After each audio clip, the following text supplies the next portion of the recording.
The Problem with Work, Feminism, Marxism, Anti-Work Politics, and Post-Work Imaginaries. Written by Kathi Weeks. Introduction. The Problem with Work. Though women do not complain of the power of husbands, each complains of her own husband, or of the husbands of her friends. It is the same in all other cases of servitude, at least in the commencement of the emancipatory movement. The serfs did not at first complain of the power of their lords, but only of their tyranny. John Stuart Mill, The Subjugation of Women. One type of work or one particular job is contrasted with another type, experienced or imagined, within the present world of work. Judgments are rarely made about the world of work as presently organized as against some other way of organizing it. C. Wright Mills, White Collar. Why do we work so long and so hard? The mystery here is not that we are required to work or that we are expected to devote so much time and energy to its pursuit, but rather that there is not more active resistance to this state of affairs. The problems with work today, my focus will be on the United States, have to do with both its quantity and its quality, and are not limited to the travails of any one group. Those problems include the low wages in most sectors of the economy, the unemployment, underemployment, and precarious employment suffered by many workers, and the overwork that often characterizes even the most privileged forms of employment. After all, even the best job is a problem when it monopolizes so much of life. To be sure, if we were only resigned to such conditions, there would be no puzzle. What is perplexing is less the acceptance of the present reality that one must work to live than the willingness to live for work. By the same token, it is easy to appreciate why work is held in such high esteem, but considerably less obvious why it seems to be valued more than other pastimes and practices. That these questions are rarely posed within the field of political theory is also surprising. The lack of interest in representing the daily grind of work routines in various forms of popular culture is perhaps understandable, as is the tendency among cultural critics to focus on the animation and meaningfulness of commodities rather than the eclipse of laboring activity that Marx identifies as the source of their fetishization. The preference for a level of abstraction that tends not to register either the qualitative dimensions or the hierarchical relations of work can also account for its relative neglect in the field of mainstream economics. But the lack of attention to the lived experience and political textures of work within political theory would seem to be another matter. Indeed, political theorists tend to be more interested in our lives as citizens and non-citizens, legal subjects and bearers of rights, consumers and spectators, religious devotees and family members, than in our daily lives as workers. And yet, to take a simple example, the amount of time alone that the average citizen is expected to devote to work, particularly when we include the time spent training, searching, and preparing for work, not to mention recovering from it, would suggest that the experience warrants more consideration. Work is crucial not only to those whose lives are centered around it, but also, in a society that expects people to work for wages, to those who are expelled or excluded from work and marginalized in relation to it. Perhaps more significantly, places of employment and spaces of work would seem to be supremely relevant to the very bread and butter of political science. As sites of decision-making, they are structured by relations of power and authority. As hierarchical organizations, they raise issues of consent and obedience. As spaces of exclusion, they pose questions about membership and obligation. Although impersonal forces may compel us into work, once we enter the workplace, we inevitably find ourselves enmeshed in the direct and personal relations of rulers and ruled. Indeed, the work site is where we often experience the most immediate, unambiguous, and tangible relations of power that most of us will encounter on a daily basis. As a fully political rather than a simply economic phenomenon, work would thus seem to be an especially rich object of inquiry. There are at least two reasons for the inattention to work within political theory that bear mentioning. The first of these is what I will call the privatization of work. As the pair of epigraphs above suggest, we seem to have a hard time grasping the power relations of both work and family systematically. We often experience and imagine the employment relation, like the marriage relation, not as a social institution, but as a unique relationship.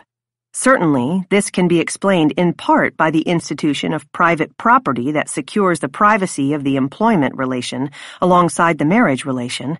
However, it should also be noted that this mode of privatizing work is not easily maintained. Work has long occupied a somewhat vexed position in the private-public economy of liberalism.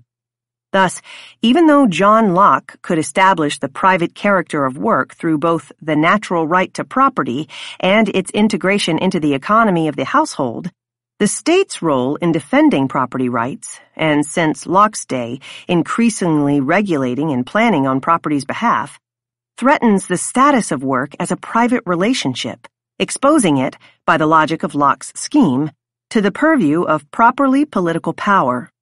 Work's place within the private-public division becomes even more troubled with the advent of industrialization.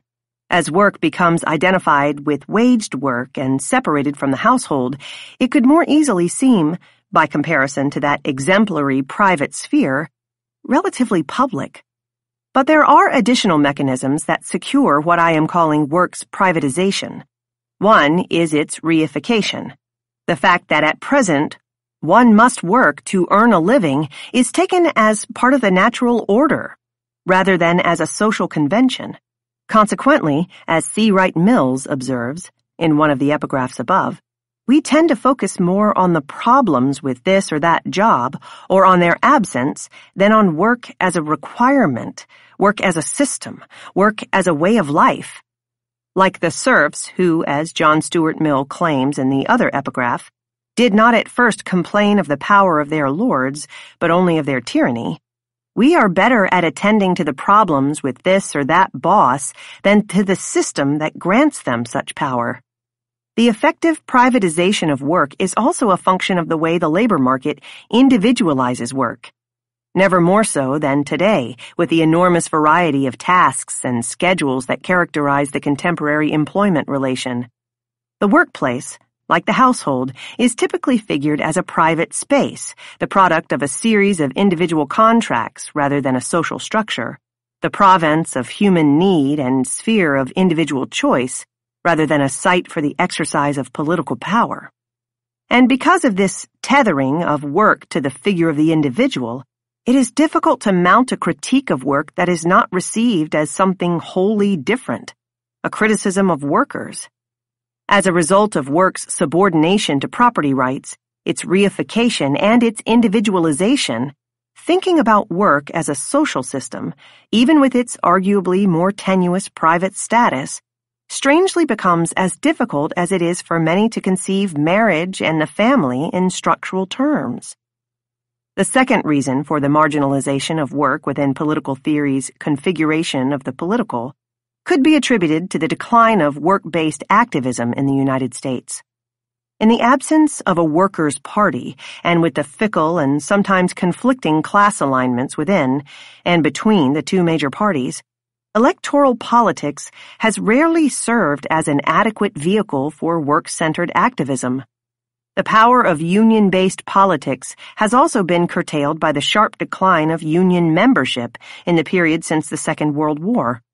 Many activists today seem to assume that, besides party-line voting and institutionalized collective bargaining, our best chance for exerting collective power lies in our purchasing power. Ethical buying and the consumer boycott as ways to effect corporate decision, making thus rise to the forefront of the political economic imaginary. Of course, the logic that informs these models of consumer politics is the same one that enables corporations to make the case that low prices for ever more worthy consumer goods is an adequate trade-off for low wages, outsourcing, union busting, and government make-work programs. To the extent that unionization and consumer organizing continue to represent not only two obviously important means, but often the only avenues for imagining a politics of work, we are left with few possibilities for marshaling anti-work activism and inventing post-work alternatives. What amounts in all these instances to a depoliticization of work is precisely what I want to think through and challenge in this contribution to the political theory of work. The brief chapter summaries at the end of this introduction will outline the book's specific points of focus and lines of argument.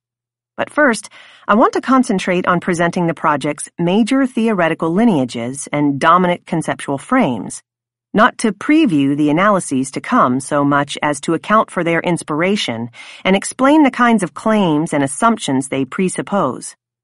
In terms of theoretical resources, although Max Weber, Jean Baudrillard, and Friedrich Nietzsche will each have a critical role to play at some point in the analysis, the project draws most heavily, albeit selectively, on the fields of feminist theory and Marxist theory, as this introductory discussion will illustrate. I should note, however, that it is not only political theory's disregard for the politics of work that poses obstacles for this endeavor.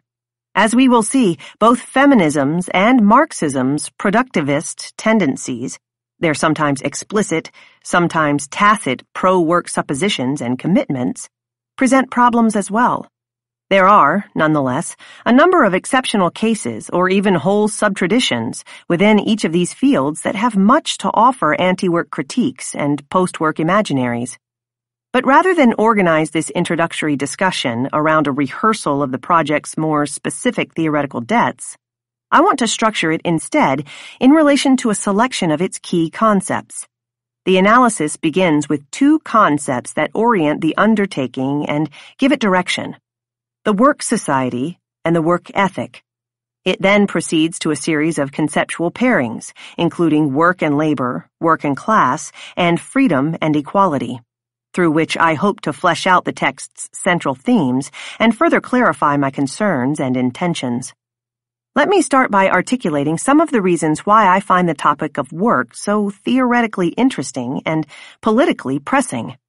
The concept of the work society is my point of entry into that discussion. The work society.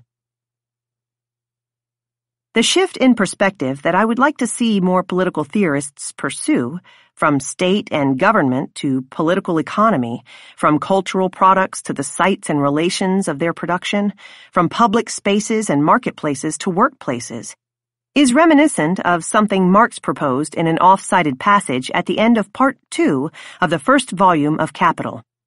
As a way to describe the buying and selling of that very peculiar commodity, labor power, Marx presents the story of two free, self-interested individuals, each an owner of property and both equal under the law, who enter into an exchange of equivalence. One consents to give the use of his or her labor power for a limited period of time, and in return, the other agrees to pay the first a specific amount of money. But to see what happens after the employment contract is signed, the analysis must then move to a different location, the site where this special commodity will be consumed by putting the seller of it to work. Let us therefore, Marx proposes, in company with the owner of money and the owner of labor power, leave this noisy sphere, where everything takes place on the surface and in full view of everyone, and follow them into the hidden abode of production, on whose threshold there hangs the notice, "No admittance except on business." Here we shall see not only how capital produces, but how capital is itself produced. By altering the focus of the study in this way, Marx promises the secret of profit-making will be exposed. By changing the site of the analysis from a market-based exchange to wage-based production, the labor process itself, that is, the activity of labor and the social relations that shape, direct, and manage it, will be revealed as the locus of capitalist valorization. So, what are the benefits of this vantage point? What do we see when we shift our angle of vision from the market sphere of exchange to the privatized sphere of production? As the language about revealing secrets suggests, part of what Marx seeks to accomplish by descending into this hidden abode is to publicize the world of waged work, to expose it as neither natural precursor nor peripheral byproduct of capitalist production, but rather as its central mechanism, the wage, and lifeblood, work. With this shift in perspective, Marxian political economy recognizes waged labor as central to the capitalist mode of production and claims it as the standpoint from which capitalism's mysteries can be uncovered and its logics laid bare. This recognition of the significance of work remains, I argue, as relevant now as it was when Marx wrote. And it is this observation that my deployment of the category of the work society is intended, in part, to underscore. Waged work remains today the centerpiece of late capitalist economic systems. It is, of course, the way most people acquire access to the necessities of food, clothing, and shelter. It is not only the primary mechanism by which income is distributed, it is also the basic means by which status is allocated and by which most people gain access to health care and retirement. After the family, waged work is often the most important, if not sole, source of sociality for millions. Raising children with attributes that will secure them forms of employment that can match, if not surpass the class standing of their parents, is the gold standard of parenting. In addition, making people capable of working is, as Nona Glaser notes, the central goal of schooling, a criterion of successful medical and psychiatric treatment, and an ostensible goal of most welfare policies and unemployment compensation programs. Helping to make people work-ready and moving them into jobs are central objectives of social work, a common rationale for the prison system, and an important inducement to perform military service. Indeed, enforcing work, as the other side of defending property rights, is a key function of the state and a particular preoccupation of the post-welfare neoliberal state. But making public the foundational role of work is only part of what Marx achieves with this change in venue. In descending from the sphere of the market, which he satirized as a very Eden of equal rights, individual freedom, and social harmony, into the privatized spaces of work, Marx seeks not only to publicize, but also to politicize the world of work. That is to say, the focus on the consumption of labor seeks to expose the social role of work and, at the same time, to pose it as a political problem. Despite Marx's insistence that waged work for those without other options is a system of forced labor, it remains for the most part an abstract mode of domination. In general, it is not the police or the threat of violence that force us to work, but rather a social system that ensures that working is the only way that most of us can meet our basic needs. In this way, as Moishe Postone notes, the specific mechanism by which goods and services are distributed in a capitalist society appears to be grounded not in social convention and political power, but in human need. The social role of waged work has been so naturalized as to seem necessary and inevitable, something that might be tinkered with but never escaped. Thus, Marx seeks both to clarify the economic, social, and political functions of work under capitalism and to problematize the specific ways in which such world-building practices are corralled into industrial forms and capitalist relations of work. This effort to make work at once public and political is, then, one way to counter the forces that would naturalize, privatize, individualize, ontologize, and also, thereby, depoliticize it. Work is, thus, not just an economic practice. Indeed, that every individual is required to work, that most are expected to work for wages or be supported by someone who does, is a social convention and disciplinary apparatus rather than an economic necessity. That every individual must not only do some work, but more often a lifetime of work, that individuals must not only work but become workers, is not necessary to the production of social wealth. The fact is that this wealth is collectively, not individually produced, despite the persistence of an older economic imaginary that links individual production directly to consumption. Indeed, as Postone observes, on a deep systemic level, production is not for the sake of consumption. The relationship may appear direct and incontrovertible. but it is, in fact, highly mediated. The goal of neither party in the work relation is consumption. One seeks surplus value, and the other, income. The normative expectation of waged work as an individual responsibility has more to do with the socially meditating role of work than its strictly productive function. Work is the primary means by which individuals are integrated not only into the economic system, but also into social, political, and familial modes of cooperation. That individuals should work is fundamental to the basic social contract. Indeed, working is part of what is supposed to transform subjects into the independent individuals of the liberal imaginary, and for that reason is treated as a basic obligation of citizenship. The fact that the economy's health is dependent on a permanent margin of unemployment is only one of the more notorious problems with this convention. Dreams of individual accomplishment and desires to contribute to the common good become firmly attached to waged work, where they can be hijacked to rather different ends, to produce neither individual riches nor social wealth, but privately appropriated surplus value. The category of the work society is meant to signify not only the centrality of work, but also its broad field of social relevance. Gender at work. Another way to get at the extra economic role of work that the concept of the work society is intended to evoke is through a further consideration of work's subjectification function, alluded to above. Work produces not just economic goods and services, but also social and political subjects. In other words, the wage relation generates not just income and capital, but disciplined individuals, governable subjects, worthy citizens, and responsible family members.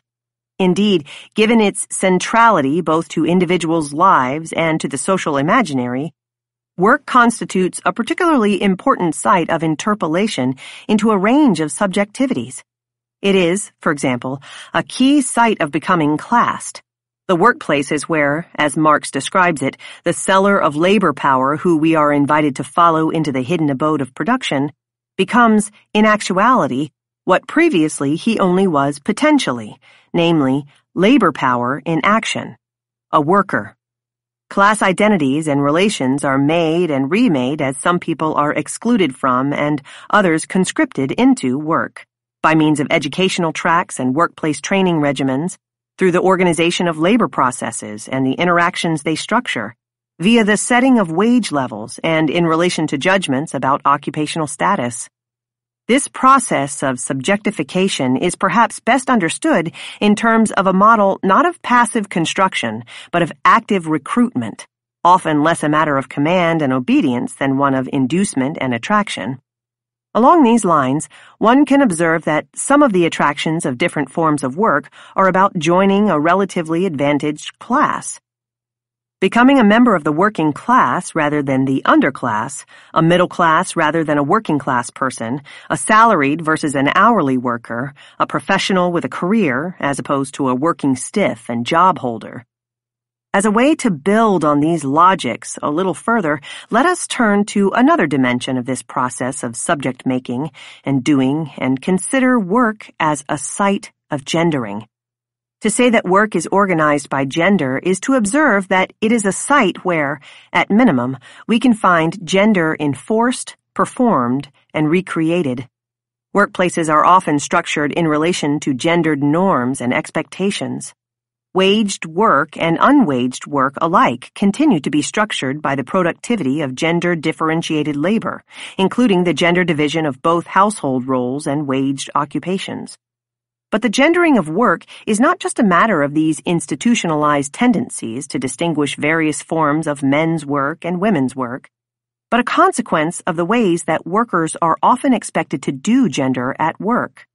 Gender is put to work when, for example, workers draw upon gendered codes and scripts as a way to negotiate relationships with bosses and co-workers, to personalize impersonal interactions, or to communicate courtesy, care, professionalism, or authority to clients, students, patients, or customers. And this is, of course, not limited to waged forms of work. As Sarah Fenstermaker-Burke argues, unwaged domestic work, too, should be recognized for producing not just goods and services, but gender as well. As a result of these activities, work plays a significant role in both the production and reproduction of gendered identities and hierarchies. Gender is recreated along with value. As in the example of class identities noted earlier, gender identities are coordinated with work identities in ways that can sometimes alienate workers from their job and other times bind them more tightly to it. Whether it is the women informatics workers whose pink collar status and dress code is, Carla Freeman argues, at once a disciplinary mechanism and a source of individual expression, or the specific model of blue-collar masculinity that made industrial work attractive to the working-class boys of Paul Willis's famous study, this gendering of labor, doing men's work or women's work, doing masculinity or femininity as part of doing the job, can also be a source of pleasure in work and serve to promote workers' identification with and investments in the job. This can extend to unwaged forms of labor, too. Consider, for example, the ways in which conforming to a gender division of household labor might be for some people welcome confirmations of gender and sexual identities and relations. What is produced and reproduced, in the case of one such example, is thus not merely the activity and artifact of domestic life, but the material embodiment of wifely and husbandly roles and, derivatively, of womanly and manly conduct. Sometimes doing gender might be treated as part of doing the job. At other times, doing the job is part of what it means to do gender. As Robin Leidner observes in her study of routinized interactive service work, the degree to which workers accept the identity implied by a job is therefore determined in part by the degree to which they can interpret the job as expressing their gender in a satisfying way. But there is more to this story. For an employee, it is not merely a matter of bringing one's gendered self to work, but of becoming gendered in and through work. For an employer, it is not just a matter of hiring masculine and feminine workers and putting them to work, but of actively managing workers' gendered identities and relationships. Exploitable subjects are not just found. They are, as Michael Burawoy famously argues, made at the point of production.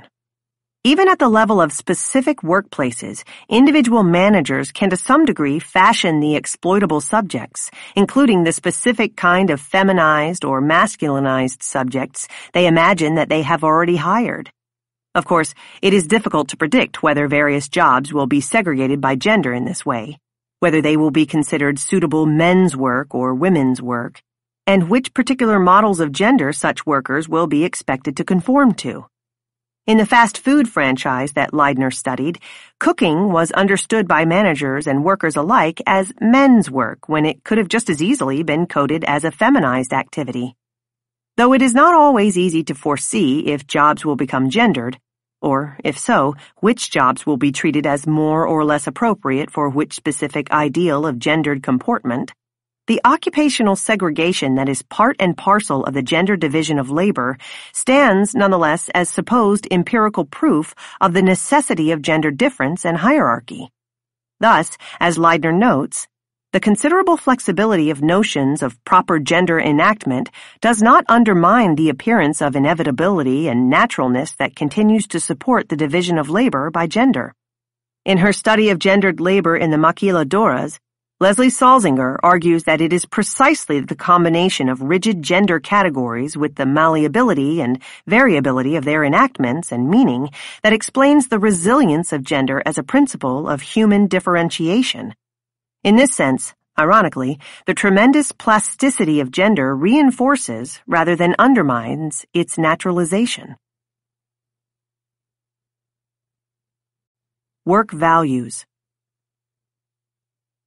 The category of the work society refers not just to the socially mediating and subjectively constitutive roles of work, but to the dominance of its values. Challenging the present organization of work requires not only that we confront its reification and depoliticization, but also its normativity and moralization. Work is not just defended on grounds of economic necessity and social duty. It is widely understood as an individual moral practice and collective ethical obligation.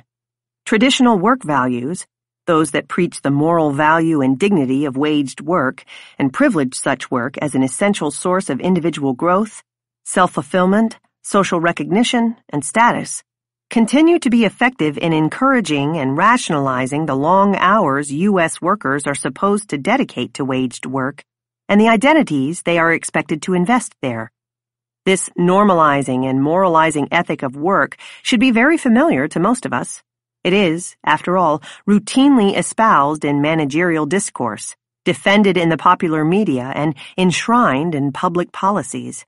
The ethics productivist values are promoted on both the political right and left, from employers seeking the most able and tractable workers, and politicians intent on moving women from welfare to waged work, to parents and educators eager to prepare their children or students to embrace the values that might best ensure their future economic security and social achievement. Let me be clear.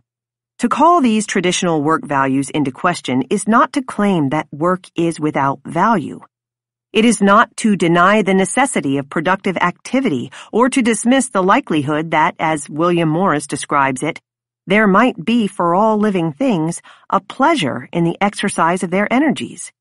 It is, rather, to insist that there are other ways to organize and distribute that activity and to remind us that it is also possible to be creative outside the boundaries of work. It is to suggest that there might be a variety of ways to experience the pleasure that we may now find in work, as well as other pleasures that we may wish to discover, cultivate, and enjoy.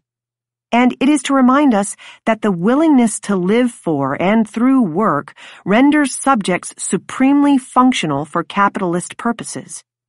But before the work society can be publicized and raised as a political problem, we need to understand the forces, including the work ethic, that promote our acceptance of and powerful identification with work, and help to make it such a potent object of desire and privileged field of aspiration. Feminism has its own tendencies toward the mystification and moralization of work, and has reproduced its own version of this famed ethic. Consider two of the dominant feminist remedies for the gender divisions and hierarchies of waged and unwaged work. One strategy, popular with at least some feminists of both the first and second waves, is to more or less accept the lesser value accorded to unwaged domestic labor and seek to secure women's equal access to waged work. Waged work would be women's ticket out of culturally mandated domesticity. While recognizing the importance of the ongoing struggle to secure equal employment opportunities for women, I want to argue that subjecting feminism's own idealization of waged work to critical scrutiny remains an important task as well. Confronting the present organization of waged labor and its values is especially urgent in the wake of the 1996 welfare reform debate and resulting legislation. Certainly, the attack on poor women that was perpetuated in the name of the work ethic should inspire the reconsideration and reinvention of feminist perspectives on waged work, its ever-shifting realities, and its long-standing values. A second feminist strategy concentrates on efforts to revalue unwaged forms of household-based labor, from housework to caring work. Certainly making this socially necessary labor visible, valued, and equitably distributed remains a vital feminist project as well. The problem with both of these strategies, one focused on gaining women's entry into all forms of waged work, and the other committed to gaining social recognition of, and men's equal responsibility for, unwaged domestic work, is their failure to challenge the dominant legitimating discourse of work. On the contrary, each approach tends to draw upon the language and sentiments of the traditional work ethic to win support for its claims about the essential dignity and special value of women's waged or unwaged labor. How might feminism contest the marginalization and underestimation of unwaged forms of reproductive labor without trading on the work ethic's mythologies of work? Feminists, I suggest, should focus on the demands not simply or exclusively for more work and better work, but also for less work. we should focus not only on revaluing feminized forms of unwaged labor, but also challenge the sanctification of such work that can accompany or be enabled by these efforts. The question is, then, how to struggle against both labor's misrecognition and devaluation on the one hand, and its metaphysics and moralism on the other hand. The refusal of work, a concept drawn from the autonomous Marxist tradition, will help to focus the analysis on the question of work's meaning and value. In contrast to some other types of Marxism that confine their critique of capitalism to the exploitation and alienation of work without attending to its overvaluation, this tradition offers a more expansive model of critique that seeks to interrogate at once capitalist production and capitalist, as well as socialist, productivism.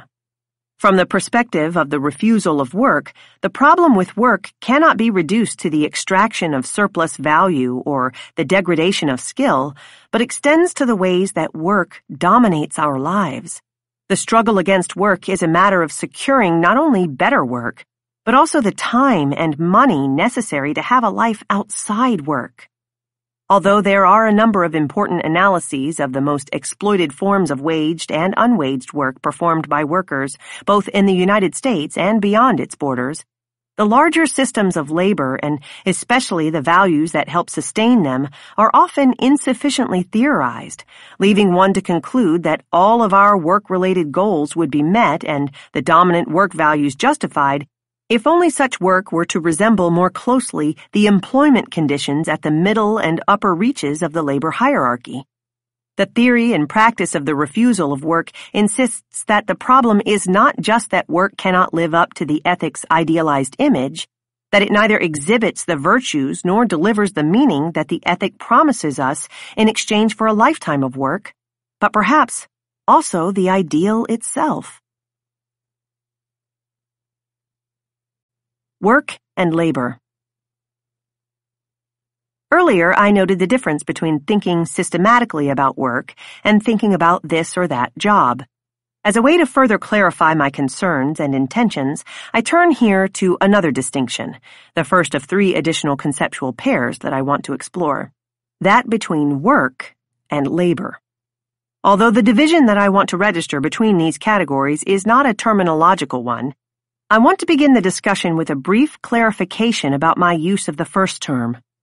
In this book, the label work will refer to productive cooperation organized around, but not necessarily confined to, the privileged model of waged labor.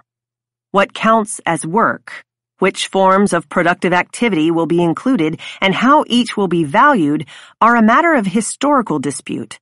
Certainly the questions of whether or not various forms of productive activity, including some unwaged forms, will be recognized as work and at what rate they will be compensated have long been at the forefront of class, race, and gender struggles in and beyond the United States.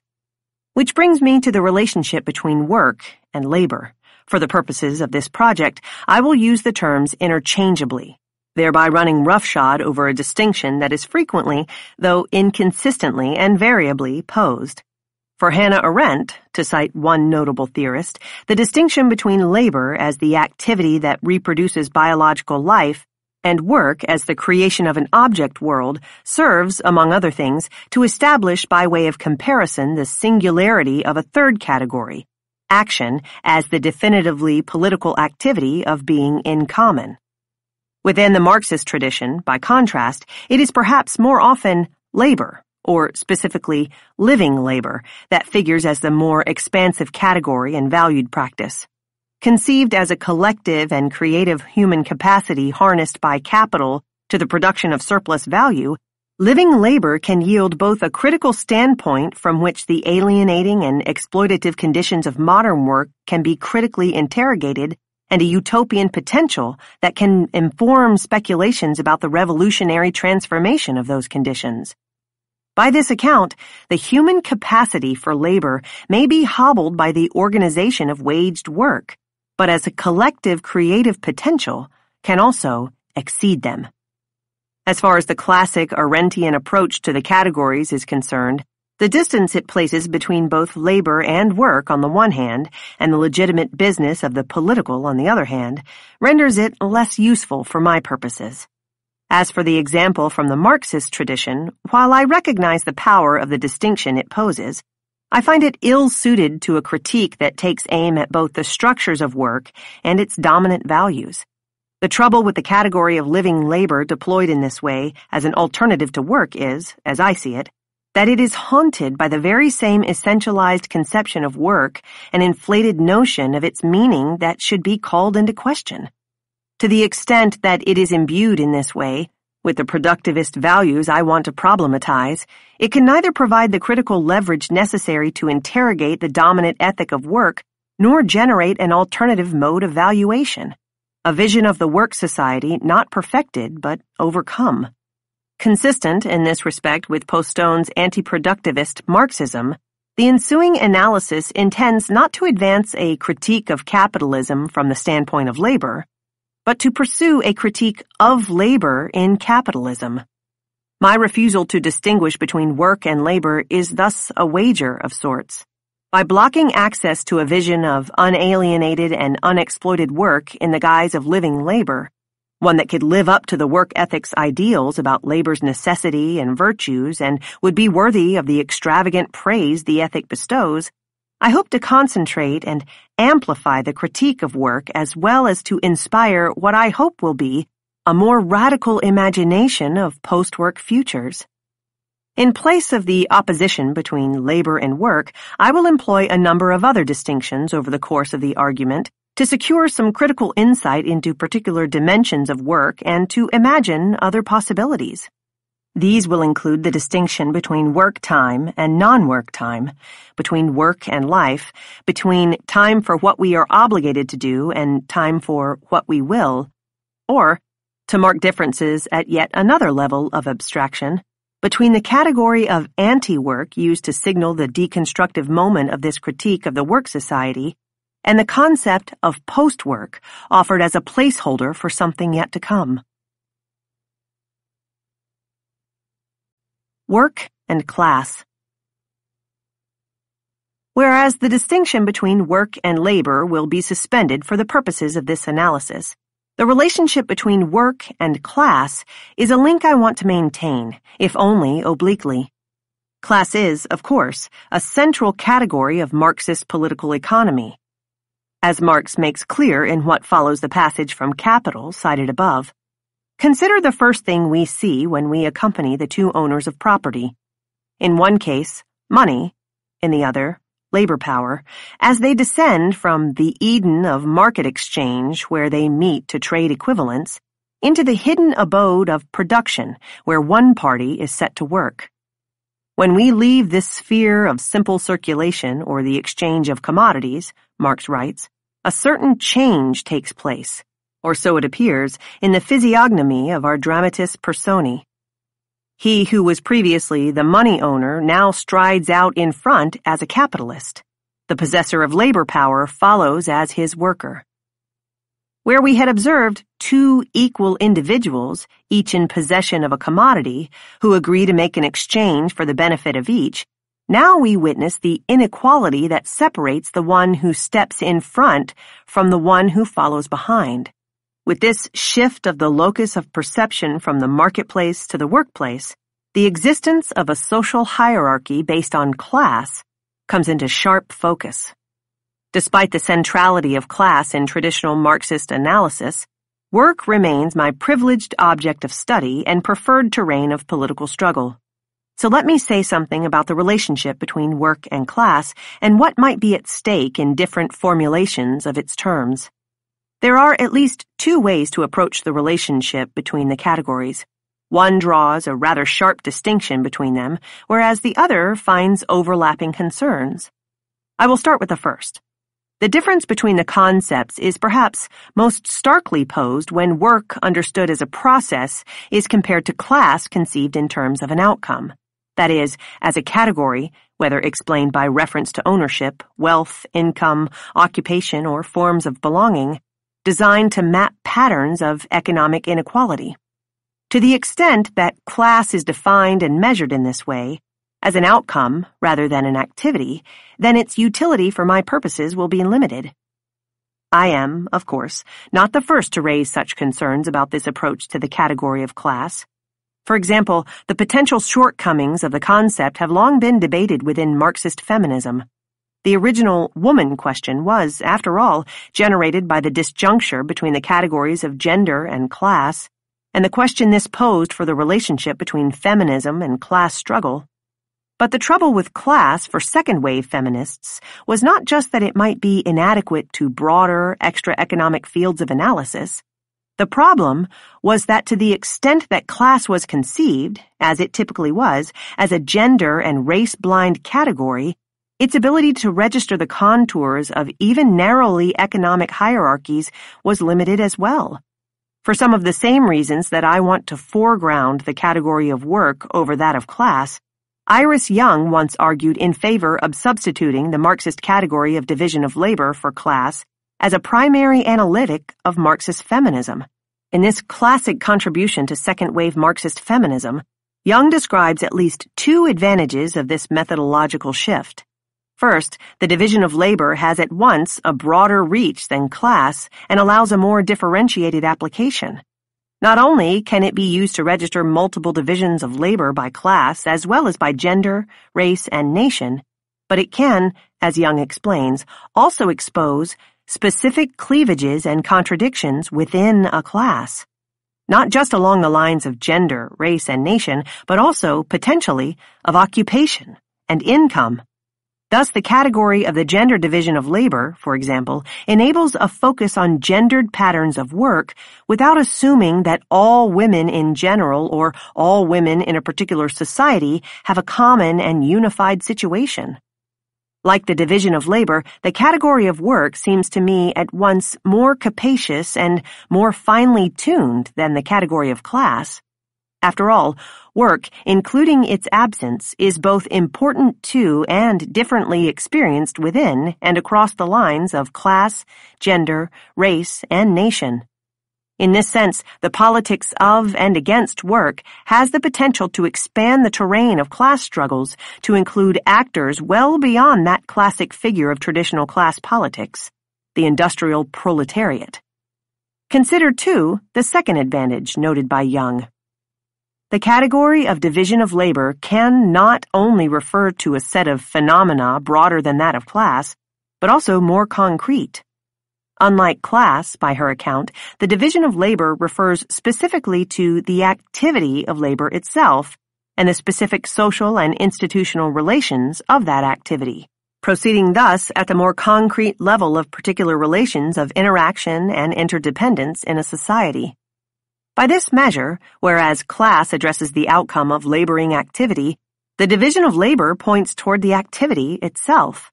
Here, too, there are similarities between Young's interest in the category of division of labor and my focus on work. After all, work, including the dearth of it, is the way that capitalist valorization bears most directly and most intensively on more and more people's lives. This politics of work could be conceived as a way to link the everyday and sometimes every night experiences of work, its spaces, relations, and temporalities, its physical, affective, and cognitive practices, its pains and pleasures, to the political problematic of their present modes and codes of organization and relations of rule. Although the category of class remains analytically powerful, I would argue that its political utility is more negligible. The problem is that while the oppositional class category of the industrial period, the working class, may accurately describe most people's relation to waged labor, even in a post-industrial economy, it is increasingly less likely to match their self-descriptions. The category of the middle class has absorbed so many of our subjective investments that it is difficult to see how the working class can serve as a viable rallying point in the United States today. A politics of work, on the other hand, takes aim at an activity rather than an identity, and a central component of daily life rather than an outcome.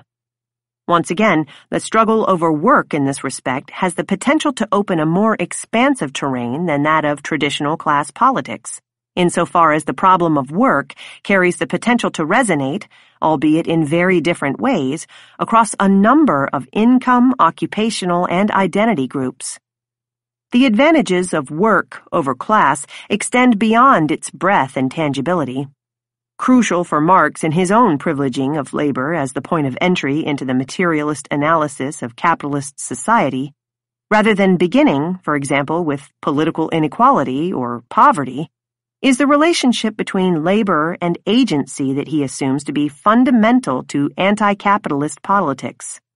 Thus, in the German ideology, Marx and Engels distinguished their materialist methodology not only from the idealism of the young Hegelians, but also from Feuerbach's ahistorical brand of materialism that may have recognized, to borrow another of Marx and Engels' formulations, that circumstances make men, but not necessarily that men make circumstances. Materialism, as Marx and Engels understand it, is a matter not merely of the social construction of subjects, but a matter of creative activity, of doing and making, the ontological trajectories of which are equally synchronic and diachronic. By focusing on laboring practices, or living sensuous activity, materialism, as Marx and Engels conceive it, is a matter not merely of the social construction of subjects, but of creative activity, the capacity not only to make commodities, but to remake a world.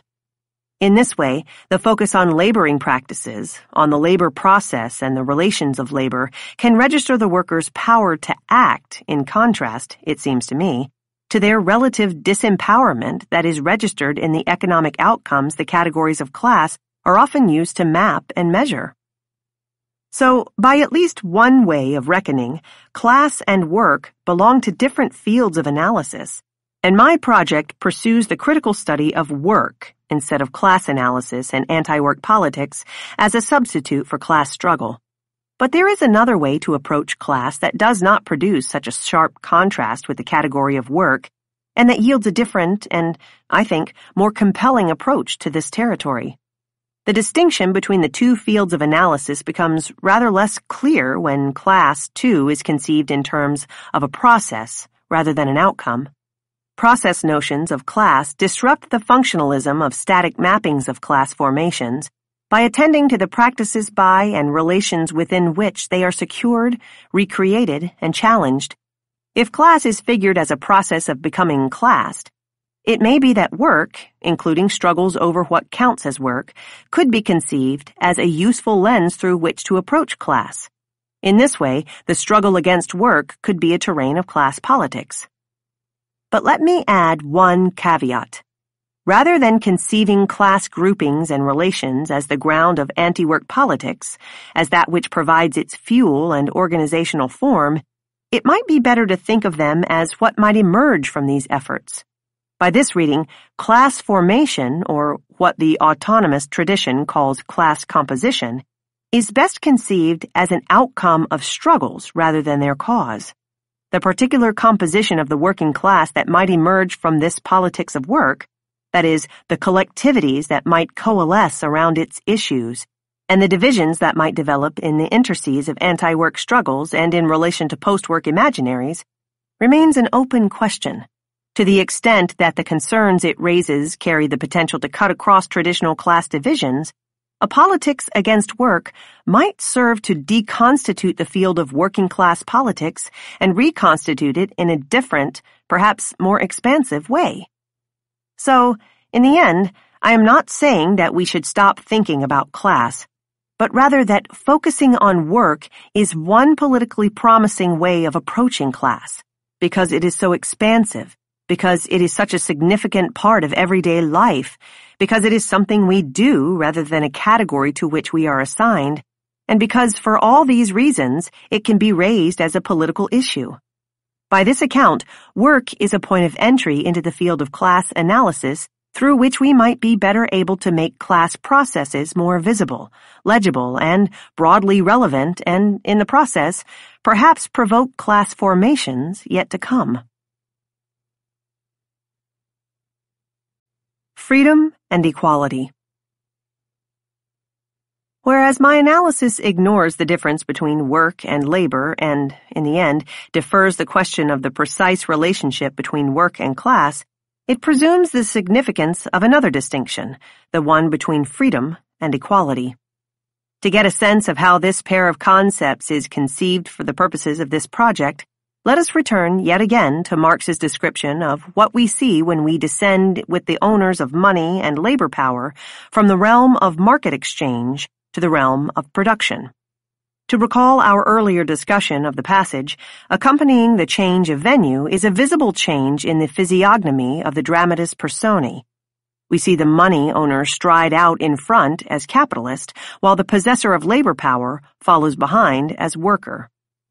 The one, Marx continues, smirks self-importantly and is intent on business. The other is timid and holds back, like someone who has brought his own hide to market and now has nothing else to expect but a hiding. Whereas we had, as noted above, witnessed the formal equivalence of contractors in the labor market, in the realm of work we discover hierarchy. As the conclusion of the passage suggests, however, it is not only inequality that is revealed, with the capitalist striding in front and the worker following behind, but subordination, with the former smirking and self-important, and the latter timid and holding back.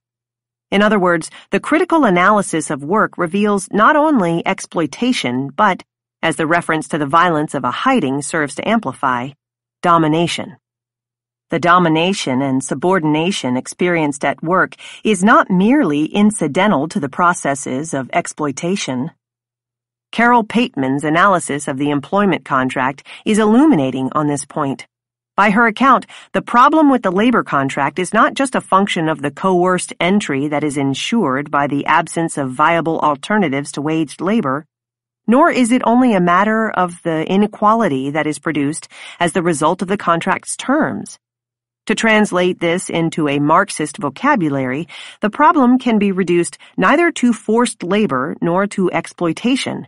Rather, we need to pay more attention to the relationship of dominance and submission that is authorized by the waged labor contract and that shapes labor's exercise. Exploitation is possible, Pateman notes, because the employment contract creates the capitalist as master. He has the political right to determine how the labor of the worker will be used. This relation of command and obedience, the right of the employer to direct his or her employees that is granted by the contract, is not so much a byproduct of exploitation as its very precondition. Marx, too, would seem to be quite clear that the problem with work cannot be reduced to the terms of its recompense, but rather extends to the very heart of the wage relation and the labor process it commands. This is why he insists on describing the program of raising wages as only better payment for the slave. To focus narrowly on outcomes rather than processes, and on inequality and not also on unfreedom, is to impoverish the critique of capitalism. Marx muses about a comparably inadequate approach in Critique of the Gotha program. It is as if, among slaves who have at last got behind the secret of slavery and broken out in rebellion, a slave still in thrall to obsolete notions were to inscribe on the program of the rebellion, "Slavery must be abolished because the feeding of slaves in the system of slavery cannot exceed a certain low maximum." I am thus interested in adding to the critique of the exploitative and alienating dimensions of work a focus on its political relations of power and authority as relations of rulers and ruled. My inspiration for this, it should be noted, is not only these readings of Marx, but certain strands of 1970s feminism. A commitment to freedom in conjunction with or beyond equality was what distinguished the more radical sectors of the early second wave of U.S. feminism from liberal feminists of the time.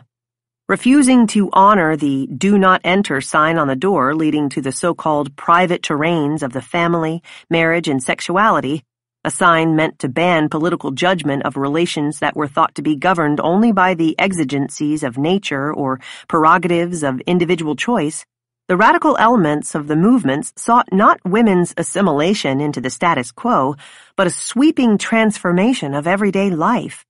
The goal was not, to use the vocabulary of the day, women's mere equality with men, but women's liberation.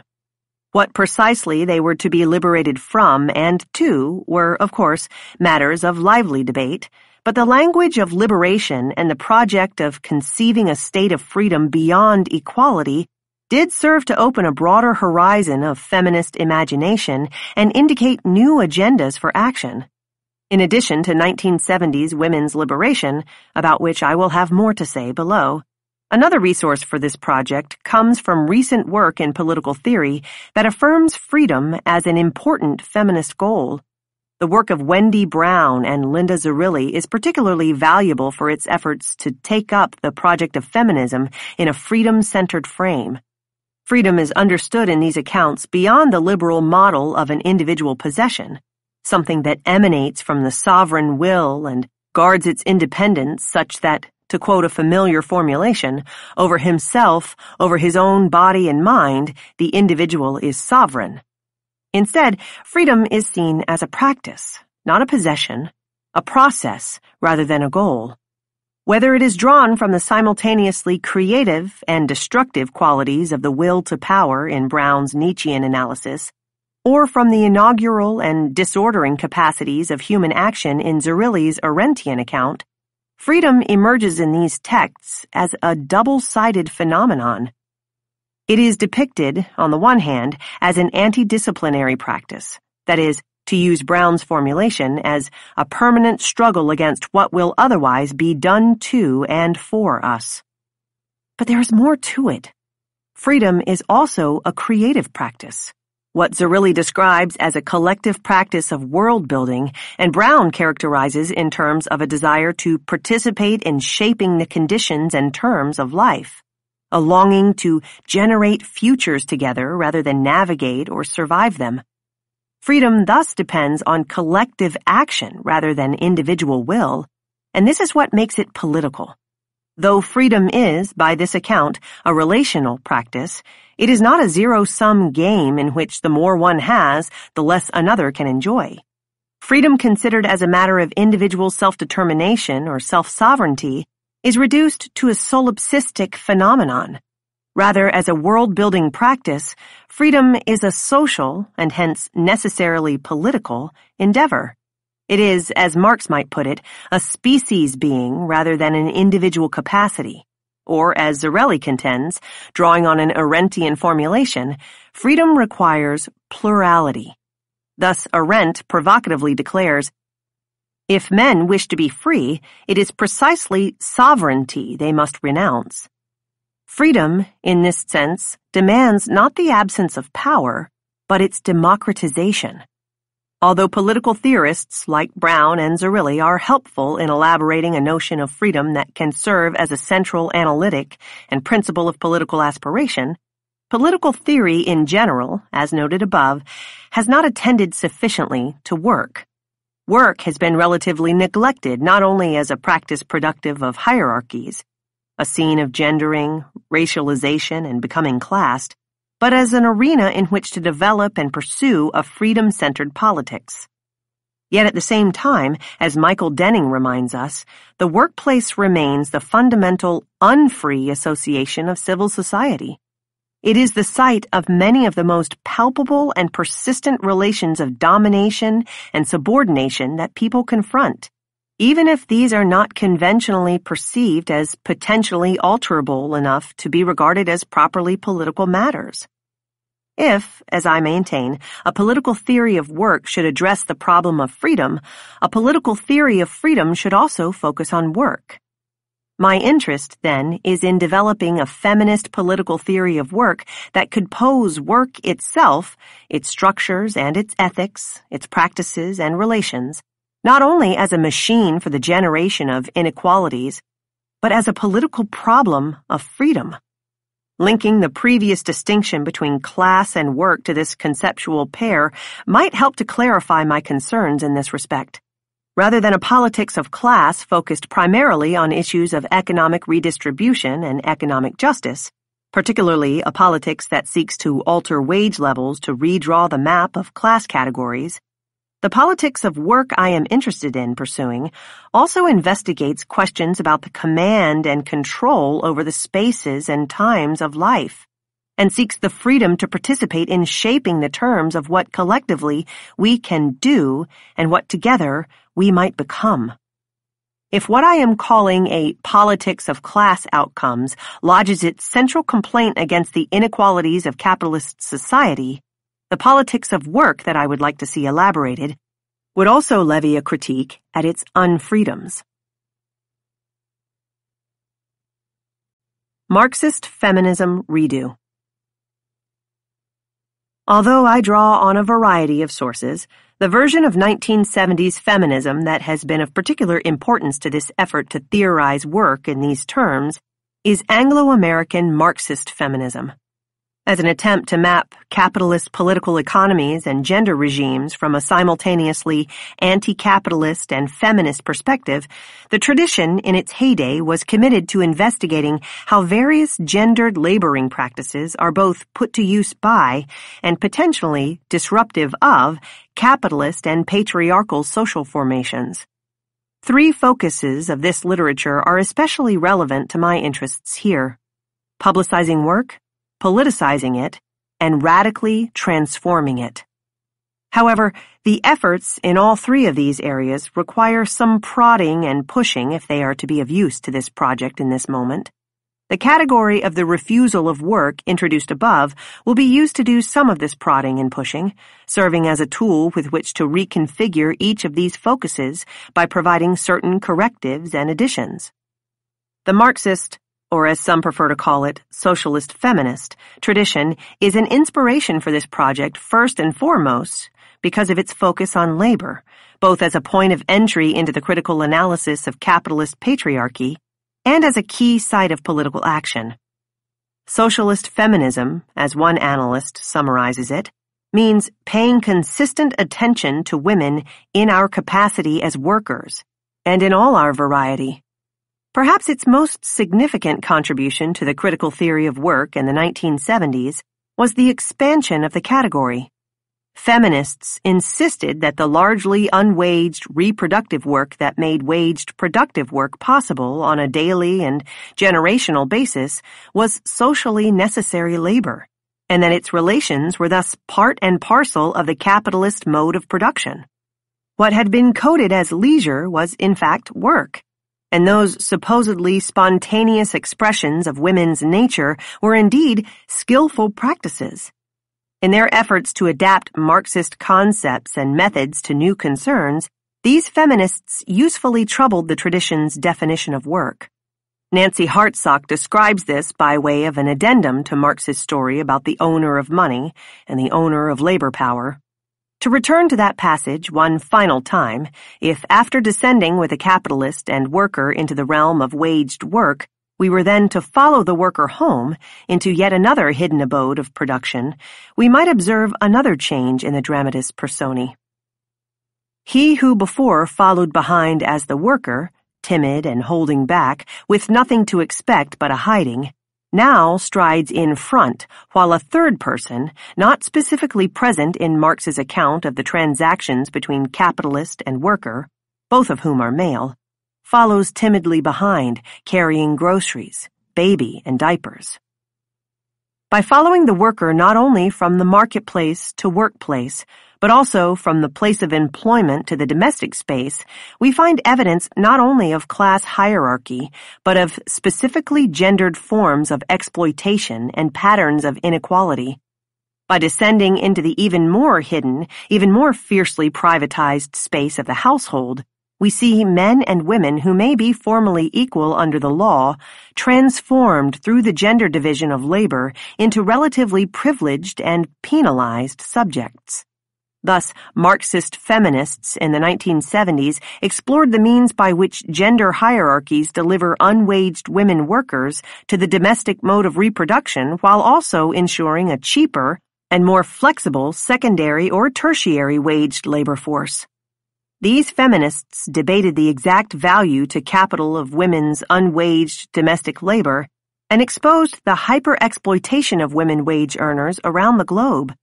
and they studied the interconnections among the family, the labor market, waged and unwaged labor processes, and the welfare state.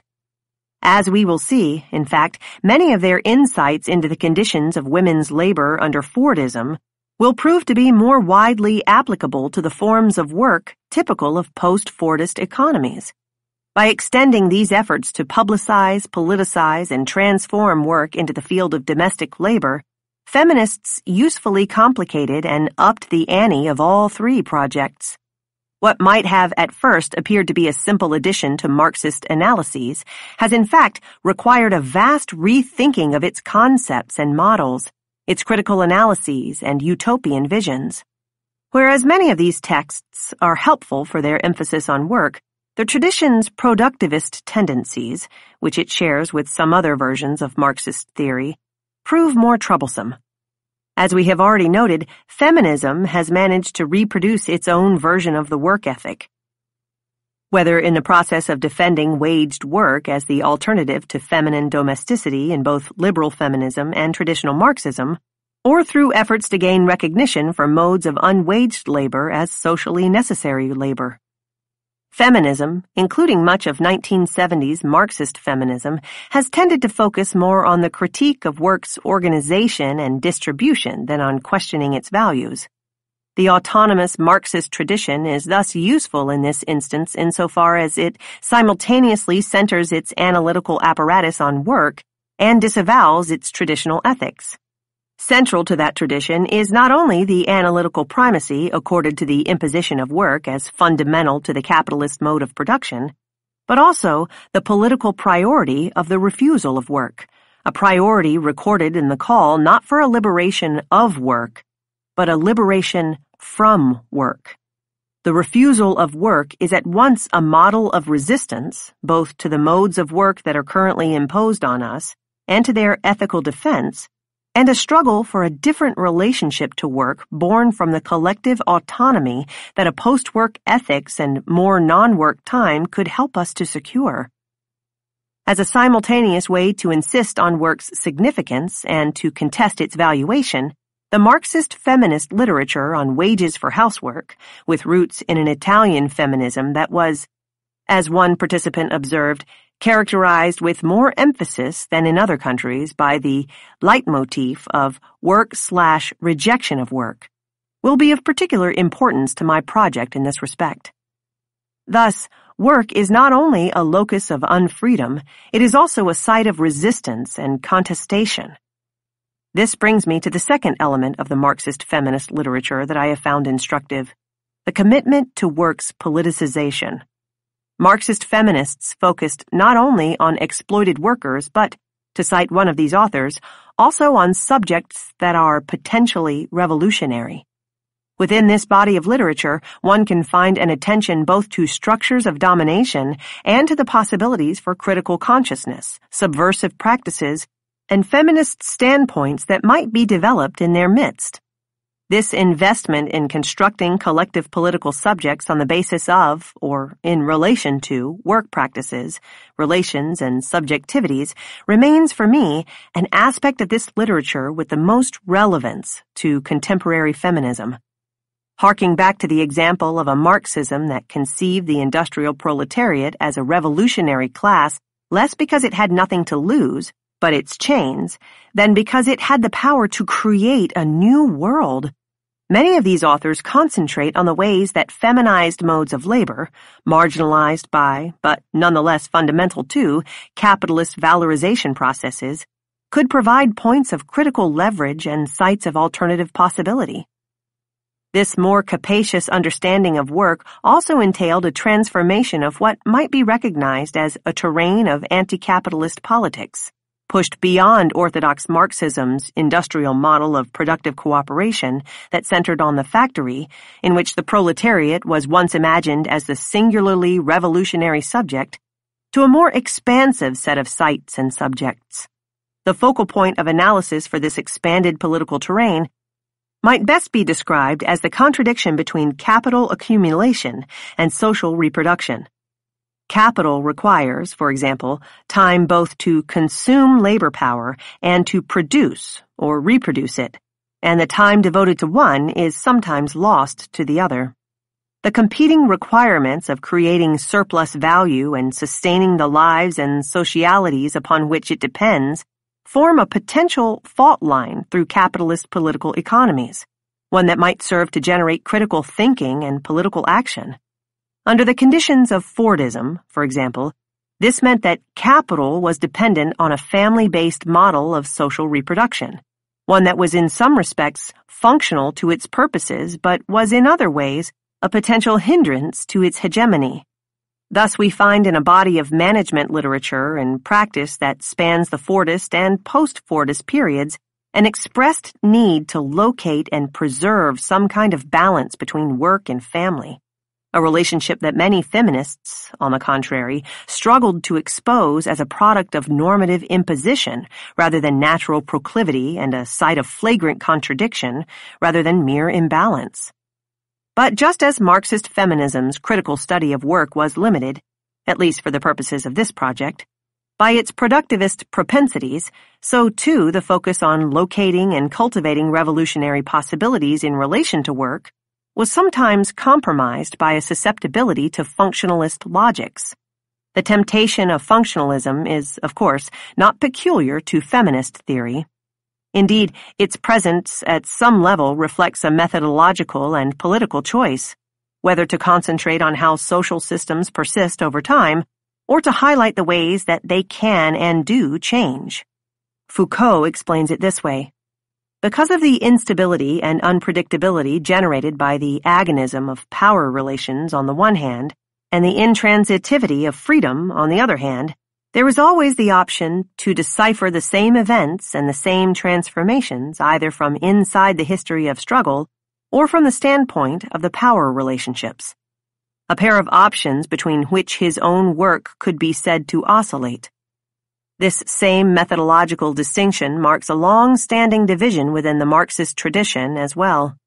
Thus, for example, although they both offer systematic mappings of capitalist logics and social formations, Marx's Grundrisse approaches the analysis more from the point of view of crisis and conflict, whereas Capital tells the story from the perspective of capital's appropriative and recuperative capacities.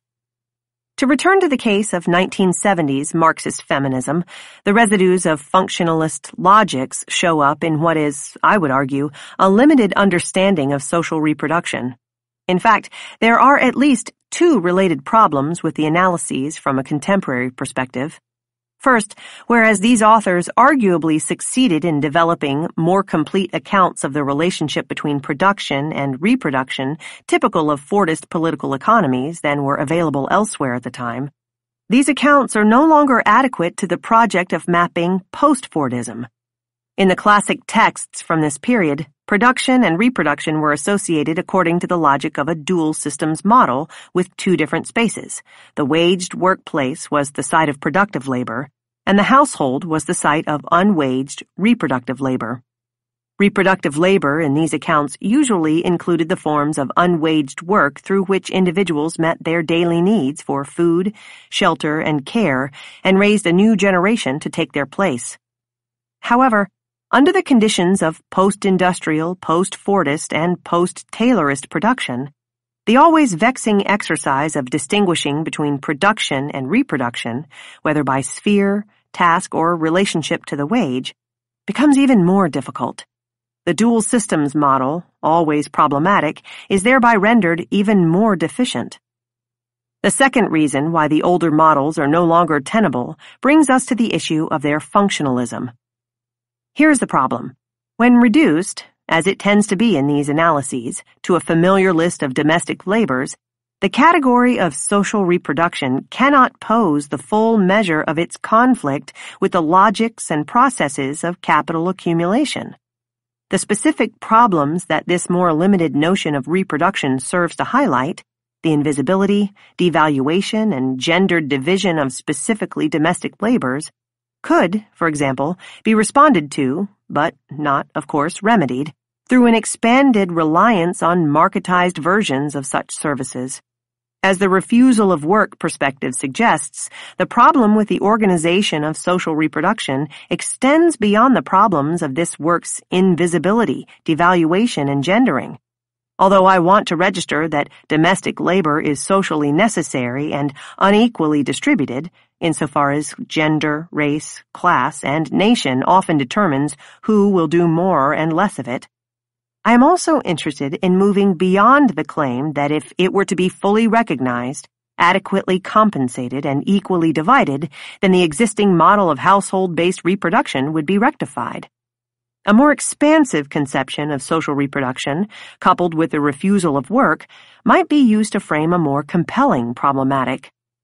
What happens when social reproduction is understood as the production of the forms of social cooperation on which accumulation depends, or, alternatively, as the rest of life beyond work that capital seeks to continually harness to its times, spaces, rhythms, purposes, and values?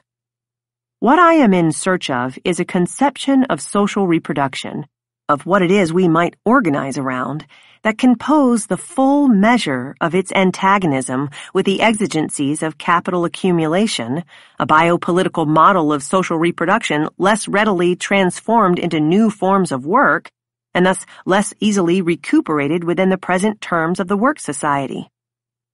The third aspect of the Marxist feminist tradition that I want to acknowledge here is its commitment to thinking within a horizon of utopian potential, that is, in relation to the possibility of fundamental transformation. Work is not only a site of exploitation, domination, and antagonism, but also where we might find the power to create alternatives on the basis of subordinated knowledges, resistant subjectivities, and emergent models of organization. At least some of this literature focuses on both anti-work politics and post-work imaginaries. This model of utopian politics that can make the creation of prefigurative forms an explicit part of our movement against capitalism and challenge the politics of deferment that would postpone such innovations to some distant future after the revolution is something that I think feminist theory should embrace. The problem with these visions of radical social change from a contemporary perspective is that they were most often conceived of as variations on a theme named socialism, even if some called for a new kind of socialism or a socialist revolution that would be equally feminist and anti-racist. Today, however, it seems unlikely that socialism can serve as a persuasive signifier of a post-capitalist alternative. There are at least three kinds of problems with the term. At one level, there is the problem of the name itself. It has been some time since the language of socialism could resonate in the United States as a legible and generative utopian vocabulary, even though it continues to serve occasionally as a viable dystopia for the right. But it is not just a matter of the label. It is about the content of the vision, which has traditionally centered on the equal liability to work together with a more equitable distribution of its rewards. As a certainly more just version of a social form that is nonetheless centered on work, it gestures toward a vision of the work society perfected rather than transformed. Beyond the obsolescence of the label and the commitment to work it affirms, there is a third problem with the legacy of socialism. Whereas the Marxist feminist, or more specifically in this instance, the socialist feminist, tradition was willing to affirm the value of utopian speculation about a radically different future, the use of the label socialism often nonetheless seemed to assume that this future could be named and its basic contours predetermined. In this respect, here I anticipate an argument that I will develop in Chapter 5. Socialist feminists would seem to know too much too soon. There are advantages, I claim, to more partial visions of alternatives, fragments or glimpses of something different that do not presume to add up to a blueprint of an already named future with a preconceived content. I will use the label post-work society not to anticipate an alternative so much as to point toward a horizon of utopian possibility, as it seems preferable to hold the space of a different future open with the term post than to presume to be able to name it as socialist. In summary, my project can thus be said to begin with a historical tradition of Marxist feminism that often focused on the category of class, the ideal of equality, the problem of domestic labor, and the socialist struggle for more and better work, which I would like to redirect by way of the sometimes rather different commitments and imaginaries referenced by the categories of work, freedom, social reproduction, life, the refusal of work, and post-work. I will thus use work as a point of entry into the territory of class politics. Freedom to supplement and redirect an anti-capitalist political theory also committed to equality. The refusal of work to confront work's overvaluation. The field of social reproduction as part of a struggle to wrest more of life from the encroachments of work, and post-work utopianism to replace socialism as the horizon of revolutionary possibility and speculation. Chapter Overviews. The questions raised and points of focus elaborated above are meant to set the stage for the specific arguments pursued in the remaining chapters. One way to approach the overall structure of the discussion that follows is to separate it into two parts. A first part, encompassing chapters 1 and 2, that concentrates on the diagnostic and deconstructive dimensions of the critical theory of work. And a second part, including chapters 3, 4, and 5, that focuses on the prescriptive and reconstructive aspects of the project. Whereas refusal is the animating category of the first part, demand anchors the analysis in the second part. The argument thus proceeds from the refusal of the present terms of the work society to demands for remedies and for the imagining of alternative futures. As noted above, the work ethic is at the center of the political theory of and against work that I want to begin to elaborate. A critique of work that seeks to challenge its dominance over our lives must take on the ethical discourse that gives work its meaning and defends its primacy. The first two chapters seek to develop a critical account of the work ethic and to explore some of the theoretical resources through which it might be interrogated. Chapter 1 concentrates on the nature and function of the work ethic in the United States.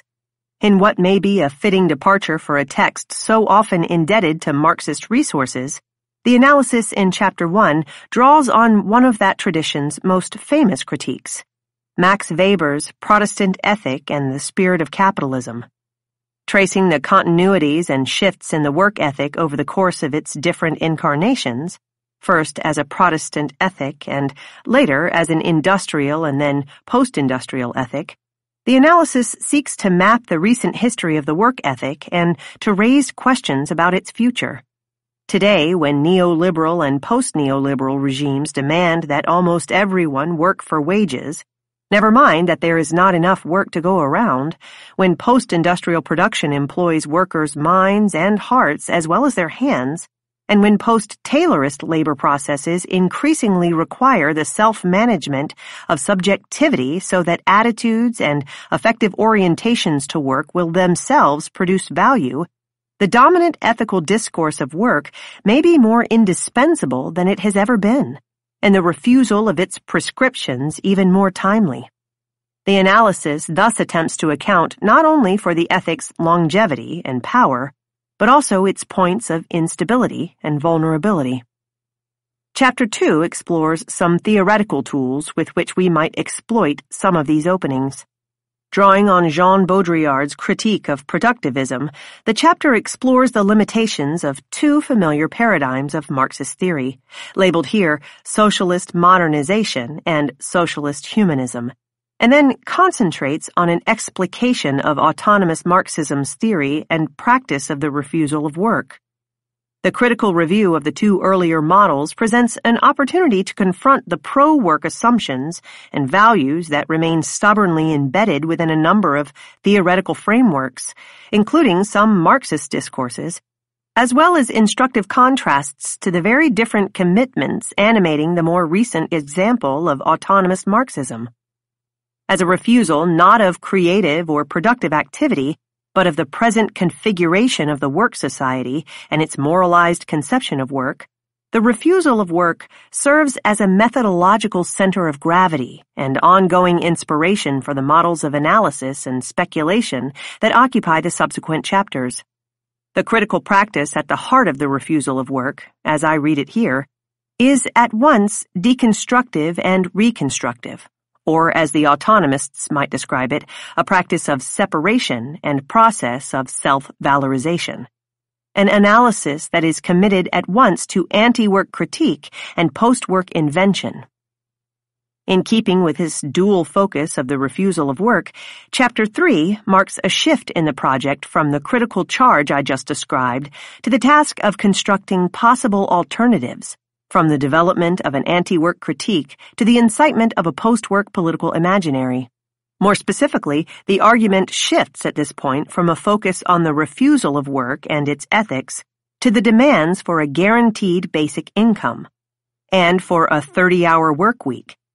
The category of the utopian demand, a category I explore in more detail in Chapter 5, is one of the ways I want to conceive the relationship between anti-work analysis and post-work desire, imagination, and will as they figure in the practice of political claims making.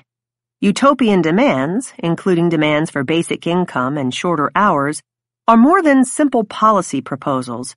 They include as well the perspectives and modes of being that inform, emerge from, and inevitably exceed the texts and practices by which they are promoted.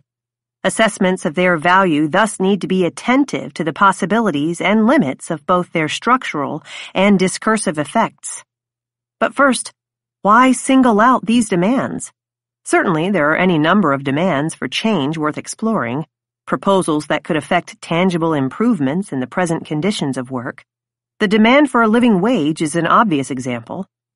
Across the United States, campaigns for living wage reform have mobilized impressive levels of political activity and achieved significant victories.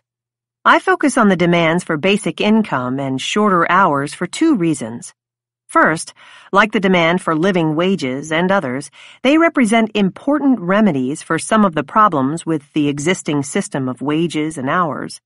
A guaranteed and universal basic income would enhance the bargaining position of all workers vis-à-vis employers and enable some people to opt out of waged work without the stigma and precariousness of means-tested welfare programs. A 30-hour full-time work week without a decrease in pay would help to address some of the problems of both the underemployed and the overworked. The second reason for focusing on these demands, which I think distinguishes them from many other demands for economic reform, including the demand for a living wage, is their capacity not only to improve the conditions of work, but to challenge the terms of its dominance. These demands do not affirm our right to work so much as help us to secure some measure of freedom from it. For the purposes of this project, I am interested in demands that would not only advance concrete reforms of work, but would also raise broader questions about the place of work in our lives and spark the imagination of a life no longer so subordinate to it. Demands that would serve as vectors rather than terminal points. Chapter 3 begins with a reading of the 1970s movement for wages for housework, the most promising dimensions of which, I argue, have been poorly understood. This instance of Marxist feminist theory and practice is particularly relevant to this project because of its roots in the autonomous tradition and for its commitment to and distinctive deployment of the refusal of work. Building on some of this literature's unique analyses of the gendered political economy of work, its mode of struggle against the organization of domestic work, and its treatment of the feminist political practice of demanding, I go on to propose a rationale for a different demand, the demand for a guaranteed basic income.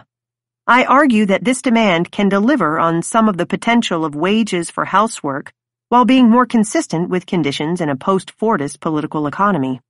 Drawing on a framework gleaned from the wages for housework literature, the demand for basic income can do more than present a useful reform.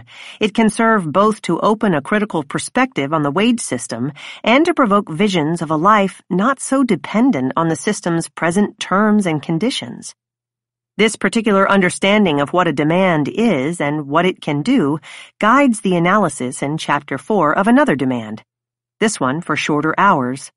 The chapter explores the demand for a 6-hour day with no decrease in pay as at once a demand for change and a perspective and provocation, at once a useful reform and a conceptual frame that could generate critical thinking and public debate about the structures and ethics of work. In contrast, both to those who defend a reduction of hours at work in order to expand family time, and to those who fail in their articulation of the demand to address the intimate relationship between work and family, the case for shorter hours developed here focuses on expanding our freedom not only from capitalist command, but also from imposed norms of sexuality and traditional standards of proper household composition and roles. Taking aim at, rather than appropriating, normative discourses of the family, the demand for shorter hours is conceived here as a demand for, among other benefits, more time to imagine, experiment with, and participate in the relationships of intimacy and sociality that we choose.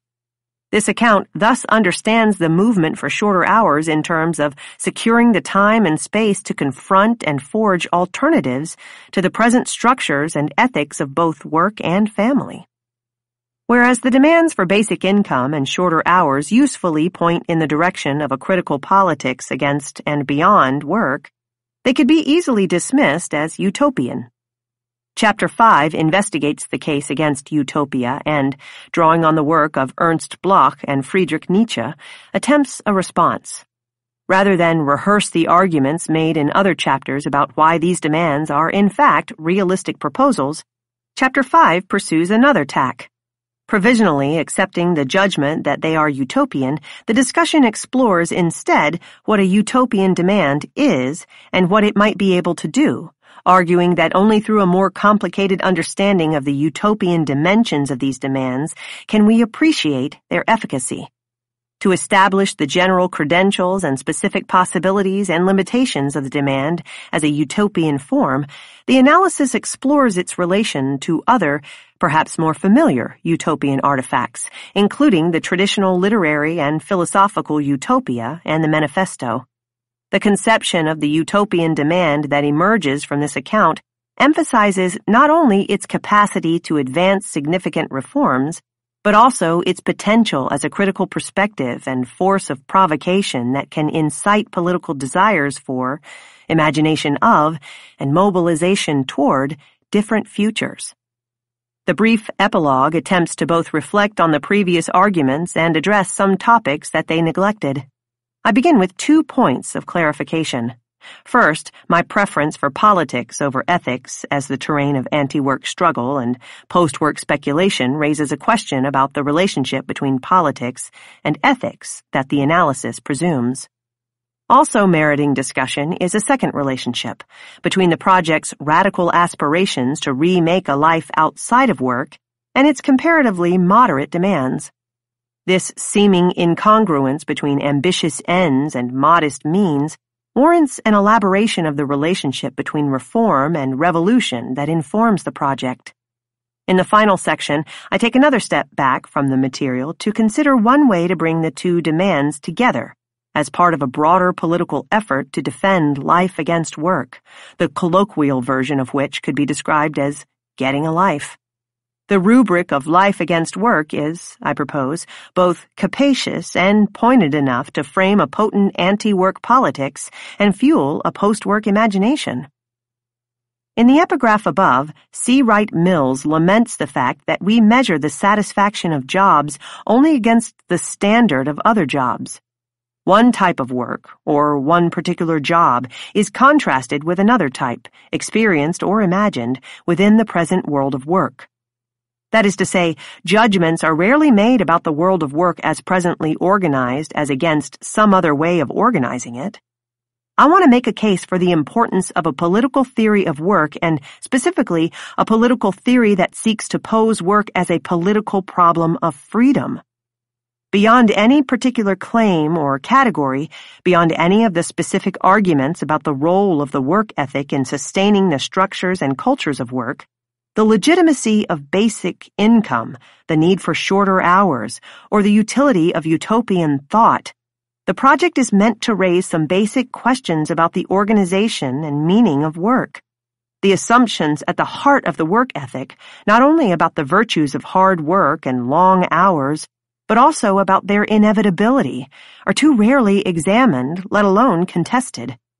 What kinds of conceptual frameworks and political discourses might serve to generate new ways of thinking about the nature, value, and meaning of work relative to other practices and in relation to the rest of life? How might we expose the fundamental structures and dominant values of work, including its temporalities, socialities, hierarchies, and subjectivities, as pressing political phenomena? If why we work, where we work, with whom we work, what we do at work, and how long we work are social arrangements and hence properly political decisions, how might more of this territory be reclaimed as viable terrains of debate and struggle? The problem with work is not just that it monopolizes so much time and energy, but that it also dominates the social and political imaginaries. What might we name the variety of times and spaces outside waged work, and what might we wish to do with and in them? How might we conceive the content and parameters of our obligations to one another outside the currency of work? The argument that follows, then, is one attempt to assess theoretically and imagine how to confront politically the present organization of work and the discourses that support it. Chapter 1. Mapping the Work Ethic. Let us then be up and doing, with a heart for any fate, still achieving, still pursuing, learn to labor and to wait. Henry Wadsworth Longfellow, A Psalm of Life. The idea of duty in one's calling prowls about in our lives like the ghost of dead religious beliefs. Max Weber, The Protestant Ethic and the Spirit of Capitalism. There are two common answers to the question of why we work so long and so hard. First, and most obvious, we work because we must. While some of us may have a choice of where to work, in an economy predicated on waged work, few have the power to determine much about the specific terms of that employment, and fewer still have the choice of whether or not to work at all. Whereas this first response focuses on necessity, the second emphasizes our willingness to work. According to this account, we work because we want to. Work provides a variety of satisfactions. In addition to income, it can be a source of meaning, purpose, structure, social ties, and recognition. But while both explanations are undoubtedly important, they are also insufficient. Structural coercion alone cannot explain the relative dearth of conflict over the hours we are required to work, or the identities we are often expected to invest there. Individual consent cannot account for why work would be so much more appealing than other parts of life. No doubt our motives for devoting so much time and energy to work are multiple and shifting, typically involving a complex blend of coercion and choice, necessity and desire, habit and intention. But although the structure of the work society may make long hours of work necessary, we need a fuller accounting of how, why, and to what effect so many of us come to accept and inhabit this requirement. One of the forces that manufactures such consent is the official morality, that complex of shifting claims, ideals, and values known as the work ethic. This chapter develops a critical analysis of the work ethic in the United States. Max Weber's account of the Protestant work ethic will serve as an archaeology of the ethic's logics and functions that will guide our brief explorations of two later and comparably ideal typical versions of the ethic, an industrial work ethic that dominated U.S. society through the culmination of the Fordist period in the years following the Second World War, and a post-industrial work ethic that has accompanied the transition to post-Fordism. The analysis seeks to recognize the power of the work ethic and to identify some of its weaknesses. That is, the chapter's goal is to attend at once to the coherence and the contradictions of the ethics elements in a way that can account for both its historical durability and its perennial instabilities. As we will see, the elements that make the discourse of the work ethic so forceful and tenacious also render it always productive of antagonism. The work ethic has proved to be a trap, but it is also sometimes a weapon for those who are subject to its strictures. I want to advance 3 general claims in this chapter. First, we cannot take on the structures of work without also challenging the ethics on which their legitimacy depends. Second, despite its longevity, the ethical discourse of work is nonetheless vulnerable to such a challenge. And third, a claim that I will make more explicitly toward the end of the chapter, because of its particular significance to post-Taylorist labor processes, our insubordination to the work ethic is now more potentially subversive than ever before. In short, I want to argue that confronting the dominant ethic of work is necessary, possible, and timely. The primitive construction of subjectivities. Weber's The Protestant Ethic and the Spirit of Capitalism remains a touchstone for studies of the work ethic, including this one, for good reason. As an unintended consequence of the Reformation, the Protestant work ethic, as Weber tells the story, bestowed on work a new and powerful endorsement. This new ethic entailed an important shift in expectations about what work is or should be, and a distinctive conception of what it means to be a worker. What characterized the Protestant ethos in particular was the ethical sanction for and the psychological impetus to work. Ascetic Protestantism preached the moral import of constant and methodical productive effort on the part of self-disciplined individual subjects. This was no mere practical advice. The infraction of its rules is treated not as foolishness, Weber maintains, but as forgetfulness of duty. One should set oneself to a lifetime of organized worldly labor. As if, and not, as we will see precisely because, one were called to it by God. Weber's brilliant study of how and to what effect we came to be haunted by the legacy of this Puritan ethic introduces the essential components, fundamental dynamics, and key purposes of the new ethic of work that developed in conjunction with capitalism in Western Europe and North America. Weber offers an archaeology of capitalist development that is in many ways comparable to the one Marx proposed in the brief account of primitive accumulation toward the end of the first volume of Capital. There, Marx countered the political economist's morality tale about 2 kinds of people, the industrious and the lazy, with a very different kind of origins story, this one about the violent usurpation by a few of the common property of all. In equally polemical fashion, Weber takes on his own enemy, the structural teleologies of the economic determinists, and presents a sharply contrasting analysis that emphasizes the unpredictable emergence and historical force of ideas. Marx and Weber each offer an account of how 2 classes, the proletariat and the bourgeoisie, came to be, but where Marx focuses on their relations to the means of production as propertied owners and propertyless workers, Weber concentrates on the development of their consciousness as employers and employees.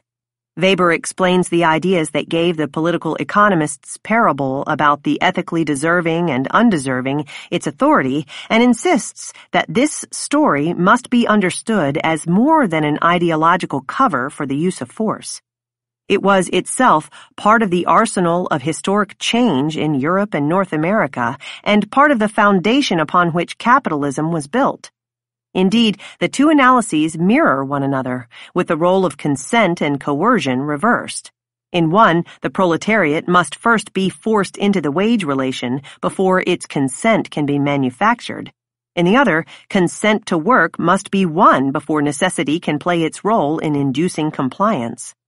The private ownership of property may be fundamental to capitalist exploitation, but that does not, in itself, guarantee the participation of exploitable subjects.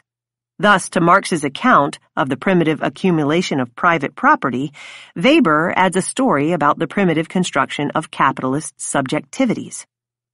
One could pose Weber's project, as indeed many have, as a historical idealist alternative to Marx's historical materialism, an analysis centered on cultural forces to counter Marx's privileging of economic production. And certainly Weber's insistence on the role of ideas in history is sometimes cast in terms that match Marx's occasionally polemical claims about the primacy of material forces. But both Weber and Marx recognize that, formulated as a dichotomous pair, neither materialism nor idealism is adequate. They may at times serve some rhetorical or heuristic purpose, but they should not be treated as viable methodologies. Weber is clear that neither a one-sided materialistic nor an equally one-sided spiritualistic casual interpretation will do. Thus, in the final paragraph of the Protestant Ethic, he reminds us that the cultural explanation of economic developments that he has so vigorously defended is insufficient without an economic explanation of cultural developments. For his part, Marx affirms that production involves the fabrication not just of material goods, but also of relationships, subjectivities, and ideas. Cultural forces and forms of consciousness are inseparable from, and thus crucial to, whatever we might delimit as a mode of production. Production, thus, not only creates an object for the subject, Marx observes, but also a subject for the object.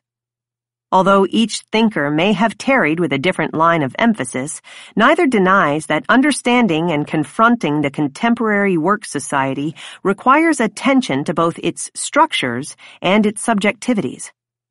Finally, just as Marx's account of primitive accumulation in capital stands out as a brief historical exploration of a phenomenon he was otherwise dedicated to explaining in terms of its current logics, Weber's Protestant Ethic can also be profitably read, rather than against the grain of traditional interpretations, as more a critical study of the present and its possible futures than a historiographical narrative of beginnings and ends, or a sociological analysis of causes and effects. In keeping with this line of interpretation, I will treat Weber's famous argument about the historical relationship between capitalist development and religious belief less as a strictly historical claim than as a genealogical device. Indeed, what I find most compelling about Weber's presentation is not the argument about the religious origins of capitalist economic institutions, but the way that putting the analysis in a religious frame enables Weber to capture and effectively convey both the specificity and the peculiarity of this orientation to work. The discussion that follows will thus focus more on the rhetorical force of the casual argument than on the details of its empirical adequacy. As we will see, posing the historical claim about the unholy melding of religion and capitalism in terms of a neat, casual argument, with its sharp and definitive contrasts between a before to the Protestant work ethic that Weber casts as traditionalism and an after that he assumes to be secular, serves to highlight, clarify, and dramatize this capitalist ethos, to train our attention on and school our responses to the phenomenon. Each of these transitions, first from the traditionalist to the Protestant orientation to work, and then from that religiously informed ethos to a secular one, offers an opportunity to defamiliarize what was already in Weber's day, and certainly is today, an all too familiar formulation of the nature and value of work. Though cast as an elegantly simple and straightforward casual argument, Weber's account nonetheless manages to convey many of the complexities of this animating ethos of capitalist development. The Protestant work ethic is not a single doctrine so much as it is a set of ideas, a mixture or composite of elements that sometimes work in conjunction and other times in contradiction. Indeed, it is by Weber's reckoning a highly paradoxical phenomenon, at once powerfully effective and spectacularly self-destructive. The paradoxical character is nowhere more evident than in Weber's claim that this Puritan brand of productivism unwittingly sowed the seeds of its own destruction. The rationalization it helped to fuel eventually undercut the religious basis of the Protestant ethic. While the ascetic ethos of work lives on in the spirit of capitalism as the ghost of dead religious beliefs, its existence and effects are now far more mysterious, a haunting that is at once palpably present and strangely elusive. Weber's analysis is attentive to several points of instability on which my reflections on the ethic's later manifestations will build. As we trace its later iterations under the Fordist and post-Fordist periods of U.S. history, we see that some of its elements remain constant, while others shift. Indeed, the history of the work ethic in the United States, from the Protestant to the industrial and then to the post-industrial work ethic, reveals the precariousness of what is, at the same time, a remarkably tenacious set of ideas, dispositions, and commitments. What makes this normative discourse of work so adaptable also renders it constantly susceptible to contestation and change. The exploration of the work ethic that follows identifies in Weber's original argument a set of antinomies that continue to animate the work ethic in the United States over the later course of its history, through the industrial and post-industrial periods. 3 of these antinomies stem from the content of the ethic's prescriptions as it mandates at once the most rational and irrational of behaviors, promotes simultaneously productivist and consumerist values, and advances both individual independence and social dependence. 2 more emerge as we consider the history of struggles over the ethic and its application, how it has served as an instrument of subordination, but also as a tool of insubordination, and functioned as a mechanism of both exclusion and inclusion. These 5 pairs are conceived as antinomies rather than contradictions to highlight the effectivity of their internal conflicts without presuming their dialectical resolution and teleological trajectory. Whether such dynamics will produce disciplinary devices or weapons of the weak, and whether they will generate a progressive historical development, let alone sow the seeds of their own destruction, remain open questions. Defamiliarizing the work ethic. At the heart of the Protestant work ethic is the command to approach one's work as if it were a calling.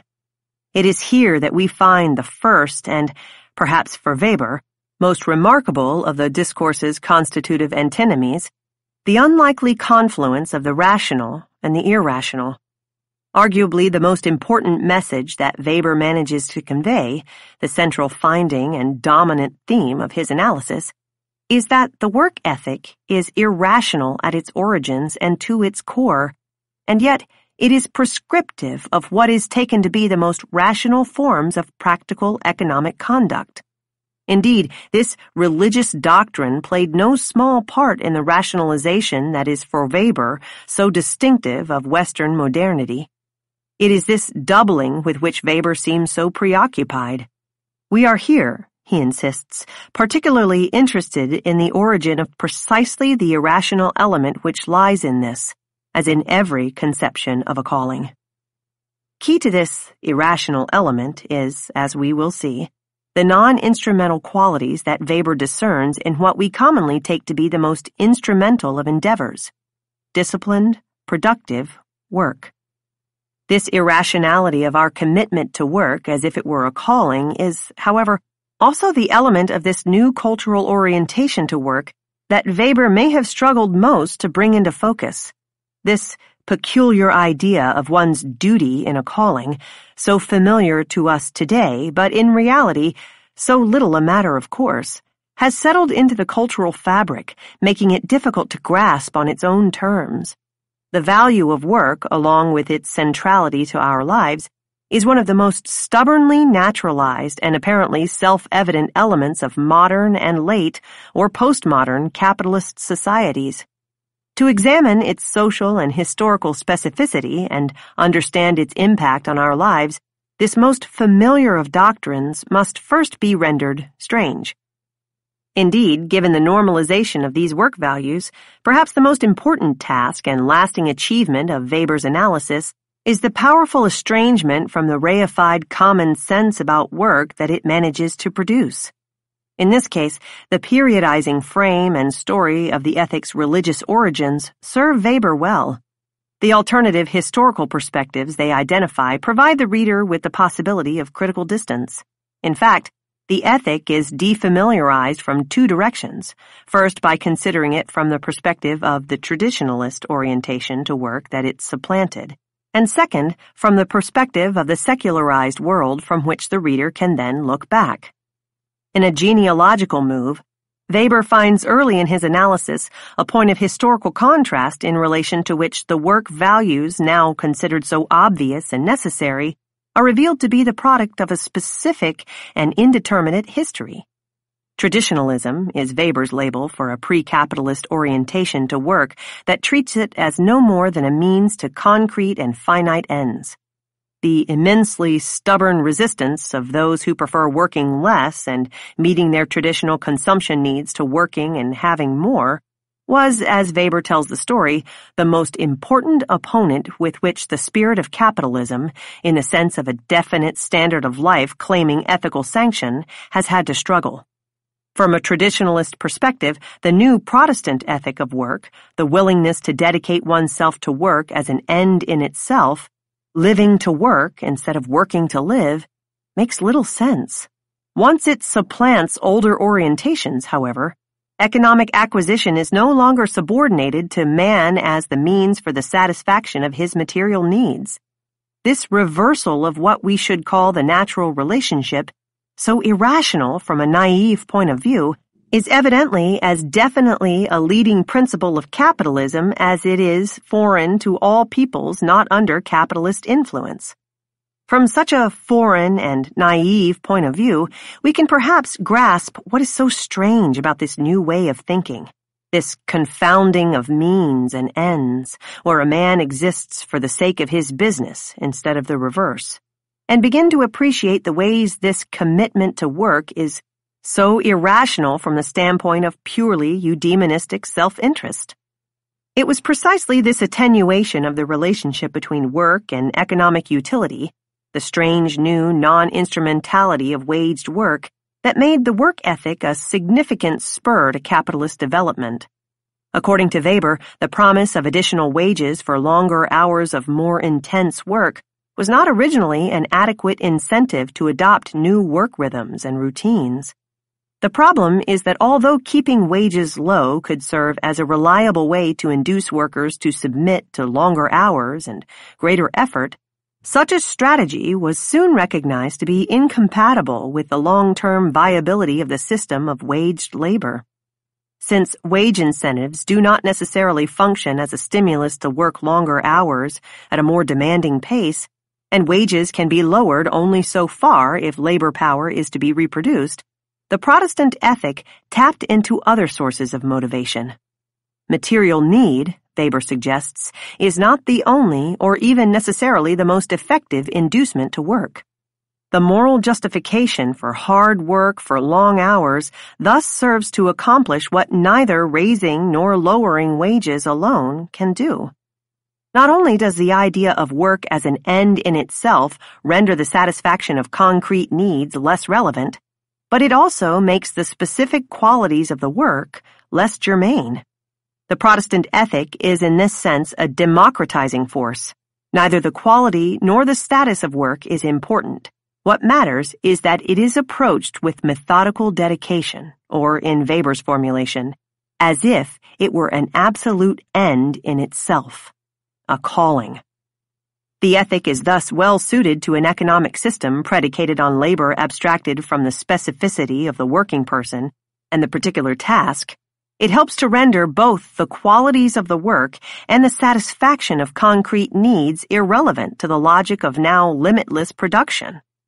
To the extent that the quantity of the worker's effort is now more significant than the quality of the work, the ethic is well attuned to a new cycle of capital, production not for finite consumption, but for continuous accumulation.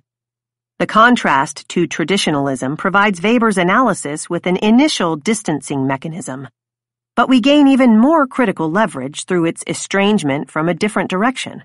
by looking back on the Protestant ethic from the perspective of the secular world for which it served as midwife. Weber's text opens this angle of vision early on by organizing the argument in accordance with the protocols and in the language of social science, addressing us from the beginning as denizens of the rationalized world whose origins we are to explore. The irrational element of the new dogma of work is again highlighted, but this time as we focus our attention on the specific Protestant doctrines that fueled it, the strangeness of which, from a modern perspective, Weber need not belabor. Of these doctrines, Weber singles out Calvin's view of predestination, the psychological effect of which he insists was extraordinarily powerful. It also stands out for the way that it further compounds the irrational non-instrumentality of the behaviors it prescribes. As Weber explains it, the doctrine encourages the believer to work as if working were an end in itself, but not because by doing so one could earn a place among the chosen. One's fate was predetermined and could not be altered through the performance of good works. Commitment to work is prescribed, rather, as a way to assuage the anxiety produced by such uncertainty and to strengthen one's confidence in being among the worthy elect. This orientation to work was thus less the result of one's faith in the afterlife than constitutive of it. Hard work and success are not a means to salvation, but at most, signs of it. To the extent that work acquires more meaning as an act of signification than as a production, there is something ritualistic about our adherence to its discipline, as a means to neither concrete material nor spiritual rewards, but rather as an end in itself. The instrumentality of work discipline is even further weakened. Not even religiously instrumental, the rationality of the behavior appears increasingly tenuous. If we pause for a moment to examine the development of productivist norms since the period of Weber's focus, we can get another perspective on this gap between means and ends. Weber's study explained the subjective constitution of the proletariat and bourgeoisie.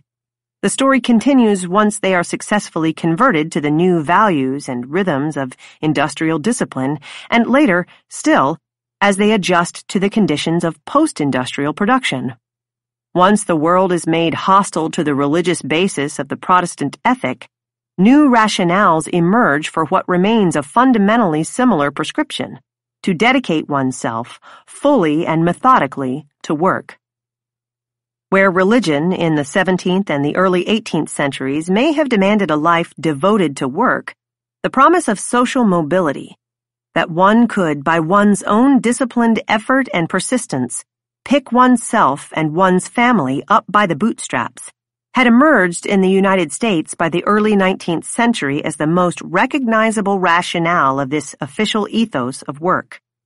This industrial work ethic, as a secular version to the old ethos, focused not on the question of mobility in the afterlife, but rather on its achievement in this life. After the middle of the 20th century, another element, present but not as stressed in the industrial discourse, came to the forefront of the new post-industrial work ethic, an element that characterized work as a path to individual self-expression, self-development, and creativity.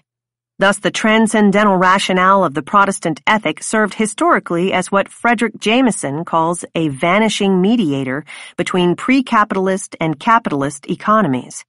It was first supplanted by the social rationale of high Fordism, the promise of mobility, and then also by a more individual justification and the promise of an even more immediate gratification, namely, fulfilling and meaningful work. Indeed, the history of the work ethic in the United States demonstrates the adaptability of this ascetic ideal as it spans time and travels across space. As it turns out, the means to the different ends, that is, the behaviors that the ethic prescribes, remain consistent: the identification with and systematic devotion to waged work, the elevation of work to the center of life, and the affirmation of work as an end in itself. The ethic's goal, however, the supposed reward for this ethical practice, has proven surprisingly flexible. To appreciate the strangeness of this confounding of means and ends, let us return to Weber's critical account. The analysis culminates in the final pages of the Protestant ethic, where he describes the fate, the iron cage to which the ethic delivered us, and at which point the ethic was drained of its religious content and absorbed into the secular culture of capitalism. Its secularization did not, however, eliminate the irrational qualities of the new economic ethos. Indeed, after the demise of this rather short-lived religious mandate, our continued devotion to the ethic's precepts appears even more difficult to account for in terms of a familiar means-ends rationality. At least the Puritan could explain his or her adherence to work discipline in relation to spiritual practices and meanings. Once the religious rationale loses its force, the continued devotion to work becomes more mysterious. Thus, where the fulfillment of the calling cannot directly be related to the highest spiritual and cultural values, or when, on the other hand, it need not be felt simply as economic compulsion, the individual generally abandons the attempt to justify it at all. Haunted by the work ethic, our commitments remain difficult to defend. Attempts to explain them often exhibit more the qualities of post hoc rationalizations than sufficient accounts of our motives. Yet the puzzle of our motivation would seem to be of little practical concern. When we have no memory or little imagination of an alternative to a life centered on work, there are few incentives to reflect on why we work as we do and what we might wish to do instead. Rather, our focus is generally confined to how. To draw on a famous phrase from another text, we shall set to work and meet the demands of the day. Once again, the religious framing of the narrative serves to amplify Weber's final indictment of the now secularized spirit of capitalism and the dependence on waged labor that it promotes. By the end of his analysis, one can detect an unexpected nostalgia for the religiously motivated ethic, a phenomenon that the text had prior to that point treated with a detachment that would seem to be fueled by equal parts scientific objectivity and ethical distaste. From the perspective of the Puritan worker, there is a hollowness, a purposelessness to our secularized workaday existence. The historical trajectory along which this new subjectivity of work develops lends to Weber's final characterization, borrowed from Goethe, a tragic dimension. Specialists without spirit, sensualists without heart, this nullity imagines that it has attained a level of civilization never before achieved. Cast as a delivery from the flames of religion to the fire of disenchantment, the secularization of the ethic is greeted with Weber's patented ambivalence as an ambiguous form of progress, at once welcome, calamitous, and inescapable. A worldly asceticism. Productivism meets consumerism. Weber's insistence on the religious origins of secular ethics calls our attention to a second antinomy through the improbable pairing of the terms worldly and asceticism. On one hand, the Protestant work ethic is, as Weber emphasizes, a fundamentally ascetic morality, one that turned with all its force against one thing, the spontaneous enjoyment of life and all it had to offer. Life, with its wealth of possibilities, is subordinated to the disciplinary demands of work. This injunction to delay other gratifications and focus instead on methodical effort for productive ends remains at the core of later formulations of the work ethic.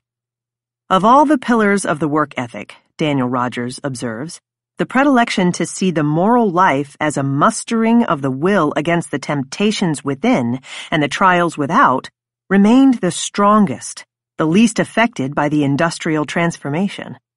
The sanitizing effects of constant labor and the focus on work as the arena in which the individual can, with the proper self-discipline, will his or her own self-development and transformation continue to be affirmed today under the conditions of post-Fordist production. Nonetheless, as a worldly asceticism rather than an otherworldly one, the prescription was and remains rife with difficulties. The worldliness of, for example, unruly bodies, seductive pleasures, and spontaneous enjoyment poses a constant challenge to the mandate for such focused attention to and diligent effort in properly productive pursuits. Ascetic Puritanism sought to fashion, and here the complexities of the project are revealed, a life in the world, but neither of nor for this world. Thus, on the one hand, this worldly brand of asceticism, with its elevation of productive work and prohibitions on luxury and idle amusements, placed constraints on consumption. On the other hand, Weber observes, it had the psychological effect of freeing the acquisition of goods from the inhibitions of traditionalistic ethics. The Puritan ethos serves to restructure our needs and desires as employers and employees, but also as producers and consumers. Its prescriptions were never, by Weber's account, confined to one's practice and comportment as a producer. In fact, it is precisely the ethic's attention to both production and consumption, its potent combination of ascetic denial and worldly desire, that accounts for its powerful contribution to early capitalist development. For when the limitation of consumption is combined with this release of acquisitive activity, the result is the accumulation of capital through this ascetic compulsion to save. The work ethic forged a functional link between productive and consumptive behaviors, originally by dividing their responsibility between two classes. The treatment of labor as a calling became as characteristic of the modern worker as the corresponding attitude toward acquisition of the businessman. Thus, for example, in addition to encouraging workers to accept the primacy of work over the times and spaces of non-work, the doctrine also taught workers to respond to wage incentives, to recognize and accept a necessary connection between their contribution as social producers and their corresponding rights to individual consumption. The work ethic continues to affirm the legitimacy of this connection. Consumption goods are the reward for and sign of one's contributions and status as a producer. As an antinomy, rather than an oxymoron, the worldly asceticism of the Protestant ethic functions not despite, but because of, the pairing of terms. The description that Weber evoked of specialists without spirit, sensualists without heart, stands as a revealing indictment of the ethic's prescriptions for dedicated production and controlled acquisition at an early stage of capitalist development that depended on hard work for meager rewards from one class and the accumulation of savings by the other. Yet, as Weber noted early on, this antinomy is at once central to the historical significance of the Protestant work ethic and key to its demise. This worldly brand of asceticism sowed the seeds of its own destruction as, over time, these puritanical ideals tended to give way under excessive pressure from the temptations of wealth. But although the Puritan relationship between pleasure and denial at the heart of the Protestant ethic was undercut, similar dynamics served to animate subsequent versions of the ethic. In the Fordist period of industrial capitalism, with efforts to sustain a level of mass consumption adequate to the exigencies of mass production, a new relationship between production and acquisition was forged. Consumption, rather than savings alone, emerged as an essential economic practice. As opposed to mere idleness, non-work time was recognized as an economically relevant time to create new reasons to work more. Instead of one class of producers and another of savers, under Fordism, producers were expected to do double duty as ascetically indulgent consumers. As earning wages gave us the right to spend, working hours authorized leisure time. Thus, the producer-consumer antinomy continued to serve as an energizing force under Fordism. The expansion of consumption and consumer-based identities in the Fordist period has led a number of commentators to conclude that the work ethic was finally and completely laid to rest, that by the early 20th century it had been replaced by, depending on the account, a leisure ethic, a hedonistic consumption ethic, or an aesthetic of consumption. According to such accounts, Work had once again been reduced, this time by the seductions of commodity culture, to a mere means to an end, and consumption had replaced work as a site of intensive subjective investment. Indeed, the history of the work ethic in the United States reveals many recitations of this claim, usually motivated by a fear that the work ethic is losing its hold on a new generation, with all kinds of potentially dire economic, social, and political consequences. What these arguments fail to recognize is that the work ethic was always already also an ethic of consumption, one that avows the necessary, legitimate, and indeed ethical link between hard work and whatever might count in different economic phases as deserved and responsible spending. The work ethic in its various incarnations helps organize, manage, and justify the changing relationship between production and consumption. It was and remains a way to sustain a functional relationship between the purchase of labor power and the sale of commodities by forging an ethical link between restraint and indulgence. As Weber notes in the case of the Puritan ethic, the enjoyment of wealth was never the problem. The danger, rather, was that one would no longer see the need to continue to work. In fact, Weber claims, it is only because possession involves this danger of relaxation that it is objectionable at all.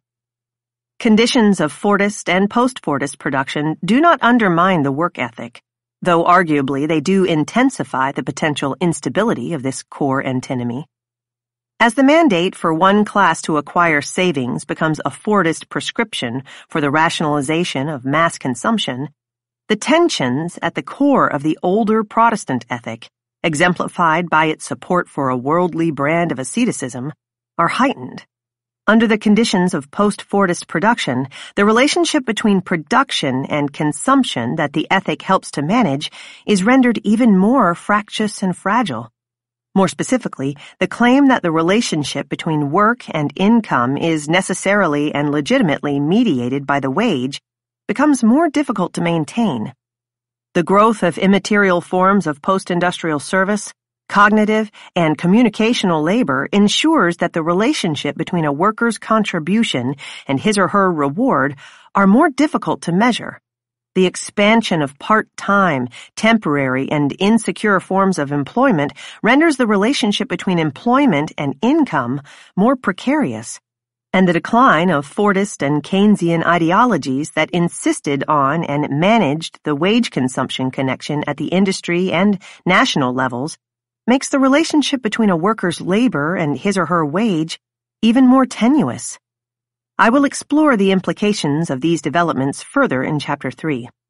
Here, I want to emphasize that the work ethic functions, as Weber originally recognized in the Protestant case, to stimulate consumption in some relation to production. It prescribes both productivist and consumerist values, insisting only on their necessary connection, their mutual dependence. Though a constant source of the ethic's instability, prescriptions for whatever may be conceived at any particular moment as rational acquisition or legitimate consumerist indulgence remain at the heart of, rather than beyond the purview of, capital's productivist ethic. Autonomy and command, managing independence. A third antinomy at the heart of the work ethic that Weber's analysis suggests is its promotion of work as a path to independence, and the fact that the individual is thereby subject to dependence on waged labor and delivered to the sovereignty of employers. Although the wage relation has come to be considered the hallmark of self-sovereignty, it nonetheless remains a relation of subordination, and the autonomy that work is expected to ensure maintains an uneasy relationship to the ongoing subjugation that it also authorizes. This produces a tension that must be carefully managed, as both the independence of the worker and his or her submission to the wage relation fuel social production. It is this paradoxical figure of what we might call the sovereign individual subject of exploitation that is increasingly the source of surplus value. Work is often understood and experienced as a field of individual agency and as a sign of and a path to self-reliance. the Protestant work ethic hailed the individual as a moral agent, responsible for achieving the certainty of his or her own salvation. Work was in this sense a mechanism of spiritual independence. Rather than relying upon religious institutions and authorities, the conscientious Puritan continually supervised his own state of grace. The link between waged work and independence was solidified in the industrial period, when work became lauded as a means to social and political independence. Wages freed the worker from dependence on state aid and family support. Waged work thus became seen as the sine qua non of self-reliance. By this account, the free labor market provides the institutional setting, a very Eden of the innate rights of man, in which individuals can seize control of their own fate. Individuals meet in this realm as buyers and sellers of a commodity, labor power, and contract as free persons who are equal before the law. Of course, the progress of industrialization posed many challenges to the claim that waged work was best characterized as a state of independence rather than dependence. And yet, as Nancy Fraser and Linda Gordon argue, it was in this period that waged labor became increasingly synonymous with independence. Whereas individual, or more precisely, household, independence had been a status that only property ownership could confer, over the course of the industrial period, it became increasingly identified with wage earning. Indeed, whereas working-class activists had previously decried waged labor as a form of wage slavery, they now claimed a new form of manly independence within it. In the process, dependency is redefined in such a way that it does not include capitalist relations of subordination in its field of relevance. As Weber points out, the work ethic, and this remains consistent over the course of its historical transformations, is an individualizing discourse. The individual's economic achievement or lack of achievement depends on and is reflective of his or her character. What could be seen as the responsibility of a collective becomes the duty of every individual. Thus, refracted through the lens of Puritan ethics, St. Paul's "He who will not work shall not eat," once understood to be relevant to the community as a whole, now holds unconditionally for everyone. That is, moral responsibility now lies with the individual rather than the community, and rich and poor alike shall not eat without working. This becomes even more applicable over the course of the industrial era, once waged work becomes normative, and it is especially true in the post-industrial period as the breadwinner norm becomes increasingly universal, an expectation not just of household heads, but of every adult citizen. With fewer instances of legitimate economic or political dependence, whatever dependency remains, therefore, can be interpreted as the fault of individuals. Independence becomes less a matter of the types of relationships one finds oneself subject to, and more a quality of one's character. Post-industrial dependency, thus, becomes at once increasingly illegitimate and increasingly individualized. As an individualizing discourse, the work ethic serves the time-honored ideological function of rationalizing exploitation and legitimating inequality. That all work is good work, that all work is equally desirable and inherently useful is, as William Morris once noted, a convenient belief to those who live in the labor of others. The Protestant ethic also legalized the exploitation of this specific willingness to work, Weber observes, insofar as it interpreted the employer's business activity as a calling. From the perspective of the work ethic, governments are seen to protect the welfare of citizens by defending their right to work, while employers are not so much extracting surplus value as they are meeting the concrete needs of their employees for work. Just as the Protestant ethic gave the bourgeois business person the comforting assurance that the unequal distribution of the goods of this world was a special dispensation of divine providence, the work ethic offers in all periods a powerful rationale for economic inequality. Comparable to the way that the unwillingness to work is symptomatic of the lack of grace, today the morally suspect state of poverty can be attributed to the lack of individual effort and discipline. After all, God, today we could add the market, helps those who help themselves. As an individualizing discourse, the work ethic eschews institutional support for what is supposed to be an individual responsibility and obscures the structural processes that limit his or her field of opportunity. But the work ethic serves more than simply the classic ideological function of passing off the values and interests of one class as the values and interests of all.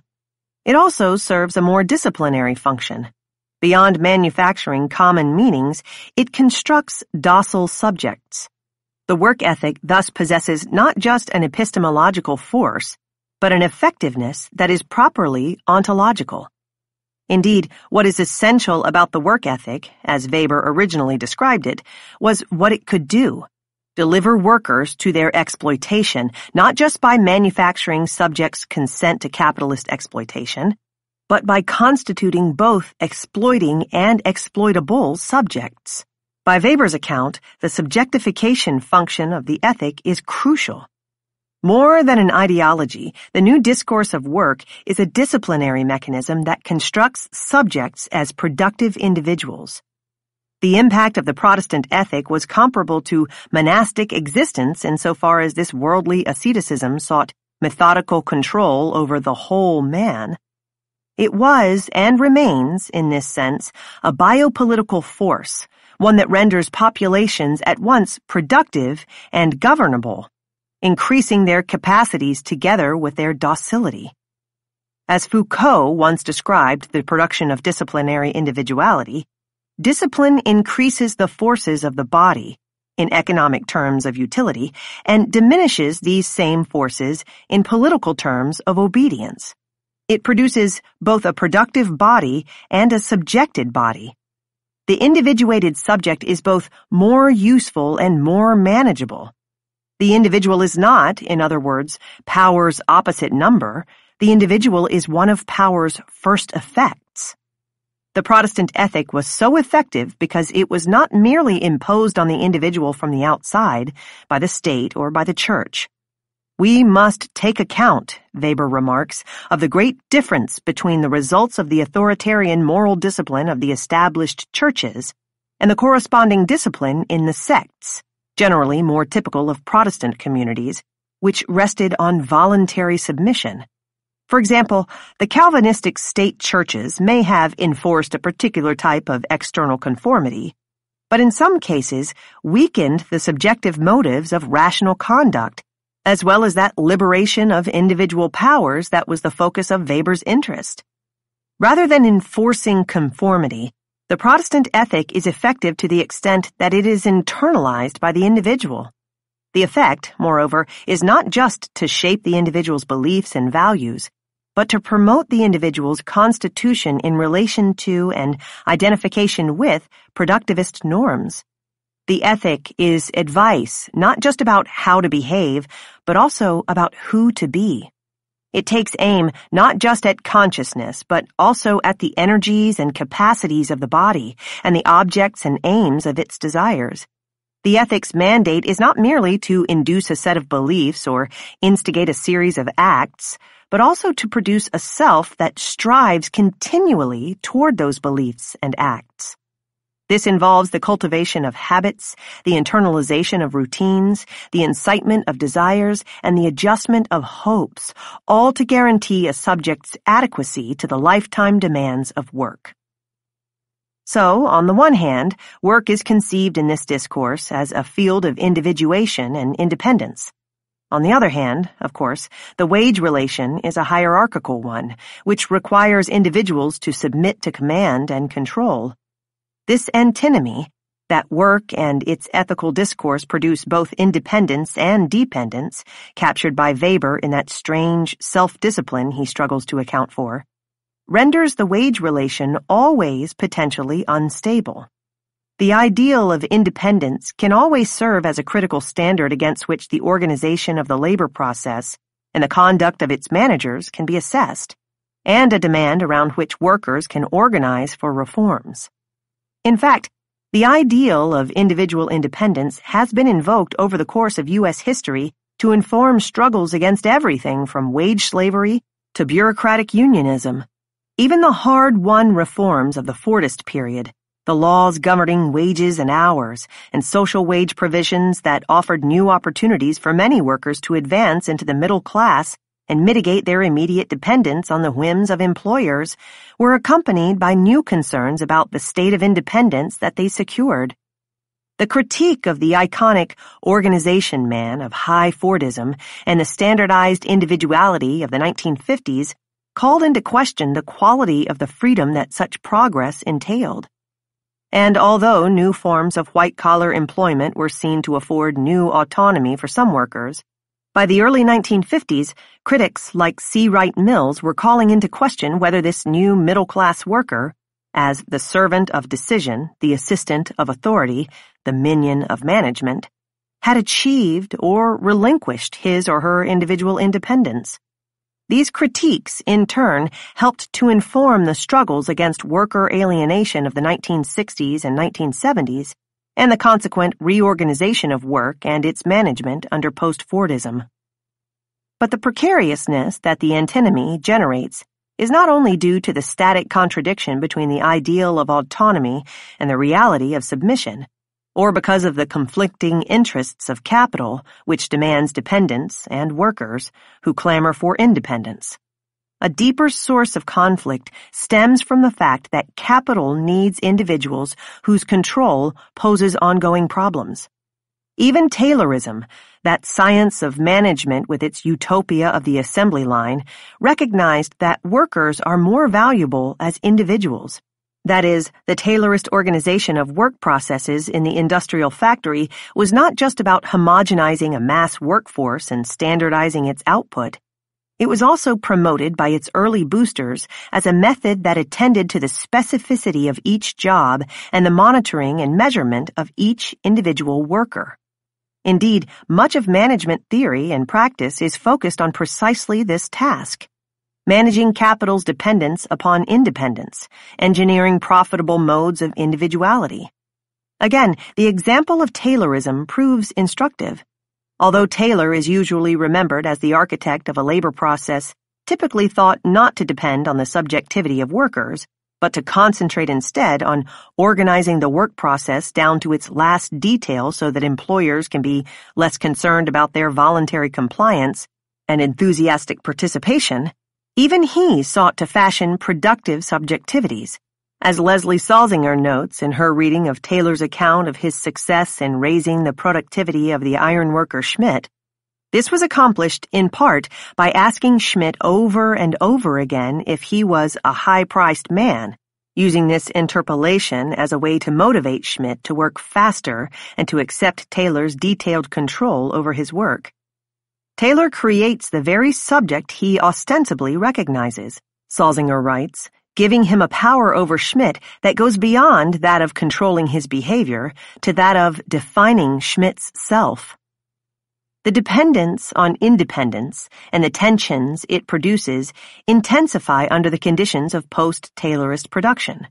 I will develop this point in more detail later in the chapter.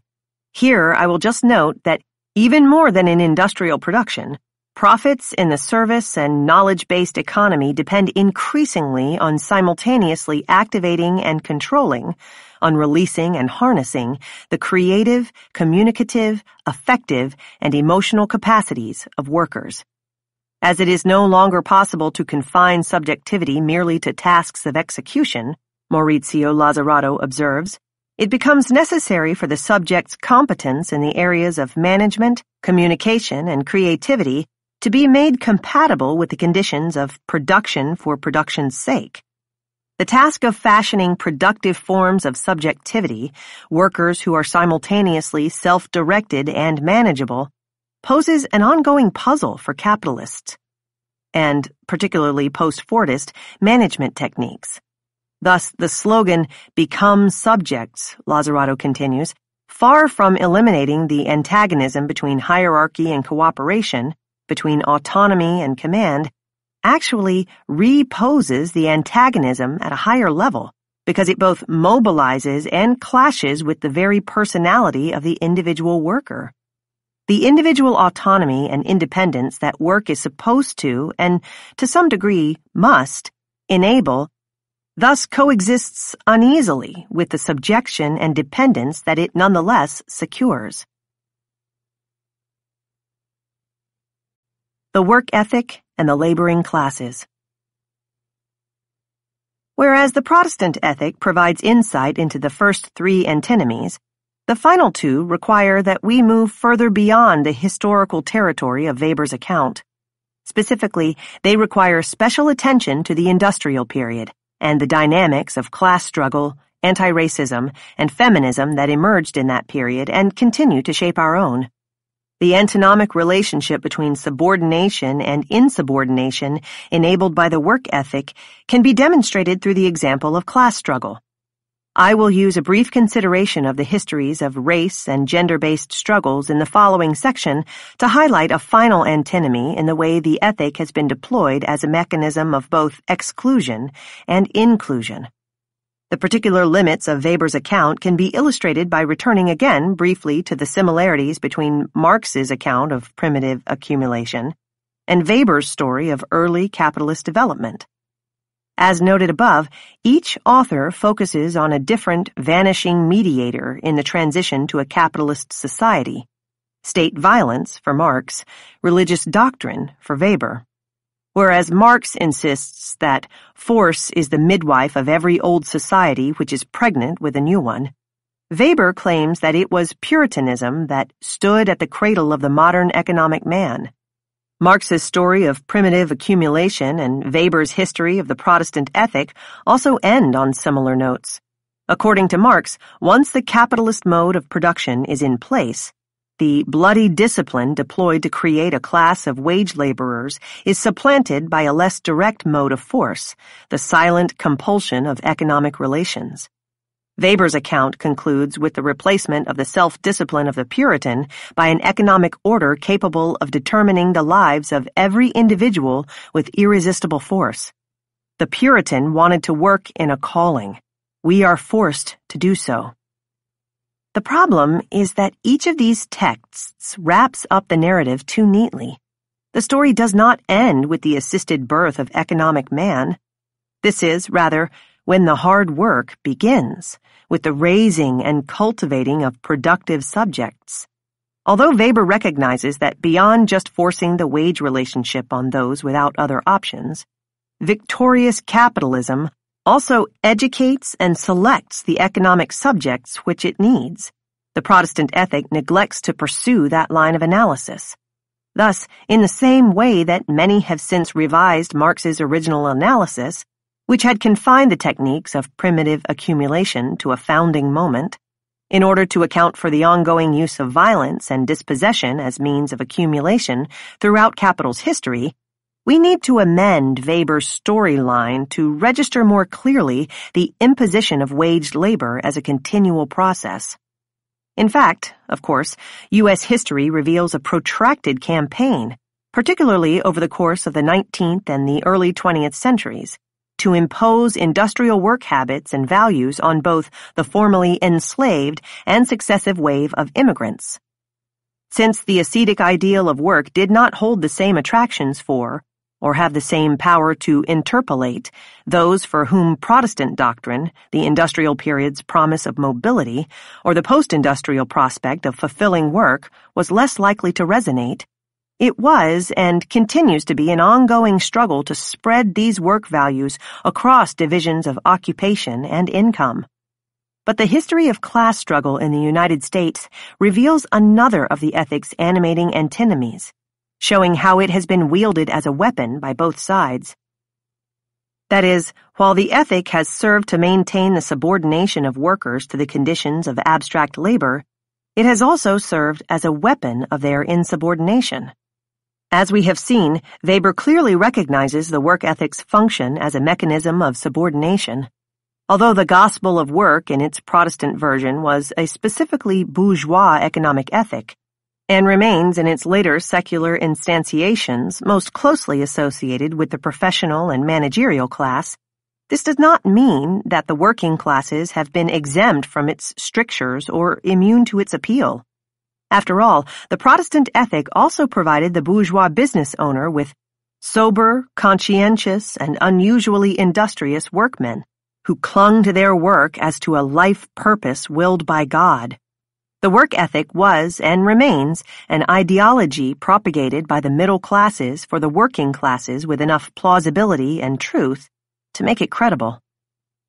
What Weber did not recognize was that it could also serve as a tool of insubordination. Although industrialists and their managers struggled to inculcate the work ethic among laborers, its adoption proved to be something of a double-edged sword. On the one hand, managers often succeeded in expanding the reach of the traditional ethic of work. On the other hand, the ethic was not always adopted in the form or with the results they sought. First, the split between means and ends introduces a certain indeterminacy. To function as a disciplinary force, the industrial work ethic is articulated, contrary in some respects to the original Protestant ethic, in terms of earthly goals and tangible rewards. These then serve as ideals around which workers can struggle for reforms, demanding, for example, higher wages ensuring more social mobility and better, more satisfying work. Second, the process of inculcation through which willing subjects are fashioned does not establish a mimetic relationship between culture and subject. The norm that is internalized is always in some ways altered or hybridized in the process.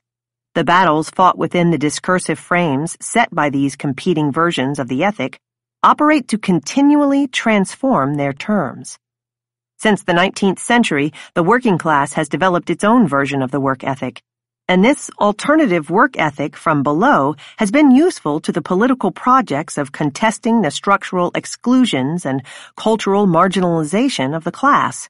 This laborist work ethic of the industrial period, one of several dissident versions that we will continue to discuss in the following section, draws on a variant of the labor theory of value to celebrate the worth and dignity of waged work and to contend that such work is entitled to respect and adequate recompense. Rather than malign the shiftless poor, for example, this version of the ethic takes aim at the idle rich. The laborist ethic was a key element of the class composition of the industrial proletariat, both helping to construct it as a class and serving as part of its arsenal. By highlighting and valorizing its productive role, Baudrillard notes how this laborist work ethic helped to constitute the working class as a class, serving to render it legible and appealing as a collective identity. The ethic of rational labor, which is of bourgeois origin and which served historically to define the bourgeoisie as a class, is found renewed with fantastic amplitude at the level of the working class, also contributing to define it as a class, that is, to circumscribe it in a status of historical representability. Defined in terms of a productivist vocation to match that of the bourgeoisie, the working class could wage its struggles from a position of dialectical opposition, a position that maximizes both the intelligibility of working class demands and, at another level, as we will see in the next section, their recuperability. The laborist ethic was a powerful weapon in the arsenal of the industrial proletariat that helped to secure a host of working-class victories well into the middle of the 20th century. Taking seriously the familiar descriptions of what work could be and could do, workers have struggled to make waged work live up to its ideals and deliver on its promise of social mobility and individual fulfillment. In this way, the ethic has served to augment the power of the dominant class at the same time that it has served to enhance the counterpower of the working class. Working class campaigns in the 1930s against exploitation, fueled in part by the laborist ethic, helped to secure the social welfare and regulatory provisions of the Fordist wage relation, not to mention new management efforts at co-optation in the form of the human relations movement. The post-industrial work ethic, with its new emphasis on work as an avenue for personal development and meaning, was at least in part a response to the rebellions in the 1960s and early 1970s against the disciplinary subjectivity of the Fordist period and the problem of worker alienation that they helped to publicize. The human resources movement that had come into its own by the 1980s attempted to change work processes in ways that would address, in profitable terms, the problem of work quality posed by activists. Thus, the shift from the industrial ethics focus on work as a path to social mobility to the post-industrial emphasis on work as a practice of self-realization is part and parcel of the confrontation of competing versions of the ethic and the struggles over the organization and meaning of work that they signified and facilitated. Class struggles over the application of the work ethic can produce another unintended effect. As more people demand that their work be recognized as relevant to the dominant ethic of work, the class specificity of the ethic becomes increasingly exposed to view. As always, the work ethic, with its various claims about the rewards of work, whether those rewards are coded as social mobility or self-development, shifts from a credible ideal to sheer propaganda, depending on the conditions of work and the individual's position within the complex, intersecting hierarchies of the work society. The further the discourse travels, the more its precepts are abstracted from the real conditions of work, and the more often it is reduced to a crudely ideological phenomenon. Its universal claims about the benefits and gratifications of a lifetime devoted to work may reflect some of the experiences of one class, but mystify those of another. Race, gender, and the propagation of the work ethic. The history of the work ethic in the United States reveals not only its class inflections, but also its instantiations as a racialized and gendered discourse.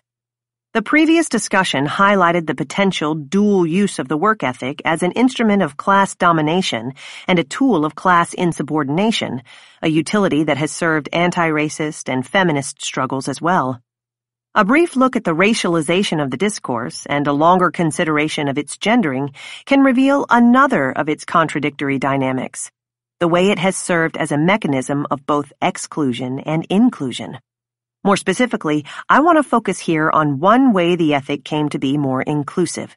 That is, how it extended its reach beyond the bourgeois class of the industrial period and today's professional and managerial class by being rendered simultaneously exclusive of other groups. This focus on both the inclusions and exclusions that the work ethic sustains recalls Weber's dual emphasis on the egalitarian and hierarchical effects of the new work values.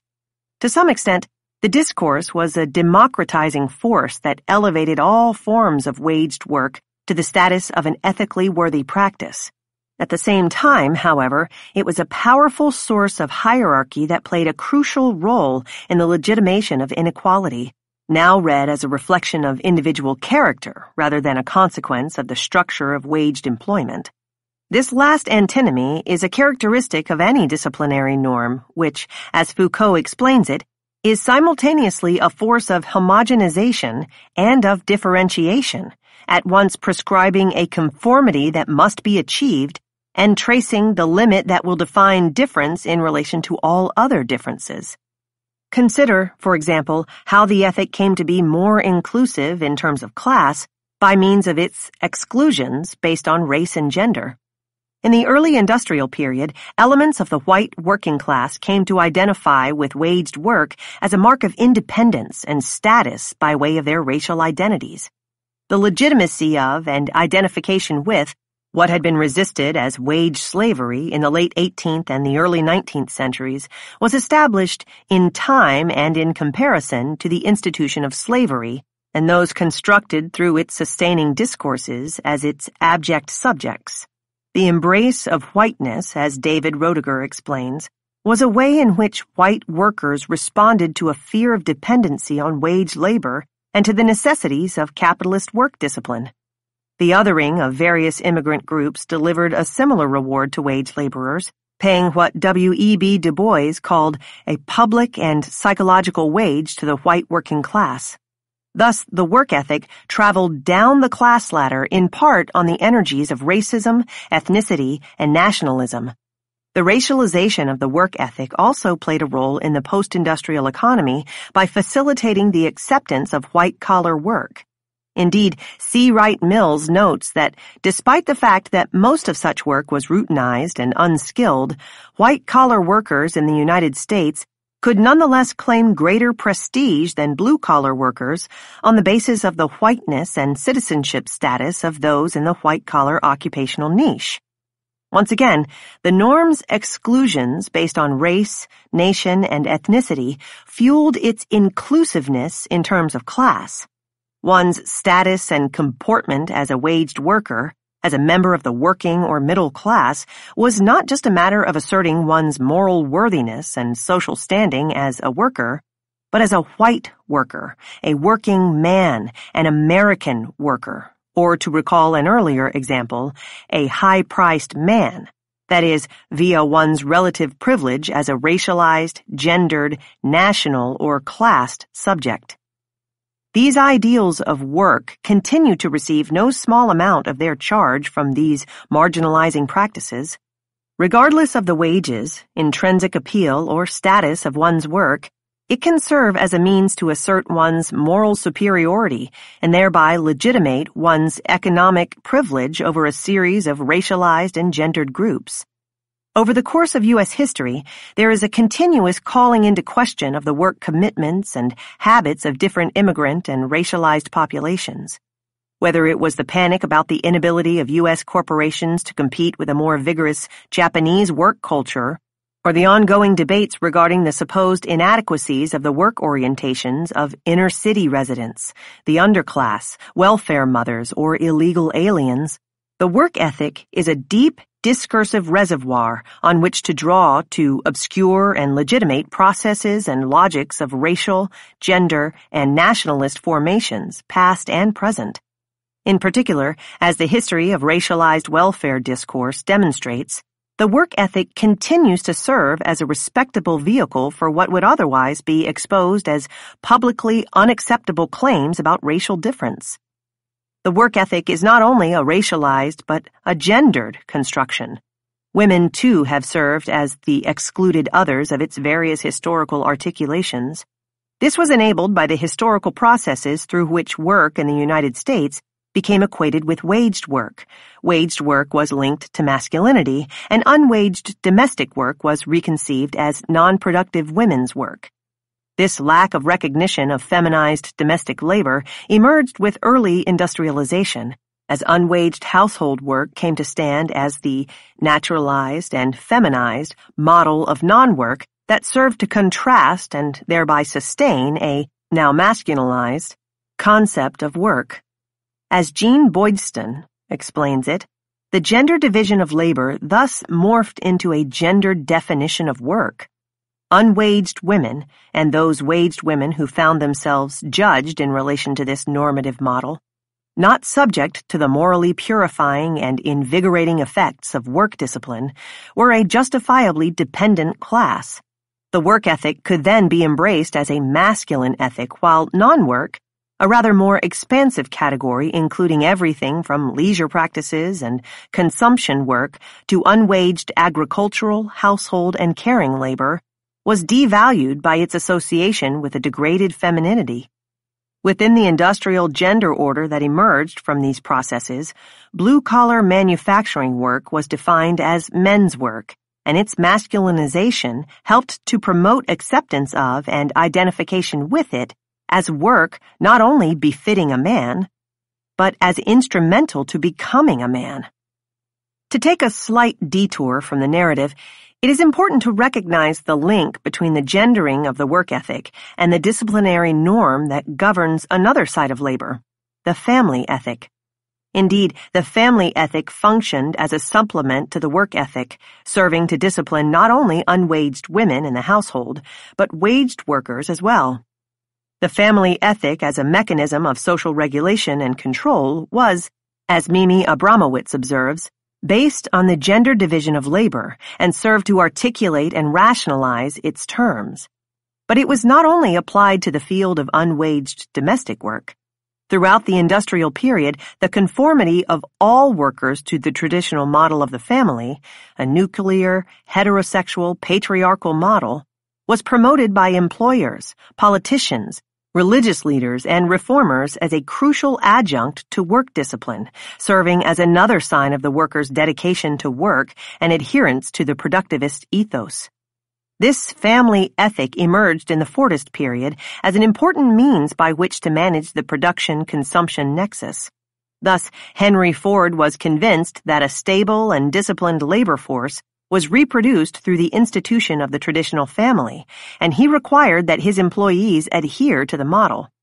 Culture of poverty discourses have long focused their critical sights on family structures, including the Negro family of the infamous Moynihan Report, claiming that the traditional patriarchal nuclear family is fundamental to economic success. The institution of the family has, of course, undergone dramatic changes since the period of high Fordism. But just as the work ethic has managed to survive the transformations of work, the ghost of dead family values continues to haunt us as well. As one White House report from the 1980s put it, the family, as the seedbed of economic skills, money, habits, attitudes toward work, and the art of financial independence, plays a key role in the transmission of work skills and ethics. Neither the modern family nor the free enterprise system would long survive without the other. The family ethic endures in this post-Fordist period, serving various family values campaigns as a tool of political economic discipline, arguably for many of the same reasons it was defended earlier. For the role it plays in reproducing a stable and able workforce with little in the way of public funding, or, to put it another way, because otherwise we might destroy the golden egg that produced cheap labor. To return to the major line of argument, the fact that some are excluded from the dignity and worth conferred by the work ethic can serve to render its prescriptions more attractive to others. Thus, the inclusion of more white and male workers in the scope of the ethic's logics was facilitated in part by the exclusion of many black and women workers from the status of hard-working and disciplined breadwinner. However, while these articulations of the ethic in relation to gender, race, and class identities and relations served to facilitate its propagation among, in the examples treated above, broader swaths of the white male working class, it also generated conflict as these various exclusions were contested and resisted on the one hand and, as the discussion that opens the next chapter illustrates, refused and disregarded on the other hand. We have already touched upon the historical importance of the laborist ethic. The work ethic has been a similarly powerful weapon in the arsenal of anti-racist struggles.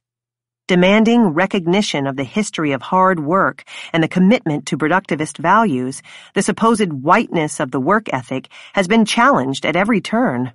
Claims about the strength of the work ethic have been enlisted in anti-racist discourses and projects of racial uplift from Booker T. Washington's efforts to educate students who would learn to love work for its own sake, and Anna Julia Cooper's promotion of not only the economic but the social benefits of black women's unwaged household work, to William Julius Wilson's argument that unemployed and underemployed residents of the urban ghetto are, contrary to those discourses that seek to pathologize their choices, more likely to share than to eschew dominant work values. Although these demands for inclusion have undeniably been important historically and effective politically, I want to focus here on the limitations of such efforts to secure recognition of the moral respectability of excluded or marginalized workers and the ethical status of their labors. The discussion that follows will focus on feminism's relationship to the work ethic to illustrate some of these limits. Feminist reformulations of the work ethic have abounded since the 19th century, when the work ethic brought its enormous reserves of power to the women's movement. As noted in the introduction, two general feminist strategies for confronting women's marginalization in relation to work and its dominant ethic emerged to respond to the industrial period's imagination and engineering of the gendered relationship between waged work and household labor. One such response accepts the characterization of domestic work as non-work and focuses on integrating women into waged work. The tradition of liberal feminism has long praised the virtues and rewards of waged work for women. Thus, in 1792, Mary Wollstonecraft decried the enervating and corrupting indolence encouraged by the norms of middle-class femininity, insisting that trifling employments have rendered woman a trifler. But the work ethic may have received its most unconditional support within feminism in Betty Friedan's Feminine Mystique, which declared that a woman can find identity only in work that is of real value to society, work for which usually our society pays. Deluded by the feminine mystique and the immaturity it brings, the housewives she interviewed were prevented from doing the work of which they are capable and making that serious professional commitment she prescribes. Although these examples, drawn from first and second wave liberal feminism, exemplify a more white and middle-class discourse, befitting those for whom the ideology of separate spheres and anxiety about feminine idleness resonated most, they no doubt also held attractions for a broader cross-section of women who, as Zillah Eisenstein once observed for Friedan's argument, not only may have identified with that class position even if they did not inhabit it, but may have been attracted to the liberal ideals of equality of opportunity and individual independence upon which the arguments are predicated.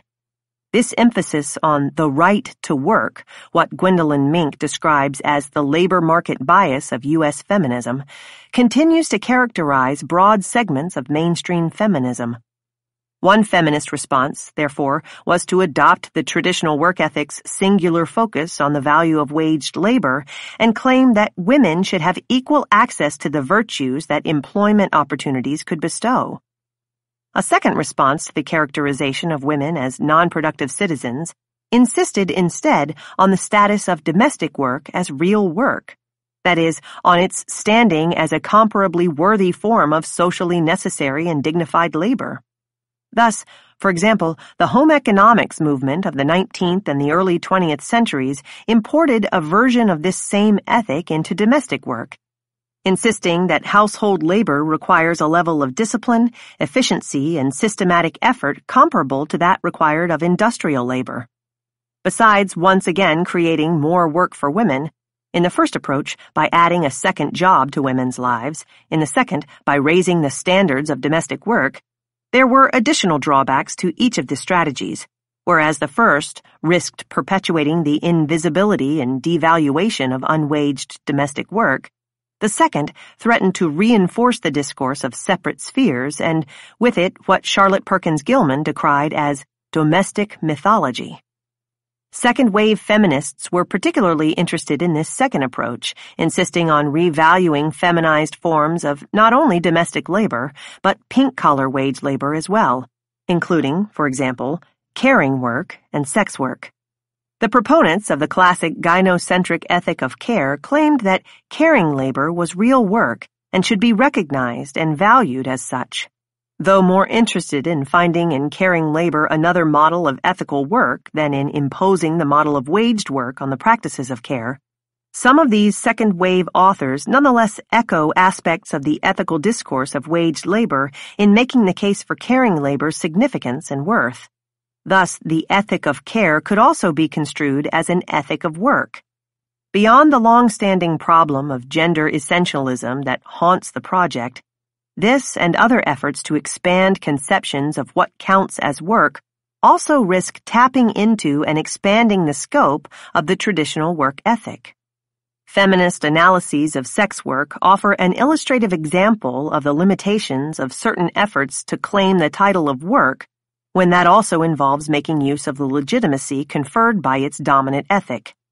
Introduced originally as a way to intervene in the feminist sex wars, the label sex work sought to alter the term of feminist debate about sexual labor.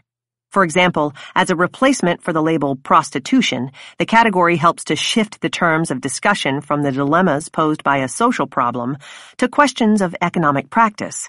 Rather than a character flaw that produces a moral crisis, sex work is reconceived as an employment option that can generate income and provide opportunity. Within the terms of the feminist debate about prostitution, for example, the vocabulary has been particularly important as a way to counter the aggressive sexual moralizing of some in the prohibitionist camp. as well as their disavowal of sex workers' agency and insistent reliance on the language and logics of victimization. The other side, however, has produced some comparably problematic representations of work as a site of voluntary choice and of the employment contract as a model of equitable exchange and individual agency. More relevant to our topic here, it is important to recognize how much of the rhetorical utility of the label sex work stems from its association with conventional work values. For those involved in sex worker advocacy, the term can serve not only as a way to foreground the economic dimensions of such labor practices, but as a way to insist on their essential worth, dignity, and legitimacy. As, in the formulation of one advocacy group, service work that should be respected and protected. I do not mean to deny the vital importance of these efforts, only to point out that they often tend to echo uncritically the traditional work ethic discourse. Thus, the prostitutes' rights group, Coyote, Call Off Your Old Tired Ethics, may succeed in calling off one of our old tired ethics, but in the process of doing so, taps into and reproduces another. The approach usefully demoralizes the debates about the nature, value, and legitimacy of sex for wages in one way, but it often does so by problematically remoralizing it in another. It shifts the discussion from one moral terrain to another, from that of a suspect sexual practice to that of a respectable employment relation. All of these dissident versions, the laborist, anti-racist, and feminist appropriations of the work ethic, have proved to be powerful weapons for change. Harnessing the ethic has served to render legible and legitimate a host of demands for equality. The laborist ethic turned necessity into pride and servitude into honor, thereby providing a vehicle for the development of class consciousness and a lever of power for the labor movement. Anti-racist affirmations of the work ethic challenged racist stereotypes and served as a potent weapon in the struggle to gain access to employment opportunities, as well as bolstering struggles for equal access to and reform within a number of sites and contexts. Feminist articulations of the work ethic similarly served to garner sympathy for and expand the appeal of a broad set of demands for women's rights. There is no question that claiming equal rights and opportunities as productive citizens has proved enormously effective as a way to challenge class, race, gender, and sexual hierarchies. But all of these demands for inclusion serve at the same time to expand the scope of the work ethic to new groups and new forms of labor, and to reaffirm its power. Thus, the laborist ethic may have helped in the struggle to win Fordist concessions, but it did so by affirming the ideal as a lifetime of dignified work. The class of laborers, Baudrillard observes, is thus confirmed in its idealized status as a productive force even by its revolutionary ideal. Although opposed to the work society's hierarchies, such tactics were complicit with its ethics. This is a potential problem with both of the long-standing feminist strategies regarding work and its dominant values, the demand for inclusion in the form of real, that is, waged, work for women, and the demand to expand the category of work to include what has been mischaracterized either as idleness and leisure or as private, intimate, and spontaneous acts of love, but in any case, as non-work. Each of the approaches risks contesting the gendered organization of a capitalist work society by reproducing its fundamental values.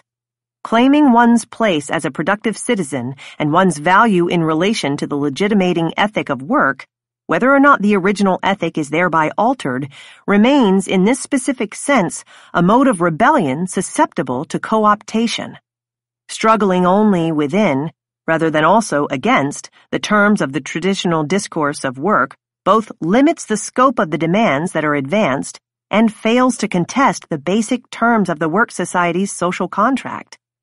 For all their successes, few political movements have managed to confront directly what Weber calls the social ethic of capitalist culture. Post-Fordism and the work ethic. The political and economic developments associated with post-Fordism exert some new pressures on the work ethic. Current trends suggest that our attitudes toward work are of increasing importance to the continued viability of contemporary modes of work and their governance. One could argue that with neoliberal restructuring and the shift in the balance of power between capital and labor that it signals, the coercive inducements to hard work and long hours are often sufficient to deliver manageable workers to the labor market. Indeed, the increasing mobility of capital in comparison to the ongoing restrictions on labor's movement alters the political landscape. The threat of job loss attributed to the pressures of global competition puts workers on the defensive, while the contraction of social welfare provisions further enforces individuals' dependence on the wage relation. The precarious position that so many workers find themselves in echoes that of Weber's Puritan, whose restless anxiety and uncertainty kept his nose to the grindstone. In such a climate, one could conclude that capital is, to recall Weber's claim about an earlier period, back in the saddle and thus no longer in need of its old ethical supports. But that would be only part of the story. In other respects, the willingness of workers to dedicate themselves to work as the center of their lives and as an end in itself may never have been so necessary. There are at least two reasons why our attitudes toward work take on renewed significance in the context of post-Fordism. First, workers' investment in the work ethic is increasingly relevant because in many forms of work, for example, in many service sector jobs, employers want more from their employees than was typically demanded in the factories of the industrial era. Not just the labor of the hand, but the labors of the head and the heart. Post-Taylorist work processes, therefore, tend to require more from immaterial laborers than their sacrifice and submission, seeking to enlist their creativity and their relational and affective capacities. It is not obedience that is prized, but commitment. Employees are more often expected to adopt the perspectives of managers rather than simply yield to their authority. Whereas Fordism demanded from its core workers a lifetime of compliance with work discipline, Post-Fordism also demands of many of its workers flexibility, adaptability, and continual reinvention. If originally the work ethic was the means by which already disciplined workers were delivered to their exploitation, it serves a more directly productive function today. Where attitudes themselves are productive, a strong work ethic guarantees the necessary level of willing commitment and subjective investment. Especially in the context of service work and work with an affective or communications component, the individual's attitude and emotional state are considered crucial skills, along with empathy and sociability. Indeed, the very distinctions between a worker's skills and attitudes becomes difficult to sustain since, as Robin Leidner notes, the willingness and capacity of workers to manipulate and project their attitudes in the organization's interest are central to their competence on the job. Thus, Doug Henwood claims, employer surveys reveal that bosses care less about their employees' candle power than they do about character, by which they mean self-discipline, enthusiasm, and responsibility. As Arlie Hochschild observes in her groundbreaking study of interactive service sector work, seeming to love the job becomes part of the job, and actually trying to love it and to enjoy the customers helps the worker in this effort. Indeed, now more than ever, workers are expected to be the architects of their own better exploitation. But it is not only a matter of what kind of labor power is often sought. When workers are given more responsibility and more discretion, and particularly when the job involves providing services and instilling in clients and customers certain kinds of emotional or affective states, the worker's performance is more difficult both to measure and to monitor. How does one determine an individual employee's contribution to increasingly cooperative labor processes, particularly those that draw on workers' affective, cognitive, and communicative capacities? This call may be monitored for purposes of quality assurance, but it probably is not. When individual contributions to collective production processes are more difficult to discern, employers focus on measuring what they can, increasingly resorting to proximate measures. Personality testing is thus on the rise as one kind of proxy for behavioral assessment, and in this way, the emphasis becomes the total behavior of the individual rather than the specifically productive behavior. Putting in long hours can also be used as an indication of commitment, which can in turn be a signal of productivity. A worker's devotion to work serves as a sign of his or her capacities, just as it once served as a sign of his or her status among the elect. Strong work values are thus increasingly highlighted in management discourses as a significant remedy to the new problems of surveillance simply because they render it less necessary. Thus, we see a growing trend in the United States and elsewhere to both select and evaluate workers on the basis of their attitudes, motivation, and behavior. This is becoming increasingly the case not just for workers in the higher paid reaches of the employment hierarchy, but for those in the lower paid levels as well. These criteria are being used on white, pink, and increasingly blue-collar employees in both the industrial and service sectors. Managing post-Fordist independence. Being professional. These post-Taylorist labor processes pose new challenges for management efforts to construct workers who are, to recall an earlier discussion, both independent and dependent, both autonomously creative and responsive to command. The crude subjectification of Taylor's Schmidt is guided now by a myriad of management theories and a major industry that aids in the manufacture of productive corporate cultures. The relatively simple industrial psychology of the Fordist era had been remade into the complex art of cultural fashioning and emotional engineering typical of many managerial regimes today. The problem for many employers is one of encouraging employee self-development, but only as a human resource, or as some critics of this logic of managerial control describe it, encouraging autonomous employees to use their alleged independence to express their resourcefulness as well as to submit themselves to continuous self-scrutiny and audit in the name of accountability. The impoverishment of this conception of individual development, tethered as it is to a mandate to produce value, is made painfully clear in the management guru Tom Peters's description of work as an opportunity to maximize one's chances of future employment, as what can teach you new skills, gain you new expertise, develop new capabilities, grow your colleague set, and constantly reinvent you as a brand. Just as the Protestant ethic encouraged workers to treat their work as if it were a calling, today, one noteworthy management technique involves asking workers to approach their work as if it were a career. Taylor asked the iconic industrial laborer Schmidt if he were the high-priced man who embodied the Fordist work ethic of social mobility. The comparable injunction for many post-industrial service workers is to be professional. The discourse of professionalism today enjoys a wide application, serving as a disciplinary mechanism to manage the effects and attitudes of a service-based workforce that is less amenable to direct supervision. A brief excavation of the category's purposes and applications from the industrial to the post-industrial labor orders can suggest the significance of the increasingly ubiquitous deployment of the figure of the professional and its codes of comportment.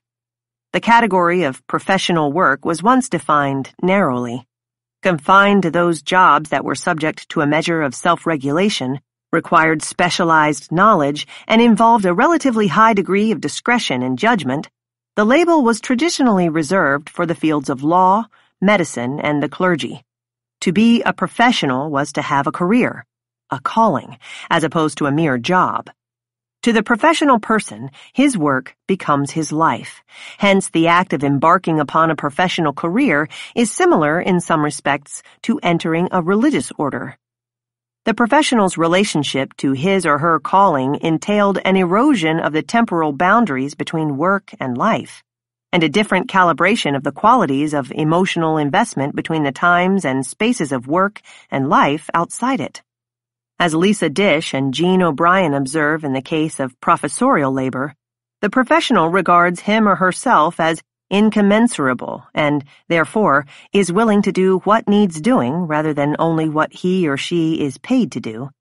Professional socialization has always served as a disciplinary mechanism, one that can induce the effort and commitment, entitlement and identification, and, perhaps above all, the self-monitoring considered necessary to a profession's reproduction as such.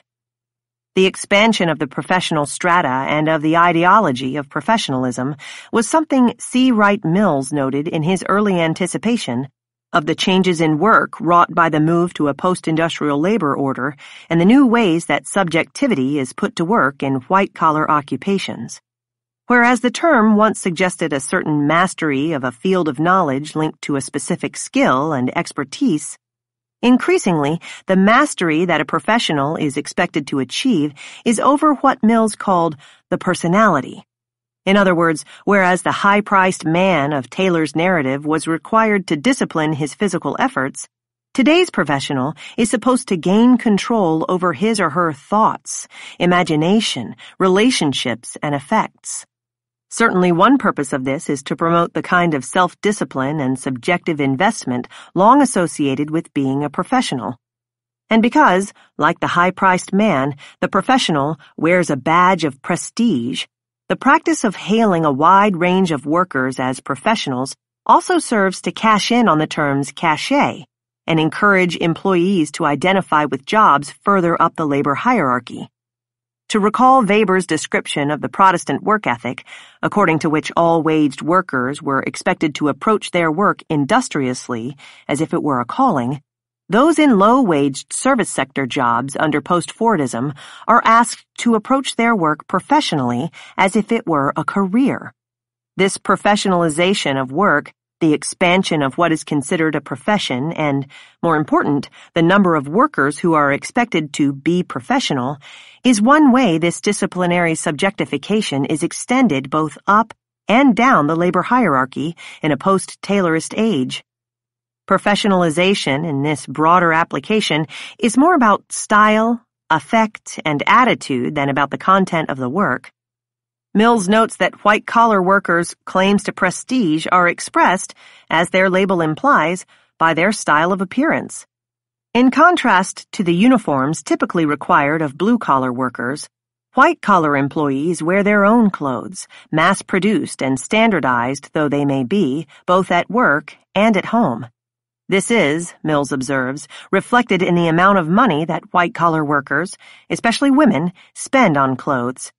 As the studies of two very different contemporary workforces each affirms, the collar metaphor has always been about clothes, and clothes, in turn, are key signifiers of the professional.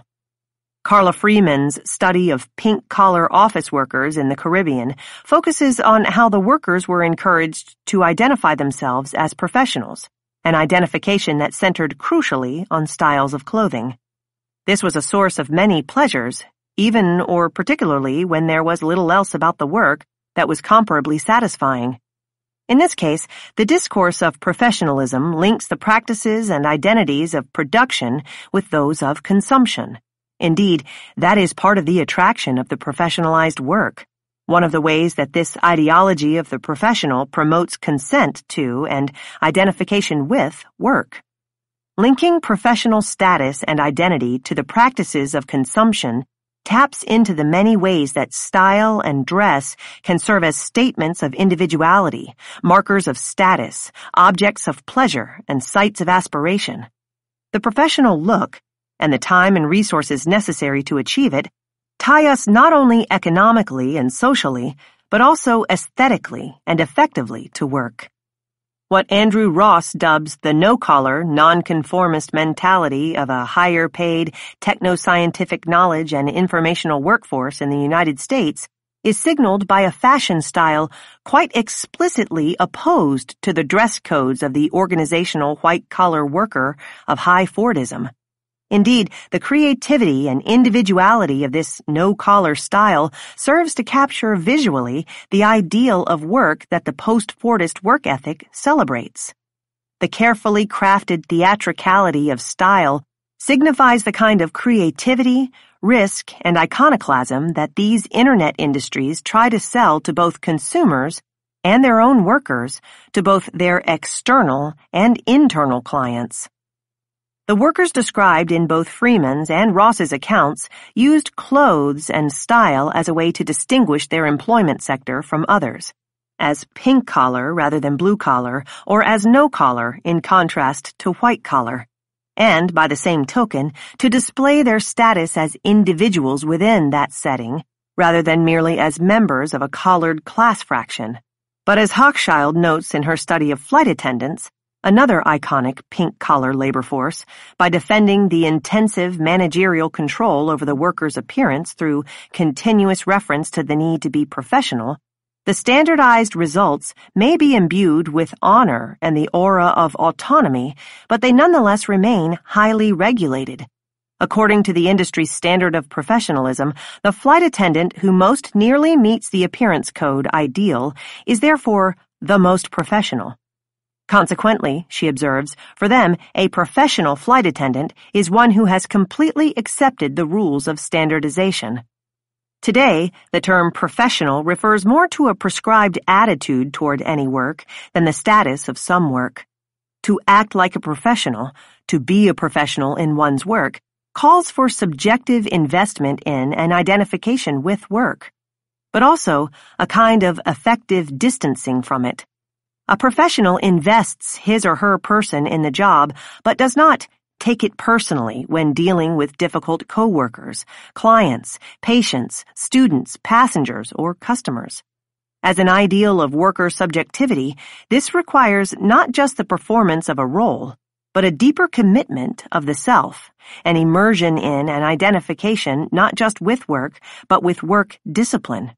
The popular injunction to be professional, to cultivate a professional attitude, style, and persona, serves as one way that the autonomy, especially of immaterial workers, can be managerially constituted up and down the post-Fordist labor hierarchy. Conclusion. The 5 antinomies we reviewed earlier in the chapter are indicative of both the capaciousness of the discourse and its limits, its seeming unassailability and its vulnerabilities. To return again to the original Protestant ethic, Weber cautions us to remember that Puritanism was not a seamless and monolithic force, but in fact included a world of contradictions. Together, these antinomies suggest that although the hegemony of the work ethic may be substantial, it is also always incomplete, tenuous, and shifting. First, what is from one perspective often taken to be the most rational of behaviors appears irrational once we probe a bit further. That part of the cultural devotion to work that cannot be explained by simple economic necessity often proves strangely inexplicable. Second, the relationship between the ethic's productivist and consumerist prescriptions may be functional, but the tensions between them also generate instabilities and openings for critique.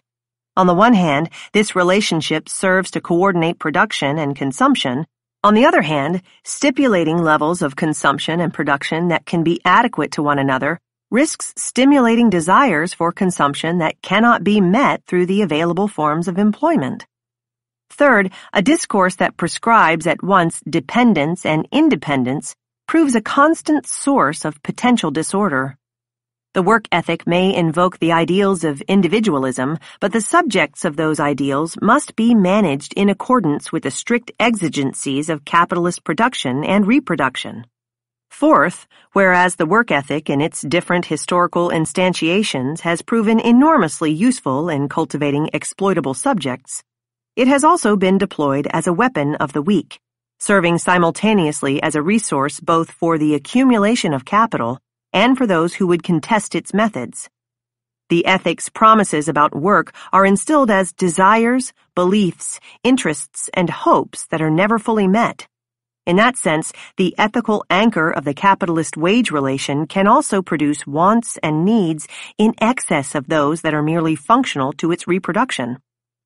Finally, the ethic's means of transmission are also key to some of its contradictory dynamics. Spreading as it does through processes of othering and its oppositions, whereby these others could be constructed as abject but also potentially as resistant subjects, introduces another element of unpredictability. My claim is that the antinomies that animate the work ethic account for both the continued authority of its prescriptions and the precariousness of its dominance. The importance of the ethic persists under the conditions of post-Fordism, as does its vulnerability. The ability of work to harness desires for a life beyond work depends, perhaps now more than ever, on the power of the work ethic. The ethic's consistent prescriptions for our identification with and constant devotion to work, its elevation of work as the rightful center of life, and its affirmation of work as an end in itself all help to produce the kinds of workers and the laboring capacities adequate to the contemporary regime of accumulation and the specific modes of social labor in which it invests. But the changes in the labor processes that make work values more important to capital may also render them less plausible. With each reconstitution of the work ethic, more is expected of work, from an epistemological reward in the deliverance of certainty to a socio-economic reward in the possibility of social mobility, to an ontological reward in the promise of meaning and self-actualization. Indeed, for the anxious Protestant of Weber's account, the quality of work and quantity of wages, the nature of the concrete task and the amount of income it earned, were less relevant than the level of effort the worker applied. Today, in contrast, both the quality of the labor process and the quantity of its material rewards are relevant to the ability of the discourse to deliver on its new ideals of work.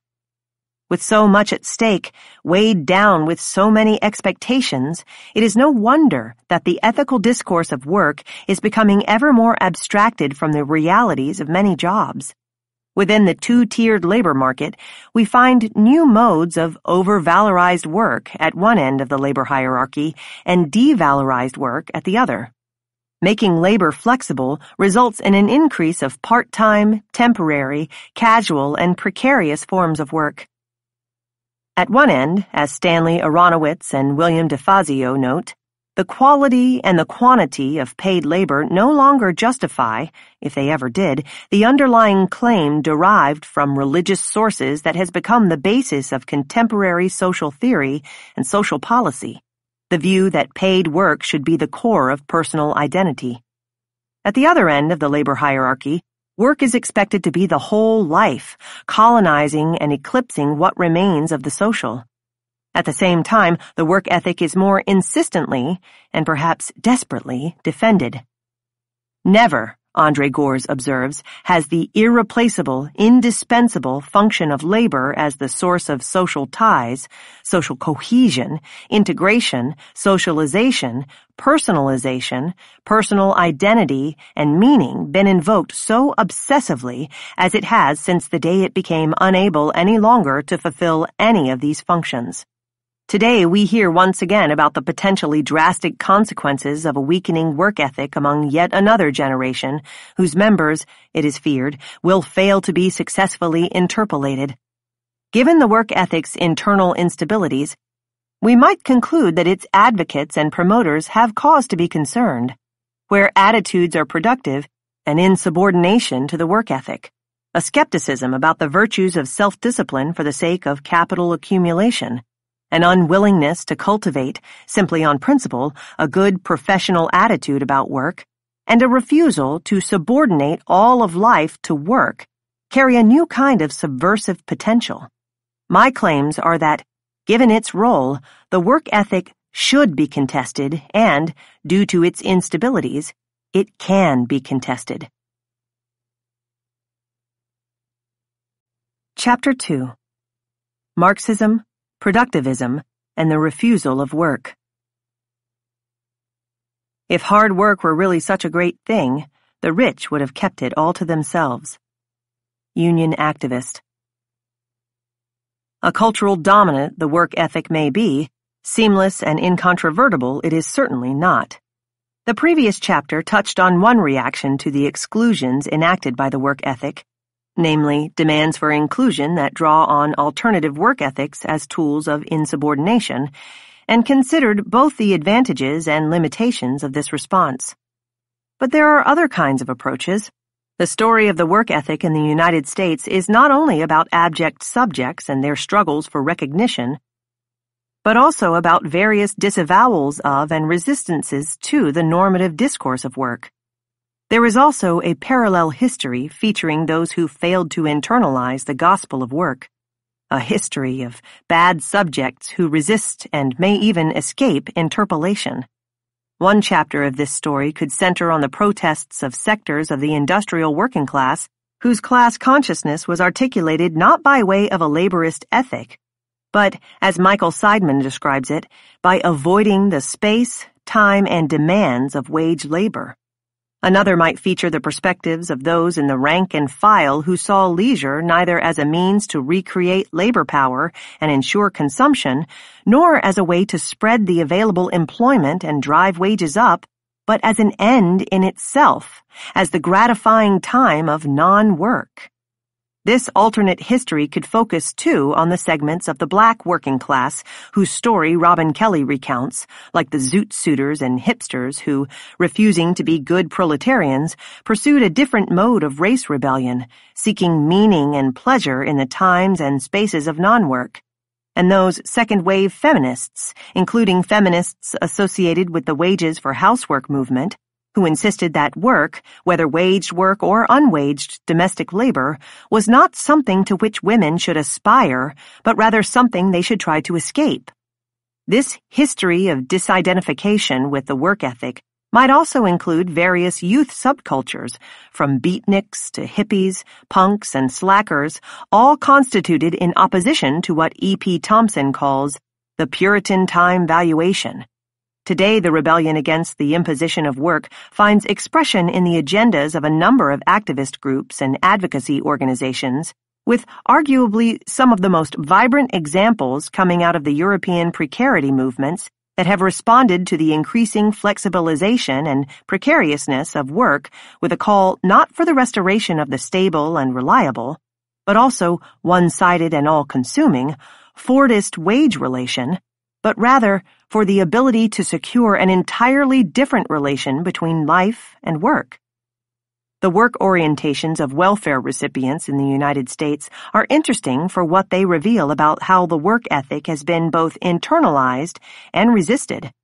Contrary to the often deployed cultural deficiency discourses, studies of the effects of the 1996 welfare reform, the Personal Responsibility and Work Opportunity Reconciliation Act, find much support among recipients for the idea of reform and for the familiar ethic of work in whose name it was advanced.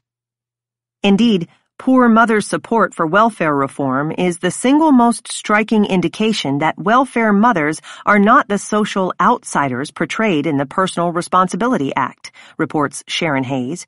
But the history of the U.S. welfare system also reveals the many ways in which recipients have become politicized in relation to work ethic discourses.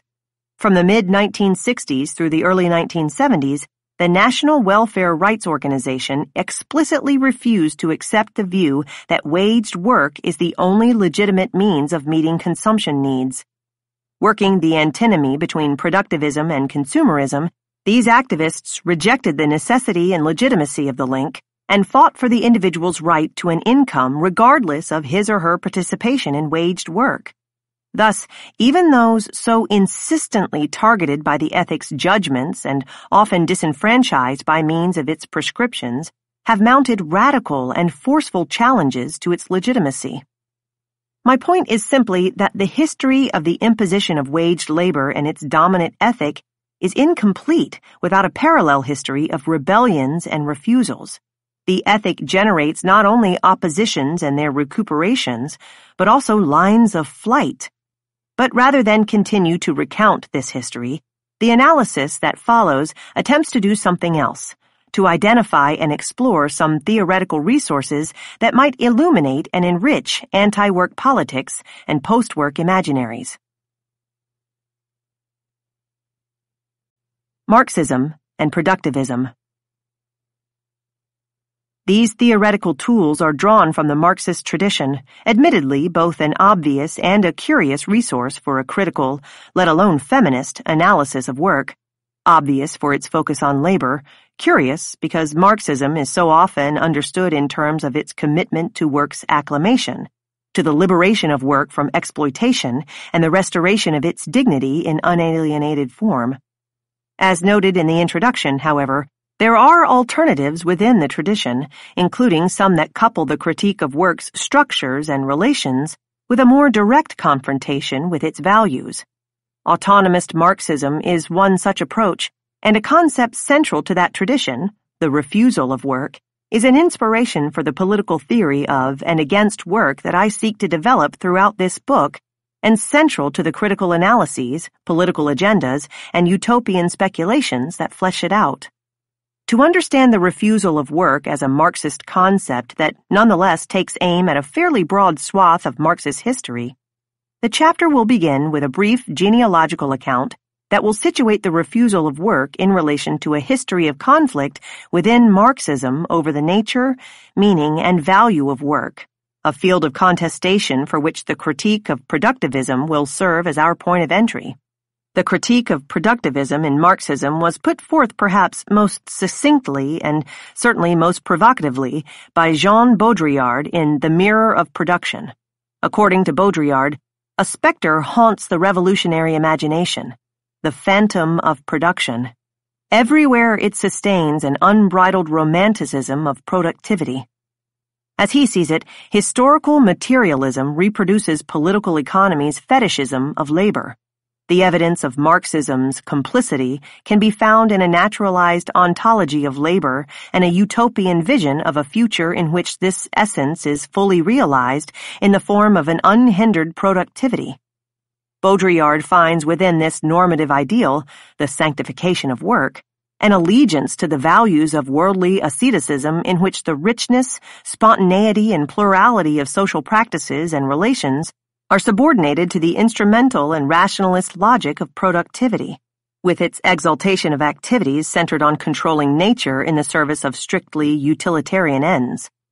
What Baudrillard identifies as Marxism's commitment to productivism, its inability to break from the work values that have developed alongside and in support of Western capitalist social formations, represents a failure of both critical analysis and utopian imagination. Despite the problems with Baudrillard's totalizing indictment of Marxism in its entirety, his critique provides an opportunity to expose and reconsider the productivist assumptions and values that remain stubbornly embedded within at least some contributions to the field. Think, for example, of the critical treatment that the seductive, distracting, and, so it would seem, inevitably degrading pleasures of consumption sometimes receive.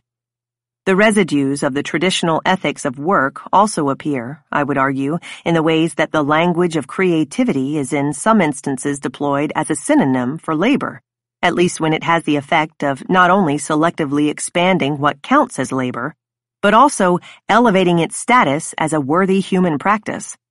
Thus, for example, by describing post-capitalist society in terms of a liberation of creative activity, even non-work can be imagined as a disciplined practice directed toward a laudable goal and distanced from something that risks association with the sin of sloth. The Marxist commitment to these traditional work values is perhaps most clearly displayed in two examples from the history of the tradition, examples that often still dominate particularly non-Marxist representations of the field, which I will call socialist modernization and socialist humanism. These paradigms' assumptions about work are brought into especially sharp relief when viewed through the lens of their respective utopian speculations about post-capitalist alternatives, one posed as an overcoming of labor's exploitation and the other presented as a remedy for labor's alienation.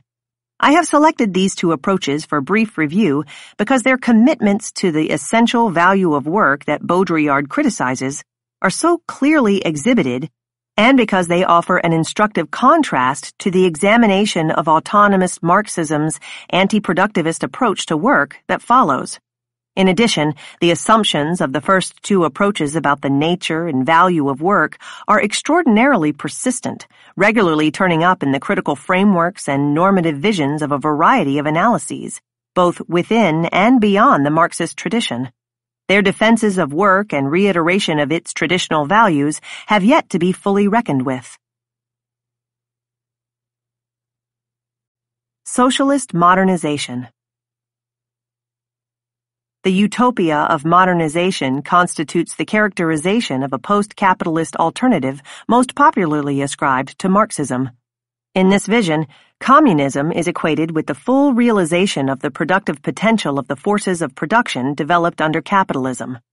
The critique of capital, in this version, centers on the problematic of exploitation and the contradiction between the forces and relations of production. Exploitation proceeds from the private ownership of productive forces and consists of the private appropriation of the fruits of surplus labor. According to this well-rehearsed story of capitalist development, these bourgeois property relations eventually become impediments to the full development of modern productive forces. The conditions of bourgeois society are too narrow to comprise the wealth created by them. Communism, in contrast, would democratize the economic relations of ownership and control. The relations of production, class relations, would be thus radically transfigured, while the means of production and the labor process itself would merely be unfettered. Although it is usually associated with the political legacy of state socialism, socialist modernization does have some points of reference in the writings of Marx and the Marxist tradition. For example, in a text from 1918 consistent with this paradigm's theory of revolution, Lenin distinguished between two phases after the overthrow of capitalism. The first, socialist phase, in which factory discipline is extended over the whole of society, and the final phase of true communism. The socialist stage, a lengthy period of transition between capitalism and communism whose precise duration is unknown, requires from workers self-sacrifice, perseverance, and a commitment to the proper path of steady and disciplined labor. To ensure that communism is achieved in the future, the offensive against capital must be partially suspended during the transition. Socialism thus involves a temporary intensification of capitalism, whereas communism is imagined abstractly as its pure transcendence. In the meantime, the task that the Soviet government must set the people in all its scope is learn to work. This includes the use of piece rates, competition among firms, and time-motion analyses.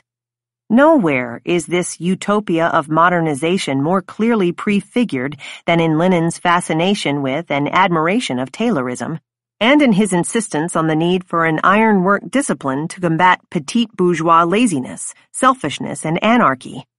But what Lenin considered to be only a means of dealing with the difficult conditions of the immediate, post-revolutionary period became, in the hands of others, as the utopia was either deferred into the ever more distant future or declared achieved, an end in itself. Perhaps later Soviet policies and rhetoric provide the purest examples of this ideal of modernization.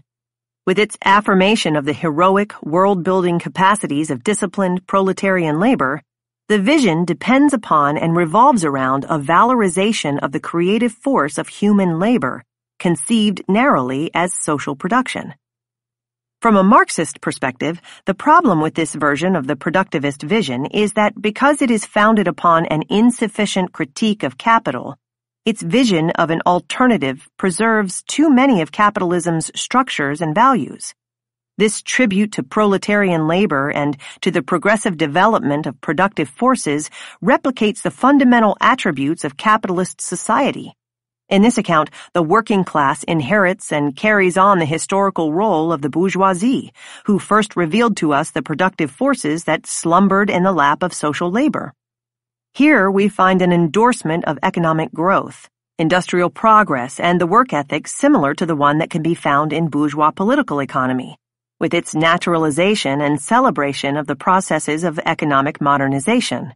The figures of Stakhanov and Oblomov offer an official Soviet version of the political economist's parable about the ethically deserving and undeserving, but with the class positions reversed: the worthy, industrious worker and useless, lazy nobleman. In this form, the critique of capitalist production does not extend, for example, to the labor process itself, and thus does not account adequately for Marx's many-pointed critiques of the mind-numbing and repetitive qualities of factory labor, or his insistence that freedom requires a shortening of the working day. This narrative limits communism to a transformation of property relations, leaving the basic form of industrial production, and even the mode of capitalist command over production, intact. The future alternative to capitalism is reduced, according to Moishe Poston's critical reading of this logic, to a mode of politically administering and economically regulating the same industrial mode of producing to which capitalism gave rise. Accordingly, communism could be understood as the rationalization of capitalism, the taming and mastery of its processes. Socialist humanism. A second example from the archive of Marxist history that sets itself against the modernization model, but that nonetheless shares its fundamental commitment to work, gained popularity among many Anglo-American Marxists in the 1960s. Whereas the modernization discourse originated in the context of revolutionary movements in Europe during the late 19th and the early 20th centuries, the development and popularization of this model of humanist Marxism coincided with the rise of the New Left. Erich Fromm's Marx's Concept of Man, published in 1961 as an accompaniment to the first U.S. publication of Marx's economic and philosophic manuscripts, presents a classic statement of this reading of Marx. It is an attempt to rescue Marxism not only from its association with existing socialist regimes, but also from its more economistic and determinist tendencies. Drawing on the manuscripts, which were first published in the 1920s and first translated into English in 1959, Fromm reconstructs a counter-Marx, a philosophical Marx grounded in a humanist tradition and centered on a commitment to the creative individual as unit of analysis and motor of history. Whereas the earlier model, Marxist modernization, gravitates toward capital and the Communist Manifesto as privileged texts, this humanist discourse traces its lineage to Marx's early writings, the manuscripts, and the German ideology. While the utopia of modernization is conceived as a response to the critique of bourgeois property relations and the problematic of exploitation, the humanist utopia grows out of the critique of alienated labor. Whereas the former focuses on notions of social progress, social justice, and social harmony, the latter privileges the individual as a crucial category and fundamental value. Indeed, according to Fromm, Marx's philosophy was aimed at the full realization of individualism. There is a romantic dimension to this as well, which is evident in Fromm's descriptions of Marx's philosophy as a movement against the dehumanization and automatization of man inherent in the development of Western industrialism, and a spiritual humanistic alternative to the mechanistic materialistic spirit of successful industrialism.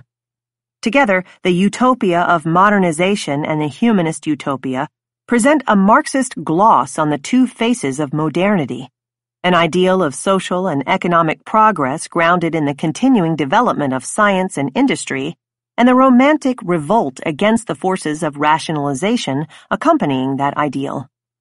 The two visions of the future, socialist modernization and socialist humanism, are in some ways opposed to one another, but they are based on a similar commitment to labor as a fundamental human value. In the first, labor is conceived as social production and lauded as the primary mechanism of social cohesion and achievement. In the second, labor is understood as an individual creative capacity, a human essence from which we are now estranged and to which we should be restored. Drawing on Marx's manuscripts, Fromm insists that the self-realization of man, which he understands to be Marx's central concern, is inextricably linked to the activity of work. In this process of genuine activity, man develops himself, becomes himself. Work is not only a means to an end, the product, but an end in itself, the meaningful expression of human energy. Hence, work is enjoyable. The problem with capitalism is that it estranges us from our essential nature, our authentic selves. Alienation is in this sense the negation of productivity. For Marx, Fromm argues, socialism meant the social order which permits the return of man to himself, the identity between existence and essence. Unalienated labor, as the reigning ideal around which a future utopian society is to be organized, is imagined as the primary means of individual self-realization and self-fulfillment. Fromm presents a long quote from the third volume of Capital, a famous passage in which Marx envisions a realm of freedom above and beyond a realm of necessity, and insists that all the essential elements of socialism can be found therein. In Fromm's reading of this passage, we find the key to humanist vision of unalienated labor, a transformation of the world of work into a cooperative process that is controlled by the individual producers. It is not the planned economy that produces freedom, but participation in the activity of organizing and planning that enables one to be free. Freedom is a matter of individual independence, which is based on man's, the individual's, standing on his own feet, using his own powers, and relating himself to the world productively. Fromm's cure for capitalism is not more work, as Lenin once prescribed, but better work. The central theme of Marx, Fromm insists, is the transformation of alienated, meaningless labor into productive, free labor. This is the means by which we can finally realize our true humanity. It is interesting to note that in Fromm's discussion of that famous passage from the third volume of Capital, the passage that he characterized as expressing all the essential elements of socialism, he quotes the passage at length up through the part where Marx states that the realm of freedom can flourish only with the realm of necessity as its basis, but omits the next and concluding sentence of the paragraph in which Marx adds that the reduction of the working day is the basic prerequisite. Later in his book, Fromm quotes a shorter section of the same passage, this time including the final sentence about the need to shorten the working day. Yet his lack of interest in the ideal of work reduction is still clear. He adds italics to emphasize every part of the quote except the final sentence, upon which he again neglects to comment. Why work less if work in its unalienated form as socialized production is the expression of and means to self-creation? The goal is to restore work's dignity and worth, not to contest its status as the pillar of social value. Unlike the modernization model, which rejected private property in the market while accepting and adapting the basic contours of capitalist discipline, the humanist paradigm incorporates a more extensive critique of work. This critique is, however, hindered by a tendency toward nostalgia for an earlier time, a romanticization of craft production that informs its visions of an alternative. Fromm argues that alienation is greater now than it was in the earlier stage of capitalism when handicraft production and manufacturing prevailed. Concrete labor in the production of use values is sometimes suggested in these analyses as the alternative to the abstract labor that produces exchange values. Thus, for example, in an essay that fits solidly within this humanist rubric, David McClellan presents another reconstruction, drawn largely from Marx's early writings, of communism as an unalienated society in which we have a direct and personal connection to the products of our labor. As objectifications of our laboring essence, the objects we create would serve as confirmations of our being. Instead of producing superfluous things to sell on the market in order to produce surplus value, we would produce useful things for immediate consumption, as opposed to abstract labor as both a conceptual abstraction that reduces different kinds of concrete labor to labor in general and a practical process that transforms the concrete laboring activities of individuals according to the exigencies of large-scale social production. This romantic humanist perspective tends to valorize concrete labor as an alternative. As I noted above, at least some of these assumptions about the nature and meaning of work and the kind of speculative visions they inform can be found in sites outside the tradition of socialist humanism represented here by Fromm.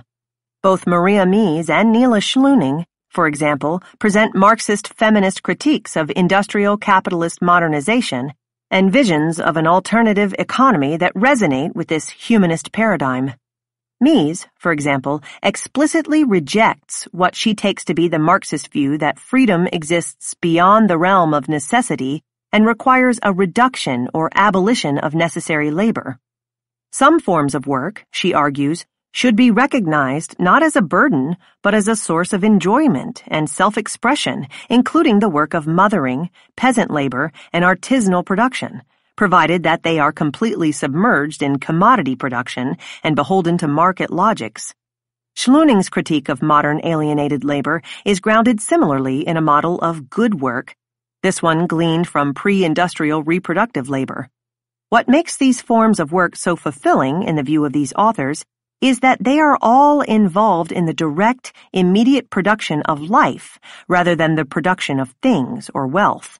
They produce for use rather than for consumption. We need to have a sense of necessity and purpose in our work. To find this, we should produce useful products. The goal is to envision a community in which work is once again integrated with life. The length of the working day would then be irrelevant. A long working day and even a lifetime full of work will not then be felt as a curse, but as a source of human fulfillment and happiness. Despite the importance of these authors' critique of unsustainable patterns of consumption and their interrogation of a commodity fetishism that functions to deflect questions about the relationship between consumer goods and the conditions under which they are produced, the link the authors affirm between support of productivism and opposition to consumerism reiterates one of the central tenets of the traditional work ethic. One of the problems with these accounts is their tendency to tether individual consumption to individual production. Affirming one of the more direct and unyielding of the links between production and consumption, the authors hold that the ideal is to consume only that which we produce as individuals or members of a community. According to Mies, only by consuming the things which we produce can we judge whether they are useful, meaningful, and wholesome, whether they are necessary or superfluous.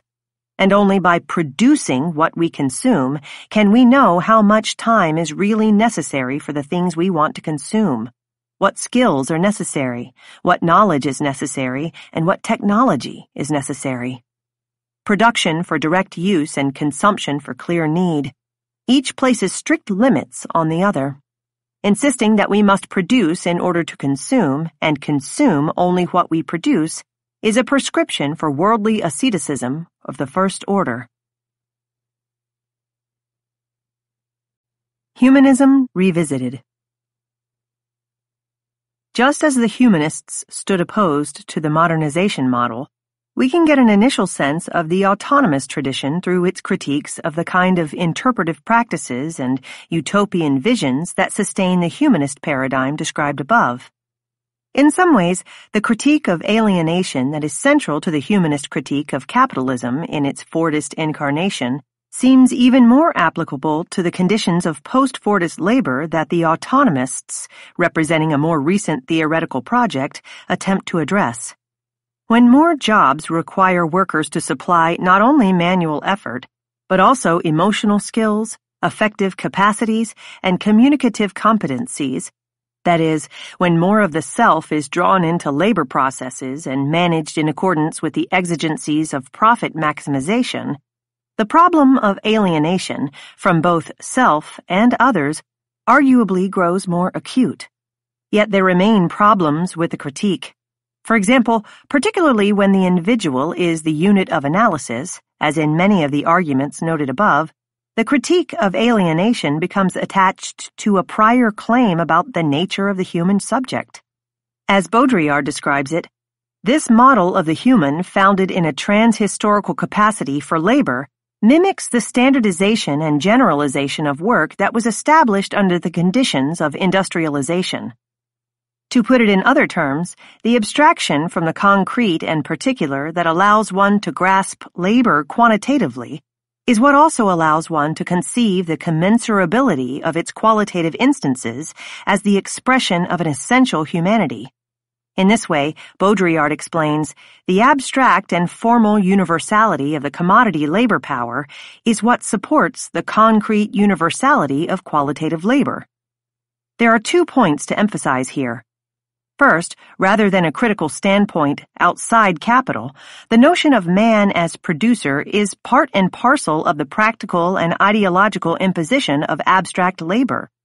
Second, and more important, the notion is a mythology internal to and, with its confirmation of work's existential rather than merely practical necessity, ultimately supportive of the work society. Despite Baudrillard's polemical indictment of Marxism tout court, the critique he levels at this type of analytical practice is not uncommon within the Marxist tradition, with the claim about human nature being perhaps the most widely contested. The autonomist theorist Antonio Negri, for example, expresses no interest in the problematic of alienation as a discourse of interiority, of the loss and restoration of an essential human nature. The so-called humanism of Marx, in which actual historical tendencies are corralled into a predictable narrative of the organic unfolding of human nature, is the product of an impatience with theory, a usage of positive utopia destined to homogenize transition and communism. Possible futures are, by this means, circumscribed by ready-made visions and predictable outcomes. Baudrillard describes the practical limits of such a move in bold terms. What an absurdity it is to pretend that men are other, to try to convince them that their deepest desire is to become themselves again. How can we be empowered to act on the basis of desires deemed inauthentic? There is, by Negri's reading of the Grundrisse, no concept of work to restore or to liberate. Rather, the organization and meaning of work remains open to radical reinvention. As we will see, autonomists tend to shift the analytical frame from the question of individual nature to the possibilities of collective constitution, from a self to restore to selves to invent. The vision of an alternative that rests on the paradigm of concrete labor is also problematic from the perspective of other Marxist analytics. To see, as Schluning and Mies do, concrete labor as a utopian alternative to abstract labor and the production of use values as a replacement for the production of exchange value is to once again imagine as outside a critical standpoint that is in fact inside. The pairings that Marx uses to develop his analysis, use value and exchange value, concrete labor and abstract labor, are part of a critical strategy, not elements of an alternate vision. Nietzsche's pairing of noble morality and slave morality offers an instructive comparison. Although he makes use of the distinction by measuring one against the standards of the other, he does not present a return to noble morality as either possible or desirable.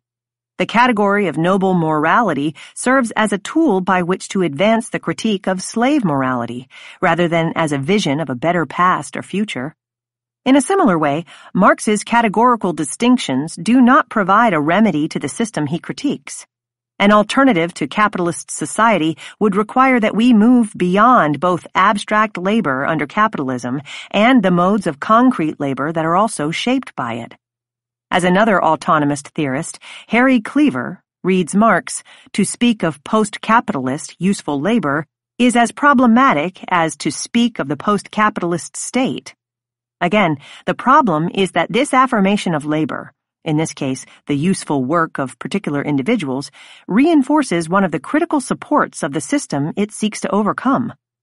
Indeed, as Gayatri Spivak observes, posing use value against exchange value is far too Luddite a binary opposition to account for Marx's argument. The Marx that some other interpreters, including autonomists, build on is the one whose description of life in a communist society, where one could hunt in the morning, fish in the afternoon, rear cattle in the evening, criticize after dinner, just as I have a mind without ever becoming hunter, fisherman, shepherd, or critic, was not an affirmation of artisanal production, but at once a critique of the division of labor and an ironic jab at the kind of pastoral, pre-industrial visions advanced by the utopian socialists. This is the same Marx who argues explicitly in favor of the virtues of cooperation on a mass scale, a form of social labor that he distinguishes qualitatively from handicraft production. The power of social production arises from cooperation itself, Marx claims in Capital. When the worker cooperates in a planned way with others, he strips off the fetters of his individuality and develops the capabilities of his species. Beginning with this stage of cooperation, the individual privileged in the humanist model is no longer the proper unit of analysis. The vision of an individual worker who produces a specific useful product is inconsistent with processes that come to incorporate general technical and scientific knowledge that cannot be attributed to specific individuals. According to Marx in the Grundrisse, in earlier stages of development, the single individual seems to be developed more fully because he has not yet worked out his relationships in their fullness, or erected them as independent social powers and relations opposite himself. It is as ridiculous to yearn for a return to that original fullness as it is to believe that with this complete emptiness, history has come to a standstill. The bourgeois viewpoint has never advanced beyond this antithesis between itself and this romantic viewpoint, and therefore the latter will accompany it as legitimate antithesis up to its blessed end. This development points not back to an older mode of organization centered on independent individuals, but rather forward to new ways of organizing work and production and new models of subjectivity. Autonomist Marxism. The attraction of work as a model behavior and human value exerts a powerful hold not only on the liberal, but also the Marxist imagination. Thus, it is not only capital that moralizes, normalizes, and mythologizes work. As Negri notes in a text from 1977, the official socialist movement also treats the imposition of work as if it were a title of nobility and continually attempts to suppress its refusal. Autonomous Marxism's concept of the refusal of work represents a particularly cogent and timely alternative to such productivist tendencies. The tradition of autonomist Marxism originated alongside and in response to the Italian social movements from the late 1960s and the 1970s, and although the movements that inspired the original work were crushed, the theoretical approach, together with some aspects of the political project, live on. Since the refusal of work, both as a theoretical framework and a political agenda, grows out of the broader methodological orientation that characterizes the tradition, I will start with the more general terrain before moving on to the specific. One way to begin is to situate the autonomous tradition in relation to the two paradigms reviewed above, socialist modernization and socialist humanism. The particular texts they tend to privilege offer one such point of contrast. Whereas Capital was key for classical Marxism and the manuscripts was a principal text for the humanists, the Grundrisse is a particularly important resource for the autonomists. In his study of that text, Marx Beyond Marx, Negri explains his attraction to it in terms of his own political situation.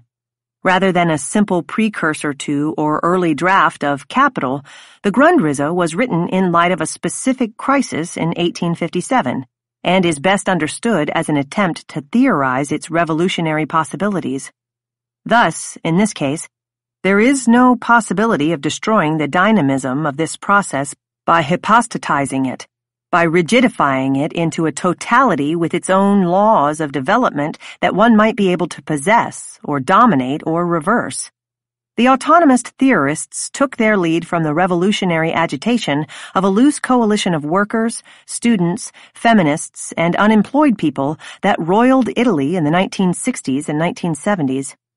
We find ourselves, Negri writes in 1979, in a phase where the revolutionary movement is seeking new foundations, and in a way that will not be that of a minority.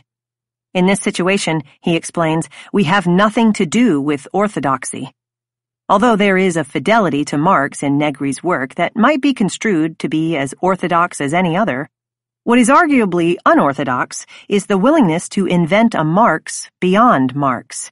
That is, to move beyond Marx's own analyses in order to keep up with the changing forms of capitalist development and the modes of rebellion generated within.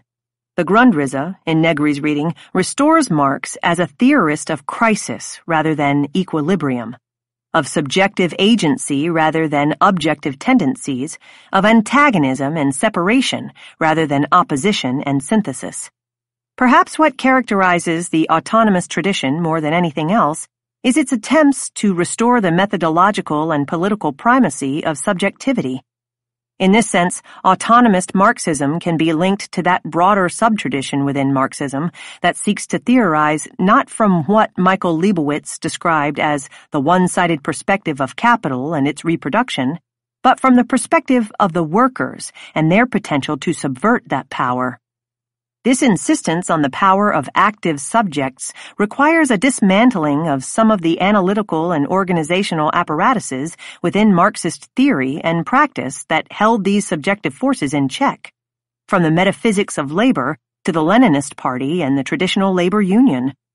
This restoration of the primacy of subjectivity also involves a rejection of determinism, teleology, and, as we will see, a refusal of the recuperative logic of the dialectic. The focus of this approach is on the collective as unit of analysis and locus of political agency. The thesis that exemplifies this approach, sometimes called the leading role of the proletariat or the autonomist hypothesis, concentrates on class struggle as the primary engine of change. As Jason Reed explains this thesis, which has served in some respects as the autonomous tradition's methodological center of gravity, working-class resistance precedes and prefigures developments in capitalist production. Workers are to be conceived not primarily as capital's victims, but as its antagonists. By this estimation, neither capital nor labor power is the primary creative element. Rather, working-class insubordination is the dynamic force in history.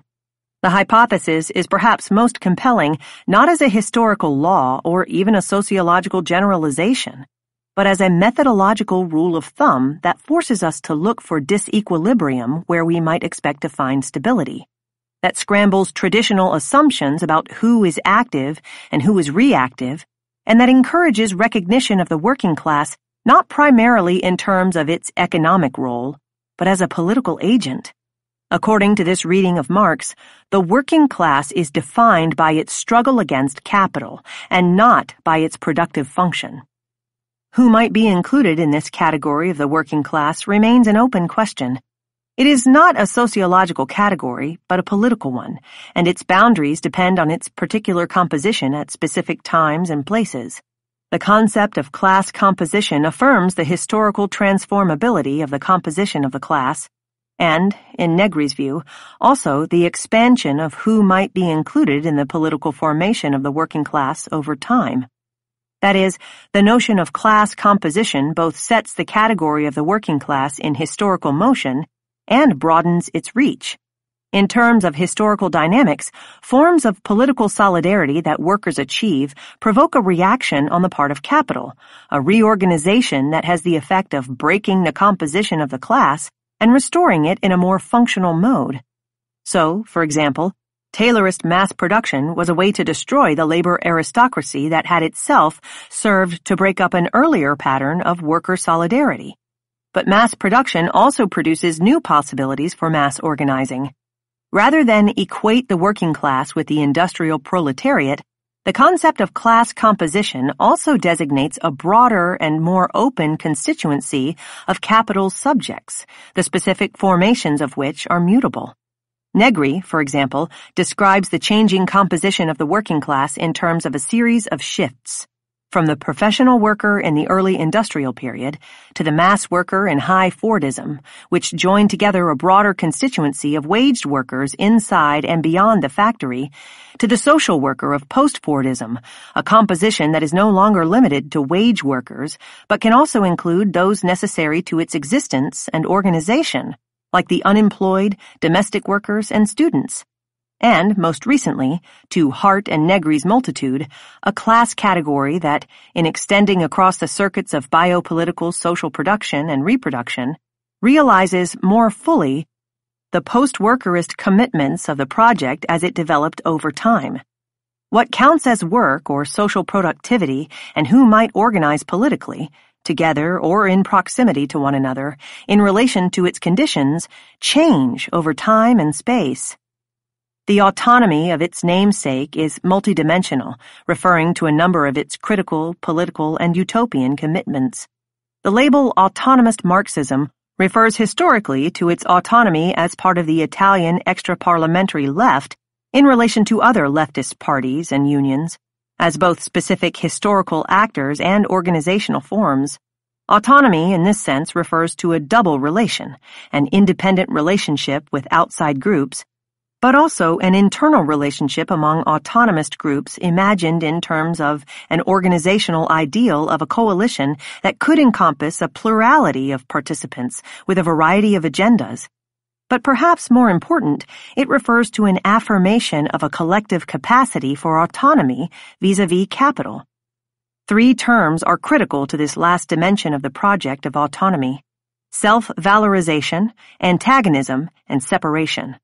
The first of these, self-valorization, is one way that the collective dimension of political action has been understood within a tradition that is perhaps more attentive than others to questions of organizational form and practice.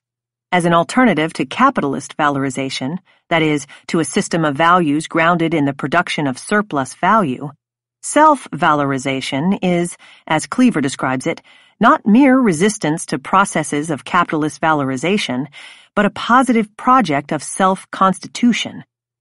Political organizations are aimed at both deconstructive and constructive projects. They are at once agents of critique and of invention. As sites of self-valorization, political collectivities are recognized as constitutive machines rather than merely representational vehicles. The production of autonomous self-valorization depends on the struggle for a separation from the object of critique. Separation is conceived as something different from dialectical conflict. Resistance born of separation is imagined more along lines of flight than lines of opposition. Its task is to organize struggles that neither take the form nor mirror the logic of what they contest. Separation is the path of difference, not an antithesis to be subsumed in a synthesis, but a singularity that might invent something new. Negri describes this as a rejection of a relationship between capital and its antagonists on the model of the dialectical opposition of that which is the same and that which is different, an opposition that he describes as lacking a conception of singularity. Finally, antagonism must be added as a key term. An antagonistic logic of separation stands in contrast to a dialectical logic of contradiction. Whereas dialectical contradiction is an objective category, the product of a system of structures, antagonisms arise from the expressed needs and desires of historical subjects. Antagonism can in this sense be grasped as the subjectification of contradiction. For examples of subjectivized contradictions, think of the difference between, on the one hand, the contradiction between the forces and relations of production and, on the other hand, conflicts between what we have and what we might want, between what we are and what we could become, between what we do and what we can do.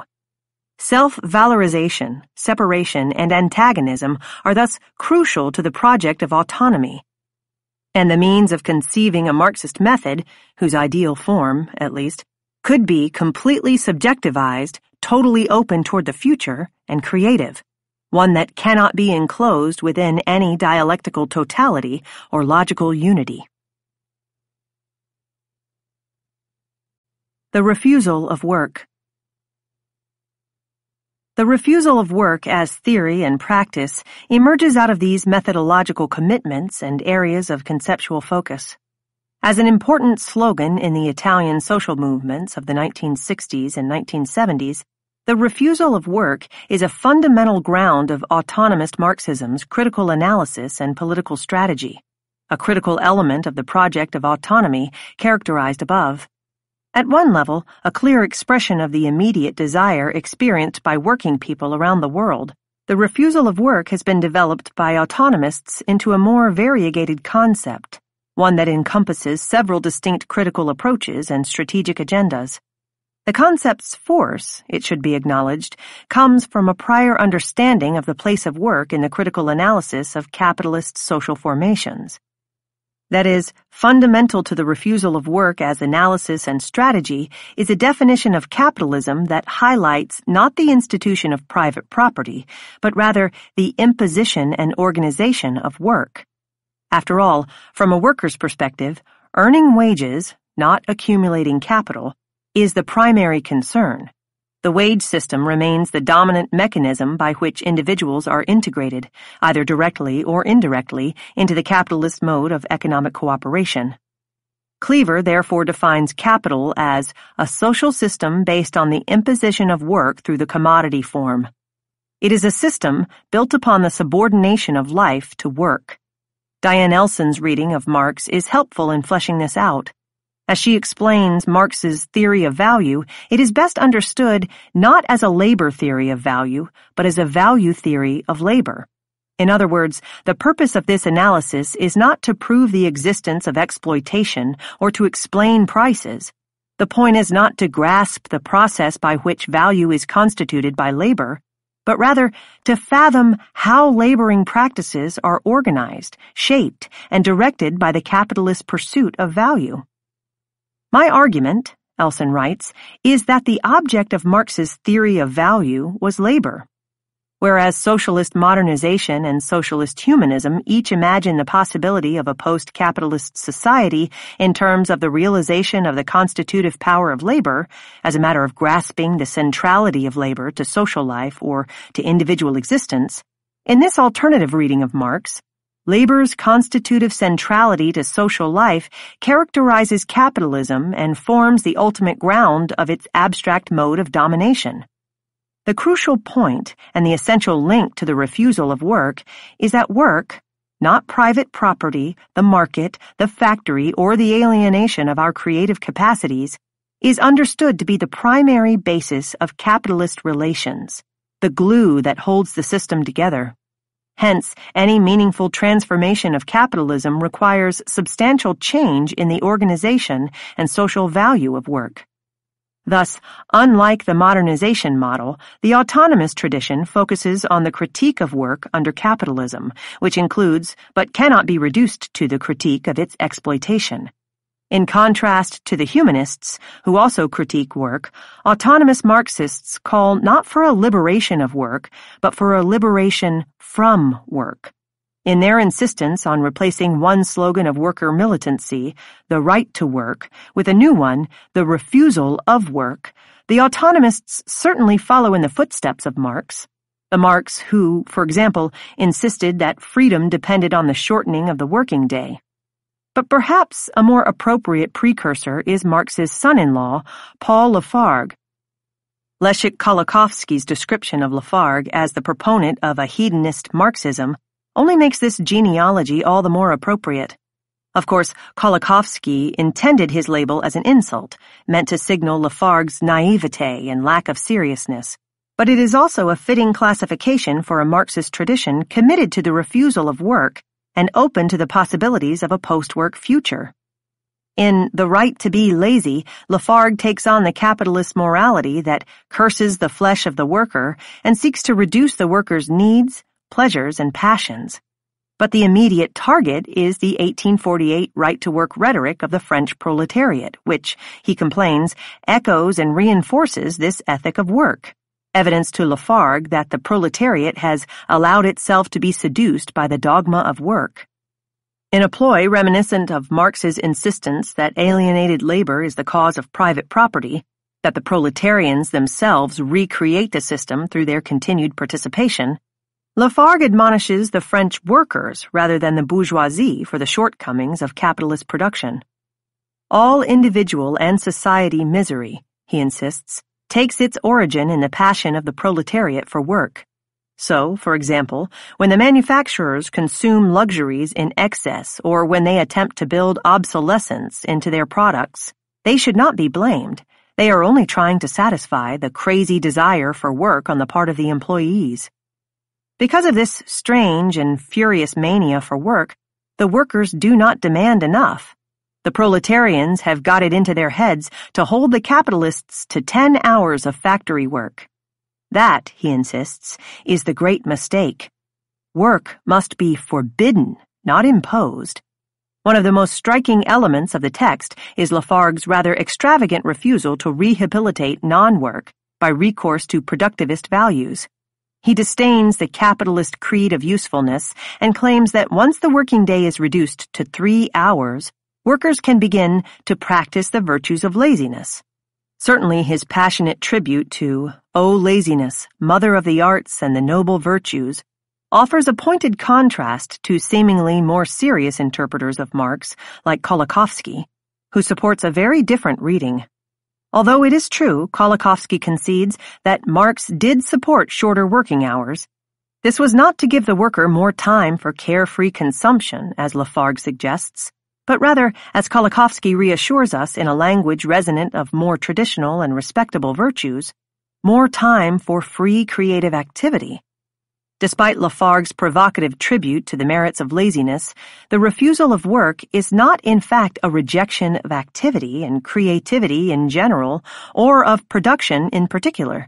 It is not a renunciation of labor tout court, but rather a refusal of the ideology of work as highest calling and moral duty, a refusal of work as the necessary center of social life and means of access to the rights and claims of citizenship, and a refusal of the necessity of capitalist control of production.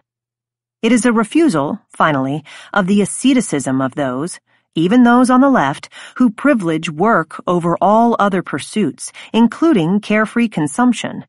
Its immediate goals are presented as a reduction of work, in terms of both hours and social importance, and a replacement of capitalist forms of organization by new forms of cooperation.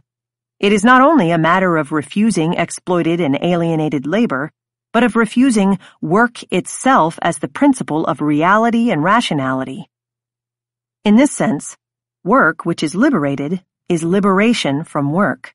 Rather than conceive the refusal of work narrowly, in terms of a specific set of actions, including strikes or slowdowns, demands for shorter hours or expanded opportunities for participation, and movements for improved support for or altered conditions of reproductive work, the phrase is, I suggest, best understood in very broad terms as designating a general political and cultural movement, or, better yet, as a potential mode of life that challenges the mode of life now defined by and subordinated to work. The refusal of work can be broken down analytically, if not practically, into two processes, one that is essentially critical in its aims, and another that is more fundamentally reconstructive in its objectives. The first of these, the negative process, is what is most readily conveyed by the word refusal, and includes the critique of and rebellion against the present system of work and its values. If the system of waged labor is a crucial cultural and institutional mechanism by which we are linked to the mode of production, then the refusal of work poses a potentially substantial challenge to this larger apparatus. But the refusal of work, as both activism and analysis, does not simply pose itself against the present organization of work. It should also be understood as a creative practice, one that seeks to reappropriate and reconfigure existing forms of production and reproduction. This is the special twofold nature of the refusal of work upon which Negri insists. The word refusal may be unfortunate in the sense that it does not immediately convey the constructive element that is so central to autonomist thought. Negri describes the refusal of work as both a struggle against the capitalist organization of work and a process of self-valorization, a form of invention power. Rather than a goal in itself, the refusal of work and authority, or really the refusal of voluntary servitude, is the beginning of liberatory politics. The refusal of work thus comprises at once a movement of exit and a process of invention. The refusal can make time and open spaces, both physical and conceptual, within which to construct alternatives. Rather than a simple act of disengagement that one completes, the refusal is, in this sense, a process, a theoretical and practical movement that aims to effect a separation through which we can pursue alternative practices and relationships. Beyond the simple refusal, or as part of that refusal, Hart and Negri argue, we need also to construct a new mode of life, and above all, a new community. Paulo Virno develops this same idea through the concepts of exodus and exit. The exit modifies the conditions with which the conflict takes place, rather than presupposes it as an irremovable horizon. It changes the context within which a problem arises, rather than deals with the problem by choosing one or another of the alternative solutions already on offer. In this sense, refusal, like exodus or exit, is an engaged withdrawal, or founding leave-taking, a creative practice as opposed to a merely defensive stance. The passage from the negative moment of refusal to its constructive moment of exit and invention marks the shift from a reactive gesture of retreat to an active affirmation of social innovation. According to this reading, the refusal of work serves not as a goal, but as a path of separation that creates the conditions for the construction of subjects whose needs and desires are no longer as consistent with the social mechanisms within which they are supposed to be mediated and contained. This is why, in contrast to both modernization and humanist Marxisms, Negri locates in the refusal of work not just the symptoms of exploitation and alienation, but a measure of freedom. The defection enacted through the refusal of work is not predicated upon what we lack or cannot do. It is not the path of those with nothing to lose but their chains. It is predicated instead on our latent wealth and on abundance of possibilities. By this account, the negative and positive moments of refusal can be distinguished analytically, but not isolated practically.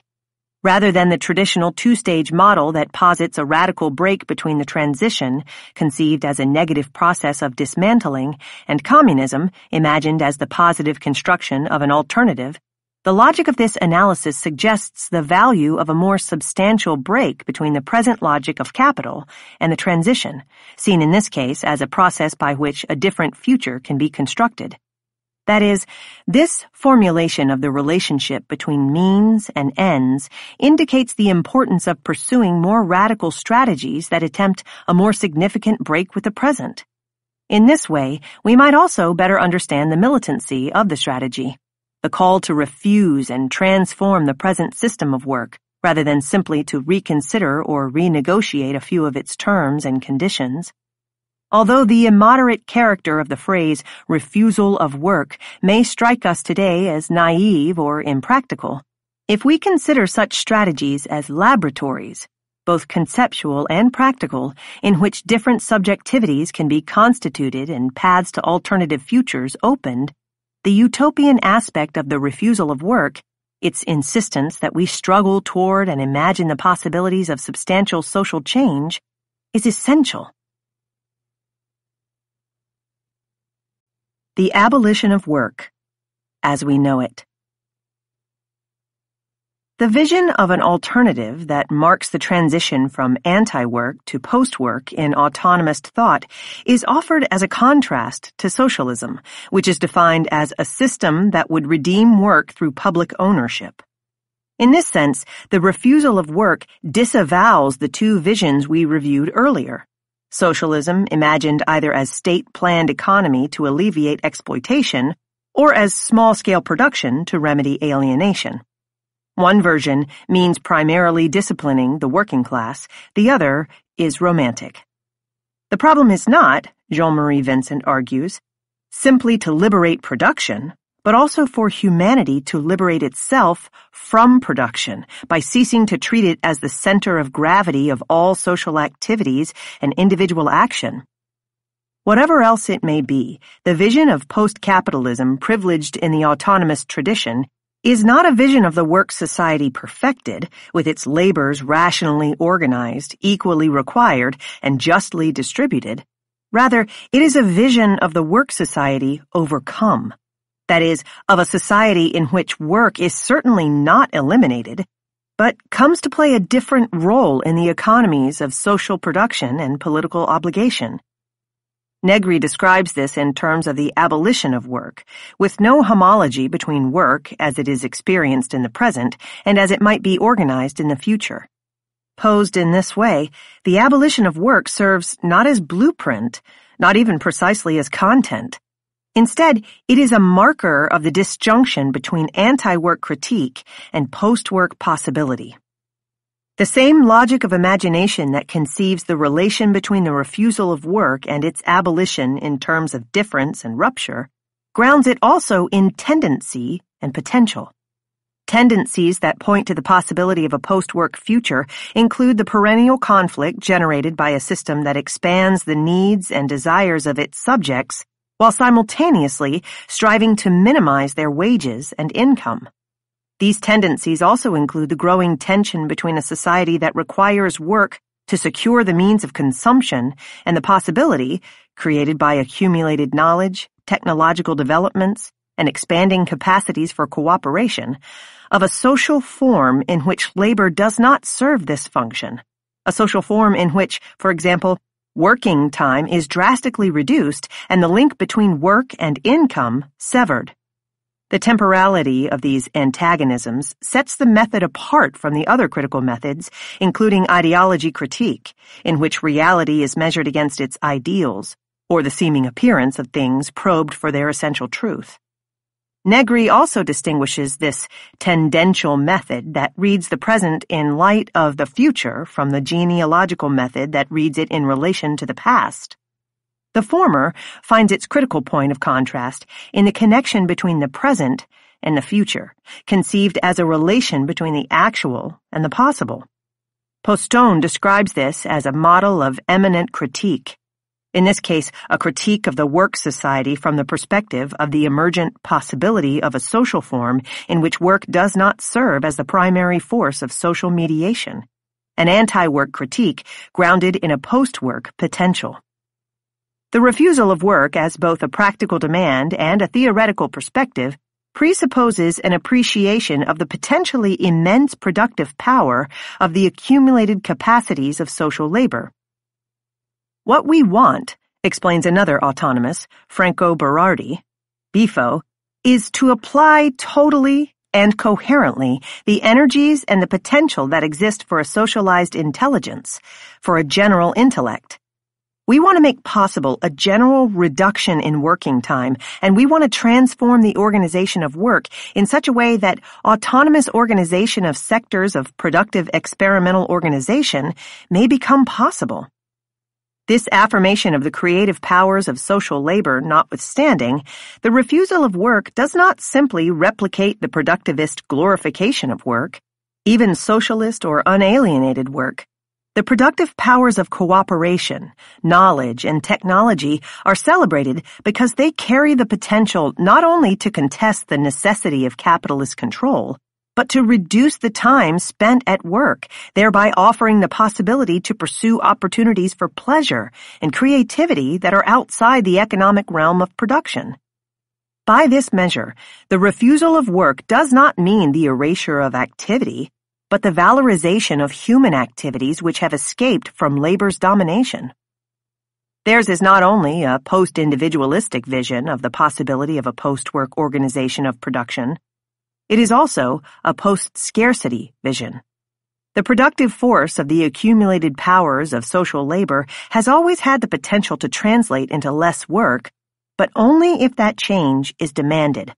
The twin demands often evoked as strategies of refusal, for more money and less work, mark a rather sharp contrast to what Vincent describes as the notion that the struggle for a different society must be a form of worldly asceticism, that workers' demands should echo, not contest, the discourses of poverty, sacrifice, hard work, and self-restraint that are part of the system's rationalization.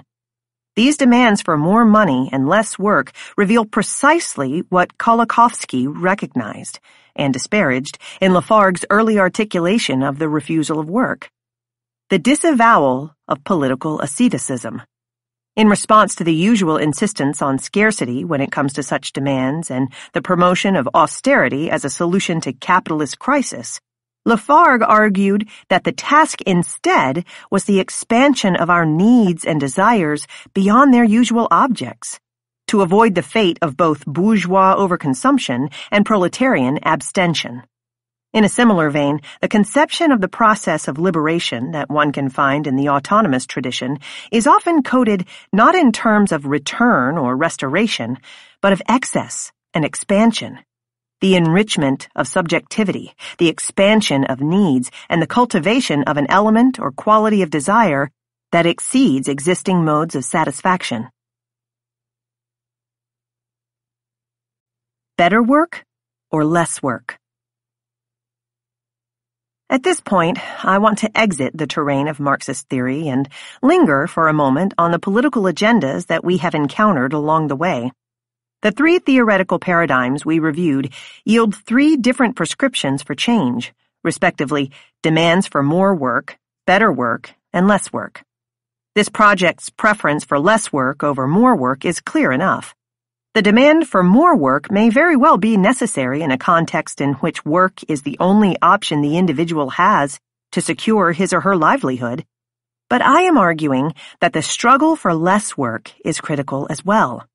Perhaps, however, more should be said about the relationship between the calls for less work and better work, and why I focus on the former and, by comparison at least, neglect the latter. Certainly, I affirm the vital importance of struggles to improve the conditions of work, but although impractical, if not in logical, terms, none of these demands, including the demands for less and better work, are mutually exclusive. It is useful to recognize some of the complexities of their relationships. A brief exploration of some recent efforts to demand better work can illustrate some of the difficulties here. Some analysts draft the work ethic discourse into this effort by calling for a new version of the ethic, one that affirms the necessity, centrality, and value of work, but in the name of which the demand for better work can also be advanced. For example, what we might think of as a humanist work ethic affirms a vision of unalienated labor and argues that the ethical discourse of work offers a means by which to struggle toward its realization. Recent proponents of an ethic that could in this way renew our support for and investments in work, but also press for better work, are Al Gini and Russell Muirhead. Since, according to Gini, work is a fundamental part of our humanity, and thus is rightly at the center of our lives, our jobs should be good ones. Whereas the Protestant work ethic had been used to mystify the conditions of exploitative and alienating labor, the hierarchy, coercion, drudgery, boredom, and dangers of work, the alternative ethic that Gini defends would insist on the cultural valuing of all work and would serve as a way to make work deliver on its promises of meaning, self-fulfillment, and useful outcomes. But since work is so fundamental to what it means to be fully human, more emphasis is placed in Gini's discussion on praising work as noble and ennobling than on urging its improvement. For even with all of its failings, work must be saved. Ultimately, what is important is reinfusing all work with dignity, because although we cannot always change the nature of the work, we can, however, affect the morale of the workers and the attitudes of society. In the last analysis, any work is better than no work. Whether we are happy or numbed by what we do, work we must, and, like it or not, our work is the mark of our humanity. The demand for less work receives little attention in this account. Visions of post-work futures are dismissed with the claim that it is not in our nature to be idle, thereby demonstrating at once an essentialist view of labor and an impoverished imagination of the possibilities of non-work. Muirhead proposes a similar alternative to the Protestant ethic, one that recognizes the importance of work to our lives and makes sense of our current devotion to it, while at the same time serving as a critical standard, a vision of fitting and fulfilling work by which we can champion the demand for better work. But Muirhead both offers a more rigorous critique than Gini and pays more attention to the value of life beyond work. For Muirhead, the recognition of the ways that work falls short of its promise requires not only that we struggle to improve work, but also that we try to place limits on the work ethic's claims. His solution is an ethic tempered by the recognition that work should not be the whole of life, an ethic that affirms the necessity and inherent value of work, but nonetheless seeks to keep it in its place. From the perspective of my project, the humanist work ethic is certainly an improvement on the dominant discourse, casting as it does a critical eye not only on the quantity of work's compensation, but on the qualities of its experience. But I want to raise some potential barriers to a practical strategy that draws on the critique of alienation and that calls for better work in a context in which such languages and concerns have been absorbed so comfortably into the warp and woof of contemporary managerial discourses. This is not a new phenomenon. As Jack Barbash reports, the critique of alienation had moved out of its Marxist bailiwick and into popular discussion by the early 1970s. Perhaps most visibly with the publication in 1973 of a government study that found widespread dissatisfaction and disaffection among U.S. workers. Dull, repetitive, seemingly meaningless tasks are causing discontent among workers at all occupational levels. By the mid-1970s, managerial theories and practices were responding to this critique of work that engaged too little of the self by shifting the focus from securing the compliance of the recalcitrant, effort-avoidant Fordist worker described in what the popular management theorist Douglas McGregor called Theory X, to encouraging the commitment of the work-loving, self-directed, and responsibility-seeking model worker posited by McGregor's own Theory Y. Whereas the older model of human relations management had been developed to respond to the militant labor movement of the 1930s, the paradigm of human resource management that emerged in the 1970s addressed a different manner of dissatisfaction and mode of rebellion. Cast in the latter framework as not just vehicles of labor power, but rather as fully human resources, workers ideally were to be empowered to develop their capacities and maximize value at the same time. McGregor, one of the model's early architects, presents this as a matter of directing individual desires toward organizational objectives. We seek that degree of integration in which the individual can achieve his goals best by directing his efforts toward the success of the organization. The two goals, better, more engaging work and more efficient labor processes, are imagined as reconcilable, at least in theory. In practice, whether a particular managerial regime puts more emphasis on improving well-being or on maximizing efficiency depends on the industry, the worker's place in the labor hierarchy, and the balance of power between capital and labor at any given moment. For example, at one end of the labor market, it may be that routinization, surveillance, and the threat of moving production offshore can suffice to induce the desired levels of effort and cooperation, whereas other sectors may need to rely on cultural engineering and careful training. In these latter sectors of employment, in particular, the dimensions of the self that are considered part of the human resource to develop, and thus legitimate targets of managerial concern, continue to expand into new territories of subjectivity. Consider, for example, the new terrains opened up by the recent interest in wellness. As the authors of a recent overview of contemporary management concepts and regimes observe, the idea that one's employer provides some sort of totalized care for the worker's wellness opens up a powerful horizon for expanding the boundaries of organized work. Or consider what Peter Fleming describes as the just be yourself managerial discourse that asks workers to bring their authentic selves from outside work into work, attempting thereby to incorporate the whole person into the production matrix. Traditional distinctions between work and life are increasingly blurred by management in these, its most self-consciously biopolitical modes.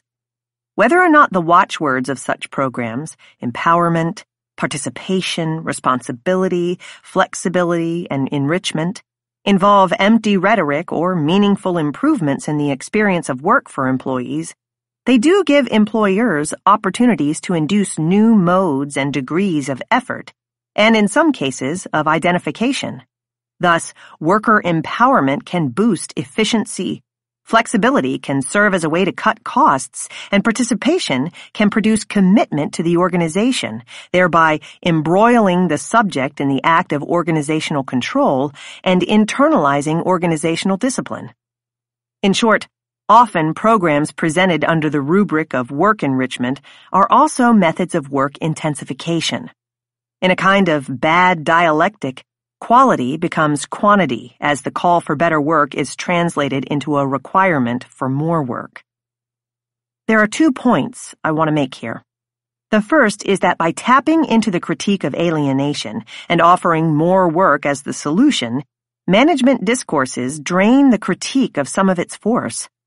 The vision of non-alienated labor articulated by critics like Fromm, Mies, and Schluning, in which work is reintegrated into life, may have been compelling as a critique of modernization's doctrine and practices of separate spheres, but it loses its critical edge in the context of postmodernity's subsumption of life into work.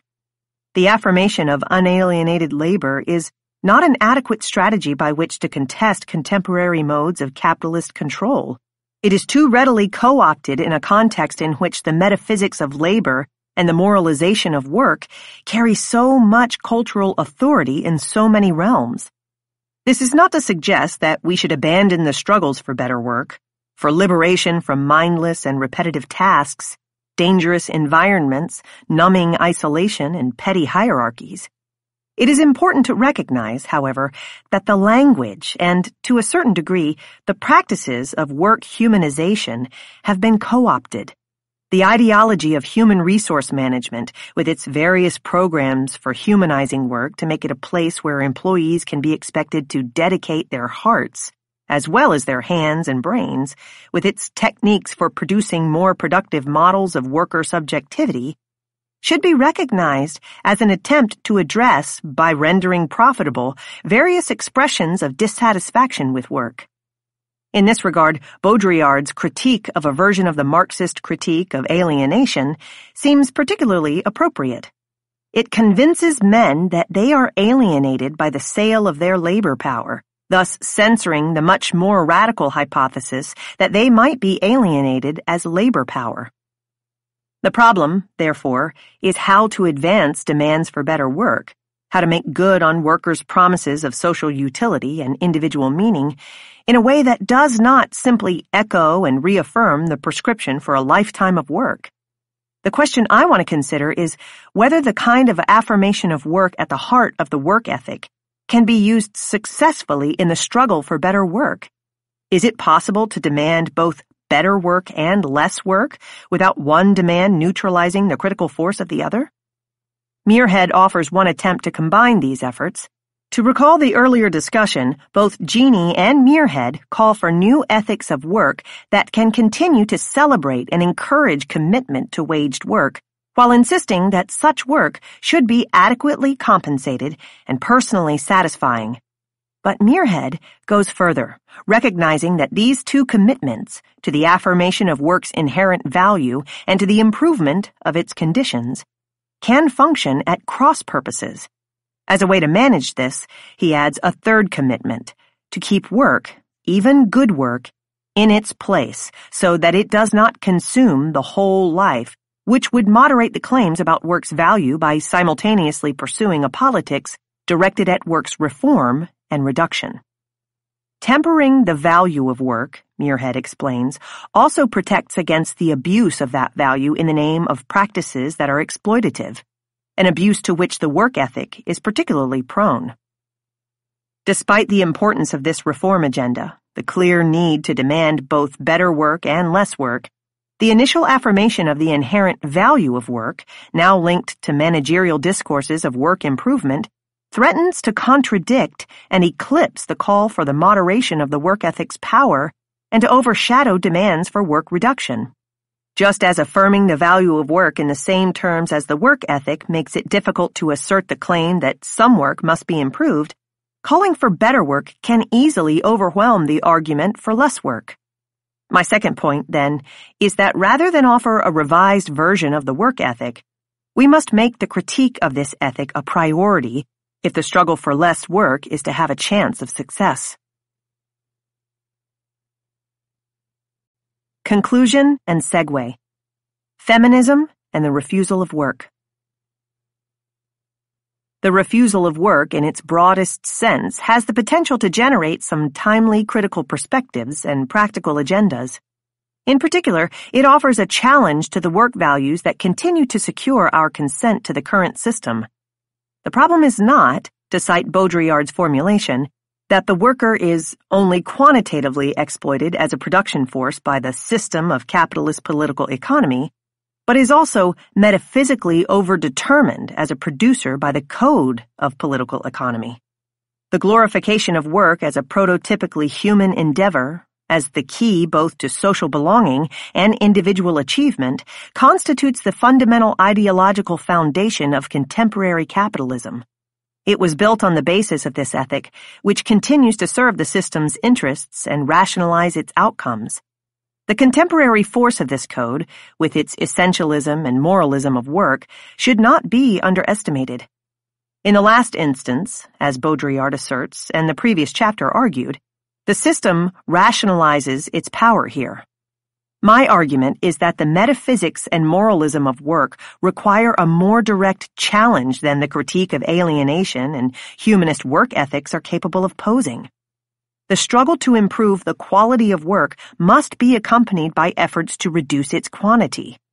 In this context, the refusal of work, with its insistence on a more thorough critique of and a more radical break with existing work values, offers a particularly valuable perspective. Where attitudes are productive, the refusal of work, understood as a rejection of work as a necessary center of social existence, moral duty, ontological essence, and time and energy, and understood as a practice of insubordination to the work ethic, can speak forcefully and incisively to our present situation. What this has to offer feminism specifically will be addressed in the next 2 chapters. As a preface to those discussions, I offer 2 brief observations. The first is that the challenges that the refusal of work poses to the realities of work today are at least as relevant to feminist concerns and agendas. Feminist calls for better work for women, as important as they have been, have on the whole resulted in more work for women. Beyond the intensification of many forms of waged work noted above, the burdens of unwaged domestic and caring work have also increased, both because of the pressures of neoliberal restructuring, along with the double day, and because of the increasingly dominant model of intensive parenting presented as what is required to develop the communicative, cognitive, and creative capacities increasingly necessary for reproducing, let alone elevating the class status of a new generation of workers. Given all the ways that the institution of the family, on which the privatization of reproductive labor has been predicated and sustained, is so clearly not up to the task of assuming so much of the responsibility for the care of children, the elderly, the sick, and the disabled, the refusal of the present organization of reproductive labor may have much to offer contemporary feminism. My second observation, however, is that extending the refusal of work to the structures and ethics of reproductive labor is a far more complicated endeavor. Although what it might mean to refuse unwaged domestic work is something that we will need to explore, it is clear that this would go beyond the claim that such work should be valued differently in relation to waged work, either more or less than it is now. Indeed, extending the refusal of work into the field of unwaged domestic work undercuts some of feminism's traditional critical standpoints. The critique of a normative expectation of domesticity for women from the standpoint of the benefits and virtues of waged work, and the critique of the heartless world of exploitative waged work from the perspective of domestically cultivated caring ethics or non-alienated craft production. Rather than critique either work or family from the standpoint of the other, this feminist version of the refusal of work encompasses both as sites and objects of refusal. This broader project of refusal poses challenges both for anti-work critique and post-work imagination. Feminist anti-work critique would need to accomplish several things at once: to recognize unwaged domestic work as socially necessary labor, contest its inequitable distribution, the fact that gender, race, class, and nation affects who does more or less, and at the same time insist that valuing it more highly and distributing it more equitably is not enough. The organization of unwaged reproductive labor and its relationship with waged work must be entirely rethought. For feminist post-work imagination, it raises the following question.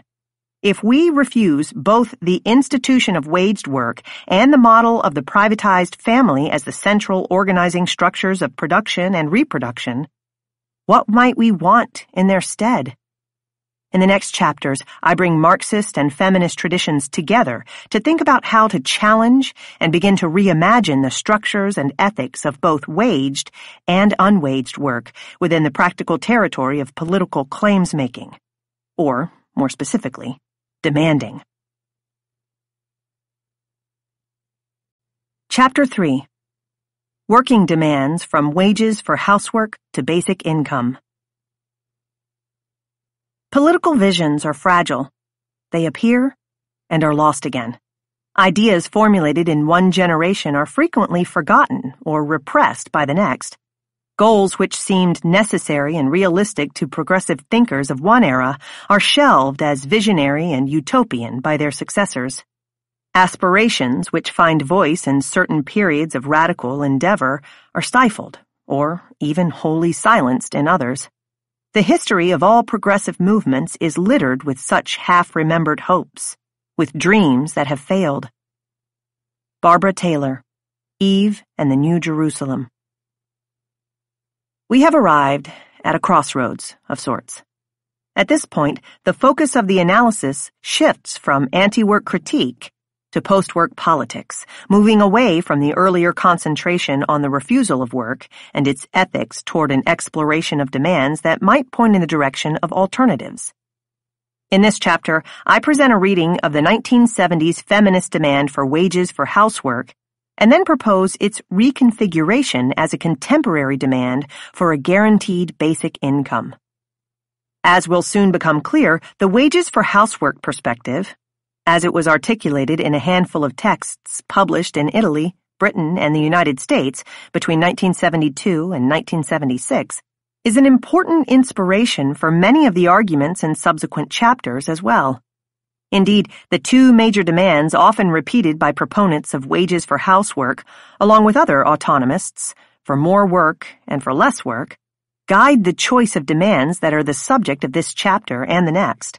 The demand for basic income, and the demand for shorter hours. Perhaps more significantly, the literature's insights into both the nature of demands and the practice of demanding inform my analyses of the rationales and potential effectivity of these two demands. In light of my investments in this perhaps peculiar artifact of 1970s feminism, it may be helpful, before moving into the heart of the argument, to clarify something about my approach to this historical terrain. Reading the Feminist Past. Why return to this bit of feminist history? One would be hard-pressed to find a political vision within feminism that has less credibility today than wages for housework.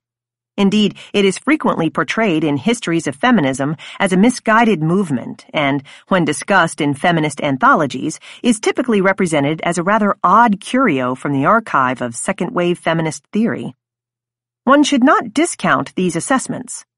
Although I find inspiration in several dimensions of the project, I too reject what would seem to be its foundational claim and raison d'etre, the demands for wages for housework.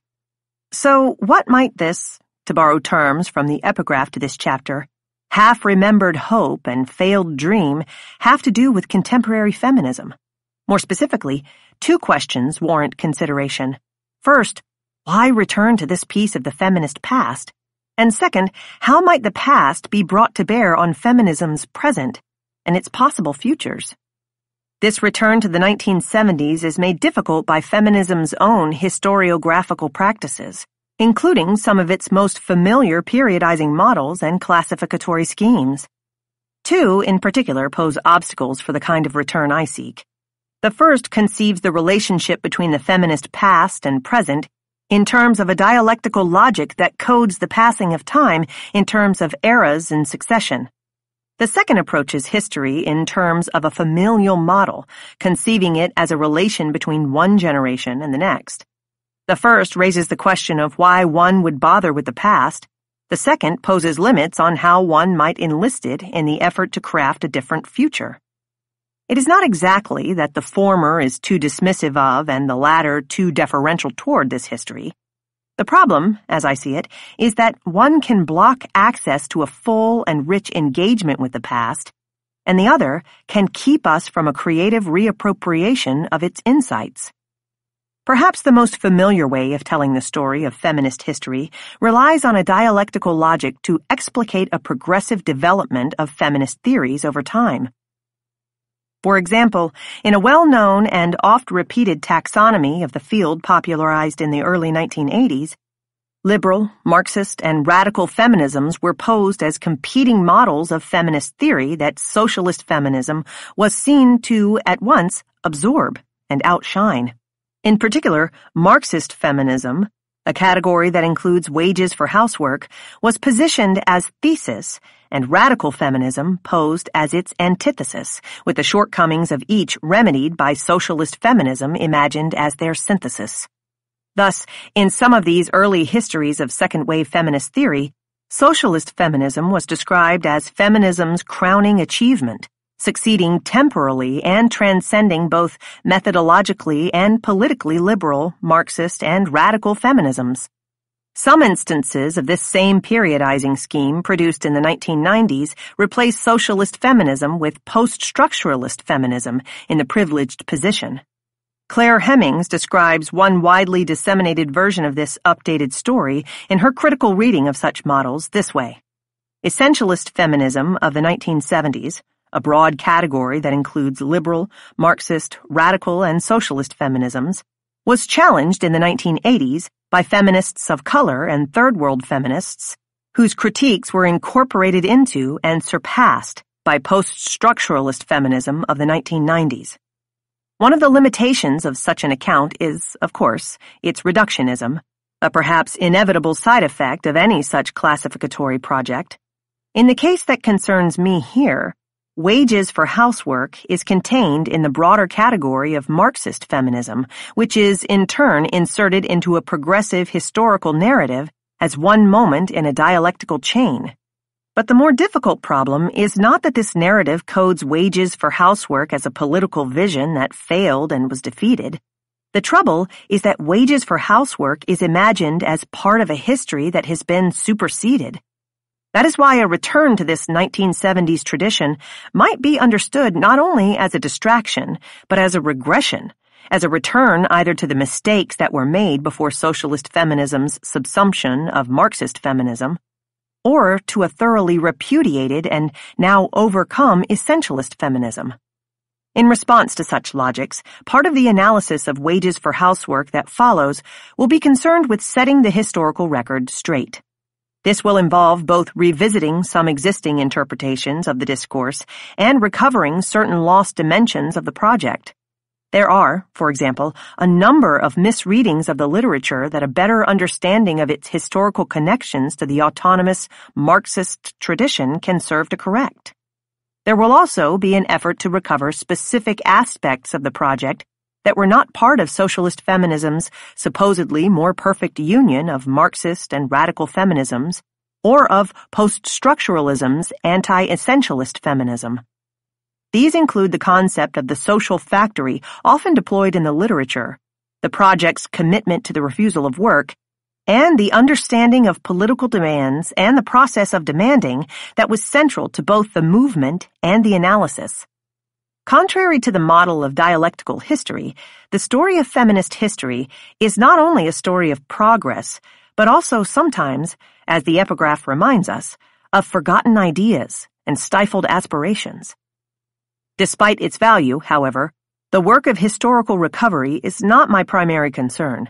I am more interested in remaking wages for housework than in preserving its memory. This brings me to a second conception of the relationship among feminist theories through time, another progress narrative that would undermine the kind of return to the 1970s I want to make. This second mode of feminist history relies on a familial logic for its temporal imaginary. Judith Roof aptly describes this as a generational discourse, one popular version of which casts feminist history as a story of mothers bequeathing a feminist legacy to a new generation that then builds on and carries forward its inheritance, a story of a feminist sisterhood that over time evolves into a succession of generations within a larger feminist family. progress is secured by the steady accumulation of feminist knowledge and an ever-expanding feminist solidarity. One of the problems with this conception is that, as Ruth notes, the family model functions to domesticate differences among feminists, reducing fundamental and persistent conflicts to the stuff of family quarrels and generational gaps. But perhaps the more important problem with this model is the way it tends to individuate and personalize theoretical discourse and political contestation. In the realm of feminist academic production, the inheritance to be handed down from one feminist to another is a life's work rather than a collection of writings. Authors take precedence over texts in this subjectivized framework. The heritage is at once political and personal, a legacy that flows from the consciousness, experience, desire, and commitment of specific individuals rather than theories, strategies, and visions that exceed the paradigm of individual authorship. Whereas the dialectical model treats the past as either a stage leading to the present or as the dustbin of history, the familial model demands more reverence, treating feminism's history as elders to respect and legacies to preserve.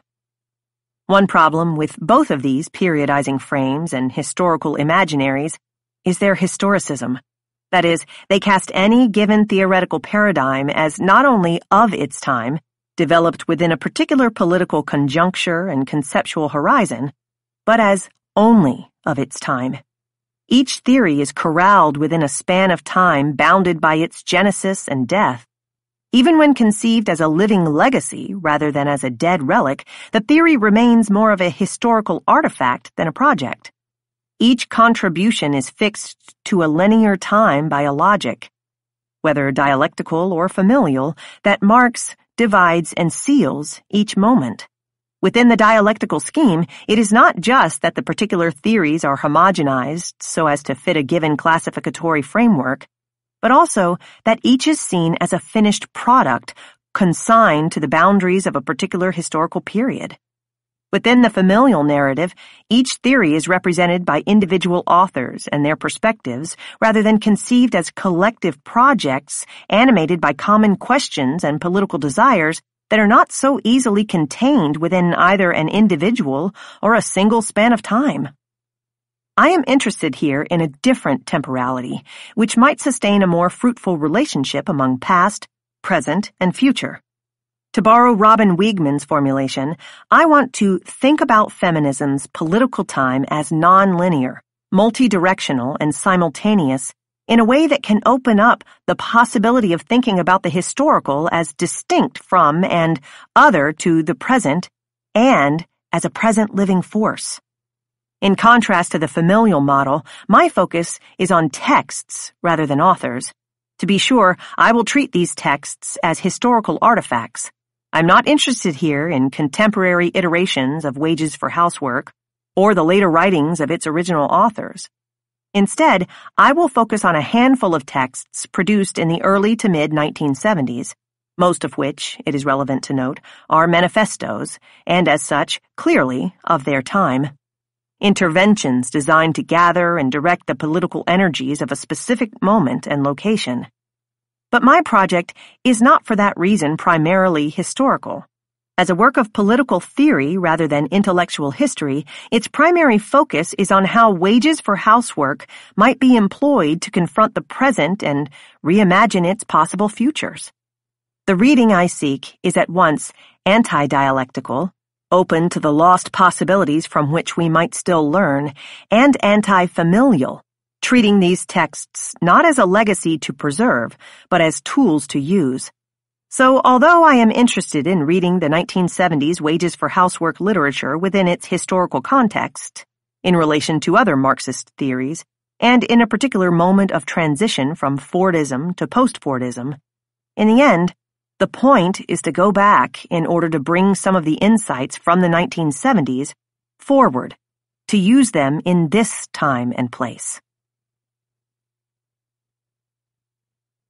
The domestic labor debate. A good place to begin our exploration of wages for housework is with one of the feminist literatures with which it was engaged and of which it is typically remembered as a contributor. The domestic labor debate was one major strand of Anglo-American Marxist and socialist feminist theory in the 1970s that focused on the political economy of women's household labor. Enlisting Marxist categories and frameworks in the service of feminist inquiry held the promise of yielding new insights into the relationship between gendered relations and capitalist logics. Participants in the domestic labor debate argued that gender difference and hierarchy are also constituted and reproduced through laboring practices, and that specific gender divisions of labor are part and parcel of contemporary capitalist social formations. The debate produced a sizable body of literature comprising a lively set of exchanges from the late 1960s up through the end of the 1970s. By the end of the 1970s, however, the domestic labor debate had exhausted itself. This was due in part to factors external to the literature itself. By the 1980s, many feminist theorists had moved on to other topics grounded in different frameworks. Most notably, the locus of materialist analysis had shifted from the terrain of economics to that of the body, and the preoccupation with the constituting force of laboring practices gave way to increasing interest in language, discourse, and culture as forces that shape the lives of gendered subjects. Interest in the debate also declined as both Marxism and Marxist feminism were often eclipsed, rather than inspired, challenged, and transformed, by the rising popularity and efficacy of post-structuralist approaches. But the more important sources of the debate's demise can be located internally. What began as a promising attempt to combine the theoretical energies and political commitments of Marxism and feminism became mired in a debate about how to conceive the relationship between domestic labor and Marx's theory of value. The basic division, to simplify a complex range of positions, was between those in the more orthodox camp who tended to describe domestic labor as a form of unproductive labor that, since it does not create surplus value, is not central to capitalism per se, and less orthodox contributors who posed domestic labor as reproductive or even productive labor that, since it creates surplus value either indirectly or directly, must be conceived as an integral part of capitalist production. At least in the early years of this debate, two important issues were clear: the conceptual issue of how to approach the imbrication of the domestic political economy and the capitalist mode of production, and the political question of whether to integrate or separate feminist struggles with respect to working-class organizations and agendas. Over time, however, these theoretical questions and practical concerns gave way to an ever more technical debate over Marx's theory of value. The conceptual and political point of the exercise was increasingly obscured as the debate frequently degenerated into a contest to locate the definitive passage from Marx that would resolve the dispute once and for all. The early commitment to rethink Marxism from a feminist perspective was largely overshadowed by efforts to rethink feminism from a Marxist perspective, with the latter too often posited as a reified textual legacy to which feminist questions and commitments must be made to conform. As another scene from the famously unhappy marriage of Marxism and feminism, there are certainly good reasons why we need not mourn the passing of the domestic labor debate. At the same time, however, neither need we discount the possibility that any number of valuable insights and innovative analyses were produced at its margins. In the pages that follow, I want to revisit what was undoubtedly the most unorthodox of the contributions to the debate: the wages for housework perspective, for which Maria Rosa Dalla Costa and Selma James's The Power of Women and the Subversion of the Community is often credited as foundational. My interest in this and other texts in the wages for housework tradition from the early to mid-1970s centers on three aspects of the project that I want to recover and then to reconfigure in order to propose a somewhat different and potentially more timely analysis and strategy. An analysis of the family as part of a new phase of capitalist development that the feminists in this tradition tried to capture with the term the social factory, the category of the refusal of work, which serves to critique not just the structures and divisions of work, but also its ethics, and the demand for wages for housework, which, I should note at the outset, appeals to me because of the author's conception of the practice of demanding, of what a demand is, and of what it can do, rather than because of the specific content of the demand. Gathering these three elements together, I will consider, toward the end of the chapter, an alternative demand, the demand for basic income. As I mentioned above, to locate and develop what I see as its more timely dimensions, I want to reconsider the wages for housework perspective in light of and in relation to the autonomist Marxist tradition that it drew upon, and whose later developments it helped inspire.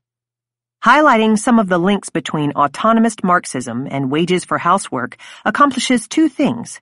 First, drawing on the broader Marxist framework to which the feminist project was linked, can serve to clear up certain misreadings of those elements of the wages for housework texts that I want to reappropriate. Second, setting the discourse in dialogue with more recent autonomist work will help me construct a revised perspective and a very different demand. Reproducing the social factory.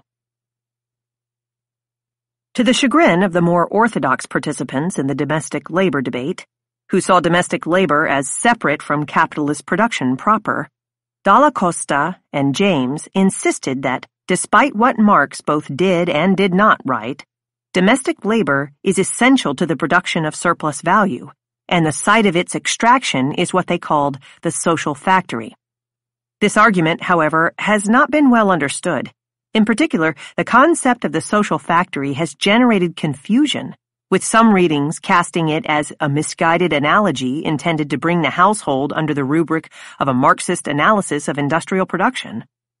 The concept was, in fact, also used by other autonomists at the time and was deployed here by Dalla Costa and James to particularly generative ends. Rather than a claim about how the household resembles a factory, the concept gestures toward a broader, more compelling and, as I will explain below, timely analysis of contemporary capitalism. The theory of the social factory rests on the idea that beyond the factory, what Dalla Costa and James sometimes called the community, or society itself, is involved in capitalist relations. The concept thus signals an alternative to theories that isolate capitalist production in the times, spaces, and relations of waged labor. Dalla Costa and James generally use the concept of the social factory in a rather limited way to think about some of the interdependencies between two fields of social cooperation, the household and the waged labor economy. The wage relation, understood as the fundamental social relation of capital, was the key point of linkage between the two realms. As Dalla Costa and James explain it, the institution of the family serves as an important, though obscured, component of the wage system. As a social relation of the waged to the unwaged, it is an expansive category that includes the unemployed, the old, the ill, children, and housewives. The family functions in this sense as a distributive mechanism through which wages can be imagined to extend to the non-waged, underwaged, not yet waged, and no longer waged.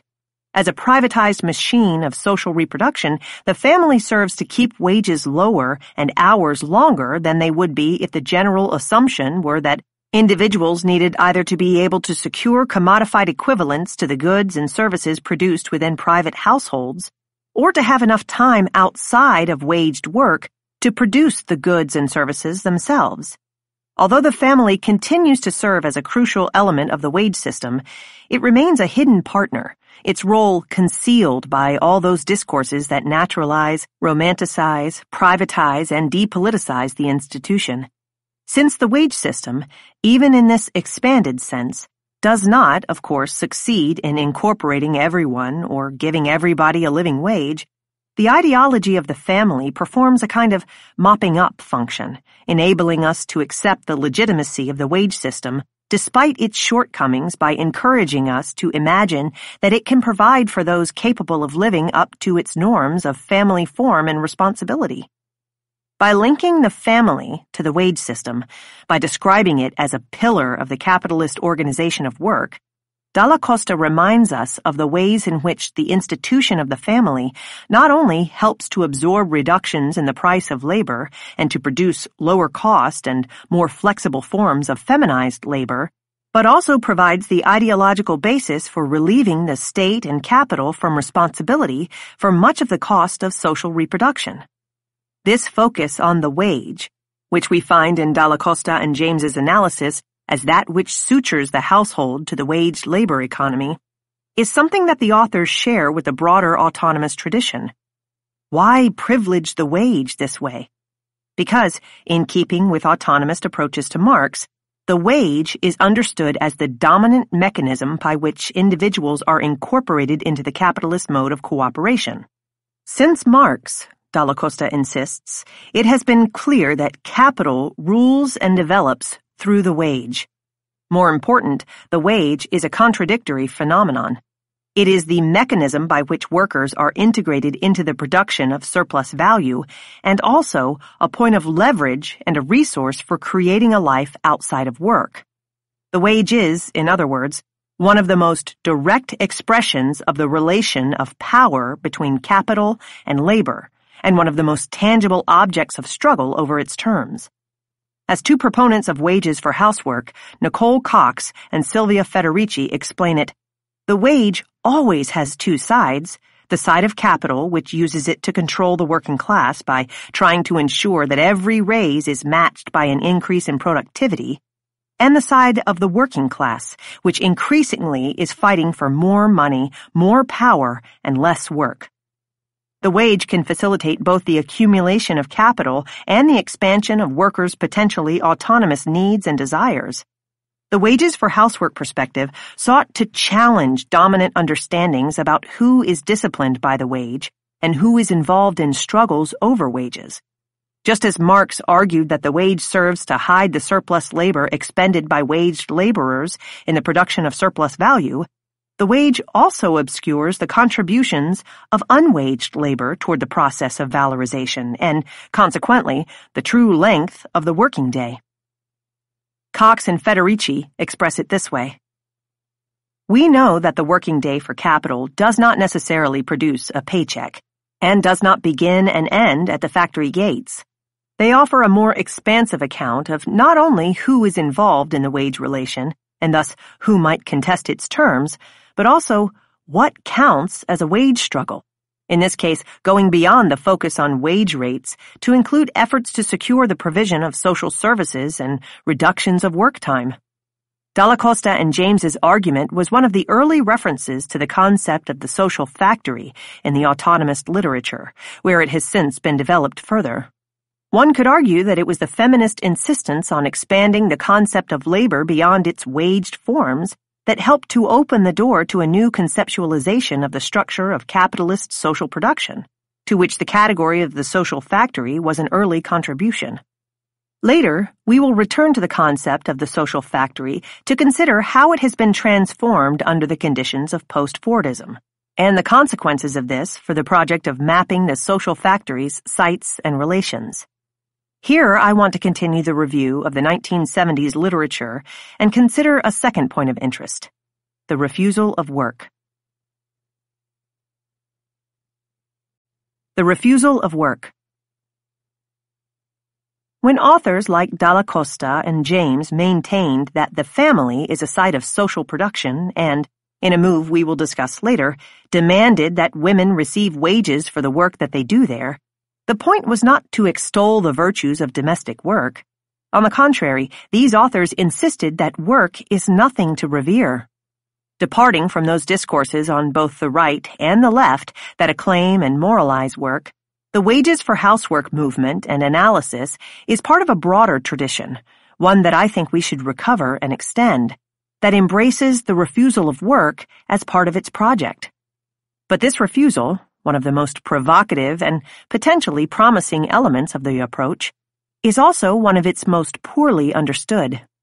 Some readers, including Shayla Ben-Habib and Drusilla Cornell, have characterized the movement as a prime example of Marxist feminism's commitment to a utopia of labor, a feminist version of the orthodox Marxist celebration of productive activity.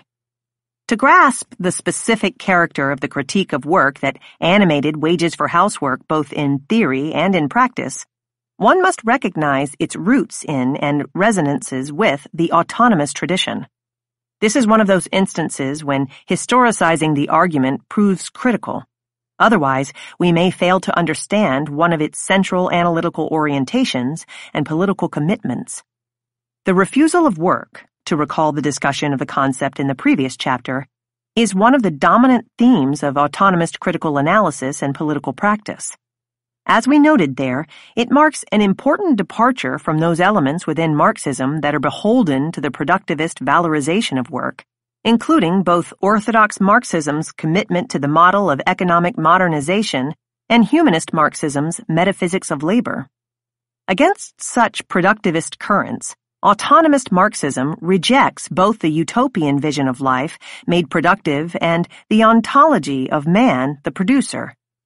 The refusal of work is not a rejection of productive activity per se, but rather a refusal of central elements of the wage relation and those discourses that encourage our consent to the modes of work that it imposes. It comprises a refusal of work's domination over the time and spaces of life, and of its moralization, a resistance to the elevation of work as necessary duty and supreme calling. It is at once a model of resistance and a struggle for a different relation between life and work that a post-work ethics and more non-work time could help secure. In this context, then, calling domestic labor work was not meant to elevate it, but was imagined rather as the first step towards refusing to do it. Seeking paid work was not a viable way to refuse domestic work. Slavery to an assembly line is not a liberation from slavery to a kitchen sink. Given that capitalist economies have responded to the feminist rejection of prescribed domesticity by continually increasing the number of women in the workforce, and that women often do not escape the primary responsibility for unwaged reproductive labor even when they work for wages, a broader critique of work is required. We must, Dalla Costa urges, refuse the myth of liberation through work. After all, we have worked enough. If the demand for wages was not meant to celebrate domestic work, neither was it intended to sanctify it. These feminists' insistence on the productivity of unwaged domestic work was not a moral claim. It is only from the capitalist viewpoint that being productive is a moral virtue, not to say a moral imperative. Here we can get a clear sense of the difficulties with and radical ambition of an agenda that sought to contest at once the invisibility of domestic work and its moralization, to redress both its devaluation as work and its overvaluation as labor of love. Indeed, the application of the refusal of work to the field of unwaged domestic work substantially raises the stakes of the project of refusal. It is one thing to refuse waged work, but quite another to contest the institution of the family and the modes of labor it organizes and imbues with meaning. Applied to unwaged domestic labor, the refusal of work means the rejection of its present familial-centered organization and gendered distribution of labor, as well as the refusal to defend such a critique by recourse to some all-too-familiar romanticization of the domestic realm's relations and rituals. This deployment of the strategy of refusal within the terrain of domestic work not only radicalizes, but also clarifies the practice. Refusing work, in this case refusing domestic work, does not necessarily mean abandoning the house and denying care. Rather, it mandates an interrogation of the basic structures and ethics that govern this work, and the struggle for ways to make it, as it were, unproductive. In this sense, the feminist refusal of work might serve as an antidote to the cultural obsession with work, thereby opening a space in which to discuss its present terms. In the United States today, where the work ethic reigns supreme, where work is mythologized and exalted, and where even attitudes must be productive, the critique of work and the instigation of what Dalla Costa calls the struggle not to work are both more vitally important and more difficult to develop. The refusal of housework involves not only the refusal of its present organization and distribution together with its moralization, but also the refusal of the two common alternatives to the family-based model of reproduction. First, the commodification of domestic work, this different kind of privatization that continues to serve as the default solution of mainstream liberal feminism, and second, its socialization, that is, the making public of domestic work by means of state-funded services including childcare, public laundries, and canteens or communal eating places proposed by some radical and social feminists. That is, the feminists in the wages for housework movement rejected not only the capitalist but also the socialist remedies defended by other feminists at that time. Wages for housework extended the autonomous Marxist critique of socialist production, a vision they saw as nothing more than the substitution of state control for private control over the same structure of production, into the field of reproduction. Socialism was understood as a program intended to rationalize production in the social factory, to perfect rather than transform the work society. Of course, the critique of publicly funded services to support domestic work was not then and is not now unfamiliar. But this critique did not conjure up the specter of motherless children starting fires in regimented, state-run nurseries so much as it sought to advance the argument that making such services public would not truly change things. Along with other autonomists, these feminists saw socialism as more of a managerial project than a revolutionary one. In this case, more of a matter of shoring up family-based care and enabling increasing numbers of women to perform waged work than an effort to change the current regime of productive cooperation centered on waged employment and the family. They did not fail to include in their list of demands the provision of various state services, including child care. But these were treated as necessary reforms rather than as radical demands that pointed in the direction of something different. They were more interested in other kinds of demands for time and money. We want canteens, too, and nurseries, and washing machines, and dishwashers, Dalla Costa writes, but we also want choices, to eat in privacy with few people when we want, to have time to be with children, to be with old people, with the sick, when and where we choose. To have choices requires having time, and to have time means to work less. By enabling women to avoid a second shift of waged work, wages for housework could buy some of this time. The limits of the analysis. Clearly, one must be selective in drawing from a 30-year-old feminist project, especially a movement and collection of manifestos developed in a specific time and place. It might be useful to pause briefly here in order to acknowledge a few of the limitations of the analysis. None of the shortcomings I will go on to list, it bears mention, is unique to the wages for housework literature of this period. All should be familiar to readers of 1970s feminist theory.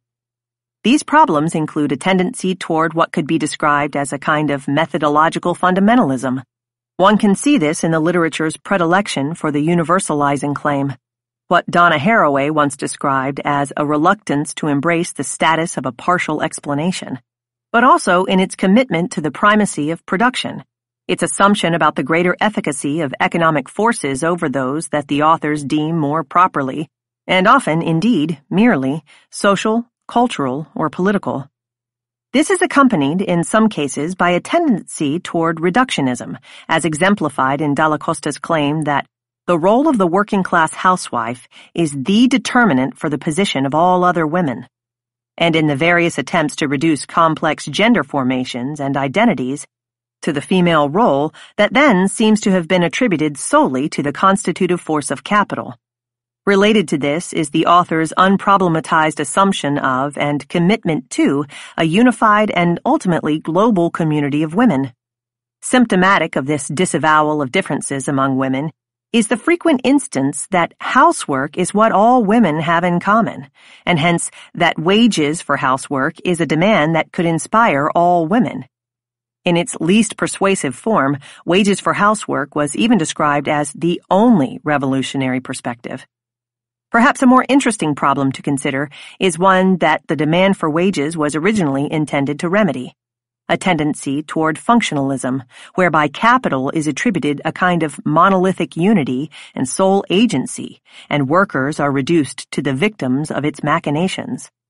The explanations of complex social formations, such as the family that assume capital, which often takes the place of a person in the narrative, always acts in its own best interest, end up overestimating the autonomous power of capital and underestimating the contradictions and antagonisms that its relations inevitably generate. This tendency to attribute too much coherence, foresight, and force to capital, together with too little heterogeneity, autonomy, and agency to women, is in tension with an equally strong commitment to one of the fundamental principles of autonomous Marxism, that of the leading role of the proletariat, a principle that in other respects these feminists clearly seek to advance. According to this assumption, workers should be seen not as capital's victims, but as its potential antagonists and even saboteurs. It is working-class refusals and assertions of need and desire that provoke capitalist development. Thus, milestones in the history of capitalist development should be understood as political attempts to re-establish capital's power in response to workers' insubordination. Dalla Costa and James's fidelity to this methodological reflex is exhibited in their interpretation of Marx. For Marx, James writes, history was a process of struggle of the exploited, who continually provoke over long periods and in sudden revolutionary leaps changes in the basic social relations of production and in all the institutions which are an expression of these relations. What might be functional constituents of capitalist production have the potential to be, and at various moments in history have in fact become, its active and potentially subversive antagonists.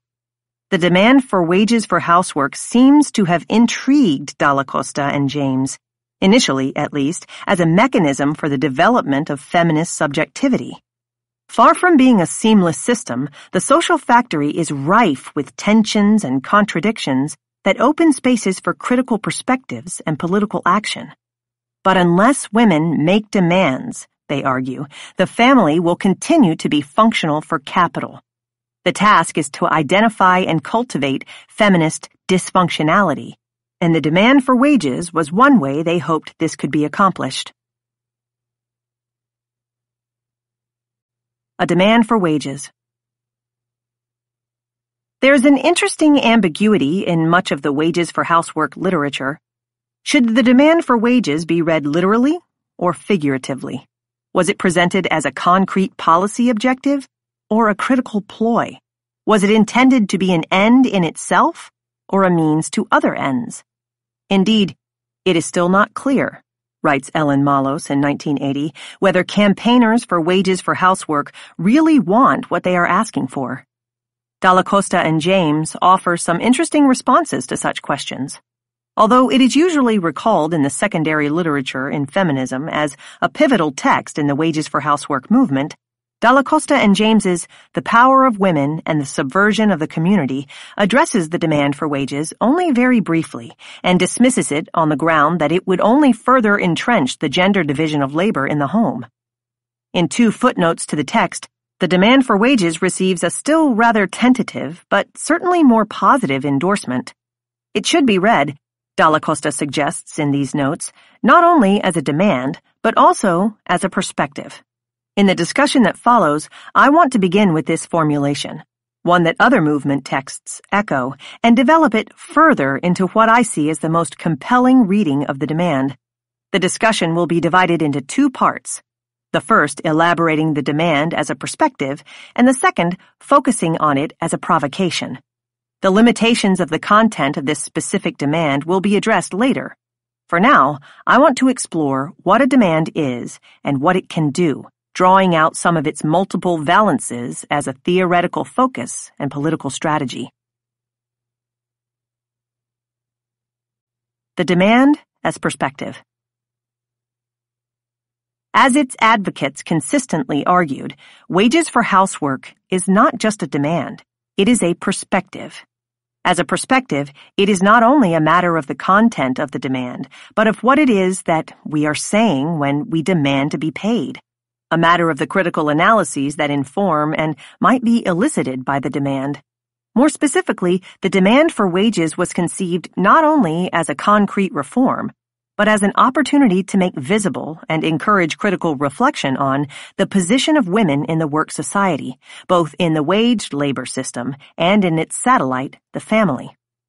Toward this end, its promoters suggested that wages for housework could function as a force of demystification, an instrument of denaturalization, and a tool of cognitive mapping. First, as a force of demystification, the demand for wages aimed to produce some critical distance from the dominant discourses of work and family. In particular, the demand aimed to trouble that conception of the family sustained by its sharp contrast to the world of work. By naming part of what happens in the family as work, the demand for wages confounds the division between work as a site of coercion and regimentation and the family as a freely invented site of authentic and purely voluntary relations. The demand makes clear this is a job like any other, that must be paid like any other, and that we can refuse like any other. It calls into question the ideology of separate spheres that subtends the idealization of the family as haven in a heartless world, by obscuring the role that economic imperatives, gender norms, and compulsory heterosexuality play in shaping familiar relationships. In the words of one advocate, we want to call work what is work so that eventually we might rediscover what is love and create what will be our sexuality which we have never known. As a perspective, then, the demand was an attempt to demystify and de-romanticize domestic labor, while simultaneously insisting on its necessity and value. Not only can it demystify the relationship between work and family, but the wages for housework perspective also sheds critical light on the wage system. From this angle, one benefit of the wages for housework perspective is similar to a benefit that some proponents of comparable worth claim for that demand. Besides the concrete gains that many women would realize from comparable worth legislation, its radical potential lies in its ability to open up the wage relation to new kinds of scrutiny by politicizing estimations of skill and determinations of value. The wages for housework perspective has a similar potential to demystify the wage system insofar as it can draw attention to the arbitrariness by which contributions to social production are or are not assigned a wage. Clearly, one of the primary attractions of the wages for housework perspective was its denaturalizing effect. To insist that a woman receive payment for what is supposed to be a spontaneous desire rooted in women's nature produces a certain cognitive dissonance. One advocate underscored the value of the demand in these terms. It is the demand by which our nature ends and our struggle begins, because just to want wages for housework means to refuse that work as the expression of our nature, and therefore to refuse precisely the female role that capital has invented for us. To demand a wage for a practice so identified with being female is to begin a process of disidentification. Even to ask for a wage is already to say that we are not that work. Thus, to the degree that through struggle we gain the power to break our capitalist identification, women can, Cox and Federici claim, at least determine who it is that we are not. Finally, advocates saw the wages for housework perspective as a means by which to chart the relationship between production and reproduction within the social factory. The demand for wages was in this sense a tool for what Frederick Jameson calls cognitive mapping. That is, an attempt to construct a situational representation on the part of the individual subject to that vaster and properly unrepresentable totality which is the ensemble of society's structures as a whole. The demand did not offer a ready-made guide, but rather compelled its audience to participate in its development. The practical, continuous translation of this perspective is, Dalla Costa claims, feminist work, a form of analytical labor that the demand as a form requires of its addressees. To make sense of the slogan, wages for housework, one has to fill in the blanks of the broader analysis that supplies the demand's warrant and rationale. The perspective that both informs and emerges from the demand conceives the household as an economic unit with complex linkages to the waged labor economy. a structural component of, rather than a haven from, the world of work. Insofar as the demand operates as a condensed form of analysis of the household and its relationship to larger economic forces and logics, it disturbs the model of separate spheres, demanding that we map across the borders of the public and the private between the realms of work and family. In particular, the perspective suggests an alternative map of the working day, one that challenges the typical conception of the day as it is defined by wages. Up to now, the demand supporters explain, the working class, male and female, had its working day defined by capital, from punching in to punching out. That defined the time we belonged to capital and the time we belonged to ourselves. But, they continue, we have never belonged to ourselves.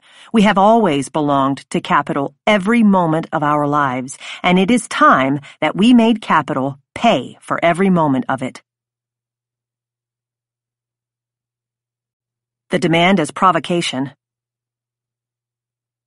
As was the case with the demand for wages for housework as a perspective, the demand as a provocation had utility beyond the merely practical. What is often overlooked in assessments of the demand is its performative dimension. As a perspective, it functioned to produce the feminist knowledge and consciousness that it appears to presuppose.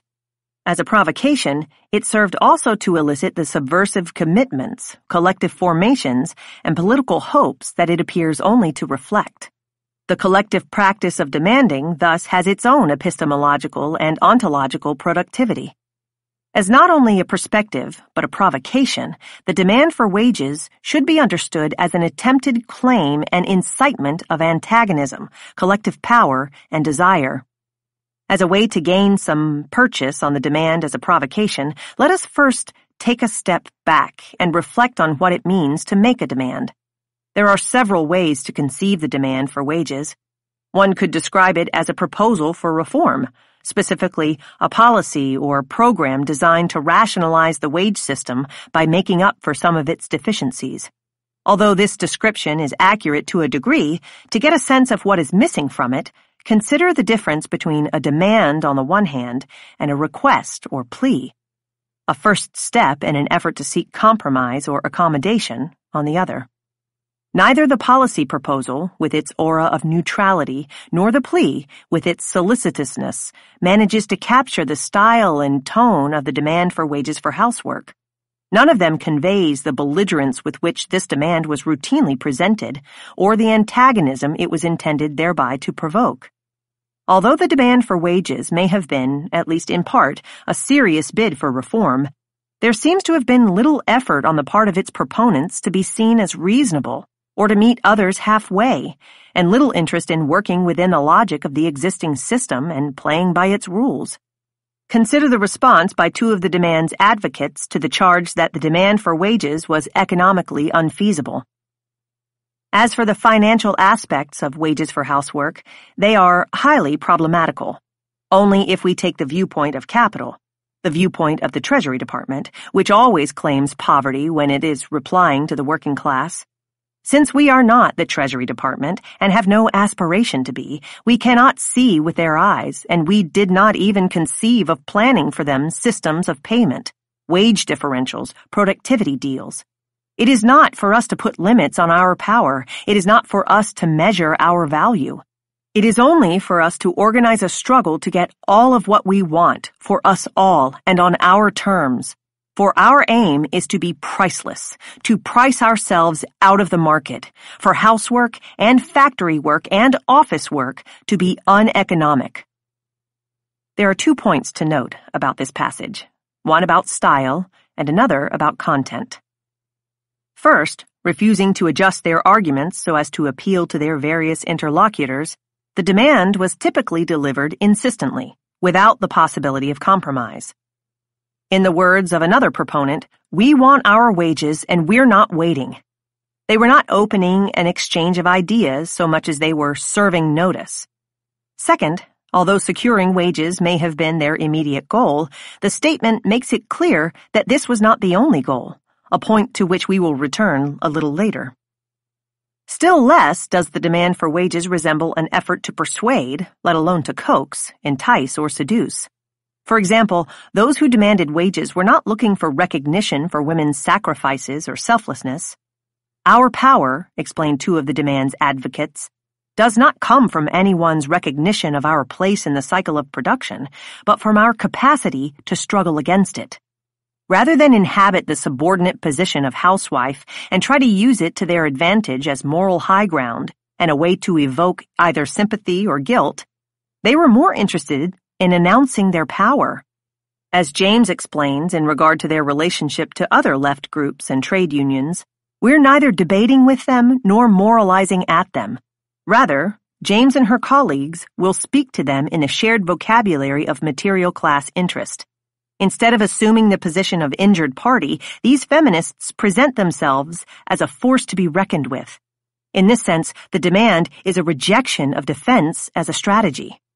The demand was thus not only a declaration of revolutionary antagonism, but a demand for power in at least two senses.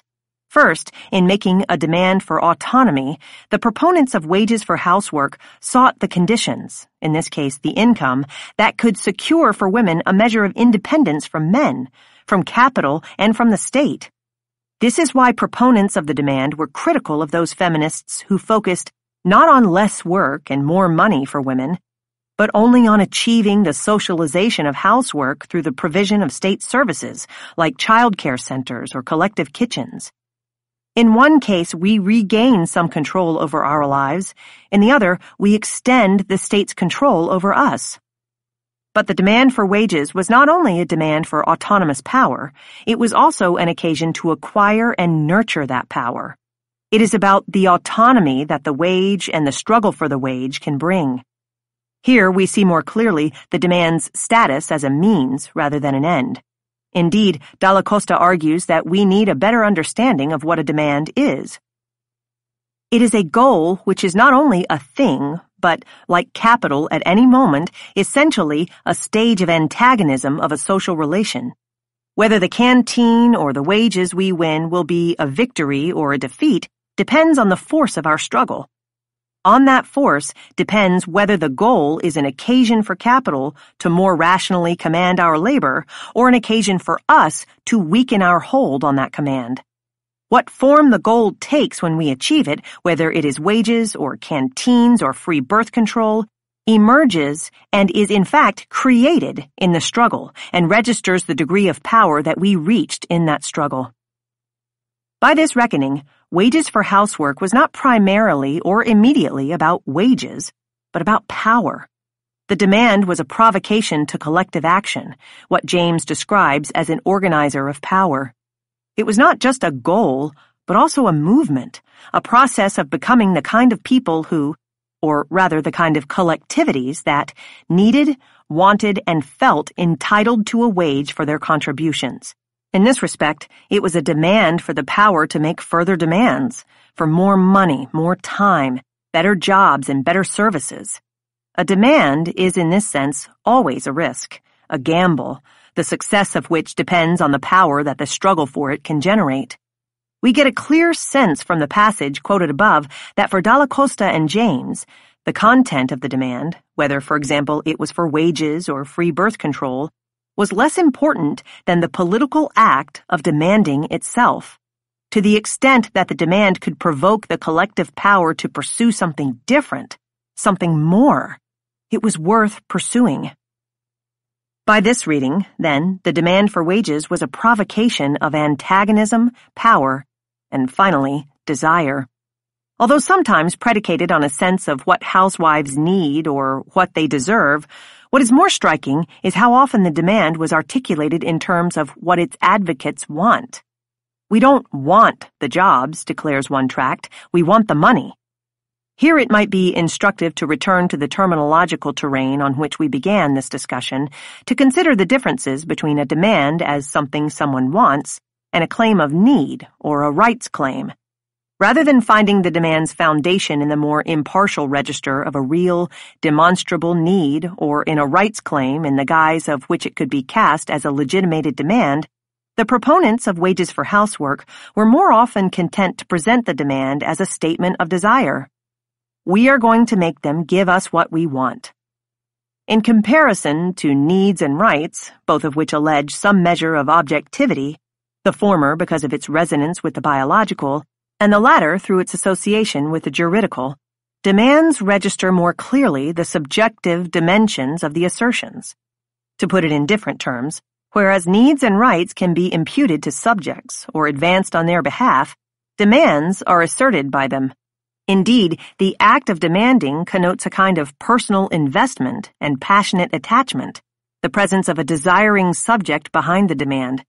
In contrast to a demand, a claim, in this case a rights claim or a claim about needs, assumes a kind of impersonal distance from those who would assert it. One might advance a claim, but it is we, or I, who makes a demand.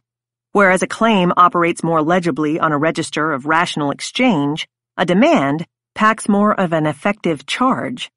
To return to an earlier point, demands presume a field of conflict and relations of antagonism that the language of needs, rights, and claims more often serve to circumvent, forestall, or deny. Again, the performative dimension is crucial.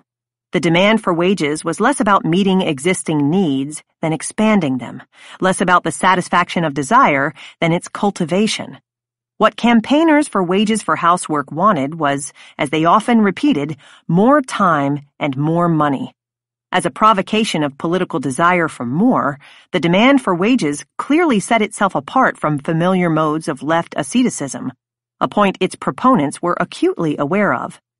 The left is horrified by the fact that workers, male and female, waged and unwaged, want more money, more time for themselves, more power, instead of being concerned with figuring out how to rationalize production. Rather than demand only what they think they are likely to be conceded, as other practitioners of left politics might advise, advocates of wages for housework aimed for what they wanted. Indeed, the demand for wages for housework was sometimes asserted with a kind of joyful excessiveness, as exemplified in one tract billed as a notice to all governments, which concludes its announcement of the demand for wages with a final declaration that reads rather like a ransom demand. We want it in cash, retroactive, and immediately, and we want all of it.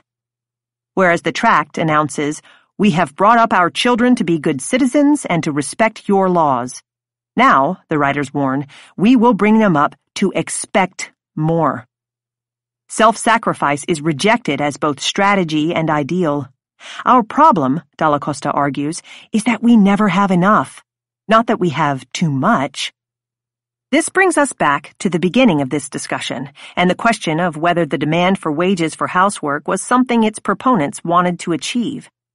The answer would seem to be equally yes and no. On the one hand, the demand for wages was conceived and pursued as a concrete goal.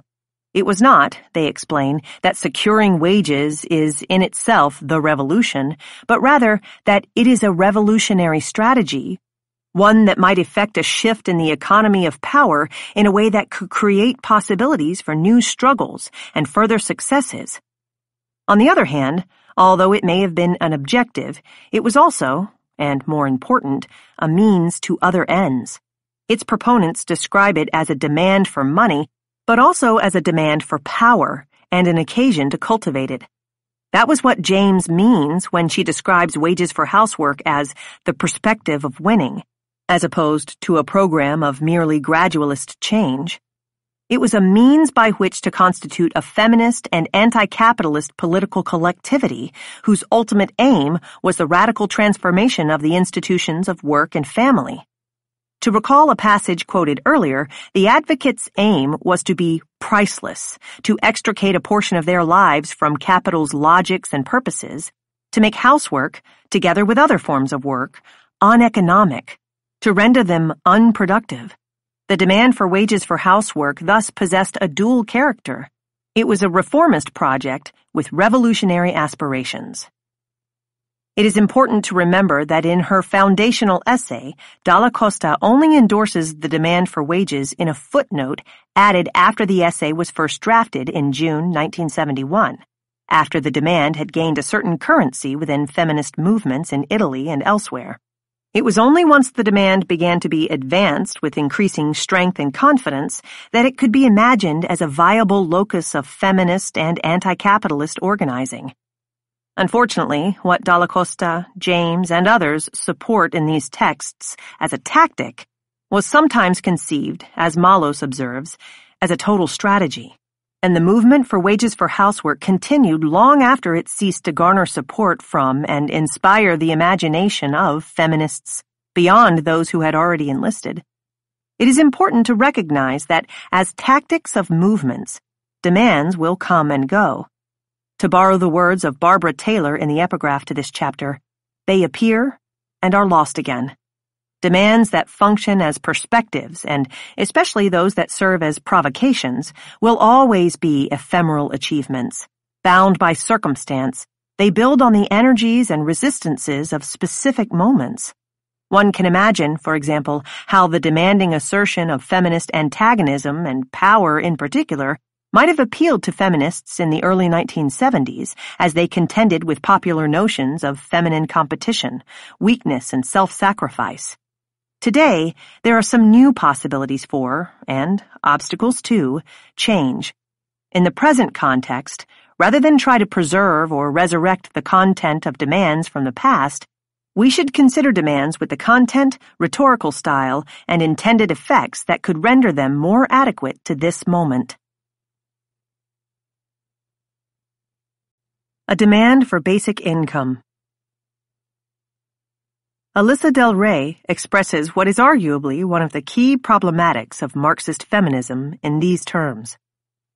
Confronted by a system founded on the concealment of the actual costs of reproduction, which women have paid for until now, and calculable in terms of money and labor, but also in terms of quality of individual and social life, women must find a way to present their bill.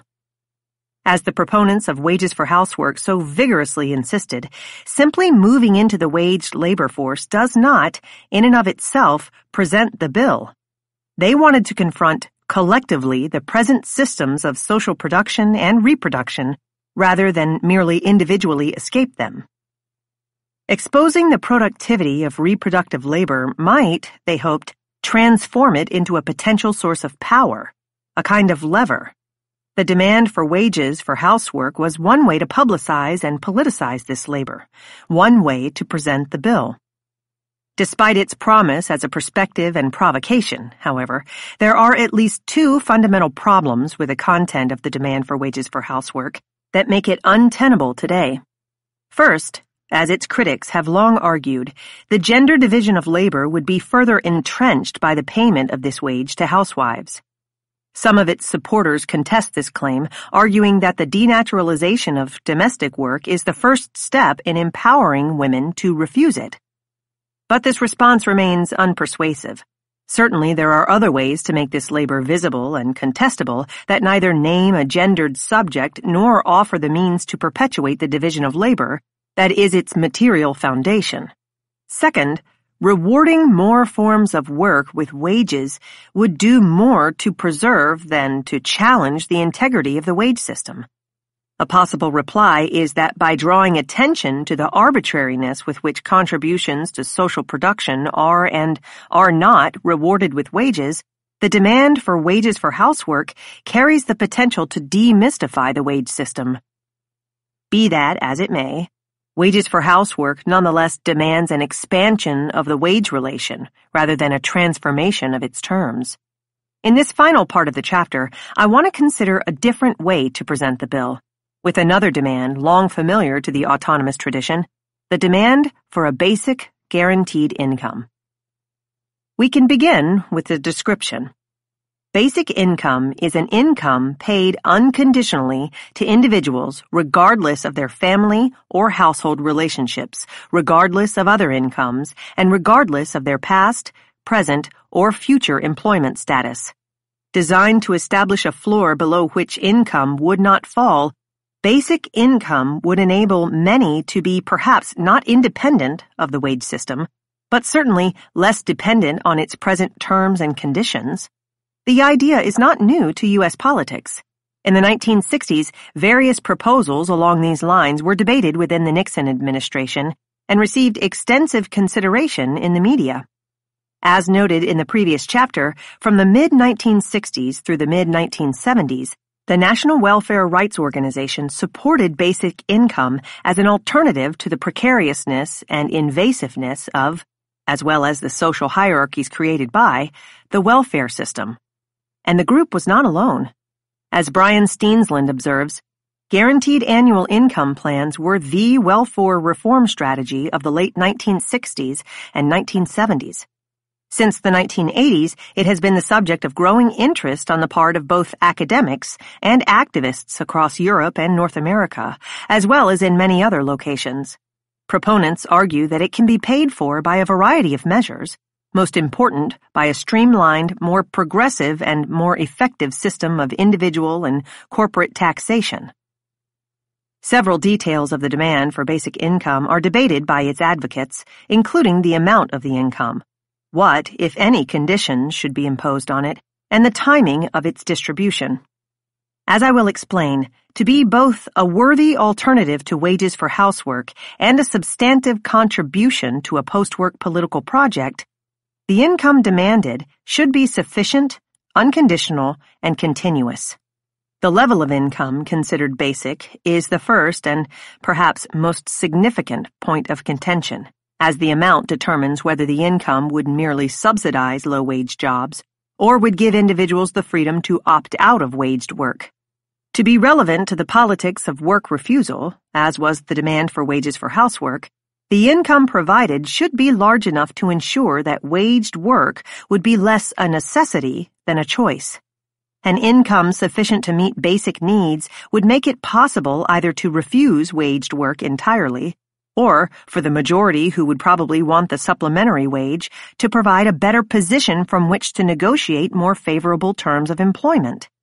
If the income were merely a small addition to wages, it would risk supporting precarious employment and rationalizing the present wage system. At a level adequate to live on, as a basic, livable income, it would represent a more substantial rupture with the current terms of the work society.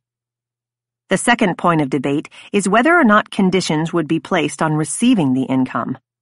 What some advocates call a participation income would, for example, require the recipient to make some kind of socially useful contribution, like performing volunteer or caring work, or studying. The problem with this approach is that it maintains the commitment to an ideal of social reciprocity centered on work, even if it allows a more expansive notion of what would count as a productive contribution.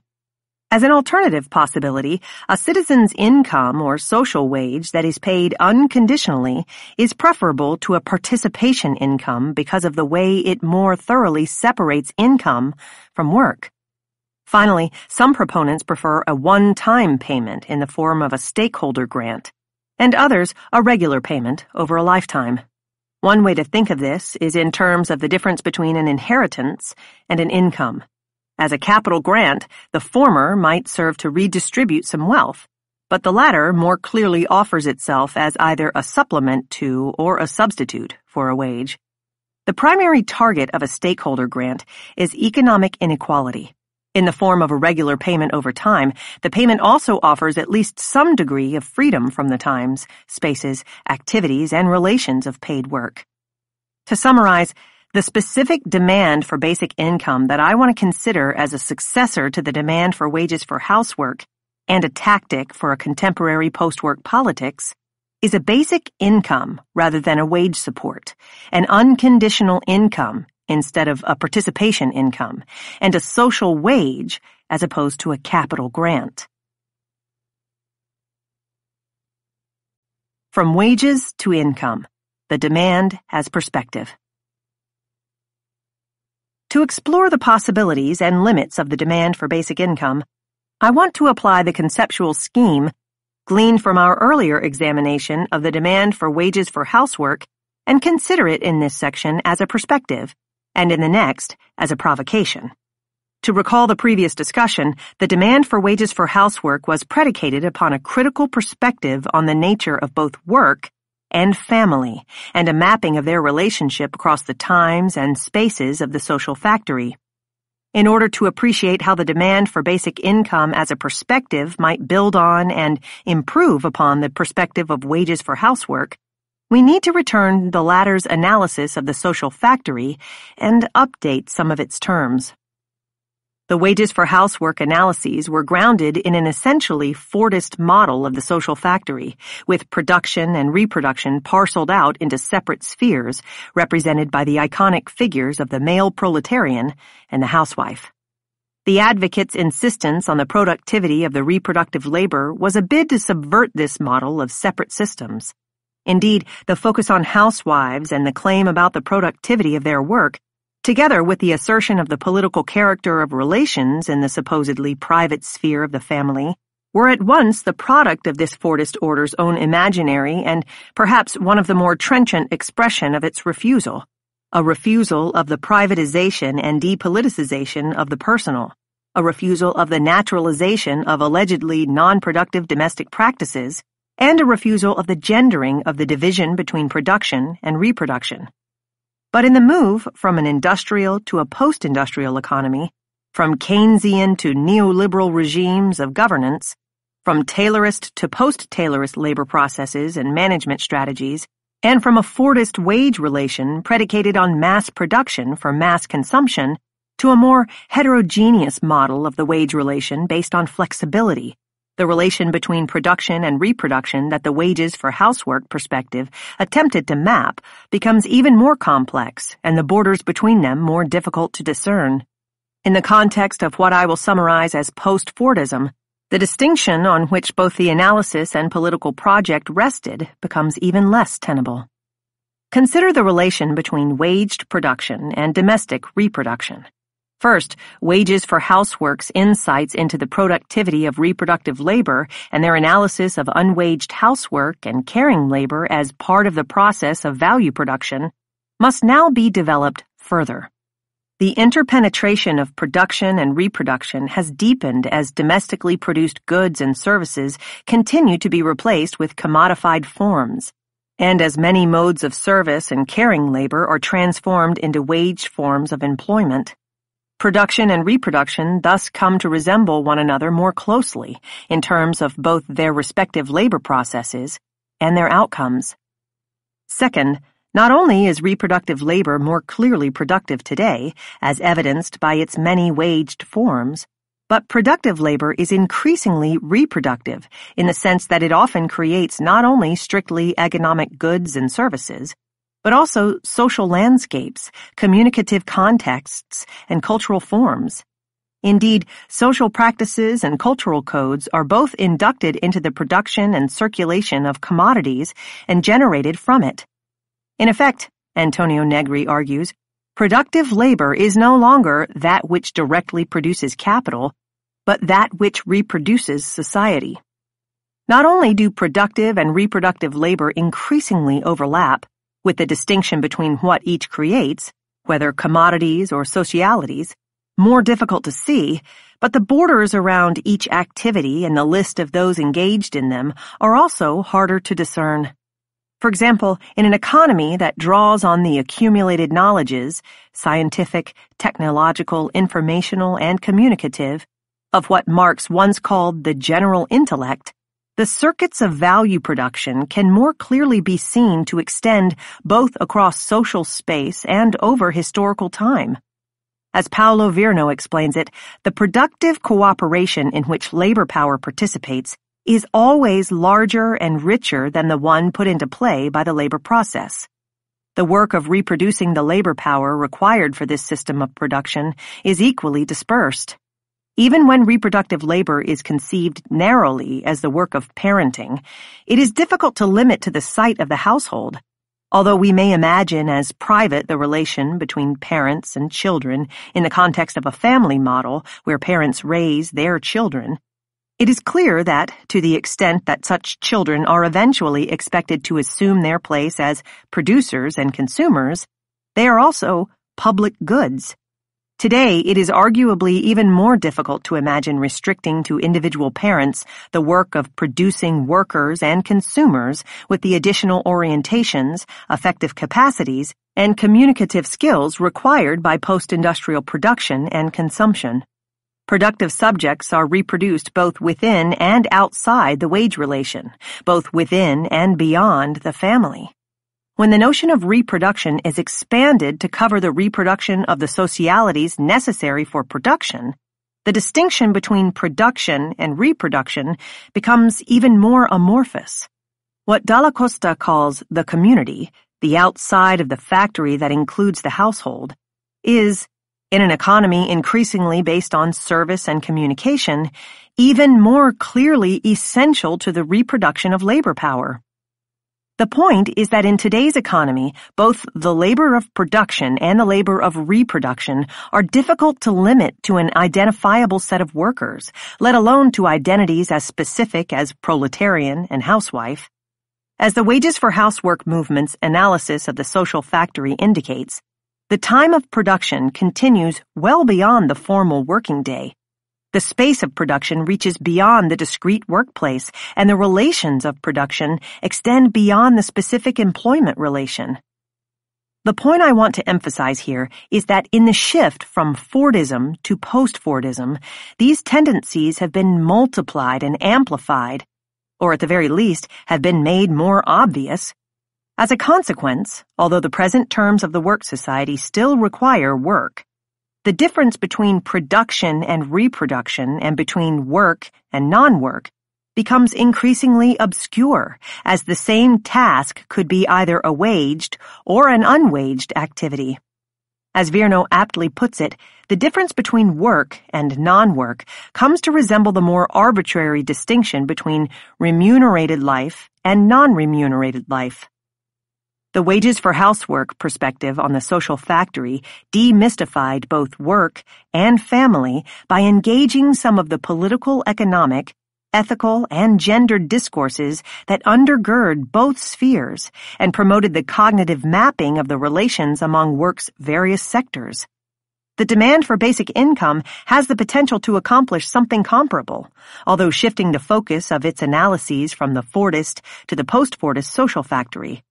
Although its pedagogy is less clearly inscribed in the very language of the demand than the slogan Wages for Housework, the demand for basic income nonetheless presumes an analysis of the political economy of the contemporary wage system, and to engage with the demand requires a reconsideration of its standard rationale.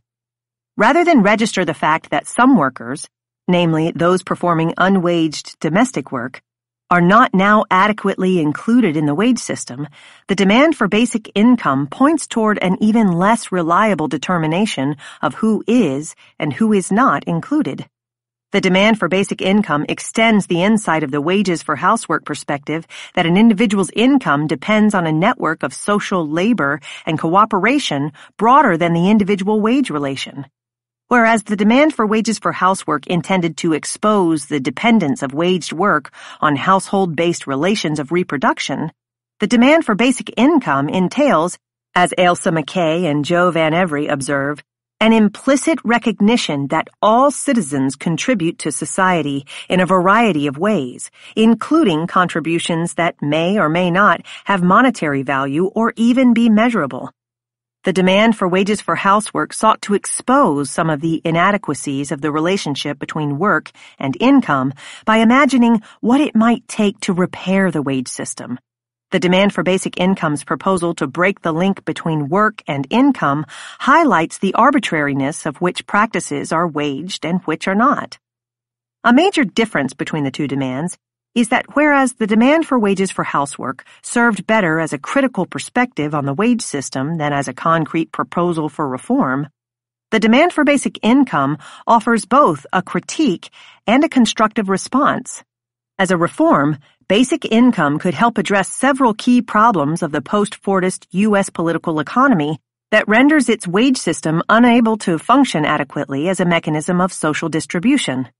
These include the increasingly inadequate quantity and quality of waged labor manifest in high levels of unemployment, underemployment, and temporary and contingent employment, as well as the problem, noted in Chapter 1, of measuring individual contributions to increasingly collective and immaterial labor processes. The demand for basic income poses a critique, but also provides a remedy, reducing our dependence on work. The demand for basic income presumes and evokes a critical perspective not only on the relationship between income and work, but also on the relationship between income and family membership. To recall our earlier discussion of wages for housework, as a perspective, that demand tried to make visible the interdependence between the wage system and the institution of the family. The family is not a separate sphere, but part of society's economic apparatus. The family and its ideology help to obscure the costs of productive labor by privatizing, feminizing, and naturalizing much of the work involved in its reproduction.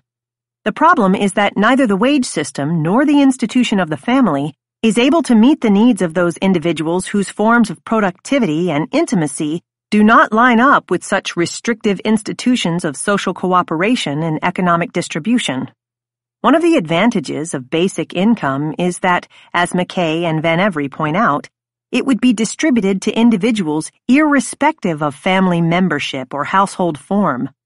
In this way, the demand refuses to privilege either work or family as institutions on which an individual must depend if he or she is to secure the necessary means to support a life. Once again, the advantage of basic income is that it can both generate critical perspectives and offer an effective policy change. Whereas the wages for housework perspective sought to expose the link between the wage system and the family, as many have observed, its achievement risked preserving the relationship. As a perspective, the demand for basic income raises questions about whether narrow definitions of either work or family can or should suffice as principles governing the allocation of income. As a concrete reform, it could ease the economic strain that can compel individuals to participate in both waged work and family membership. As Carol Pateman notes, a basic income has the potential both to encourage critical reassessment of the mutually reinforcing structures of marriage, employment, and citizenship, and to open the possibility that these institutions could be remade in a new, more democratic form. The demand for basic income thus recalls and amplifies both the anti-productivism and the anti-familialism of the wages for housework perspective. As a means to challenge at once the work ethic and the family values discourse with which it is linked, this demand is reminiscent of an earlier demand for basic income that was advanced within a movement often cited in the wages for housework literature as a source of inspiration. The welfare rights movement in both the United States and England was another revolt of the wageless that the wages for housework authors found instructive. The demand for a basic income was, in fact, a key tenet of the U.S. National Welfare Rights Organization in the 1960s and 1970s. Like advocates of wages for housework, the organization attempted to gain recognition for the labor of parenting, while at the same time refusing the work ethic's praise for and privileging of work. Eileen Boris explains that the organization recognized the necessity of not merely expanding the definition of work to embrace the unpaid labor of caregiving or mother work, but of refocusing the debate from work to income. These activists were, Felicia Kornblue argues, animated less by the notion of a right to work than by a right to consumption predicated upon an adequate level of income. As an effort to secure an income independent of wages, the demand for basic income registers the refusal of an ethics that enforces dependency either on marriage or the wage relation. Indeed, the demand calls into question the adequacy of any ideal of social reciprocity that is reduced to a series of individual contracts. Basic income as provocation. As a perspective, a demand encourages critical reflection on the present order of things. What are the problems the demand seeks to address, and what is the rationale for the solution it puts forward? As a provocation, a demand points toward the future. What would be different if, for example, wages were paid for housework or income were provided irrespective of work or family membership? As a mode of provocation, the collective practice of demanding should be understood also as a constitutive event, the performative force of which inevitably exceeds the scope of the specific reform. There are a number of different ways to approach basic income as a provocation to something new. I want to touch, very briefly, on two that bear interesting resemblances to the earlier discussion of the demand for wages for housework: basic income as a provocation to freedom and as a provocation of desire. As for the first of these, although the demand for basic income can certainly be seen as a means to reduce inequality, it can also be understood as an invocation of the possibility of freedom.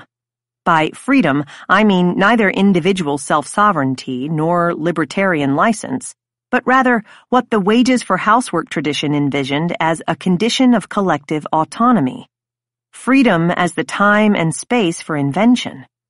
Basic income can be demanded as a way to gain some measure of distance and separation from the wage relation, and that distance might in turn create the possibility of a life no longer so thoroughly and relentlessly dependent upon work for its qualities.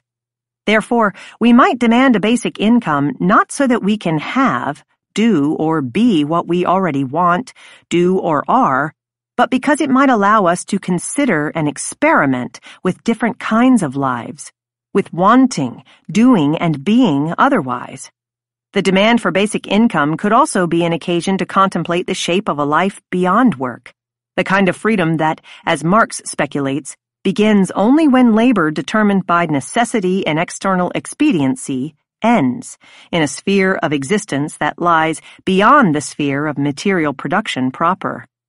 The demand can serve thus as a provocation to imagine the possibilities of a post-work alternative in which the structures, relations, values, experiences, and meaning of work might be substantially refigured. But perhaps the most provocative aspect of the demand for basic income today is its anti-asceticism. Indeed, it is worth noting that in debates about basic income, cost is not necessarily the primary point of contention. Rather, it is the ethics of the demand that often seems to generate the most discomfort, specifically over the way the demand is seen to denigrate the work ethic and challenge ideals of social reciprocity that have been so firmly attached to the ideal of the labor contract. Here, too, the demand for basic income echoes the demand for wages for housework. Both speak to the possibilities of subjects rich in desires and needs. As a provocation of desire for more money, more time, more freedom, the demand for basic income, like the demand for wages for housework, sets itself apart from so many other approaches to political claims-making. Rather than preach the ethics of thrift and savings, the politics of concession, or the economics of sacrifice, the demand for basic income invites the expansion of our needs and desires. In contrast to the more familiar styles of political analysis and strategy that revere work and decry consumerism, it rejects the usual prescription that we should work harder and want less. On the contrary, the demand is excessive, defying what are proclaimed to be reasonable limits on what we should want and demand. By challenging the link between individual production and consumption, by refusing the notion that waged work is the only legitimate means of access to even a minimal standard of living, the demand for basic income points in the direction of a life no longer subordinate to work. On the one hand, this refusal of asceticism may render the demand more difficult to achieve and, in that sense, limit certain aspects of its power as a perspective and provocation. On the other hand, to anticipate an argument I will pursue in Chapter 5, the demand is also compelling because it departs from those strictly productivist values that link the worth of individuals to their commitment to work and that tether access to income to its performance. Precisely where the demand fails to pass muster with a model of political calculation sutured to the present may be where it can succeed in sparking the political imagination of and desire for a different future. Income beyond wages. Basic income as a successor. Using our earlier reading of the wages for housework literature as a model for our consideration of the demand for basic income allows us to recognize the latter demand as not merely a policy proposal, but a perspective and a provocation, a pedagogical practice that entails a critical analysis of the present and an imagination of a different future. What makes this demand a worthy successor to the 1970s demand for wages for housework has to do with its advantages as a perspective and provocation, but also as a reform. Indeed, it is arguably a better vehicle by which to advance some of the key goals of the earlier movement. As a perspective, it can challenge both productivist ethics and family values and provoke the possibility of a social form that no longer privileges these now dominant regimes of economic production, social cooperation, and political order. The potential of the demand to be both epistemologically and ontologically generative ensures the value of advancing it despite the fact that its success in the short term is a long shot. What increases its worth as a successor project is that as a practical reform, basic income offers tangible benefits to a broader constituency than the housewives who were the focus of the earlier demand. In terms of the two critiques of the demands for wages for housework discussed above, namely that the gender division of labor would be further entrenched by the payment of this wage to housewives, and that the integrity of the wage system would be upheld rather than contested by rewarding more forms of work with wages, the demand for basic income is a more viable alternative. By proposing to award the income universally to individuals and thus lessening the dependence of income on work, basic income not only recognizes but offers a response to the inability of both the wage system and the institution of the family to serve as reliable mechanisms of income distribution. Reading the demand for basic income in conjunction with the wages for housework literature can also reveal one potential weakness of the demand, its gender neutrality. This raises questions about the capacities of basic income as both a feminist perspective and a feminist reform. Can it promote the kind of critical reflection on the organization of social reproduction and the gender division of its labor that even the slogan, wages for housework, could so often elicit? And would the provision of a basic income reinforce the gender division of domestic labor because, as some opponents argue, fewer men than women would leave paid employment, or challenge that division, as some supporters claim, by giving more men the opportunity to contribute to unpaid caring work? In sorting through these questions, it might be useful to return again to wages for housework and consider the advantages and disadvantages of the feminist contents of that demand.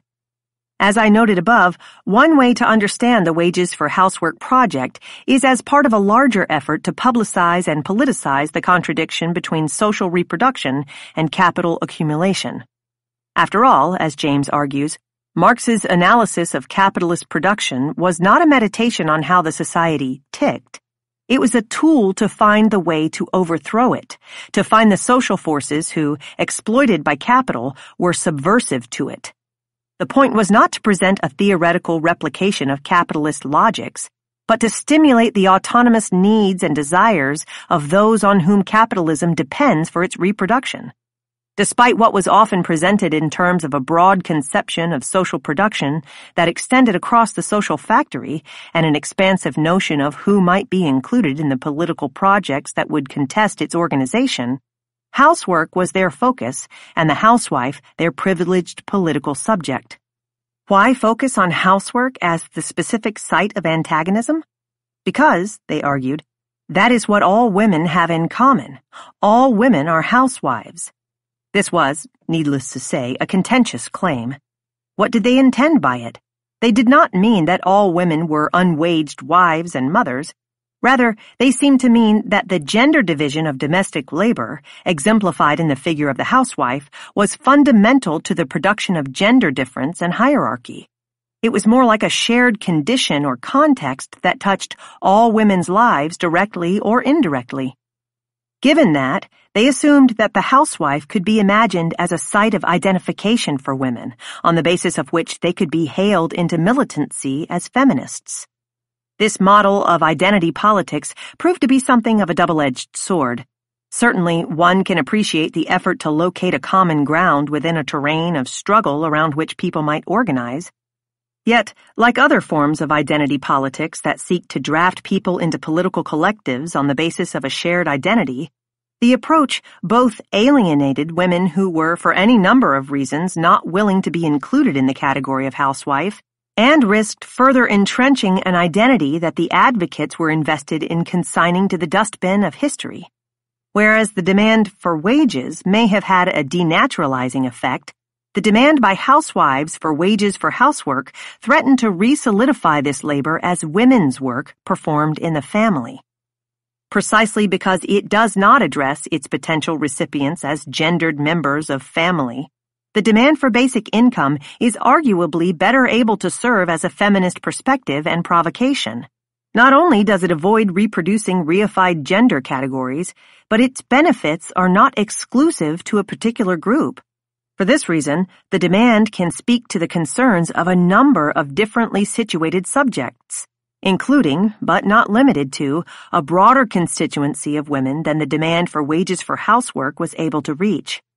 However, given the demand's gender neutrality, to ensure that the organization of social reproduction and the gender division of its labors are taken up as part of the perspective generated by the demand's explication and circulation, the discursive agenda will need to include both that organization and its gender division. In any case, it is not clear that the gender division of unwaged household and caring labor can be engineered out of existence, that the struggle against it can be won through legislative means or on the terrain of public policy.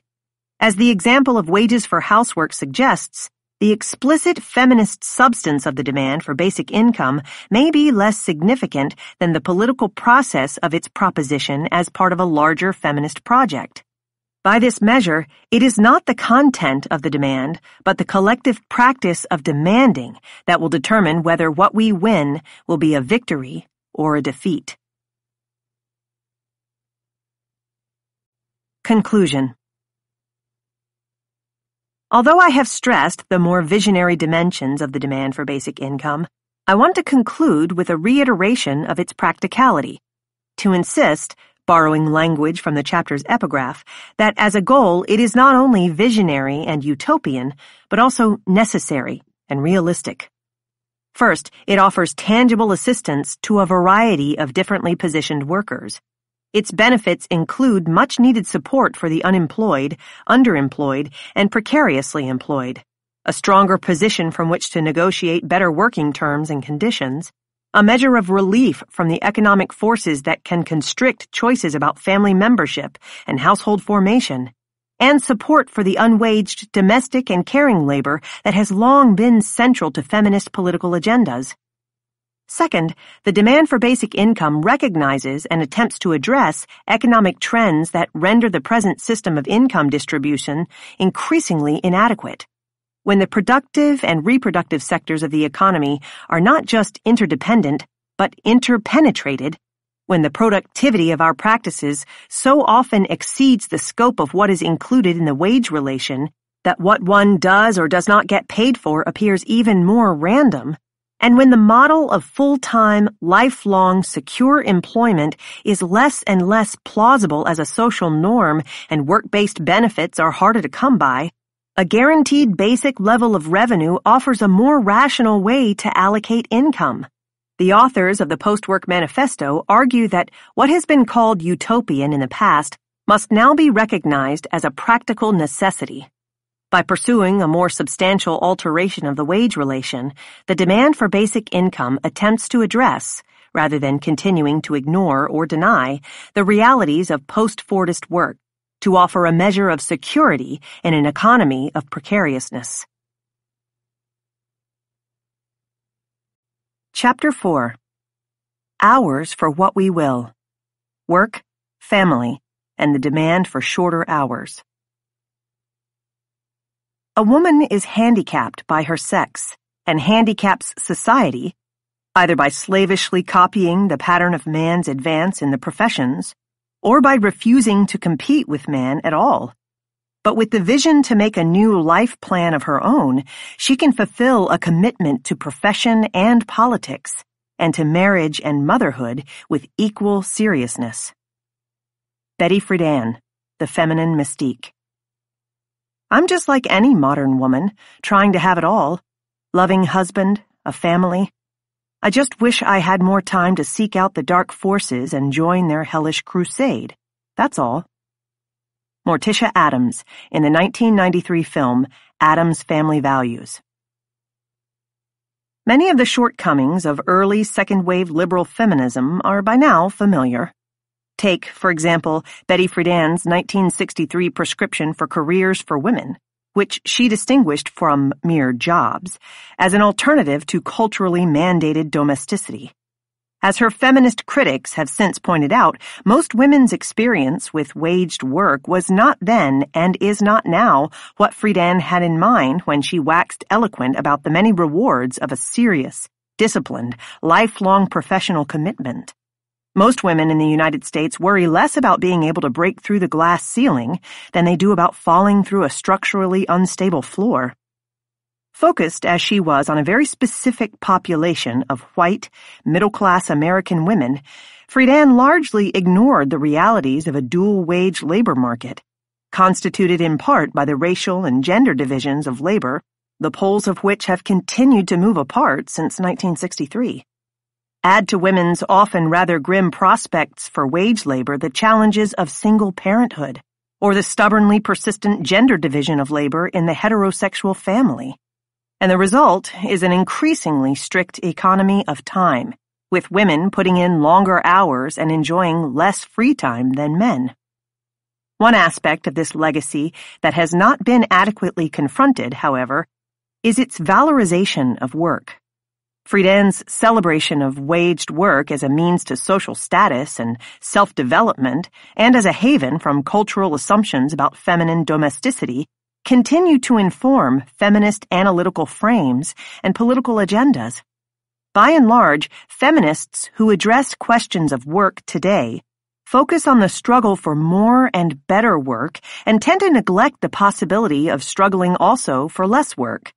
As we saw in the previous chapter, the wages for housework tradition, with its signature demands for more money and less work, offers an important alternative to this pro-work tendency. The demand for money in the form of a basic income was the focus of the last chapter. Here, I want to address more directly the demand for shorter working hours as a locus of anti-work politics and post-work imaginaries. Toward this end, a second aspect of the legacy of wages for housework will be important as well: the recognition of the links between work and family, and insistence that the struggle against the one must include a struggle against the other. Once again, the inclusion of unwaged domestic labor poses a considerable challenge, in this case, to the politics of work time. As we will see, an analysis of the relationship between waged work and family will be crucial in thinking about what counts both as work and as its reduction. That analysis will also help to expose the shortcomings of the most popular defense of shorter hours, one that Friedan herself later came to embrace, namely as a way to expand family time and thereby counter what she called the real economic threat to family values. Following the model of wages for housework in yet another respect, the demand for shorter hours will be conceived here not only as a call for reform, but as a perspective and provocation. On the one hand, it is a demand for a reduction in working hours to improve the quality of life. The demand for a 6-hour day with no decrease in pay is the formula that I will take up here. I want to emphasize that my focus is not on efforts to reorganize work schedules, through, for example, flex time options, but rather on attempts to reduce the number of hours people work. A reduction, moreover, that would not entail a cut in wages, unlike most forms of part-time work. On the other hand, as we have seen, a demand is more than a simple policy proposal. It includes as well the perspectives and provocations that both inform and emerge from the texts and practices by which it is promoted. Besides presenting a useful reform, the demand for shorter hours is also based on and potentially generative of a critical perspective on, and the imagination of alternatives to, the current organization of work, and the dominant discourses that surround it. Thus, in addition to identifying a specific concrete goal, the movement for shorter hours can also serve to provoke an interrogation of the basic structure of work and the needs, desires, and expectations that are attached to it. The struggle over time has been central to the history of capitalist development. Marx recounts part of this history in his chapter on the working day in Capital. According to his account, worker militancy over the length of the working day was critical to the process of industrialization. Indeed, it was the successes of the proletarian struggle for shorter hours that provoked capital to mechanize production and thus shift the focus from absolute surplus value to relative surplus value. The increase in productivity that ensued helped to set the stage for what Marx imagined as a new kind of freedom, a basic prerequisite of which would be the continued reduction of the working day. In the United States, the struggle for the shorter day and the shorter week was the focal point of the labor movement up until the end of the Great Depression. The insistence on shorter hours was seen as an important source of solidarity, a demand that could hold together a coalition of different types of workers. As Samuel Gompers put it during the fight for the 8-hour day, however much they may differ upon other matters, all men of labor can unite upon this. Women workers tended to be particularly interested in such demands. Support for shorter hours peaked in the early 1930s, when the idea was hailed by its various proponents as a way to, depending on the proponent, increase productivity, reduce unemployment, drive up wages, strengthen the family, make time for domestic duties, or increase leisure time. In 1933, the Senate even passed Senator Hugo Black's Depression-era bill limiting the work week to 30 hours, which was shortly thereafter abandoned in favor of the Roosevelt administration's preference for creating jobs instead of reducing work. As Benjamin Klein Honeycutt notes, in the same period that government support for the right to work a full-time job grew, the movement for shorter hours lost momentum. Job creation, once derided by union activists as make work, emerged as a centerpiece of U.S. economic ideology. The demand for shorter hours, increasingly associated with a constituency of women workers, was sidelined, leaving post-war labor feminists, as Dorothy Sue Cobble puts it, with a politics of time designed primarily with men in mind.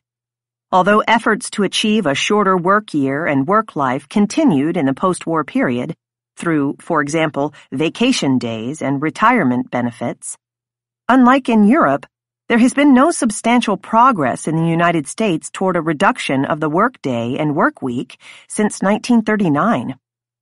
However, the issue of shorter hours is now making its way back onto the broader U.S. intellectual and political agenda. This resurgence revives and reinvents various elements of the idea's historical legacy. Some of the current approaches, however, hold more potential for feminists than others.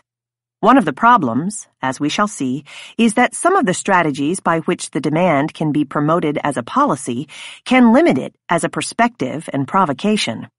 As an example, one of the arguably most successful strategies employed in previous movements was to demand limits on the working day for women on the ground that long hours threatened their health. Once achieved, the precedent could then be used to secure the reduction of men's hours. One can well imagine how the deployment of the trope of feminine frailty, the narrative of rescue, and the ideal of masculine protection might have enhanced the demand's legibility and appeal. But although this might have improved the prospects of the reform's success, to the extent that this affirmation of gender difference relied on and reproduced traditional gender stereotypes, it proved more limited in its capacity to generate a broader critical perspective on and framework for public dialogue about the quality and quantity of work in women's and men's lives. What may render a demand more appealing does not necessarily enhance it as a perspective on the present, or a provocation toward a different future. So, what might we want when we demand shorter hours, and what might we want to do in those hours? The way the proposal is framed has consequences for its eventual success as both a persuasive demand and a provocative perspective. As a demand, it should be broadly appealing. That is, it should be relevant to more than a small minority of workers, and potentially effective as a way to better their lives. Moreover, a feminist demand for shorter hours should include a broader accounting of what is recognized as work and feminist analyses of its value. Beyond the assertion of a specific policy proposal, to demand is also, as we have seen, to assert a particular discursive agenda. Considering the demand for shorter hours, also in these terms, I want to take into account the ways in which it could provide a vocabulary and conceptual framework for new ways of thinking about the nature, value, and meaning of work relative to other practices. With this in mind, in the pages that follow, I will build an argument about what a contemporary feminist movement for shorter hours in the United States could accomplish, and how it might most fruitfully be conceived. The discussion will be organized around 3 different cases for shorter hours that have recently been advanced. One that demands shorter hours as a means of securing more time for family, and 2 others that de-emphasize, albeit in different ways, the family as the primary rationale for reducing work. For each of these 3 approaches, a representative text will serve to illustrate some of their advantages and disadvantages. Less work and more family. The most common rationale for shorter hours, and hence the first argument I want to address, is that it would make more time for family. This approach is particularly powerful because the emphasis on family resonates comfortably with mainstream political priorities on both the left and the right. After all, commentators across the ideological spectrum frequently assume that the family is the source of popular political motivation and the basis for political judgment. Furthermore, tapping into this familiar discourse frames the demand for shorter hours in terms of the easily articulated issue of work-family balance. Yet, despite these advantages, I find this the least compelling rationale for work reduction. There are, as we will see, significant pitfalls to organizing a critical discourse about work and a struggle for shorter hours around the idea of the family. Arlie Russell Hochschild presents a particularly rich and insightful version of this family-centered approach in The Time Bind, When Work Becomes Home and Home Becomes Work. In that book, Hochschild attempts to confront what is for her an important puzzle. Why do so few of the employees of a family-friendly Fortune 500 company, which she calls Amerco, take advantage of its various programs offering shorter hours for working parents, even though they report feeling strained to the limit by the long hours they put in between work and home? Hochschild's answer, based on a study of company policies and interviews with employees, is that because work is becoming more like home and home more like work, the people she interviewed tend to prefer to spend more time at work and less at home. She claims that Americans live in a culture that increasingly devalues the unpaid work of parenting while overvaluing paid work, thus reinforcing the relative attractions of work over family. This time bind imposes many obvious stresses and strains on parents, but is, she argues, particularly harmful to children. What is needed, Hochschild concludes, is a time movement that centers on shorter and more flexible hours at work to create more time for family. Hochschild writes eloquently and sympathetically about people's struggles to reconcile the pleasures and demands of work and of life outside work, and offers an astute and timely case for a movement that urges us to rethink the assumptions and values of this work-obsessed culture. In effect, she deploys the familiar discourse of work-family balance, a version of which shaped the family-friendly policies she investigated at Amerco, to mount a far more substantial challenge to the present organization of work than one finds circulating in human resource departments. The problem with this rationale for shorter hours is that ultimately it cannot avoid invoking and reinforcing the conservative or neoliberal family values that have figured so prominently in recent public debates and legislative initiatives. There are a number of points at which these normative discourses of the family gain entry to or are enabled by Hochschild's analysis. The discussion that follows will focus on 5 ways in which this text reproduces a restrictive and prescriptive conception of the family. Rather than being specific to this particular argument, the problems are typical and, I would argue, to some degree, inevitable limitations of an analysis that privileges the family as the ground for work reduction. Indeed, one of the reasons this particular text is so interesting is that, in contrast to the classic works of early liberal feminism, this more contemporary contribution is attentive to the diversity of household practices and yet still fails in the last analysis to distance itself from traditional family discourse. Hochschild is clearly sensitive to the dangers from a feminist perspective of privileging a traditional model of the family, and yet she mines that model for standards against which she can formulate her critique of the organization of waged work.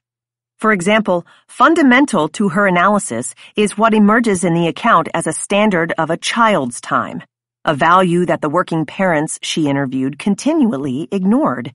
Faced with time pressures, parents, as she described it, stole time from their children.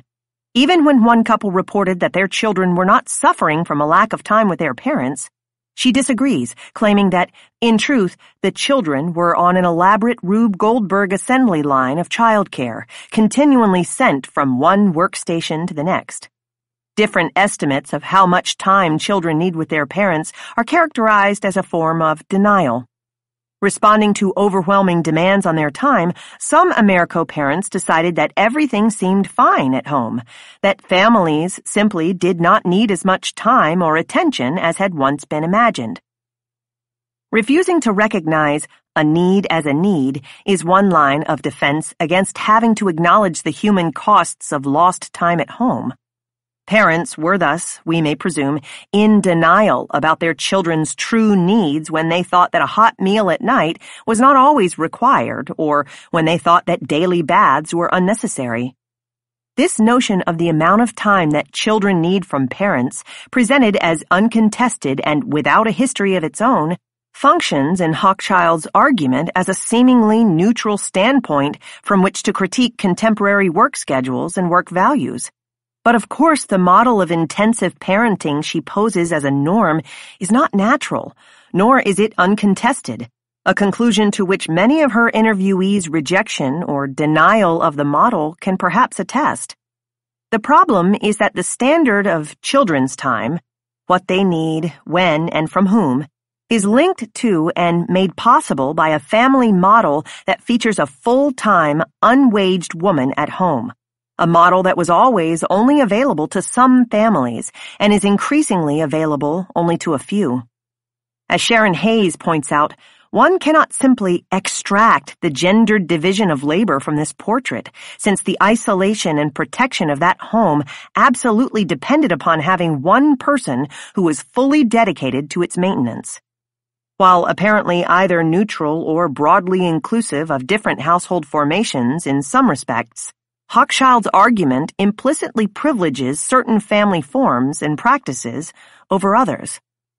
In addition to privileging a specific family model, her analysis also tends to naturalize the family in a way that serves to establish its fundamental difference from and superiority to work.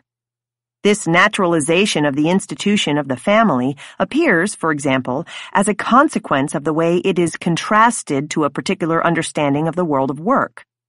At Americo, managers encouraged employees to feel part of the Americo family and reinforced family-like ties among co-workers. As Hochschild describes it, layer after layer of thin culture was thus poured on from the top. In her interviews, she heard little about festive reunions of extended families, while throughout the year, employees flocked to the many company-sponsored ritual gatherings. These work relationships, she suggests, are less substantial and less authentic because they are not natural or voluntary. Of course, one need only recall the frequency with which the language of family values figures in political discourse, or to consult the Defense of Marriage Act to recognize that the institution of the family has its own management discourses that are designed to manufacture consent and adjust individuals to preconceived roles. Yet Hochschild expresses concern about the surprising amount of family life that has become a matter of efficiently assembling people into prefabricated activity slots, as if that is not precisely what the institution of the family already was, as if to suggest that someone's position, responsibilities, and behavior in the family had once been a matter of a unique and purely organic individual choice. Whereas work relationships are manufactured from above, family relations, she suggests, arise spontaneously from below. To the extent that she characterizes work relations as thin and inauthentic, family relations, we are left to surmise, are, or should be, there is some tension here, substantial and elemental. Hochschild further resorts on occasion to a nostalgic vision of the family. This nostalgia is registered in an appeal to the historical ideal of separate spheres in her critical account of the present relationship between work and family. One can see this in her references to the ways in which what had been a haven, in this case of unalienated labor, is now contaminated by work. The family is taking on an industrial tone, a tailorized feel. Parents are subject to de-skilling, with children forced onto a childcare conveyor belt. Domestic tasks are increasingly outsourced, and family-generated entertainment is now replaced by television and other commodities. Hochschild's allusions to the degradation of pre-industrial craft labor and her suggestion that the current penetration of work into family is something new help to augment her claim that it is both desirable and possible to re-separate the two once we revalue the home and have more time to resume our efforts there.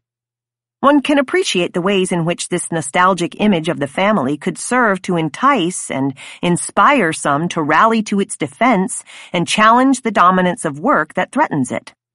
The attempt to contest the overvaluation of waged work that traditional ideas of work promote by revaluing unwaged work in the household further predisposes Hochschild to a moralization of the family. What we need, in her view, is a greater emotional investment in family life in an era of familial divestiture and deregulation. Indeed, Hochschild's strategy seems to be to demoralize waged work, to challenge the hold of traditional work values on the individual and social imaginaries by remoralizing work in the family, calling for renewed vows of commitment there and contending that this is where we ought to spend more time and energy. Not only does this strategy risk a kind of sanctification of domestic work that continues to resonate problematically with conventional assumptions about women's natural or socially necessary domesticity, but the effort to revalue unwaged household and caring labor replicates the very ideas about the moral virtues of work that it intended to call into question. Rather than challenge the traditional work values that are linked to waged labor, it risks simply expanding their scope. The problem, it seems to me, is that using the moralization of non-waged work to argue for a reduction of waged work precludes a broader or more insistent interrogation of dominant work values. Finally, despite Hochschild's commitment to and talent for demystifying the family, using it as the standard against which to critique work leads her nonetheless to idealize the family. Reporting the harms that long hours now inflict on families is one thing, but it is something else to acknowledge more fundamental problems with the institution of the family that could threaten its appeal to an alternative to working time and a reason to demand its reduction. Here, I find it interesting that Hochschild does not comment more on the gender division of domestic labor in this text. Despite both her fine previous work on the issue and the frequency with which it was raised as a problem in the interviews, she recounts. It is not that she is inattentive to the distribution of household and caring labor, but when she does comment on, rather than simply describe, the division and the conflicts it generates, she presents the issue as more incidental than essential to the family form she defends. Yet the frequency with which the gender division of labor in the home was both practiced and identified as a source of women's pressures in and dissatisfaction with family life in her interviews suggests the need for a more direct critique of the family. Perhaps, To pursue an alternative explanation, the problem is not that work is that good, that attractive, and that satisfying to the people she interviewed, but rather that family life is really that bad, that there are more fundamental problems with the institution. But to the extent that these problems could render the family less an alternative to work than an equally deserving target of reform, paying attention to them risks undercutting the family-centered line of argument. These elements of the argument, the tendency to privilege one family form over others, and to naturalize, moralize, wax nostalgic about, and idealize the family, serve to lend authority both to Hochschild's critique of current working practices and to her vision of a specific alternative to them. But these aspects of her argument also enable and perpetuate a normative model of the family, an ideal of family life that is deeply problematic from a feminist perspective, one that has been used as a standard from which to condemn a wide variety of relationship practices and household patterns. Her argument also tends to overlook the gender division of labor in the traditional family. Of course, none of these depictions of the institution are required for the argument.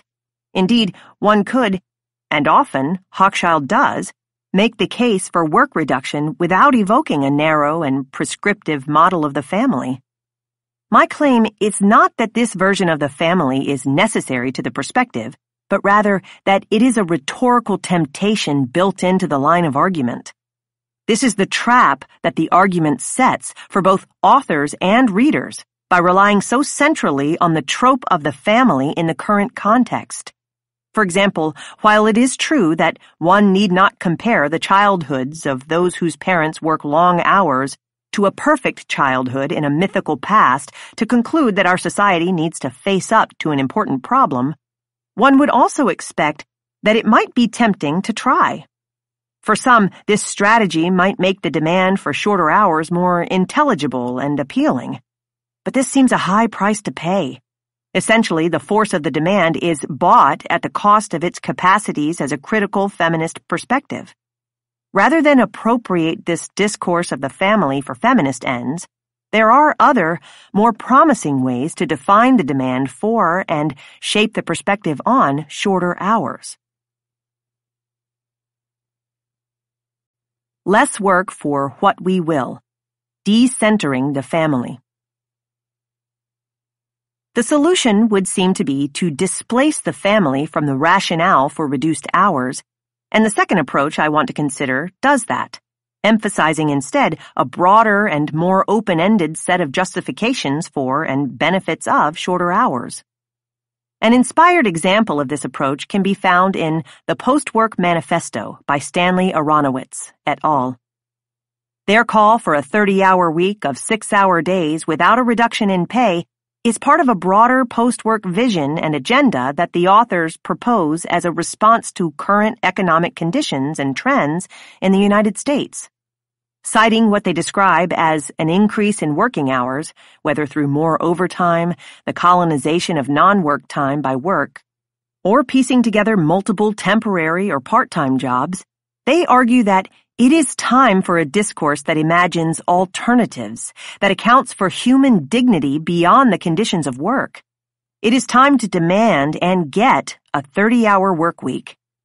Economic restructuring, technological change, and work reorganization increasingly erodes job security, while at the same time, the virtues of work are ironically and ever more insistently being glorified. Arguing that we must think critically about the work ethic and imaginatively about possibilities for the future, the authors attempt to outline a post-work political agenda animated by a vision of shorter working hours, higher wages, and, best of all, our ability to control much more of our own time. With the decline of well-paid, secure, and full-time work, what may in the past have been deemed an unaffordable luxury is, they suggest, increasingly an economic necessity. The movement for shorter hours is linked in this formulation to a social vision that is very different from that of the family-centered approach. In contrast to the vision of non-work time devoted to family, The authors of the Post-Work Manifesto present a far more expansive set of possibilities, including time for family, community, and polity. I will discuss the specific advantages of this broader conception of the goals of work reduction below. Here I want to highlight one further possibility that the authors present: more time for what most pleases us. In their insistence on this, they re-invoke an important goal. Some scholars have argued it is the most important goal of earlier movements for shorter hours: time for leisure. Recalling the slogan for the 8-hour movement, 8 hours labor, 8 hours rest, and 8 hours for what we will. This approach acknowledges that an important part of what we will is the enjoyment of leisure time. Rather than, for example, appealing primarily to norms of family responsibility, this formulation suggests that a movement for shorter hours should be animated not only by the call of duty, but also by the prospect of pleasure. Departing from more familiar models of political asceticism, the approach offers the expansion of this kind of unbounded time as another goal that can enrich the demand for shorter hours and broaden its perspective on the possibilities of non-work time. Despite the many advantages of this approach, others of which will be discussed below, it is limited in one respect. The analysis does not attend adequately to the entire working day. As a result, shorter hours of waged work may lead to a reduction in total working hours for men, but not always for women. If in the period of the 8-hour movement, what we will for male workers did not often include doing their share of unwaged reproductive labor, studies of the domestic division of labor do not give much reason to be more hopeful today. Given the current privatization of social reproduction and the gender division of unwaged domestic labor, even if an employed woman's time on the job decreases, her work in the household, housework, consumption work, child care, and elder care, could easily expand to fill the extra time. To the extent that the present organization of domestic labor is not contested and employers can continue to make distinctions between workers on the basis of their assumed responsibility or lack of responsibility for the work of social reproduction, we are more likely to be offered what are alleged to be solutions for the problem of long working hours: more part-time, flex-time, and overtime work, and multiple jobs, than we are to win shorter hours for all workers. The point is that any account of working time must include an account of socially necessary unwaged labor, and any movement for reduced working time must include a challenge to its present organization and distribution. Where earlier movements for shorter hours took for granted the gender division of privatized reproductive labor at the heart of the modern family ideal, it seems to me that a feminist movement for shorter hours today must confront and actively contest both the dearth of social support for and the gender division of that labor. This inattention to the whole of the working day also hampers the effort to contest not just work schedules, but work ethics. As was the case with the family-centered approach, this effort to challenge the moralization of waged work will be at best constrained and, at worst, undercut if it does not extend a critique of productivist values to non-waged household work, because the moralization of this work, defining it as that to which we should devote our lives, remains uncontested. The family is not privileged in this rationale for and vision of shorter hours. The problem is, rather, that it is more or less ignored. The demand for shorter hours will be limited to the extent that it does not adequately account for the mutually constitutive linkages between work and family, or rather, to switch vocabularies here, between the present organization of waged work and unwaged household labor. The wage system, work processes, work ethics, and modes of worker subjectivity are intimately bound up with kinship forms, household practices, family ethics, and modes of gendered subjectivity. Attempts to challenge or reform any one of these, like the schedules of and dominant values attached to waged work, must take into account the complexity of the entanglements here.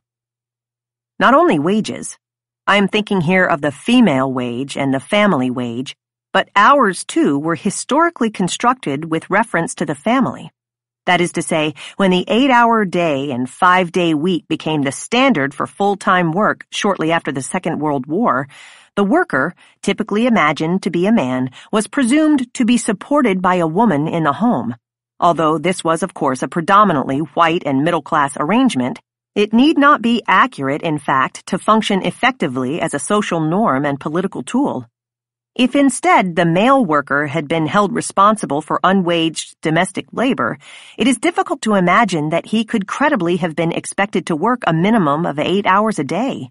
As Juliet Shore has argued, this system of hours could never have evolved without the gender division of labor and the high rates of full-time, household-based reproductive work among women at that point in history.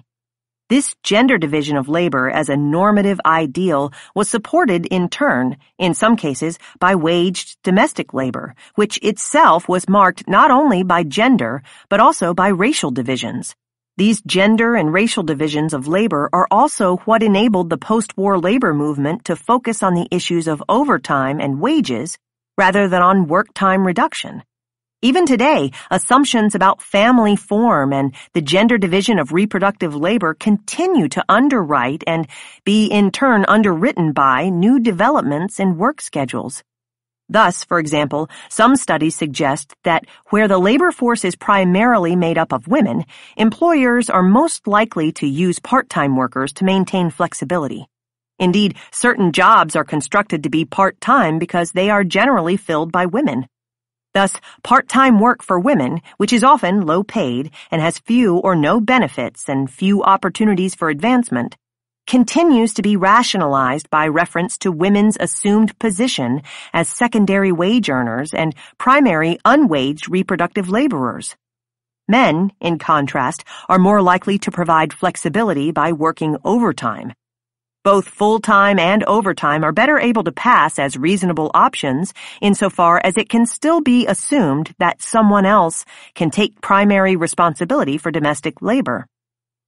My point is that work time, including full-time, part-time, and overtime, is a gendered construct established and maintained through recourse to a heteronormative family ideal centered on a traditional gender division of labor.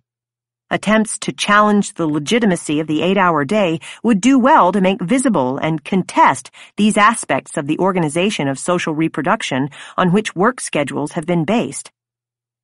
Similarly, any attempt to challenge contemporary formulations of the work ethic should also take aim at those aspects of the discourse of the family that help to sustain them.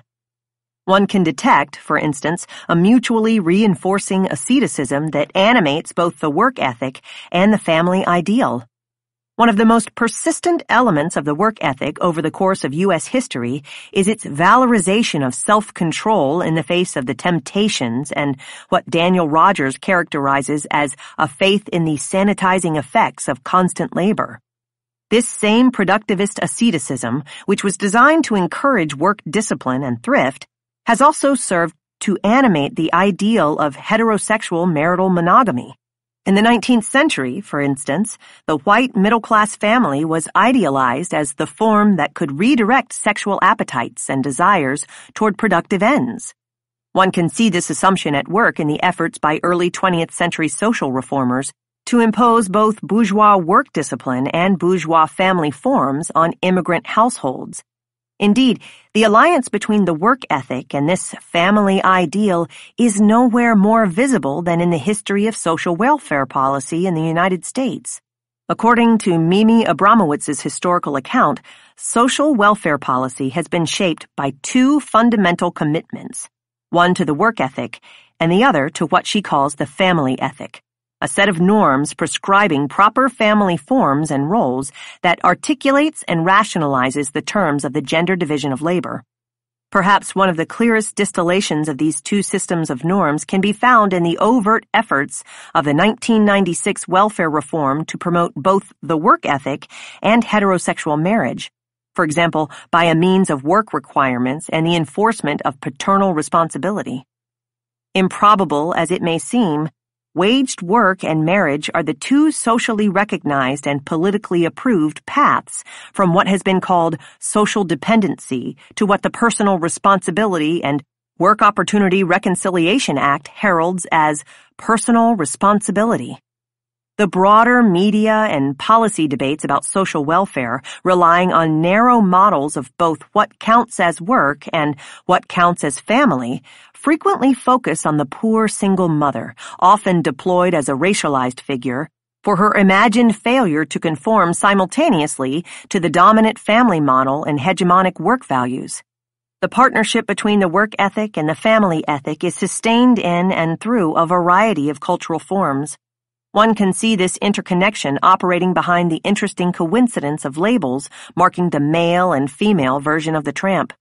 The figure of the male tramp, seen as a threat to social order and values, figured prominently in public discourse from the late 19th century until the early 20th century, when the word also came to designate a negative moral judgment on modes of female sexuality. What interests me here is how the tramp functions as a disavowed figure in both work and family discourse, how a similar controlling image marks in comparable terms the boundary between the normative and the abject.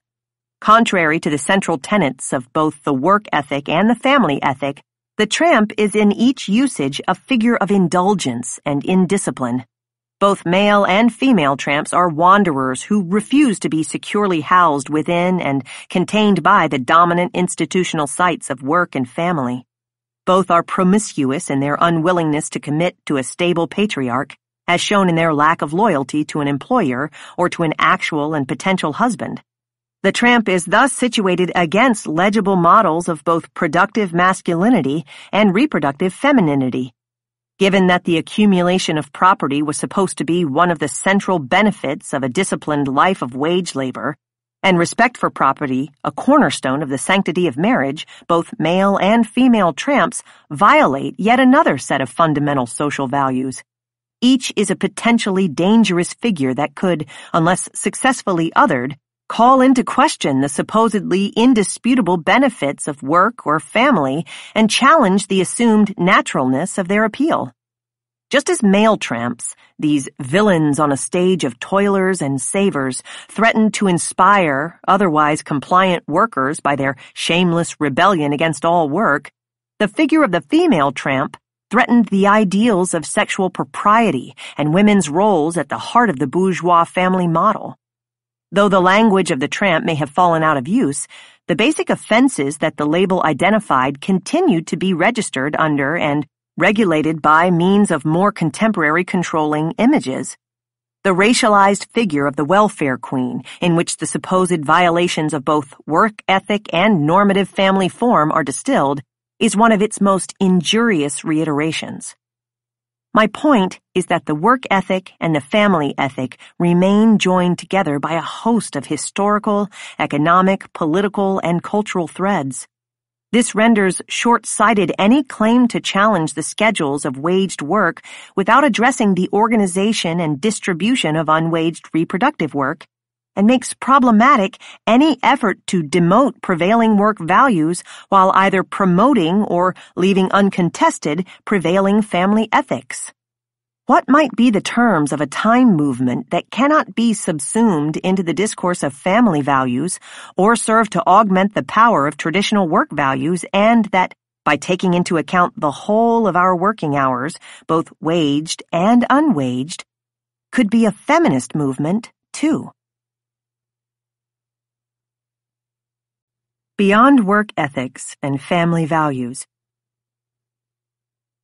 A contemporary time movement must certainly focus on the linkage between waged work time and domestic life, but a challenge to long hours must also include a challenge to the contemporary ideology of the family.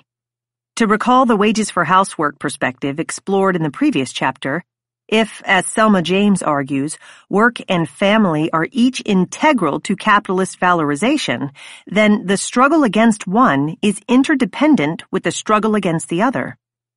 A third text, Valerie Layer's Queer Family Values, Debunking the Myth of the Nuclear Family, recognizes the relevance of the household to the topic of work hours, but seeks to avoid advancing a normative discourse of the family. Lehr ends her critical analysis of and proposed agenda for U.S. gay and lesbian family politics with a very brief discussion of the demand for shorter hours.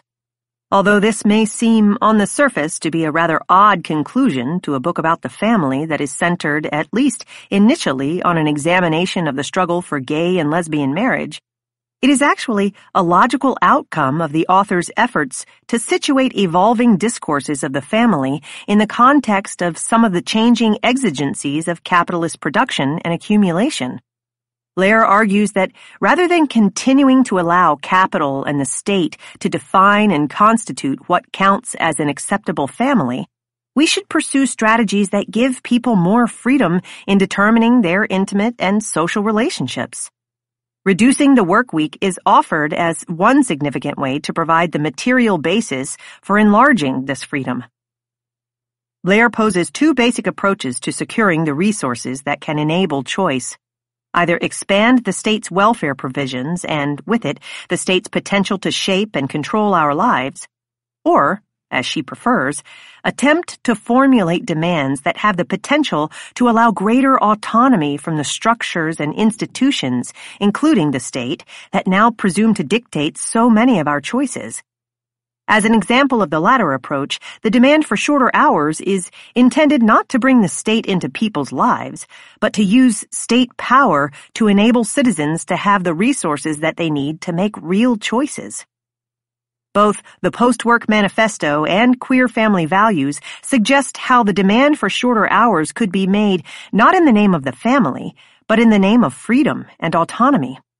I refer here not to the solipsistic notion of freedom as individual sovereignty, but to a different conception that can best be described as the capacity to represent and recreate oneself and one's relationships, the freedom to design, within obvious bounds, our own lives.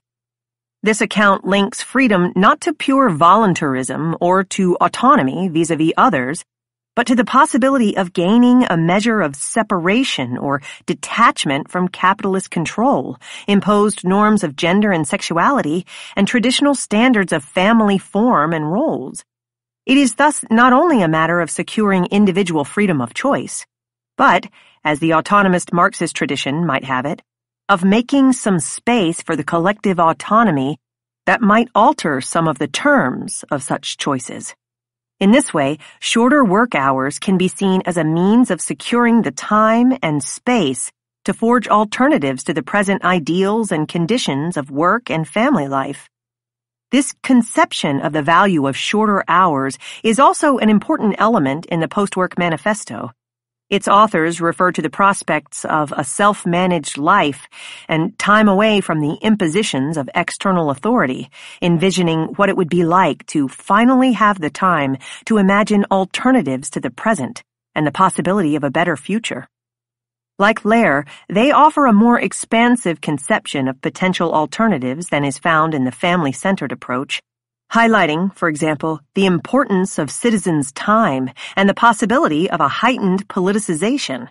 Indeed, beyond improving the standard of living, these authors hope that additional non-work time could enable higher levels and new forms of collective projects and political participation.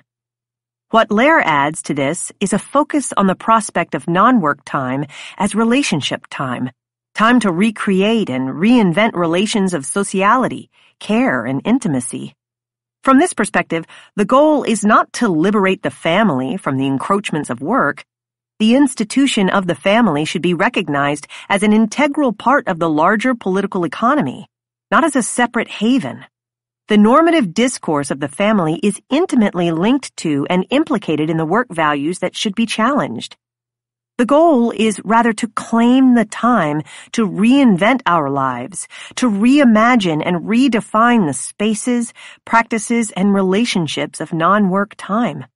The demand could thus be imagined also in relationship to the possibilities of what Judith Halberstam calls queer time, temporalities that are, among other things, about the potentiality of a life unscripted by the conventions of family, inheritance, and child rearing.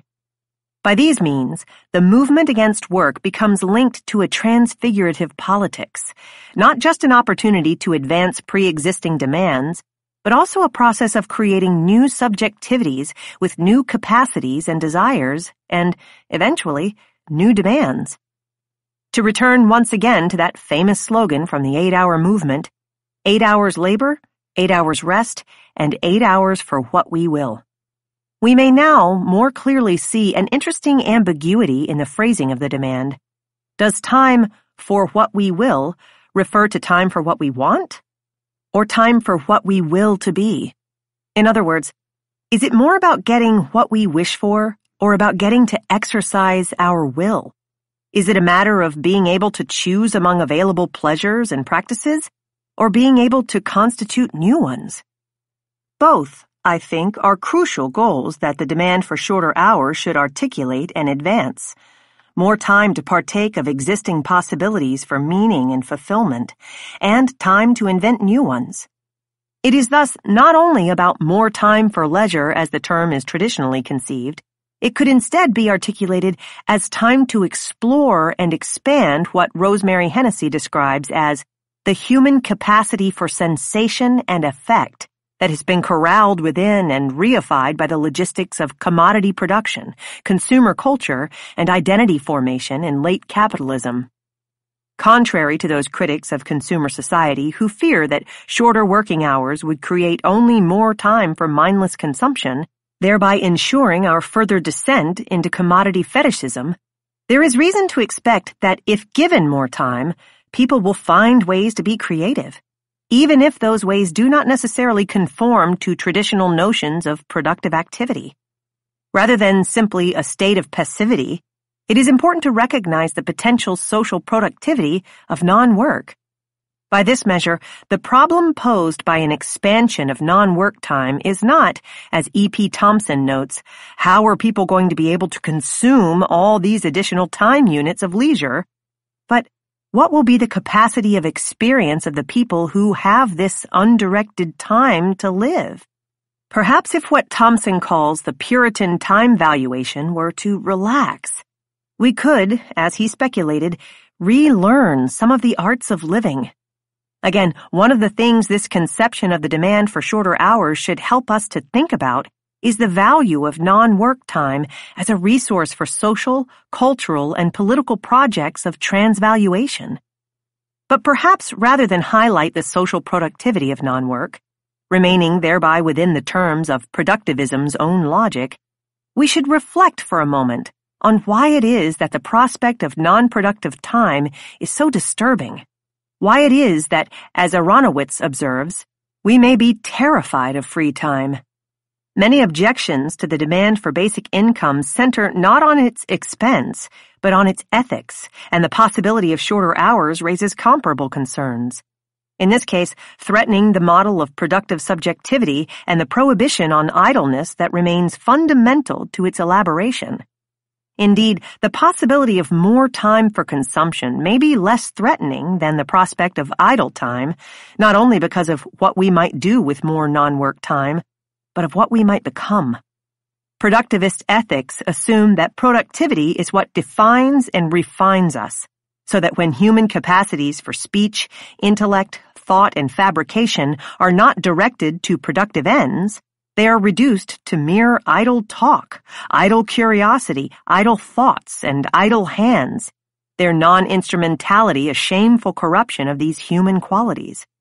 Even pleasures are described as less worthy when they are judged to be idle, and what might be cause for ethical distaste in the case of the individual can, when compounded into a generalized indiscipline, become a threat to social order. This fear of free time, whether manifested as idleness or indiscipline, should not be underestimated. If nothing else, it can testify to the ways in which models of both the individual and the collective have been shaped by the mandate to work and continue to be haunted by what Rogers describes as the immense nervous power of the contrast between work and laziness. Beyond creating time for people to fulfill their duties to the family as it is presently conceived, a feminist time movement should also enable them to imagine and explore alternatives to the dominant ideals of family form, function, and division of labor. The demand for shorter hours should not only speak in the name of existing commitments, but also spark the imagination and pursuit of new ones. The point is to frame it not in terms of the relentless choice between either work or family, but to conceive it also as a movement to expand the range of possibilities, to secure the time and space to imagine and practice the personal relations and household configurations that we might desire. Shorter hours could thus be about having time for housework, consumption work, and caring work, time for rest and leisure, time to construct and enjoy a multitude of inter- and intra-generational relations of intimacy and sociality, and time for pleasure, politics, and the creation of new ways of living and new modes of subjectivity. It could be imagined in these terms as a movement for the time to imagine, experiment with, and participate in the kinds of practices and relationships, private and public, intimate and social, that we will. Toward a feminist time movement. As I stated at the beginning of this chapter, an argument for shorter hours should be assessed as a demand, but also as a perspective and a provocation, an opportunity to think differently and a call to act collectively. The task, then, is to consider how to articulate the demand, its content and rationale, to ensure that the reform could be effectively advanced and, at the same time, that it could serve as an occasion to raise new questions and spark fresh deliberation about the possibilities and limits of the present organization and ethics of work. It is important to underscore the potential value in the present moment of the critical perspective that the demand could generate. At its best, the demand for shorter hours could open up a public debate about the present and future status of work and provide an avenue for developing a critical discourse on work values. The continued cultural authority of the work ethic today is both disturbing and puzzling. Just what is the reason for public and private silencing around discussions of the work ethic? What is the secret that has the force of a social fact?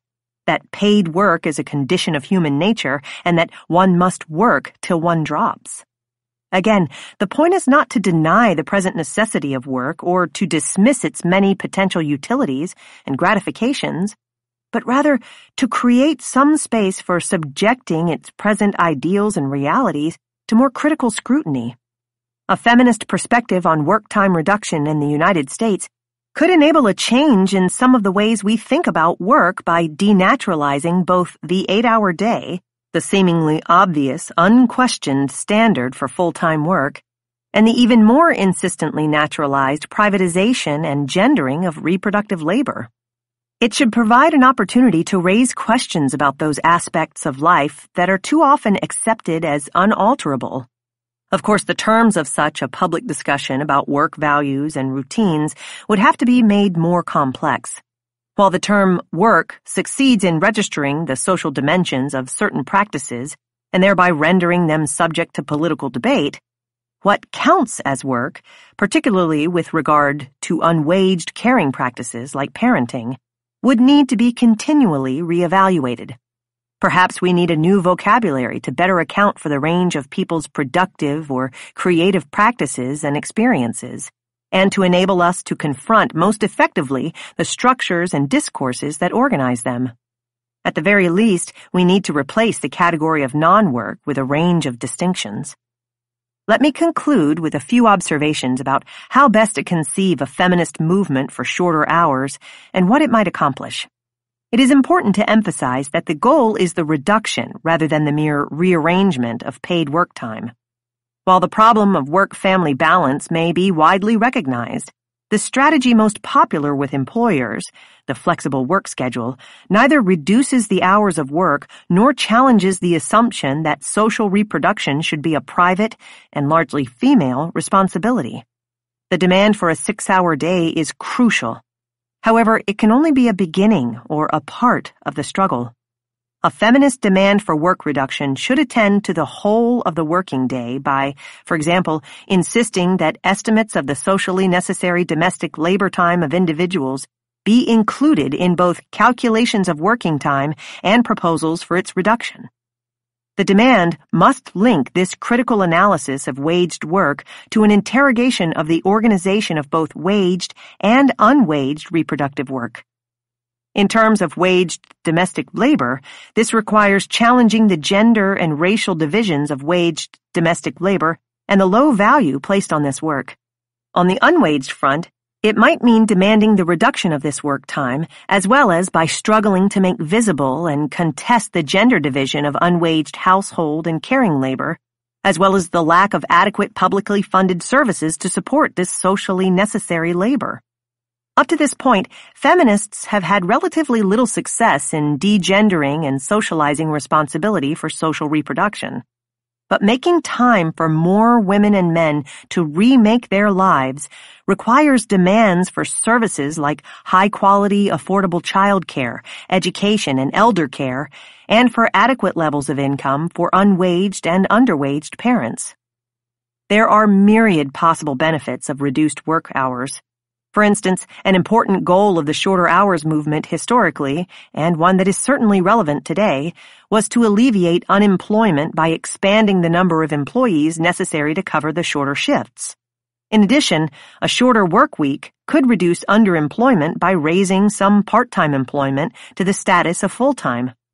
Besides flex time, the second most prominent existing remedy to the problem of time is the part-time schedule, which most workers cannot afford. Key to this proposal for shorter hours is that it does not entail a reduction of income. This would ensure that it would be relevant not only to more privileged workers, but to workers at all pay levels. A third solution to the problem of time, hiring domestic workers, is similarly unavailable to most people. To return for a moment to the epigraphs at the beginning of this chapter, it should be noted that both Betty Friedan's and Morticia Adams's solution to the time bind involved the long-standing practice by which some women hire other women as domestic service workers.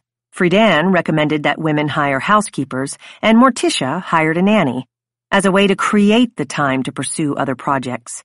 As with the other two strategies, flex time and part-time, hiring domestic workers constitutes a partial solution to a general problem, a private strategy for the relatively privileged to deal with what is, and will remain, a collective predicament. Because they avoid challenging the existing organization of production and reproduction, such individual solutions only perpetuate the larger problem. In contrast, the demand for shorter hours, particularly when it is linked to struggles to gain recognition for and to restructure the social organization of domestic labor, could appeal to a broader constituency and make it possible for new political alliances to form across race, class, and gender lines. Indeed, the politics of time in general and the demand for shorter hours in particular seem relevant to the feminist politics surrounding waged domestic work.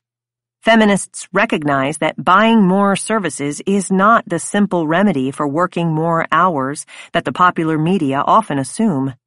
The titles of recent articles in feminist journals like, "Is it wrong to pay for housework?" and "Do working mothers oppress other women?" suggests some of the problems that this option poses for some feminists, even if these particular authors answer their questions with a qualified no. Although discussions of such questions elicit a variety of positions, there is broad consensus among feminists involved in such debates that it is important to improve the conditions of domestic employment, that the work deserves more respect and should be better compensated, that the employment regulations governing it to be both enforced and enhanced, and that the organizing initiatives of workers must be supported. Interestingly, however, the question of hours is seldom raised. The debate tends to focus more on whether there are feminist reasons to accept or reject domestic work's commodification than on the long working hours that arguably produce a significant measure of the demand for these services. Although these struggles for better work are vitally important, so too, I want to suggest, is the demand for less work. Reducing work hours has always been an issue around which different groups could find common cause.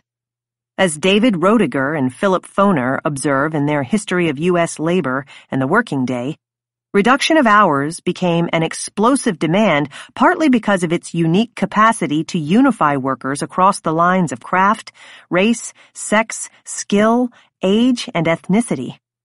Today it has the potential to bring together a broad coalition of feminists, gay and lesbian activists, welfare rights activists, union organizations, and campaigners for economic justice. Hochschild claims that a focus on expanding family time in order to meet children's needs could serve as a cause around which to organize a broad coalition of time activists. Certainly, she suggests, we can agree on the importance of that. But such a demand can easily slide into and reinforce the kinds of traditional norms and assumptions about the nature of family life that still dominate discussions about and representations of intimacy and sociality. My concern is that tapping into this discursive reservoir and these wells of social meaning to fuel the demand for reform risks compromising the demand's promise as a perspective and a provocation. Therefore, rather than fighting for shorter hours in the name of the family, I believe that a more compelling, broadly appealing demand and a richer, more generative perspective and provocation can be fashioned around the goals of freedom and autonomy. Conceived in these terms, time is a resource to use however we might wish. The demand would be for more time not only to inhabit the spaces where we now find a life outside of waged work, but also to create spaces in which to constitute new subjectivities, new work and non-work ethics, and new practices of care and sociality.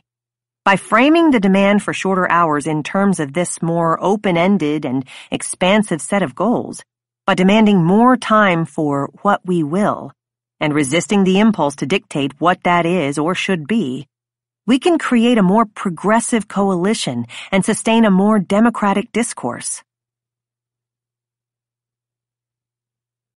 Chapter 5. The Future is Now. Utopian Demands and the Temporalities of Hope. Be realistic. Demand the impossible. Graffiti. Only thinking directed towards changing the world and informing the desire to change it does not confront the future, the unclosed space for new development in front of us, as embarrassment and the past as spell. Ernst Bloch, The Principle of Hope. In the current political climate, the demands for basic income and shorter hours could, of course, be dismissed as merely utopian. Rather than waste time on impractical and untimely demands, so the argument goes, feminists and others should conserve their meager energies and set their sights on more politically feasible goals. This familiar logic makes it easy to write such demands off as unrealistic, and therefore as potentially dangerous distractions from the necessarily modest and small-scale parameters of political reform. That is, the supposed utopianism of these demands is often considered a fatal flaw. One could perhaps contest the claim that these demands are aptly designated utopian in this time and place, and certainly I have tried to point out their practicality in relation to current economic trends. But there is another way to respond to the critique. What if the utopianism of these demands is not a liability, but an asset? What if we were to respond to the charge of utopianism not with embarrassment or defensive denial, but with recognition and affirmation? And what might such a utopianism without apology look like? Rather than deny the applicability of the appellation utopian to escape its pejorative connotations, in this chapter, I want to accept the label, reconsider utopianism as a distinctive mode of thought and practice, and explore what a utopian demand is and what it can do. Of course, part of what is in dispute here is the status of the term. The definition of utopia in this chapter is broadly conceived, including not just the more traditional list of literary and philosophical blueprints of the good society, but also, as I will describe, a variety of partial glimpses of and incitements toward the imagination and construction of alternatives. One of these more fractional forms, the utopian demand, as I use the phrase, is a political demand that takes the form not of a narrowly pragmatic reform, but of a more substantial transformation of the present configuration of social relations. It is a demand that raises eyebrows, one for which we would probably not expect immediate success. These are demands that would be difficult, though not impossible, to realize in the present institutional and ideological context. To be considered feasible, a number of shifts in the terrain of political discourse must be effected. In this sense, a utopian demand prefigures, again in fragmentary form, a different world, a world in which the program or policy that the demand promotes would be considered as a matter of course both practical and reasonable. It is not, however, just the status of the program or policy that is at stake. As the proponents of wages for housework recognized, the political practice of demanding is of crucial importance as well. Since my claim is that the power of these demands can be better grasped once their utopian dimensions are more fully understood, I will begin with a more general exploration of the territory of utopianism. In preparation for this analysis of the utopian demand, I divide the chapter into 3 sections. The first reviews the case against utopia. The analysis in this section is historical, focusing on how utopianism came to be marginalized in the period after the Second World War and on what grounds it has most often been discredited since. By drawing on a few examples from the right and left, we can collect many of the most significant obstacles and objections to utopian thinking and activism. In response to these critiques, the second section presents a philosophical defense drawn primarily from the work of Ernst Bloch.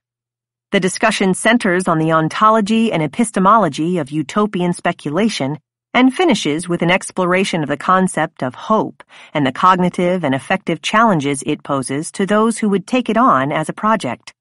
In the third section, the analysis shifts registers yet again, moving from the historical focus of the first section and the philosophical territory of the second to the formal terrain of the utopian archive.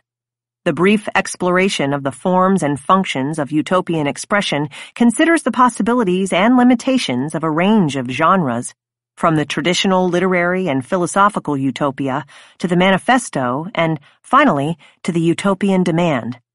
My supposition is that setting the utopian demand in relation to these other, more familiar artifacts can bring into sharper focus both its general qualifications and its specific merits as a utopian form. Utopia's critics.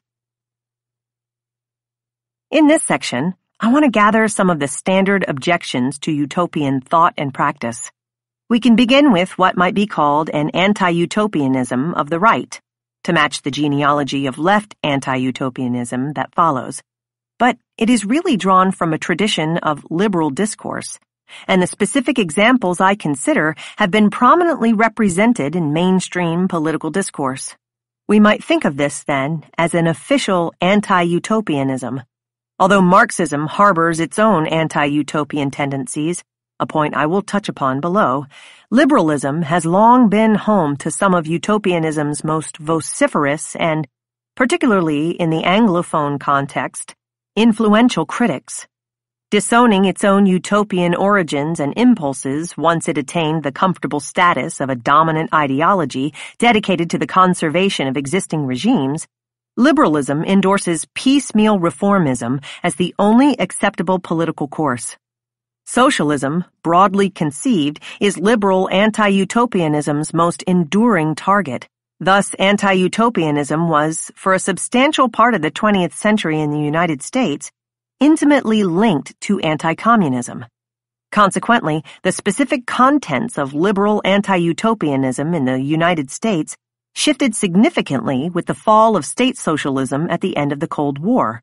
To understand the current case against utopianism, it is useful to review briefly its evolution in relation to some of these various instantiations, including liberal, neoliberal, and neoconservative versions, as they continue to provide a repertoire for official anti-utopianism.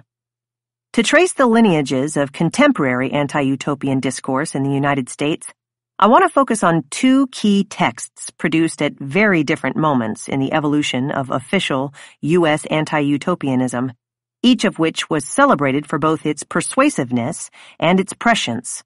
The first of these is Karl Popper's The Open Society and Its Enemies, first published in 1945, anticipated the Cold War threat to liberalism's ideological ascendance and confidence.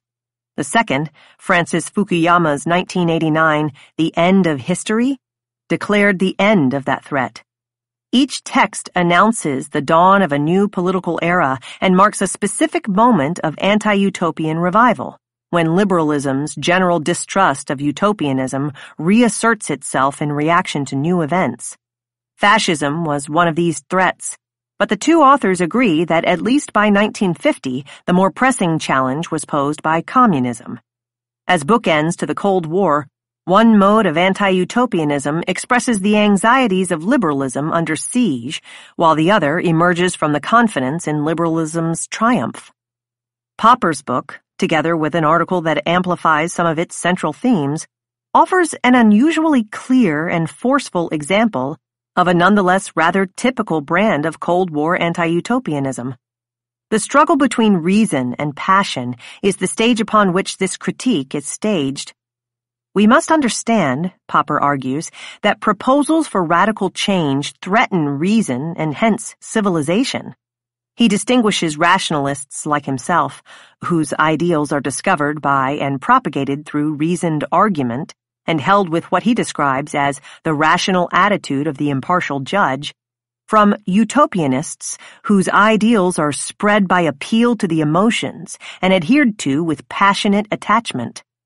The former evinces a sane attitude towards our own existence and its limitations, while the latter interjects a hysterical element. Whereas reason is linked in his account with the promise of human community and harmony, utopianism, with its irrational appeals to inherently divisive affects and emotions, leads ineluctably, according to this Hobbesian logic, to violence. Such dreams of a substantially different and better world are dangerous. They threaten to intoxicate and then seduce us, upsetting the apparently hard-won and always tenuous rule of reason. Rejecting the approach to political activism and reform, he labels utopian engineering in favor of piecemeal engineering. Popper strives to convince us that small-scale alterations of the existing system, searching for and fighting against the greatest and most urgent evils of society rather than searching for and fighting for its ultimate greatest good, is the only rational course of political action. There is, according to this analysis, no reasonable alternative to liberalism. Fukuyama agrees with Popper that the small-scale reform of liberal democracies is the only reasonable approach to social change, but for rather different reasons. Whereas Popper wrote on the eve of the Cold War, Fukuyama wrote when the two major challengers to liberalism targeted by Popper's critique, fascism and communism, had been declared defeated. Trying to come to terms with the sense that something very fundamental has happened in world history, Fukuyama advances the thesis that what the end of the Cold War signals is nothing less than the end point of mankind's ideological evolution and the universalization of Western liberal democracy as the final form of human government. It is not just that the Cold War is over. History itself has come to an end. This triumph of the West, together with the total exhaustion of viable, systematic alternatives to Western liberalism, obviates ideological pretensions to and struggles for a different and higher form of human society. Fukuyama's brand of liberal anti-utopianism is thus no longer presented as prescriptive, but as descriptive.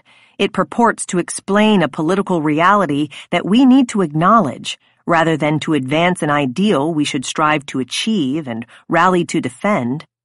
The mighty and subversive passions that loom so large in Popper's account are cut down to size in Fukuyama's, reduced to no more than the easily resisted and relatively mundane lures of nostalgic longing.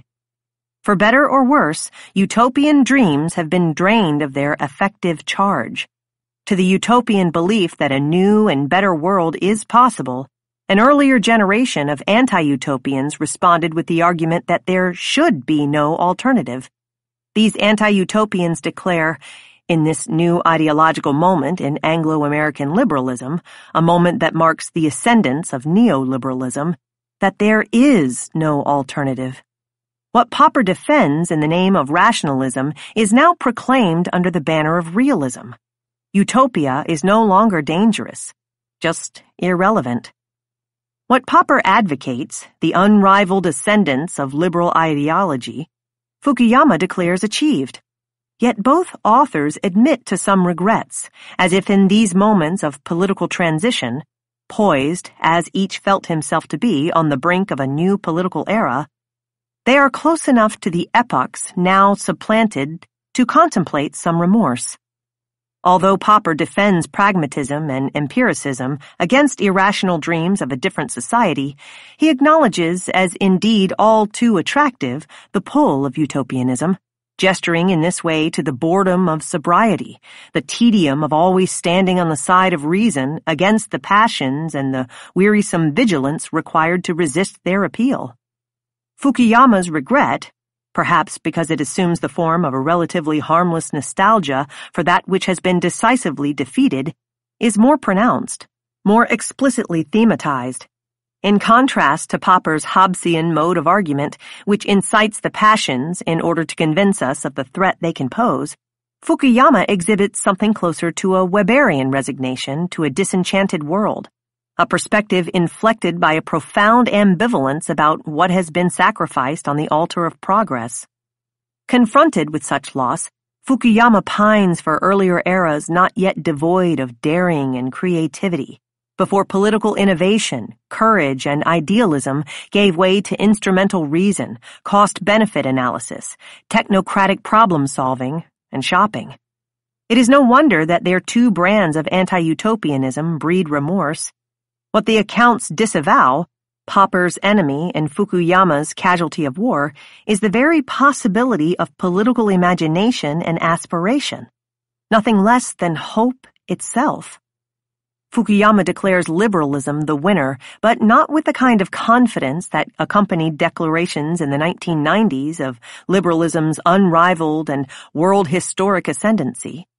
In the transition from the Cold War era of superpower competition to the emergence of triumphant neoliberalism in the age of empire, Fukuyama's then rather speculative claims, the title of the essay was a question, the end of history, ossify into official common sense.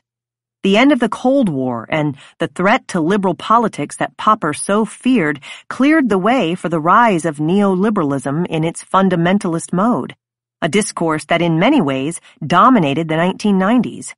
Centered on the strident insistence that, in Margaret Thatcher's famous formulation, there is no alternative, the neoliberal anti-utopianism of the 1990s seemed to be absolved of Popper's regrets and relieved of Fukuyama's nostalgia. This acquiescence cast as realism was compounded by what Pierre Bourdieu characterizes as a new kind of economic fatalism that wants us to believe the world cannot be any different from the way it is. Neoliberalism's renewed romance of the capitalist market as the site of freedom's security is coupled with a revived romance of the privatized family as the necessary locus of social reproduction and a haven in a heartless world. The parameters of what is accepted as reality and representations of it that are deemed realistic narrow to coincide with whatever is judged to be consistent with the exigencies of global capital accumulation. This late 1990s consensus was at least interrupted, if not thrown into crisis, in the early years of the next decade. Fukuyama's prediction of a boring harmony, as Samuel Huntington notes, soon revealed itself to be an illusion. Financial crises, global rebellions against neoliberalism, and terrorism and the ongoing war on terror posed challenges to older Cold War and post-Cold War mappings of the world order, giving rise to a political climate in some ways even less hospitable to ideas that challenged the legitimacy of the status quo and political demands or cultural practices that attempted to weaken attachments to what Huntington calls our civilizational identity. There are, according to this neoconservative discourse, new threats to liberal reason that demand our sacrifice and vigilance, the defeat of which will require the affirmation of shared assumptions and values. Thus, the United States in the era of George W. Bush was cast back into an environment more conducive to Popper's anti-utopianism of crisis than to Fukuyama's anti-utopianism of triumph. What I am calling official anti-utopianism alternates between these basic options, an anti-utopianism fueled by a sense of liberalism under threat and one born of a sense of its dominance. While liberalism continues to mutate into new forms, its case against utopia continues to revolve around a fairly stable set of indictments.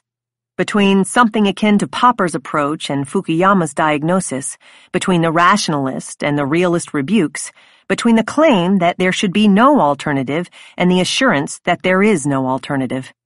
Liberalism continues to consider small-scale reformism the only rational and realistic political option. Speculation about alternative futures is, from the perspective of this classic anti-utopian ontology and epistemology, at best naive and at worst dangerous. Echoes of these two modes of critique, summarized in the instance that there should be no alternative and the conclusion that there is no alternative, can also be found in left brands of anti-utopianism. But there are further objections to consider as well. A brief exploration of the decline of and retreat from utopianism within second-wave feminism might illustrate the logics and styles of some of the recent anti- or post-utopianisms of the left and provide an opportunity to add to the list of rejections of and resistances to utopian expressions and commitments. Feminism is an interesting representative case because feminist projects have long been linked with utopianism. If political realism tends to be associated with a mode of hard-nosed, hardball politics, utopianism can be understood, building on this traditional gender logic, as both soft-hearted and soft-headed, or more precisely, soft-headed because soft-hearted. This traditional feminization of utopianism is reinforced by its link to feminism's historical investment in denaturalization as a mode of theoretical practice and political intervention. When social relations are stabilized by recourse to claims about their natural basis, analyses that question their value and propose alternatives can easily be dismissed as unrealistic.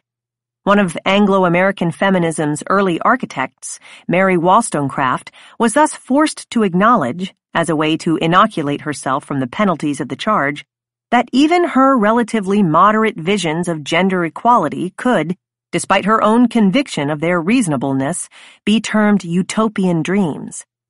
Feminists themselves have, at different times and to different degrees, embraced and actively pursued utopian thinking or sought to distance themselves from it. The 1970s witnessed a resurgence of left utopian projects in the United States, and perhaps nowhere were they pursued with more energy and creativity than with feminism.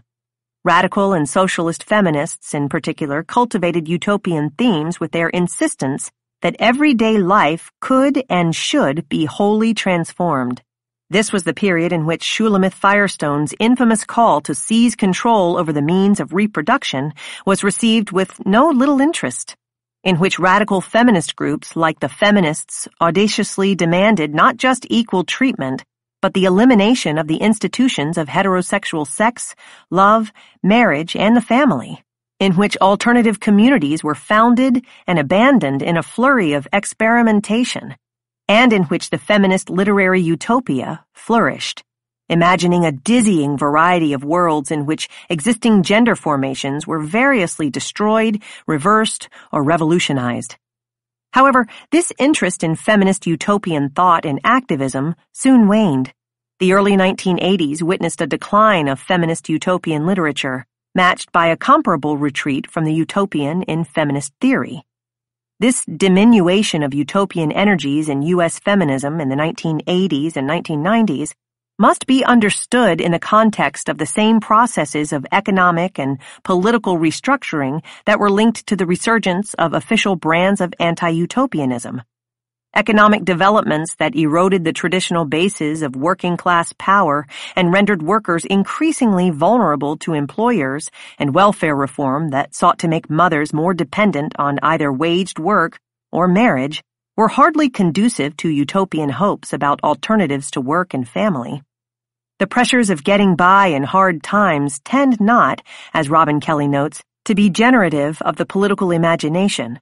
Instead, we are constantly putting out fires, responding to emergencies, finding temporary refuge, all of which make it difficult to see anything other than the present. Consumed by the here and now, the possibilities of alternatives to the ever more reified structures of late capitalism come to seem more distant in such periods. The leaner and meaner world of the 1980s and 1990s was, as Tom Moylan describes it, marked by anti-utopian deprivation rather than utopian achievement. These same developments fueled an assault on many of the bases of political movements in the 1960s and 1970s, including feminism. The 1980s backlash against the more robust and radical forms of identity-based politics, including feminism, and the 1990s restoration of some of their elements within tamer affirmations of diversity or multicultural difference raised new questions about the viability of the more utopian elements of these theoretical projects and political movements. In such a context, utopian forms of speculation and activism were often reconceived as inadequate to the realities of a hostile political environment and the skepticism of less sympathetic imagined publics. In this new climate, utopian forms of thinking and demanding were understood to be not only naive, but, insofar as they threatened to compromise feminism's already shrinking credibility with more mainstream audiences, even dangerous. The message taken to heart by many feminists in the 1980s was that, as Sarah Goodwin laments, we must, apparently, become skeptical, practical, and realistic and outgrow utopia. In response to these challenges, some feminists scaled back the scope of their political demands, their commitment to revolutionary change giving way to an absorption in struggles to hold the ground already won. As one socialist feminist complained in the mid-1980s, in the face of the right, we have to pedal hard to stay in the same place or fight for demands initiated by mainstream feminists. Feminists had once entertained the possibilities of a future beyond gender, family, and work, but in this new environment, political horizons seemed to narrow. Thus, the aspiration to move beyond gender as we know it was supplanted by efforts to secure the recognition and equal treatment of a wider variety of the genders we now inhabit. The project of smashing the family and seeking alternatives was largely abandoned in favor of achieving a more inclusive version of the still privatized model. Post-work militancy was eclipsed by the defense of the equal right to work balanced with family, and anti-capitalist agendas were overshadowed by the urgency of rearguard actions and more purely defensive efforts to mitigate the impact of structural adjustment policies, including feminist efforts to design less odious approaches to welfare reform. That there should be no alternative was not only a consequence of neoliberal triumph and left retreat, it was also a result of the increasing dominance of a model of academic critique that disavowed the element of proposition. Whereas the 1980s witnessed a retreat from feminist utopianism, feminist critique continued to flourish. Indeed, although the prescriptive dimensions and radical political imaginaries of feminist theory may have been eclipsed, they were replaced by a reinvigorated concentration on and tremendous achievements in more purely diagnostic work. Abandoning a more explicit normative project was one way to avoid those forms of critique, totalizing, foundationalist, moralizing, and essentialist, that post-structuralism in the 1980s and 1990s in particular taught us to recognize and interrogate. Although feminists in this period often decried the passive subjects of overly determinist analyses and routinely affirmed the possibility of political agency, there was a tendency to stop short of imagining alternative futures or mapping out paths toward which feminists might commit their collective energies, presumably because they did not wish to risk having such claims about better worlds and prescriptions for change exclude, marginalize, or render invisible those who would nourish different dreams and pursue alternative programs. Thus, the disavowal of the project of normative theory was a way to refuse one's implication in the normative claim's impositions and exclusions. There should be no alternative, not because this world is the best possible, but because, to cite an oft-quoted passage from Foucault, to imagine another system is to extend our participation in the present system. Wendy Brown paraphrases the logic of the pejorative use of the term utopia, already present in the writings of Marx and Engels, was given further sanction by those tendencies invested in establishing Marxism's scientific credentials. But just as there are counter-traditions within Marxism that refuse the productivist glorification of work, there are also Marxisms that embrace rather than disavow utopian desire, speculation, and demands. Ernst Bloch is certainly the most notable example. With his sustained effort to, as he describes it, bring philosophy to hope, Bloch's very distinctive style seeks to provoke the political and philosophical imagination as much as the faculty of critical judgment, and the arguments are conducted in the register of affect as much as that of analysis. At its best, his writing is philosophically rich, conceptually innovative, and heuristically evocative. At its worst, it can be frustratingly obscure and self-indulgent. But there are reasons for reading Bloch critically and selectively that extend beyond the vagaries of style. He is at once one of the most inventive of Marxists and a staunch proponent of the Soviet regime, and the contradiction between his affirmation of the creative imagination and his tendencies toward orthodoxy significantly limits the force of many of his claims. Thus, on the one hand, Bloch conceives the world as unenclosed and the future as open. On the other hand, he sometimes sets aside his principled objections to teleological guarantees and determinist narratives because of his certainty that Marx has successfully charted our course. Approached critically and employed selectively, however, Bloch's major work in 3 volumes, The Principle of Hope, can serve as a rich resource for an alternative conception and assessment of utopian thought and practice, one that is dedicated to the assertion that it is both reasonable and realistic, not to mention an everyday occurrence, to act as if another world were possible. In response to the narrowness of reason, reality, and realism as these categories are deployed in anti-utopian thought, in each case, as the measures of utopian's failure, Bloch fashions an alternative ontology and epistemology.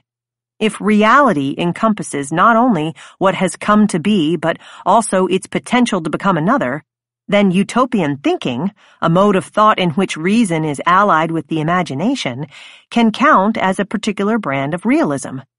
To draw out the most relevant elements of his thought, I will focus on his categories of the not yet become, the not yet conscious, and finally, the central category of his opus, hope. But first, a brief account of Bloch's notion this feminist left in these terms.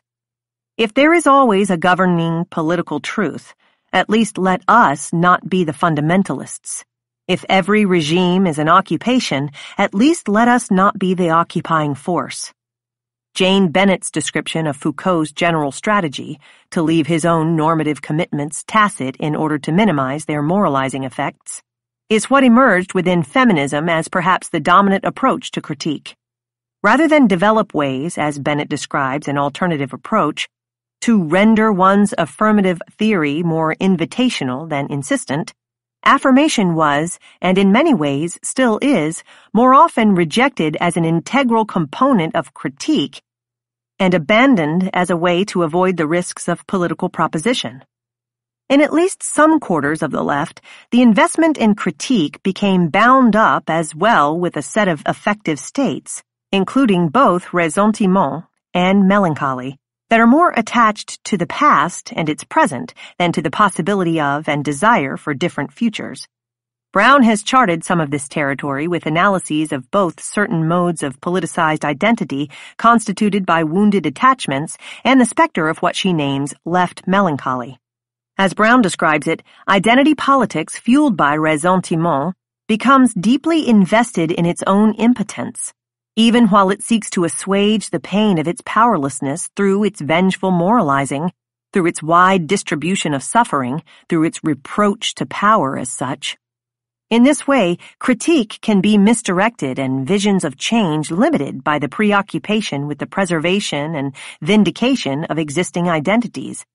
As for left melancholy, in one iteration of this analysis, the left mourns its own, often idealized past, its now superseded forms of organizing and modes of political experience. In some accounts, this mourning can turn into melancholy. As Brown describes the melancholic mode of left affect, a description that pertains to ressentiment as well, it is characterized by a structure of desire that is more backward-looking than anticipatory. Melancholic subjects are more attached to their marginalized left critique than to the continuing possibility of social change, while the subject of ressentiment becomes more attentive to and invested in his or her injury than in the possibility of its overcoming. These modes of political being, characterized by the effects of loss and sometimes despair, and by a preoccupation with the past and the injuries left in its wake, can harbor their own mode of anti-utopianism. Certain kinds of preoccupations with and attachments to history can overwhelm capacities for creating different futures, whereas the tactical retreat from radical demands and the embrace of a model of critique shorn of its affirmative dimensions echoes, albeit for very different reasons, Popper's warnings about the dangers of utopianism in a hostile world and insistence that there should be no alternative. These brands of left ressentiment and melancholy resonate with Fukuyama's insistence that, whether we like it or not, there simply is no alternative. We have by this point collected a number of principled objections, historical obstacles, and effective resistances to utopian thought and practice. Utopia has been criticized in the name of the real and its correlates, reason and realism. It has been disavowed by a model of critique that conceives the normative claim only as a target and not also one of its elements. And it has been overshadowed by a host of temporally inflicted affects, from Popper's fear and Fukuyama's nostalgia to modes of left ressentiment and melancholy that tend, in some instances at least, to deflate desires for different and better futures. Yet, despite the oft-cited declarations of its demise, political utopianism survives. A persistence that suggests there are other arguments to consider about its attractions and effects. To find some responses to the challenges posed by its critics, I will revert to a strategy that I have followed in previous chapters and return to one of the lesser-known alternatives within the Marxist tradition, in this case, the work of Ernst Bloch, for insight and inspiration. With Bloch, we will revisit the practice of utopianism and briefly reconsider its ontological and epistemological warrants. Then, drawing on both Bloch and Nietzsche, I will explore hope as a mode of temporality, a cognitive and affective relation to time, and a way to approach the relationships among historicity, presentism, and futurity. What follows is thus a philosophic interlude of sorts, one that begins and ends with Bloch and learns from Nietzsche in the meantime. In Defense of Utopia, Ernst Bloch's Ontology of the Not Yet. Once again, Marxism is both an obvious and an unlikely resource, in this case for a defense of utopianism. Obvious because it has so often served as the target of the anti-utopians, including Popper and Fukuyama. Unlikely because, historically, Marxists have so often repudiated the label. Indeed, there is no little irony in the charge of utopianism being leveled at Marxism, given that tradition's general hostility to the category of utopian reason offers a response to the notion of reason that anchors the model of critique that Popper posed. Utopian reason. The irrationalism of utopian thinking is perhaps the easiest of the anti-utopian charges to address. Indeed, the refusal of the narrow concept of reason that sustains Popper's critique of utopianism spans a rich history. From the Romantic revolt against the Enlightenment, to second-wave feminists' critiques of the gendered binary of reason and emotion, and more recent work on the philosophy and science of affect, to name just a few of its highlights. Bloch's contributions to this critique emerge out of long-standing conflicts in Marxism about the scientific and revolutionary adequacy of the tradition's analytical apparatuses. Along with many other sub-traditions within Marxism, Bloch stands opposed to those objectivist Marxisms that deem utopian thinking devoid of analytical viability and conceive historical materialism as a scientistic project deprived of vision. In contrast, Bloch considers his project as a reconciliation of two tendencies within Marxism, what he calls the cold stream, with its dedication to the demystifying powers of empirical analysis and analytical reason, and the warm stream, with its desire, imagination, and hopefulness. In keeping with Marx's famous 11th thesis, knowledge practices are evaluated as much for their potential political effects as for their empirical accuracy and critical acuity. Politically effective knowledge requires not contemplative reason, which takes things as they are and as they stand, but participating reason, which takes them as they go, and therefore also as they could go better. More specifically, Bloch's critique of a notion of reason that would exclude utopian thinking turns on two maneuvers. First, he challenges any definition that would deny the intellectual productivity of the imagination. In refusing the sharp division between analytical and creative reason, Bloch troubles as well simple oppositions between discovery and invention and between interpretation and creation. Second, he refuses the opposition between cognition and affect that also informs the conception of reason at the heart of Popper's anti-utopianism. For Bloch, utopian hope, a category we will explore in more detail below, not only requires both reason and imagination, but is characterized by the presence of two different affects, the warm affect of enthusiasm and the cold affect of sobriety. Hope, as a category, rejects both the opposition between reason and passion and the neglect of the faculty of imagination upon which Popper secured the irrationality of utopianism. The not yet become. Whether or not utopianism as a type of speculative practice or mode of political aspiration is necessarily unrealistic, as its critics charge, depends on what counts as real. Both Popper and Fukuyama presume a rather attenuated, or to borrow Bloch's description, narrowing and diminishing notion of reality, one that counts as real only what can be isolated as fact from a process of becoming. Bloch's alternative, a process model of ontology, which traces complex processes of historical emergence, is not uncommon in the philosophical tradition. What makes his contribution to the project of ontology's historicization rather less familiar is his insistence that it attend as well to the forward movement of that which has become. The ontology of what Bloch calls the not yet become affirms reality as a process that not only extends backward, but also stretches forward. The real is process, the wildly ramified mediation between present, unfinished past, and above all, possible future. According to Bloch's more expansive notion of reality, a notion that lies at the heart of the not yet become and anchors his defense of utopianism, anticipating elements are a component of reality itself. In order to grasp the present, Bloch suggests that we must not only understand its emergences from and attachments to the past, but also attempt to grasp its leading edges and open possibilities. Everything real has not only a history, but also a horizon. Bloch challenges not only the conception of the real that informs such objections to utopianism, but also what, as realism, might constitute its adequate representation. After all, the assumption that reality is static, that the future will not be different from the present, is hardly realistic. Realism demands the recognition that there is a future born in every present, and that what it will become is not yet decided.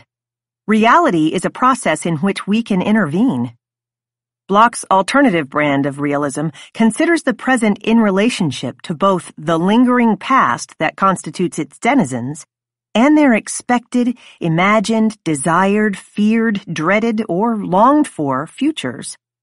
Real realism, as Bloch describes it, seeks to grasp the present in relationship to both its genealogies and its fronts. The not yet conscious. There is one more assumption underlying both Popper's prescription for utopia's defeat and Fukuyama's proclamation of its demise that Bloch contests. The claim that utopianism is extraordinary enough to be judged incompatible with the pragmatism demanded of ordinary existence and, consequently, tenuous enough that one could imagine it overcome. Indeed, to its critics, utopianism is something anomalous, a rarefied pursuit and peculiar indulgence, something distant from the normal routines and practical concerns of everyday life. It is because utopian desire is deemed exotic that Popper can expect not only that it should, but that it could be conquered, and Fukuyama can claim that it has dried up, its wellsprings exhausted. Here again, Bloch offers a counter-argument that can better account for the persistence of the capacity for and will to utopia. The not yet conscious is the term Bloch uses to designate what enables us to anticipate the not yet become as an open possibility.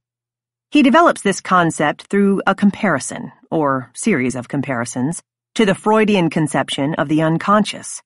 The not yet conscious is another side of the unconscious, one that taps a reservoir of social and political desire comparable to the individuated desire of the Freudian libido.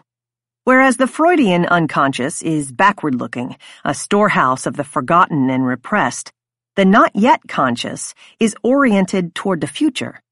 Bloch complains that whereas there is nothing new in the Freudian unconscious, the not yet conscious is conceived as a source of creativity and site of intellectual productivity. The not yet conscious, this capacity for thinking and wanting the future, can be discovered in a wide variety of practices and artifacts. One place where Bloch locates it, although only in incipient form, is in the act of daydreaming. Although many examples of mundane proto-utopianism could be used to illustrate the argument about the ubiquity of utopian desires and imagination, the daydream seems a particularly appropriate instance to consider because, like utopia itself, it is so often doubly discredited as at once wasteful and trivial, a notoriously unproductive use of time, indeed perhaps the epitome of an idle indulgence, and, compared to the night dream, a superficial phenomenon without the same psychological heft and depth. Bloch means to question these judgments, responding to the productivist critique with the suggestion that the daydream might be something to cultivate rather than outgrow, and challenging the psychological critique's assumption that the night dream unlocks doors to our deepest drives and motives, whereas the daydream can be dismissed as pointless and inconsequential. This indictment of the daydream extends beyond its supposed uselessness and triviality. Daydreaming is often treated as an embarrassment, not only for the lack it represents, a lapse in concentration, a waste of time, an interruption of productive activity, but for what it reveals of our immoderate desires to be and have more, an excess of social desire comparable to the libidinal excesses that can fuel the sleeping dream. It is not just that these desires for undeserved pleasures are seen as irredeemably self-indulgent. These experiments with the social and political imagination are also considered dangerous, risky violations of that strategy of social adjustment by which we allow ourselves to want only what we are likely to have. In this familiar estimation, daydreams are without value, neither sufficiently productive nor functionally reproductive to merit indulgence or warrant exploration. Here, Bloch again poses a rather polemic contrast to the Freudian night dream. Speaking of polemics, it is worth noting that the daydream that emerges from Bloch's analysis is something of an ideal type. He highlights certain tendencies and minimizes others, magnifying those he wants us to notice so that we might learn to recognize something different in a phenomenon that is so familiar and yet, oddly, so philosophically unattended. Block invites us to recognize in these wishful escapes and individual fantasies the traces of a rather different kind of desire and mode of speculation, another form of cognitive and affective practice, and he deploys the distinction between the daydream and the night dream as a way in. According to Block, each kind of dream enters and unlocks a very different region. As we will see, both the modes of dreaming and the contents of the dreams tend to differ. More specifically, there are 4 points that distinguish daydreams from night dreams. First, unlike a night dream, a daydream is more typically characterized by what Block calls a clear road. In contrast to both hallucinations and night dreams, a daydream may mute or even distort reality, but does not generally alter it wholesale. The basic tenets of the physical and social setting of the action tend to remain more or less familiar. Moreover, daydreams are more subject to the dreamer's guidance than our sleeping dreams. The dreamer is not abducted or overpowered by his images. They are not independent enough for this. Daydreams are directed constructions. Dreamers can make choices about their contents. Second, and closely related to the first point, daydreams are more likely to be characterized by a preserved ego. The daydreaming I persists throughout, consciously, privately, envisaging the circumstances and images of a desired, better life. The dreamer is typically recognizable as the self, even if transformed into a self that the dreamer might wish to become. Another sign of the ego's relative strength is that this daytime imagination tends to be less subject to censorship. Whereas the dream work serves to disguise the wishes that animate nighttime journeys, such wishes are revealed more clearly as the wellsprings of daydreams. In the process of daydreaming, dreamers are less likely to feel ashamed of their wishes or as inclined to atone for the pleasures found in entertaining them. Indeed, in this arena in which the daydream ego, a utopistically intensified ego, an ego with the will to extend itself, imagines a better life. Desires are given a freer rein. Here, we allow ourselves the private exploration of our desire for more, with less of the usual self-recrimination and moralizing that can hobble the utopian imagination of different worlds. Block presents the third and fourth characteristics of the daydream under the headings of world improving and journey to the end. As world-improving exercises, daydreams, or at least those that Block wants to recognize and consider, typically involve a social component. That is, the daydreamer is less likely to imagine being alone on a deserted island than to envision herself or himself as part of a social world. Night dreams tend to be intensely private, even solipsistic, with their contents disguised and therefore difficult to communicate. Here one has only to recall the tedium of listening to a friend struggle to recount the details of a recent night's dream. The wishful images of daydreams, on the other hand, being both grounded in a recognizable reality and more intersubjectively oriented, are more readily communicated. One suspects it would be far more interesting to hear a friend recount a recent daydream. But since daydreams are less subject to self-censorship and in them our desires are so directly exposed and indulged, they are also less likely to be shared. But daydreams are not just worldly rather than otherworldly. They tend toward world improvement. As world-improving exercises, daydreams differ from night dreams in that they typically invoke a reformed intersubjective situation, one compatible with the strengthened, stronger, happier, more admired, better loved, and so forth, version of the self that is dreamt. They are forward dreams in that sense, less wholly backward-looking than forerunners and anticipations. Block reminds us to pay attention to the collective element, the world-improving aspect that may be part of even the most narcissistic of these musings. And finally, as journeys to the end, daytime fantasies are more committed to the fulfillment of their wishes. Daydreamers practice imagining the outlines of a situation in which their wishes could be satisfied. Unlike the night dream, then, the daydream has a goal and makes progress towards it. Daydreams in this sense indulge desires for different futures, experiment with ways to fulfill them, and enjoy their imagined satisfaction. Daydreams are not utopias, but in them we might nonetheless catch a glimpse of the same not yet conscious that animates utopian thinking, nascent expressions of political reason and imagination inspired by the desire for and will to new and better forms of life. Even if only in this limited and, in Bloch's estimation, unambitious form. One reason Bloch's treatment of these dreams is so interesting is that it can help us to appreciate the omnipresence of the speculative social imagination and begin to take charge of its practice.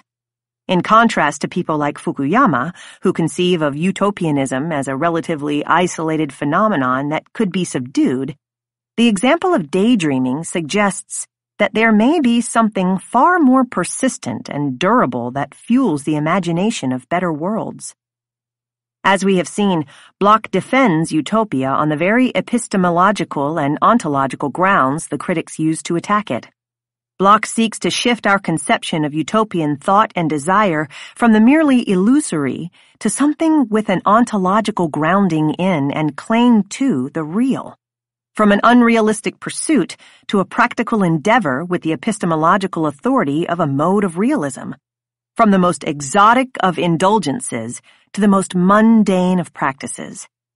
But there is one more challenge that we need to address: the affective obstacles to the type of imagination of and investment in the future on which utopian thinking and action depends.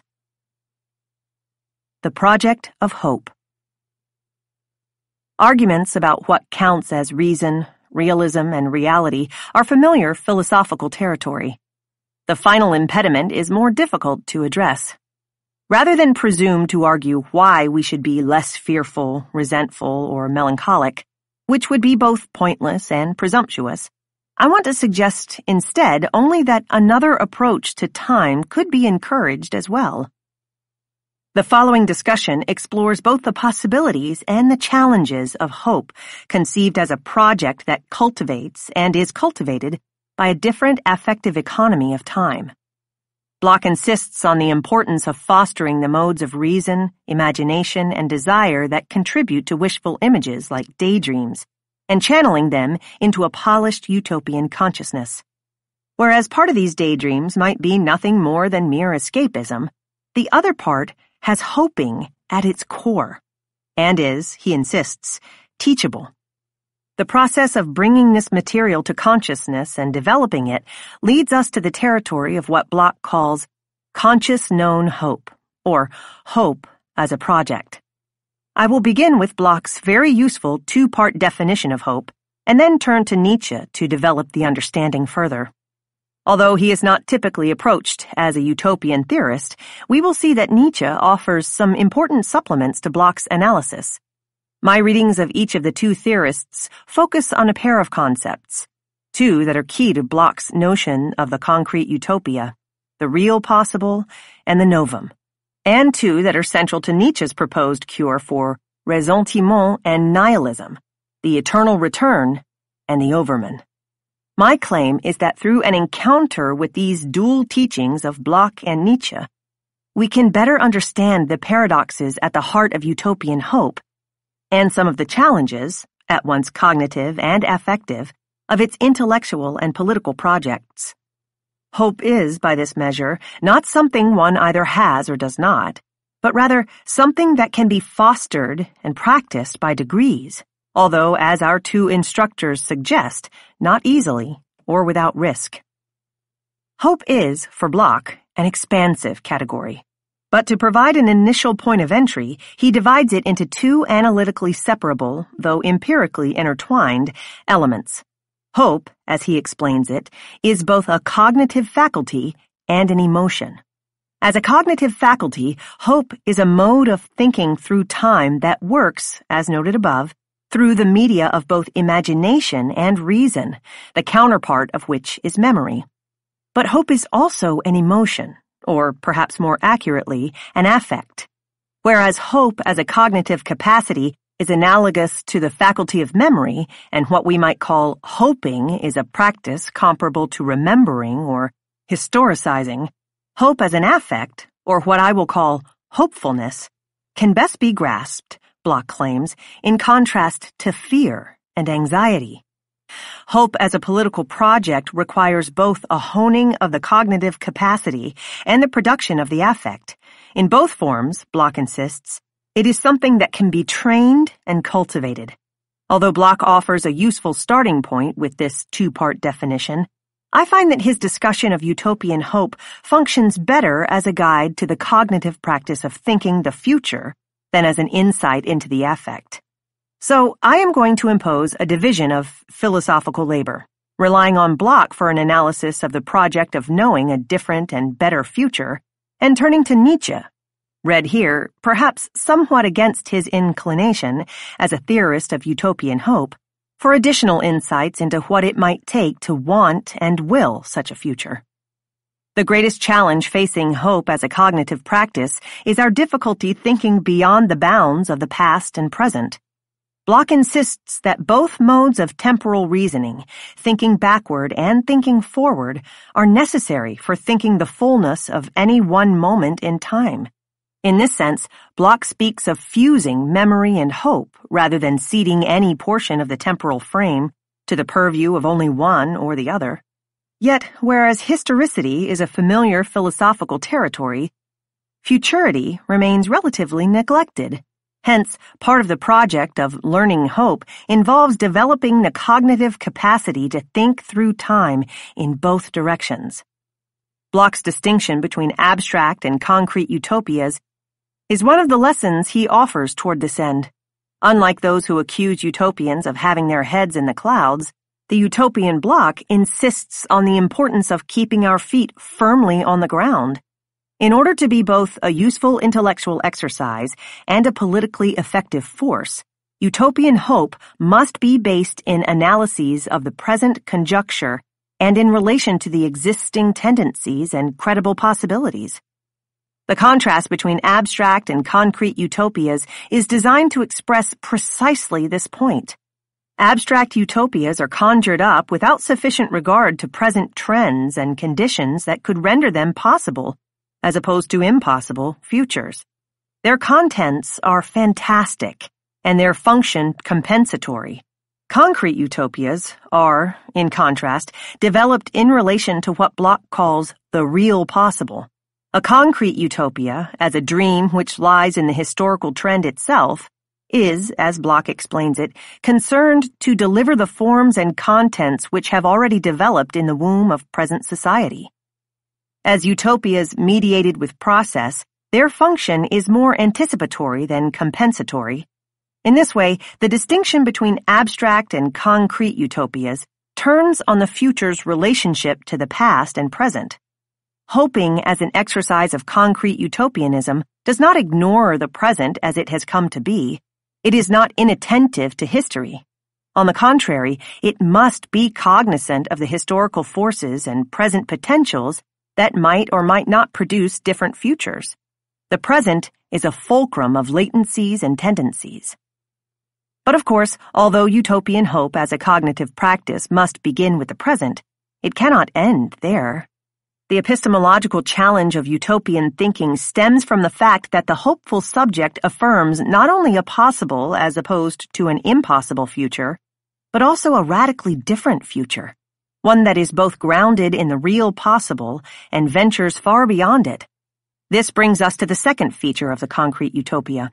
Whereas concrete utopianism is grounded in present possibilities, it should not be confused with either idealism or futurism.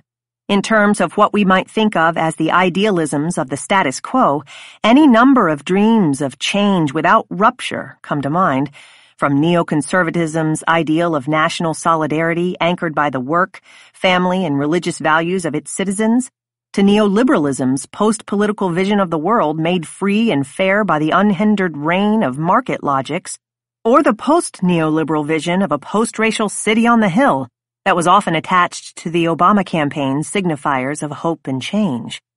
Although such dreams of national destiny fulfilled or redemption achieved may tap into utopian longings, they remain, for the most part, better versions of the present rather than visions of radically different worlds. Similarly, concrete utopian thinking should also be distinguished from futurism.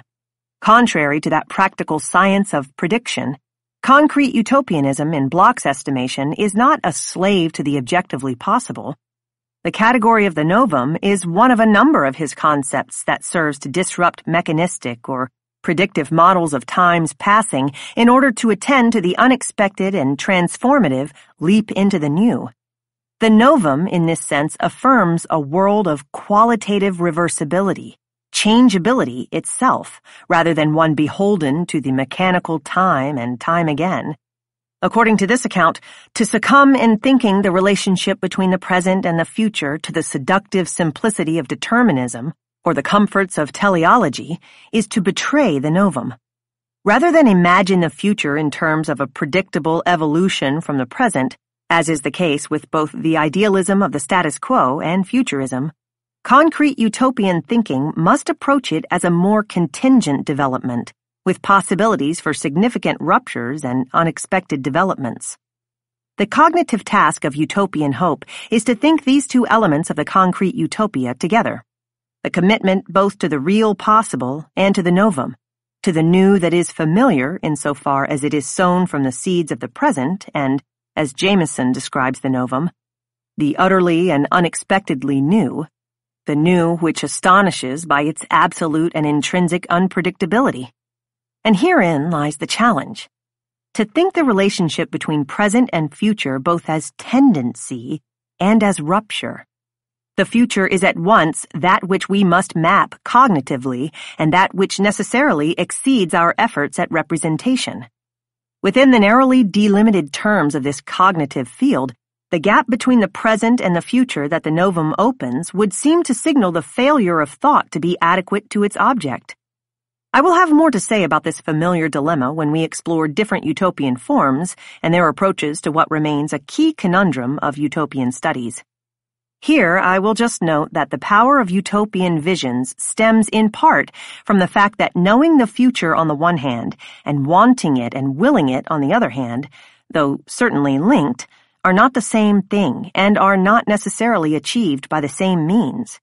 More specifically, wanting a different future and making it may not hinge on knowing what it might be.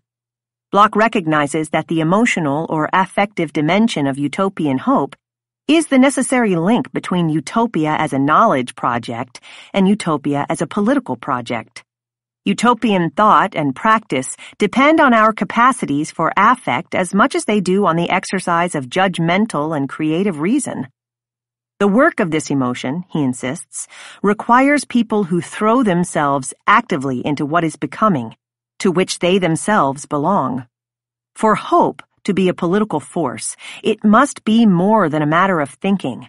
It must also be a matter of desire and will. The affective dimension of hope must be added to our understanding of the category if we are to grasp it as a political, rather than a merely epistemological, force. Before we turn to Nietzsche to develop Bloch's account of the effective project of utopian hope, and to grasp the challenges it poses, I want to return once again to Bloch's suggestive description of hope as an affect that he contrasts to fear and anxiety. What seems to be fundamental to fear and anxiety for Bloch, and what distinguishes them from hopefulness as an affective orientation, is their impact on the subject. There is something about fear and anxiety that is diminishing and disempowering. Indeed, something of the extinction of self announces itself in them. Fear, in particular, as Bloch describes it, drawing on Sartre, is a state that cancels out the person. Fear tends to be a consuming force, one that once it takes hold can claim precedence over other dimensions or commitments of the person. Building on this insight and extending it to the field of social relations, we can recognize that fear can be similarly disabling, rendering its subjects at once exposed to others through their vulnerability, and yet disconnected as a consequence of their protective response. Not surprisingly, fear is an affect with an important and, for our purposes here, illustrative political pedigree and history. Thomas Hobbes offers what may be the classic analysis of the political effectiveness of fear, the passion he honors for leading subjects in the state of nature to consent to give up their power and submit to the will of the sovereign. What renders fear such an important affect for Hobbes is that, as Corey Robin points out, the subject of fear is not paralyzed by it. Rather, fear functions as a spur to action, specifically to action that would preserve the self. That is, fear serves to clarify and accentuate a subject's commitment to self-preservation. By prompting us to act while diminishing our individual and collective capacities, fear is at once animating and undermining. In Hobbes's account, fear functions usefully, in his view, as a politically disabling effect. The subject fearful of death chooses preservation at the expense of freedom. Whereas the fearful subject contracts around its will to self-preservation, the hopeful subject, the basic contours of which we can glean from Bloch's account, represents a more open and expansive model of subjectivity. Not reduced to defending the self as such, hopefulness enables a more extensive range of connections and purposes. As Bloch describes it, the emotion of hope goes out of itself, makes people broad instead of confining them. What seems crucial to this contrast between the fearful subject and the hopeful one is that the latter seeks not just to survive, but to become more, so that, in Bloch's terms, self-preservation becomes self-extension. Although Nietzsche is not typically read as a utopian theorist, and hope is not the category through which he articulates his analyses, his teachings of the eternal return and the overman can be used to develop further this initial figuration of the hopeful subject. In comparing these various models, like the subjects of fear and hope, I am drawing on a philosophical trope that poses arguments in relation to representative types. In this case, subjects characterized in terms of an affective relationship to time, trusting that what might be merely reductive as psychological portraits can prove instructive as figures of political allegory. Nietzsche's model of what I am proposing as a hopeful subject emerges out of a contrast to yet another type, the man of ressentiment, a subject model through which Nietzsche develops his critical diagnosis of the illnesses to which he thought us to be particularly susceptible. As with Bloch's conception of hope, Nietzsche describes ressentiment in terms of both an affective state and a cognitive practice, the latter as an overdeveloped memory in relation to the power of forgetting. Nietzsche sees the man of ressentiment as lingering over old wounds. His obsession with the past prevents him from the joyful experience of a full present. This subject is characterized as well by a quality of will that is fundamentally reactive, a subject overwhelmed by rancor, regret, and an accusatory stance toward that which emerges from the past and bears its mark. The subject of ressentiment experiences an affective relation to time that results in self-punishment and self-diminution and is unable to affirm what he or she has become. An obvious problem from the perspective of utopian hope is the quality of this subject's relationship to futurity. Haunted by a past that overwhelms the present, the forces of ressentiment also hollow out the subject's visions of the future, reducing them to either more of the same or visions that could avenge the past. The past looms large, overshadowing the possibility of a new and different future. But the trouble with the affective temporality encapsulated in Nietzsche's portrait is not so much that such a subject looks backward and not forward. Even more important is the subject's relationship to the present, a mode of being in the moment that is disabling, an affective temporality that generates apathy and resignation. The first step toward a new, more hopeful temporality thus requires that we can first wrestle a viable present from the past, that we can alter our relationship to a past that threatens to render us not the authors of the present, but merely its artifacts. The doctrine of this eternal return or recurrence of all things, quite simply, the idea that the past recurs to keep producing the present, was Nietzsche's cure for a poisoned relationship to the past and what it has deposited in the present. The eternal return is posed as a doctrine that would have us believe that the present will return eternally. that the complex of causes in which I am entangled will recur. It will create me again. The idea is meant to challenge our capacities to affirm the present, to become a being who wants to have what was and is repeated into all eternity. How well disposed, Nietzsche asks, would you have to become to yourself and to life to crave nothing more fervently than this ultimate, eternal confirmation and seal? The task is not to forget the past or to ignore the constitutive force of history. The reality of pain and suffering, for example, must be acknowledged, not denied, but to achieve a relationship to the past that could be more enabling of a different future. There are two aspects of the teaching of the eternal return that should be noted here. First, it is important to recognize that for Nietzsche, the doctrine is less an epistemological proposition than an ontological intervention. As Kathleen Higgins observes, it is our acceptance of the doctrine, and not the truth of the doctrine's propositional content, that has practical implications for our lives. In other words, it is not really a matter of our belief in the eternal return, not really a question of whether we could think the passing of time in this way. It is instead a matter of the affective impact of this great cultivating idea, of what would happen if this thought gained possession of you. What would it mean to feel this way? Who would you be if you were to experience this orientation to time? The second point to note is that the affective temporality that Nietzsche prescribes with the eternal return, the particular relationship between historicity and futurity, the affective registers of which he struggles to map, hinges on the notion of affirmation that he deploys.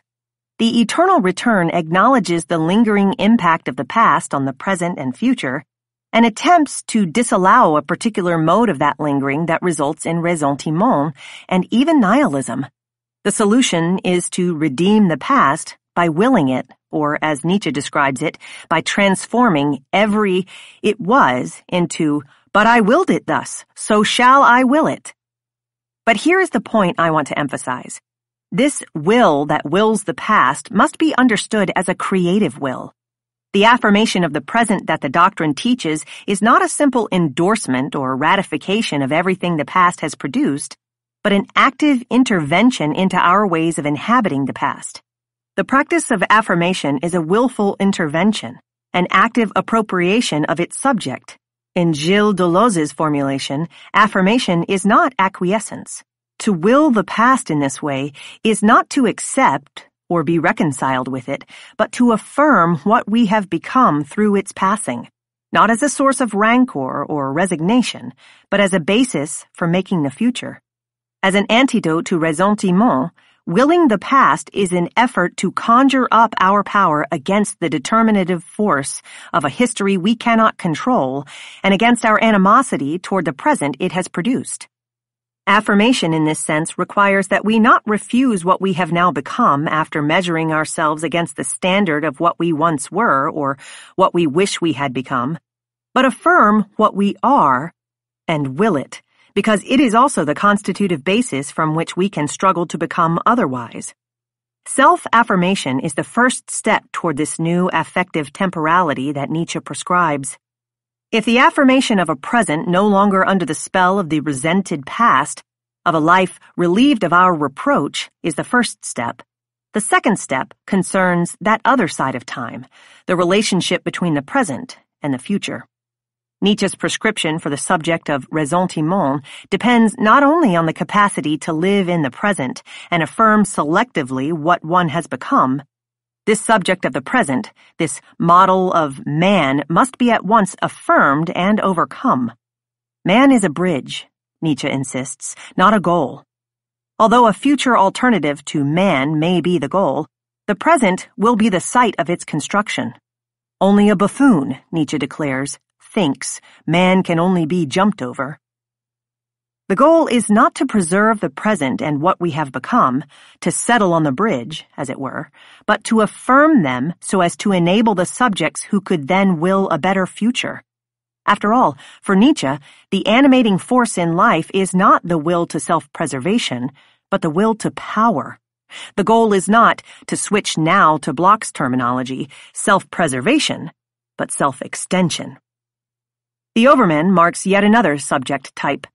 But this figure of man overcome is less a vision of a new model of the human subject than it is a way to mark the place of another side of self-overcoming and the subject type who would take it on as a goal. The overman stands in contrast to those masters of the present committed to their self-preservation who would sacrifice the future to themselves. The eternal return tests us with the question, could we bear the eternal recurrence of everything that now exists, including ourselves? The figure of the overman challenges us from another point in the temporal frame. Could we bear to will our own transformation? Are we willing to create beyond ourselves? Can we want, and are we willing to create, a new world that would no longer be our world, a social form that would not produce subjects like us? Loving and perishing, Nietzsche notes, have gone together from eternity, not only as a consequence of the sacrifices that we might make out of love, but also in the changes that inevitably occur in the affective relationship to the outside. To affirm oneself as an agent, or as Nietzsche would have it, to love as a creator, is to be willing to perish, too, as the other side of creation is destruction. What would it mean to respond to the prospect of our own perishing in a different future, a future in which neither we nor our children, to note that common trope by which we still might imagine a place for ourselves, or people bearing family resemblances to ourselves, would exist, and to respond, moreover, not with fear and anxiety, but with joy and hope? Adding this second element threatens to render this Nietzschean alternative temporality paradoxical indeed. On the one hand, we are asked to confront the past in order to carve out a present that we can inhabit, and to affirm ourselves as we become. On the other hand, we are asked to take on the project of creating a different future, and with it, our self-transformation. This is what makes Nietzsche's vision so difficult, its mandate to embrace the present and affirm the self, and, at the same time, to will their overcoming. Its prescription for self-affirmation, but not self-preservation or self-aggrandizement. The affective temporality Nietzsche prescribes is one that can create some distance between the present and the sometimes crushing determinative power of the past, in order to be strong enough to will a new future, in which the self we affirm would no longer exist. There are 2 points I want to draw from this bringing together of Bloch's and Nietzsche's theories of utopian hope. The first lesson of both accounts is that utopian hope hinges at least as much on the quality of our relationship to the past and present as it depends on our orientation to the future. Our tendency to be trapped, both cognitively and affectively, in the past and present is the problem facing hope as a project. But the solution is by no means to ignore or disavow the past and present. Both Bloch's insistence that a concrete utopia must pass through the real possible and Nietzsche's teaching of the eternal return claim the present as the site of utopian becoming. Bloch thus insists that not only the artifacts of the past, but the seeds of the possible future lie in the present, and for that reason, it cannot, to borrow a Nietzschean formula, be jumped over, as it is in abstract, fantastic utopias. As the reading of Nietzsche also emphasizes, it is not only a matter of attending cognitively to the present to locate the seeds of possible futures, it is also a matter of affirming the present as the site from which political agents, focused not only on their injuries and armed not only with a critique of the present, but fortified as well by the affirmation of their collective power to resist and create, could act collectively to change the world. The faculty of hope is tethered not only cognitively, but affectively to the present, although for both theorists, it is a present with tendencies, edges, fronts, and agents. Second, their dual teachings convey the challenges, at once cognitive and affective, at the heart of the project of utopian hope. But Nietzsche's paradoxical conception seems to pose the greater challenge. Hoping as a cognitive practice may require us to think in terms of both tendency and rupture, to reconcile the future as emerging from and linked to the present, yet radically unrecognizable. But hopefulness as an effective disposition requires a great deal more, to will both self-affirmation and self-overcoming, to affirm what we have become as the ground from which we can become otherwise. The difficulties of the affective temporality, this particular relationship to the past, present, and future that Nietzsche challenges us to cultivate, should not be underestimated. Loving and perishing may indeed, as Nietzsche claims, always go together. But when what is to be destroyed is the world that makes us possible, the world in which we can exist as legible subjects, the task of creating a new world can be a frightening, even dystopian prospect. The fear of utopia, as Jameson has astutely captured it, is ultimately bound up with the fear of becoming different, a thoroughgoing anxiety in the face of everything we stand to lose in the course of so momentous a transformation that, even in the imagination, it can be thought to leave little intact of our current passions, habits, practices, and values. Cultivating utopian hope as a political project of remaking the world is a struggle to become not just able to think a different future, but to become willing to become otherwise. What, Brown asks, sustains a willingness to risk becoming different kinds of beings, a desire to alter the architecture of the social world from the perspective of being disenfranchised in it, a conviction that the goods of the current order are worth less than the making of a different one? The project of hope, as conceived here, requires the affirmation of what we have become as the constitutive ground from which we can become otherwise. The hopeful subject in this view is less an already constituted subject, seeking revenge or restitution, recognition or vindication, than a constitutive subject armed not only with the desire to become stronger, but, more provocatively, with the willingness to become different. Thus, the project of hope must struggle against both the resentment of what has come to be and the fear of what might replace it, not because the future is settled. On the contrary, it could be a catastrophe, but because a different and better world remains a possibility. Utopian forms and functions. At this point, I want to take the analysis in a somewhat different direction, descending from the virtual heights of philosophical speculation to the investigation of actual utopian artifacts. Projects of hope, to be sure, but once instantiated in concrete forms, ones that will inevitably constrain, to one degree or another, the utopian impulses and possibilities explored above. Although we could find utopian desires embedded in and enabled by a wide variety of cultural forms and political practices, the discussion that follows will focus on those forms of utopian expression most recognizable to political theory, from the traditional literary and theoretical utopias that offer detailed visions of alternative worlds, to the utopian manifesto, and finally, to the utopian demand. By situating the utopian demand in relationship to these more familiar and legibly utopian genres, we may be better able to grasp its qualifications as a utopian form and recognize more clearly some of its relative advantages or disadvantages. The comparative analysis will center on the functions of these forms of utopian speculation. Adapting for this discussion the dual focus on a demand as perspective and provocation that we acquired from the analysis of wages for housework, and drawing on the rich utopian studies literature, I single out two generally conceived functions. As a force of negation, utopian forms can promote critical perspectives on and disinvestment in the status quo. As a mode of affirmation, they can function as provocations toward alternatives. One function is to alter our connection to the present, while the other is to shift our relationship to the future. One is productive of estrangement, the other of hope. I will begin with a brief review of each of these functions and then consider how they might be served well or poorly by the various utopian forms. The first function of a utopian form is the broadly deconstructive one of neutralizing or negating the hold of the present.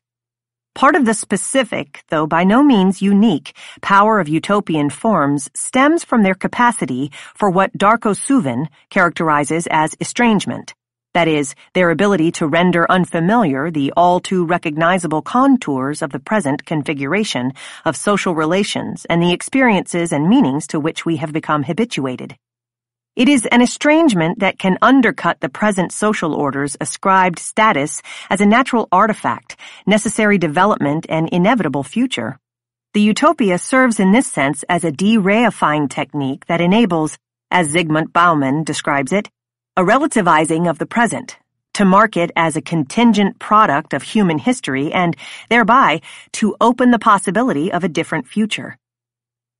Not only can the utopia provide an opportunity for this distancing from the present order, but it can also serve to suspend or momentarily disable those epistemologies and habits of thinking that, whether in the form of common sense, practicality, or an appeal to just the facts, bind us to the present, keeping us locked within its narrow orbit of social options and political possibilities.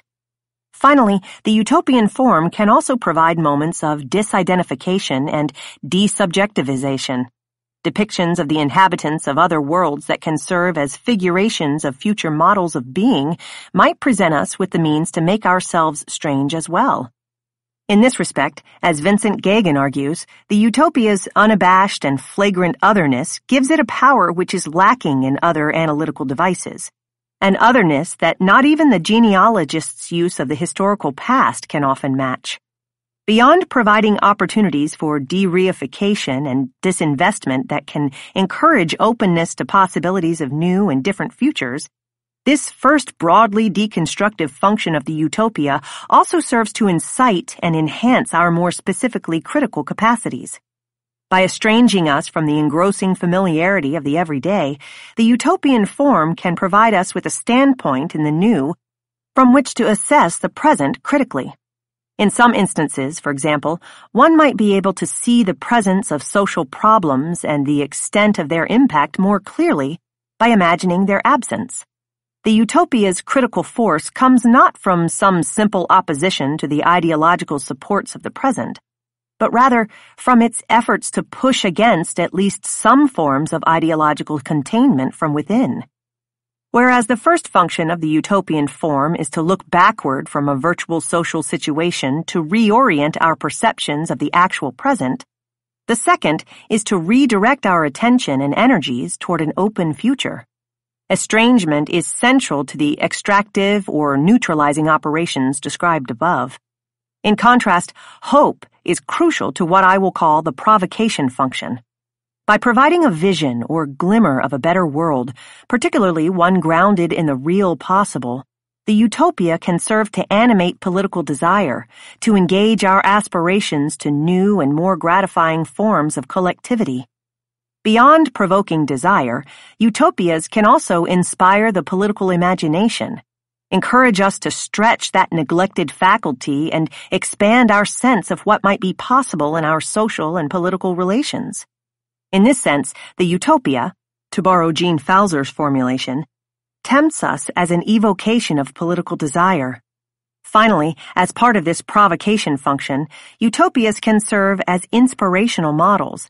They can help to activate political will, to mobilize and organize movements for social change. There are 2 points to add to these initial descriptions. First, it is important to underscore the performative dimensions of these 2 functions. In terms of the estrangement function, one of the qualities that distinguish the utopian project of critique from other modes is the way that it directs, but does not typically provide, the analysis.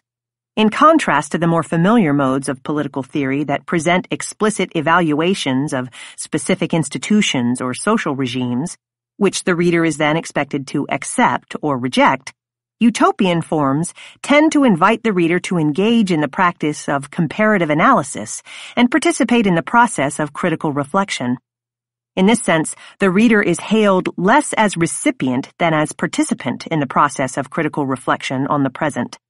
The performative quality of the provocation function is both more pronounced than it is in some genres and also more important to recognize in that it allows us to see the utopia in a new light. To grasp it, I am drawing here on Jameson's reading of Lewis Marin, as a process, as energia, enunciation, productivity, and implicitly or explicitly to repudiate that more traditional and conventional view of utopia as sheer representation, as the realized vision of this or that ideal society or social ideal. Because a utopian alternative is proposed not as an empirical reality, but as an intellectual possibility, it might be better able to engage us in the process of the construction and elaboration of that possibility, suggesting, once again, a certain advantage in what some see as the fundamental weakness of this non-empirical mode of theoretical inquiry. According to this reading, the value of a utopian form lies less in its prescription for what to want, imagine, or will, than in its insistence that we want, imagine, and will. Miguel Abensour argues that the role of utopias should be understood in terms of the education of desire, not as moral education, but as E.P. Thompson explains Abensour's view, to teach desire to desire better, to desire more, and above all, to desire in a different way. In this sense, the utopian form's power lies in its capacity to provoke more than prescribe, to animate more than to prefigure. Jameson, too, affirms utopias less as artifact than as praxis, less for their content than their form. The utopian form, as he describes it, is not the representation of radical alternatives. It is rather simply the imperative to imagine them. By this account, a utopia offers not so much the content of a political alternative as an incitement of political will. The second point I want to emphasize is that although they are presented here as two separate functions, one deconstructive and the other reconstructive, their simultaneous presence transforms each of them. For example, to the extent that it is coupled with an affirmative dimension, the distancing and critical perspective that may be enabled as part of the estrangement function is not best captured either on the model of Nietzschean forgetting or Marx's ruthless criticism of everything existing. The no to the present not only opens up the possibility of a yes to a different future, it is altered by its relationship to that yes. The affective distancing from the status quo that might be enabled is different when it is paired with an affective attachment either to a potential alternative or to the potential of an alternative. Marin's term neutralization might better describe the results of the estrangement function than a term like critique. The object of critique retains a kind of power and presence, holding the critic in its spell in a way that the object of neutralization does not. As a source of provocation as well as estrangement, the utopian form can potentially animate the desire for the possible, as opposed to simply the vindication or restoration of what has been lost, stimulate the imagination of what might become rather than nostalgia for what once was, and also mobilize on the basis of hope for a different future rather than only on outrage and resentment over past and present injustices. To summarize, then, we have explored two general utopian functions. One function is to generate distance from the present. The other is to provoke desire for, imagination of, and movement toward a different future.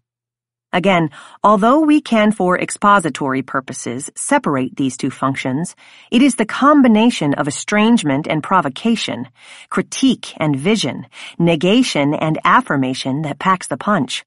Although the utopian project is most often associated with traditional literary or philosophical utopias, there are a wide variety of forms, even within the field of political theory, in which utopian aspirations or modes of thinking have found expression. Each form performs these functions differently. Each has its own possibilities and limitations as a project of hope. The following analysis begins with the form most commonly associated with the term, namely the traditional and critical literary and philosophical utopia, then moves to the manifesto, and, finally, to the utopian demand. Proceeding as if along a continuum, the discussion ranges from those forms, like the traditional and critical utopias, that place more emphasis on generating critical estrangement, to other forms, like the manifesto and especially the utopian demand, that accentuate the provocation function, and from visions that are more fully elaborated to those that are more partial and fragmentary, mere glimpses of other worlds. Traditional and critical utopias, the literature of estrangement. The traditional utopia, the detailed outline of an imagined better society, is the utopian form most closely identified with the term. The category comprises the modern literary utopias, beginning with the text that introduced the term, Thomas More's Utopia, and includes as well most of the canonical utopias in political theory, from the ideal constitutions of the ancient period to the blueprints of the social contract theorists and model communities of the utopian socialists. As we will see, a revival of this form of writing in the 1970s also transformed it. The critical utopia, as this more recent version has been called, together with the shift in reading protocols brought to bear on the genre by a new wave of utopian criticism, moved the focus from blueprint to project. As a sustained exercise in utopian speculation, this form possesses its own distinctive capacities to spark the imagination of other worlds and enable estrangement from existing ones. Its comprehensive scope, for example, offers certain advantages. Not only can its wealth of detail serve to bring alternative worlds to life and thereby lure a reader out to the edges of the present, but by modeling for and demanding of readers that they think about the social systemically. Such a vision of a social totality helps train the socio-political imagination.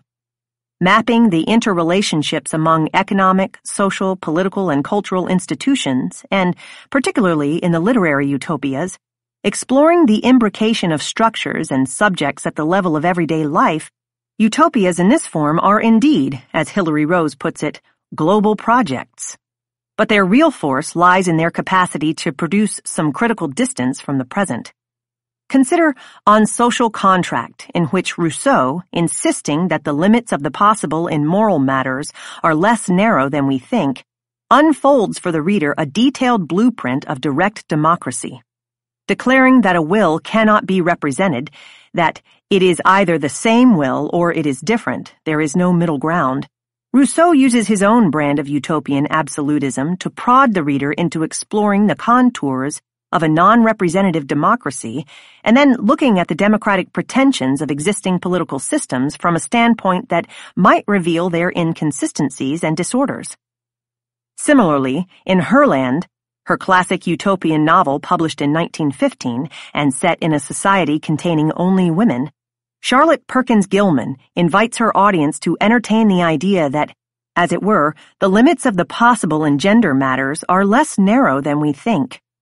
Through this exercise in denaturalization, Gilman raises questions about the basis of gender, inviting her readers to consider that, to cite just one example, women's bodies, their size, shape, and capacities, are socially produced and thus, if conditions were different, could be reconstituted. Edward Bellamy's Looking Backward presented an opportunity to examine social, political, and economic life in the Boston of 1887 from the perspective of an alternative future. By imagining their elimination, the text throws into sharper relief the impact of the poverty, exploitation, and class antagonisms that trouble the status of the United States as the land of equality and freedom. This traditional literary and philosophical utopian form has also been the object of extensive critique. Perhaps the form's most important limitation can be characterized as a tendency to close its vision to judgment and change. To bolster their status as solutions and to keep the critical eye trained on the present, the visions are sometimes shielded from critique and, by the same token, denuded of the forces of change that might render them more heterogeneous and dynamic, but also potentially less perfect alternatives. Too often the classic utopias suspend history and eliminate antagonisms.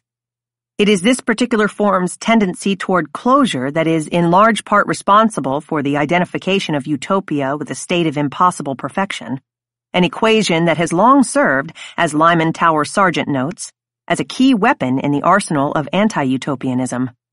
To the extent that the utopian vision is characterized in terms of apparently seamless cohesion and utter stability, with the range of behaviors presumed to be fully accounted for and completely contained within a system in which contingency is mastered and conflict neutralized, they do tend to resemble the boring, static, and lifeless visions of which so many readers, including Bloch, have complained. For examples of such tendencies, we can return to the texts cited above and note as well the limitations of Gilman's stifling harmony of homogeneous sisterhood and Bellany's regimented mode of cooperation centered on his model of the industrial army.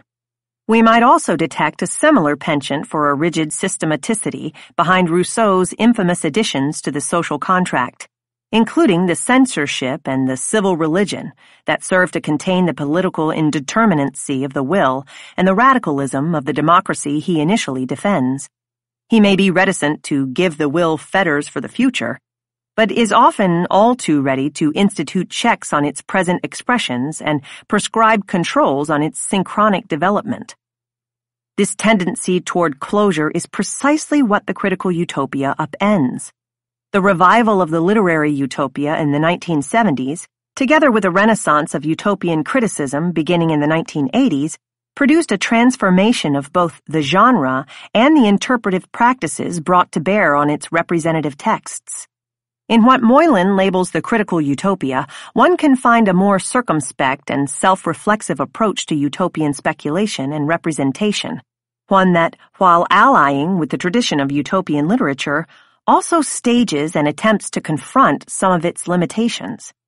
Rather than a depiction of a flawless society cleansed of all potential for disorder, the critical utopia has its own conflicts and failures, including its own resistance to change as once utopian ideals and practices harden into various forms of orthodoxy, habit, or convention. Critical utopias from this period include Ursula Le Guin's anarchist utopia in The Dispossessed, characterized in the subtitle as an ambiguous utopia, and the ambiguous heterotopia of Samuel Delaney's Trouble on Triton. Rather than shielding the vision to protect it as an attractive solution, these authors call attention to its status as a construction and invite critical judgment of its possibilities and limitations. Hilary Rose concludes from her review of 1970s feminist science fiction that whereas the old dystopia or utopia was complete, fixed, and final in its gloomy inexorability or its boring perfection, the new accepts that struggle is continuous and interesting. Utopia is conceived more as an ongoing process than a solution, more a project than an outcome. As Peter Stillman puts it, the self-reflexive and critical elements of these utopias serve to open utopian discourse, an opening that will involve pervasive ambiguity, ambivalence, and uncertainty, recurrent irony and satire, and a willingness to dispute representations of possible futures so as to render closure about the future almost impossible. By refuting both the equation of utopia with the static and complete blueprint and the reduction of the utopian impulse to the dream of human perfection and the will to social control, the critical utopia broadens the possibilities of utopian expression and expands the understanding of utopian projects. But there remains a tension at the heart of this, and indeed all utopian forms. The tension is endemic to attempts to straddle the present and future, a predicament of efforts to be in time this way. We encountered a version of this earlier in the relationship between tendency and rupture. On one hand, the traditional and critical utopia seeks to achieve that unabashed and flagrant otherness distinctive of the form. On the other hand, its representation both enables and risks nullifying that effort. Terry Eagleton describes the problem this way. Since we can speak of what transcends the present only in the language of the present, we risk canceling out our imaginings in the very act of articulating them. The dilemma stems not only from our limitations in thinking otherwise. The problem is not only strictly epistemological, but representational. Thus, while the utopian vision need not serve as a blueprint or prove itself achievable to have an impact, it has to be both legible and credible enough to do the work of estrangement and provocation. The tension in this case might be best described as that between otherness and identification, or between a vision of radical difference that can produce estrangement and provocation toward the new, and a vision that is recognizable enough to engage and appeal to readers. It is through this dynamic that the relationship between the present and future is negotiated. Jameson calls this part of the dialectic of difference and identity and claims that it accounts for the ambivalences of the utopian text. For the more surely a given utopia asserts its radical difference from what currently is, To that very degree, it becomes not merely unrealizable, but, what is worse, unimaginable. There are at least two ways to respond to this central dilemma of giving form to the utopian project. The first is to accept utopia's inability to think beyond the horizon of the present so as to imagine truly different futures, and recognize the value of these failures. Jameson has argued that the critical force of the utopian narrative hinges ultimately on such limitations. The deepest vocation of these utopias, he insists, is to bring home, in local and determinate ways, and with a fullness of concrete detail, our constitutional inability to imagine utopia itself. And this, not owing to any individual failure of imagination, but as the result of the systemic, cultural, and ideological closure of which we are all in one way or another prisoners. Such lapses of the political imagination can help us recognize our continuing affective attachments to, and ideological complicity with, the status quo. According to this account, what is most disruptive about the encounter with such visions is not the shock of the new, but the shock of recognition they can provoke. Jameson's doctrine of failure has the advantage of extending our understanding of utopia's critical function beyond the perspective it can afford on existing institutions and ways of living, to the quality of the political imagination that such institutions and ways of living either enable or disable. These recognitions of failure present the reader with an opportunity to reflect on both the incapacity for and the resistance to utopian imaginings. If the traditional model of utopia as blueprint has its own tendencies to constrain and domesticate the utopian impulse, a second response to this basic quandary of the utopian form is to recognize the potential benefits of more partial forms. To develop this point, let us return again to Bloch's distinction between abstract and concrete utopias. Earlier, we noted that the distinction hinges on the relationship between present and future. Concrete utopias are grounded in present tendencies while also striving to leap beyond them, whereas abstract utopias remain unconnected to the forces and trends in the present. Bloch's real possible. That might render them credible rather than merely fictitious. But the abstractness of a utopia is not only a consequence of an inattention to concrete trends. Abstract utopias are further characterized by a level of detail and comprehensiveness that does not allow adequate room for the unexpected development of other as yet incomprehensible and unimaginable possibilities. The very thoroughness and specificity of a vision belies their abstract character, they claim, to borrow Carl Friedman's formulation, to know too much too soon. If we agree that the complete outline is less important than the challenge to the imagination to become immersed in the same open exploration, then when it comes to utopian visions, it may be that less is more. Rather than proposing blueprints, utopias can be powerful as disruptive traces, partial visions, fractional prefigurations, flashes of otherness that can provoke the reader's own reflection and desire. Utopian fragments might require more of us. To borrow Jose Muñoz's description of what it might take to access queerness as a utopian horizon, we may indeed need to squint, to strain our vision and force it to see otherwise, beyond the limited vista of the here and now. This insight, that when it comes to utopian visions, less might be more, will figure in the analyses of the final two utopian forms, the manifesto and the demand. Utopian Provocations. The Manifesto. With the literary utopia, which, straddling the border between literature and political theory, occupies a minor place in annals of political theory, and the philosophical prescription for the good political order, which enjoys a more central place in the canon, the manifesto is perhaps the third most recognizable utopian form of writing in political theory.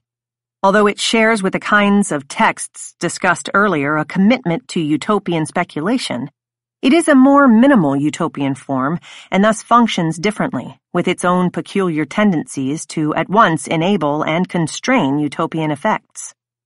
Earlier, we identified two primary utopian functions: to generate estrangement from the present and to provoke the desire for, imagination of, and movement toward a different future.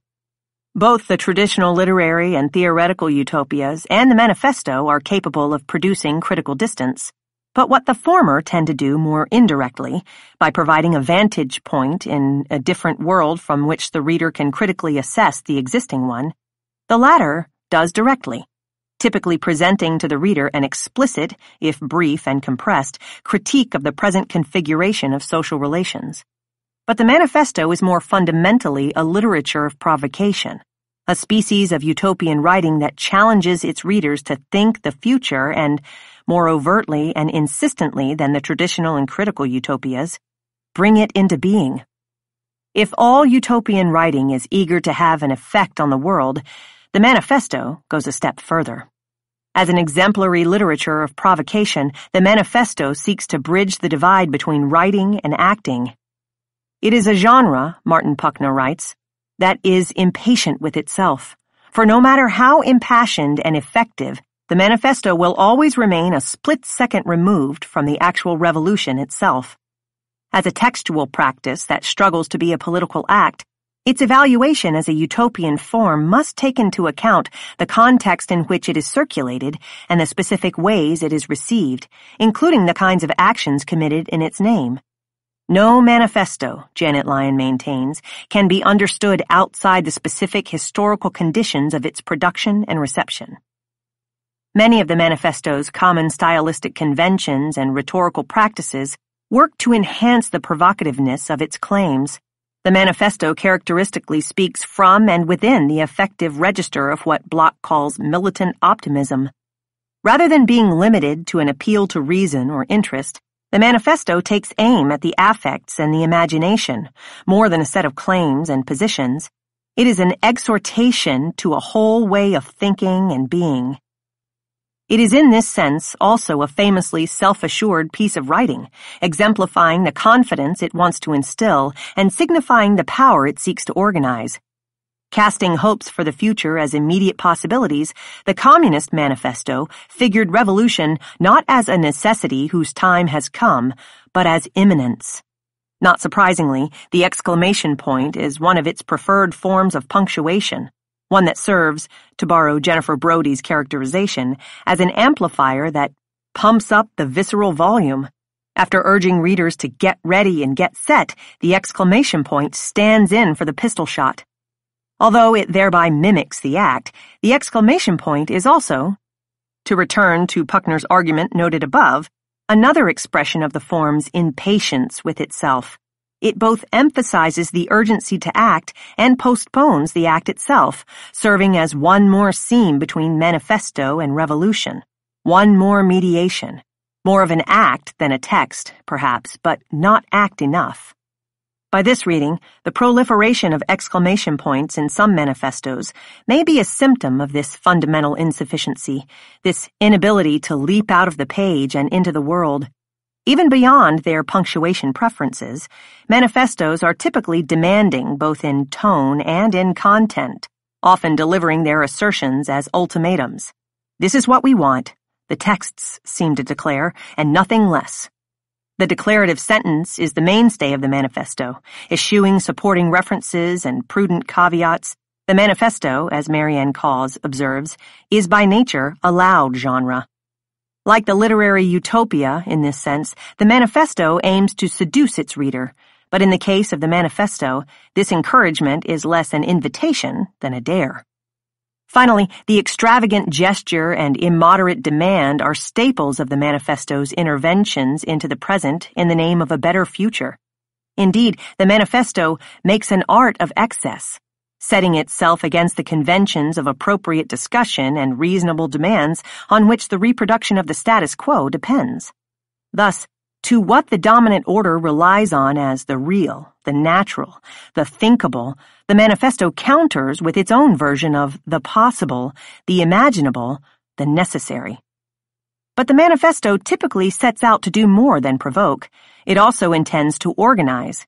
Whereas the traditional utopia focuses on the vision of a better world, the manifesto concentrates on the agents who could bring an alternative into being. Thus, the manifesto seeks to fashion its readers into a collective subject.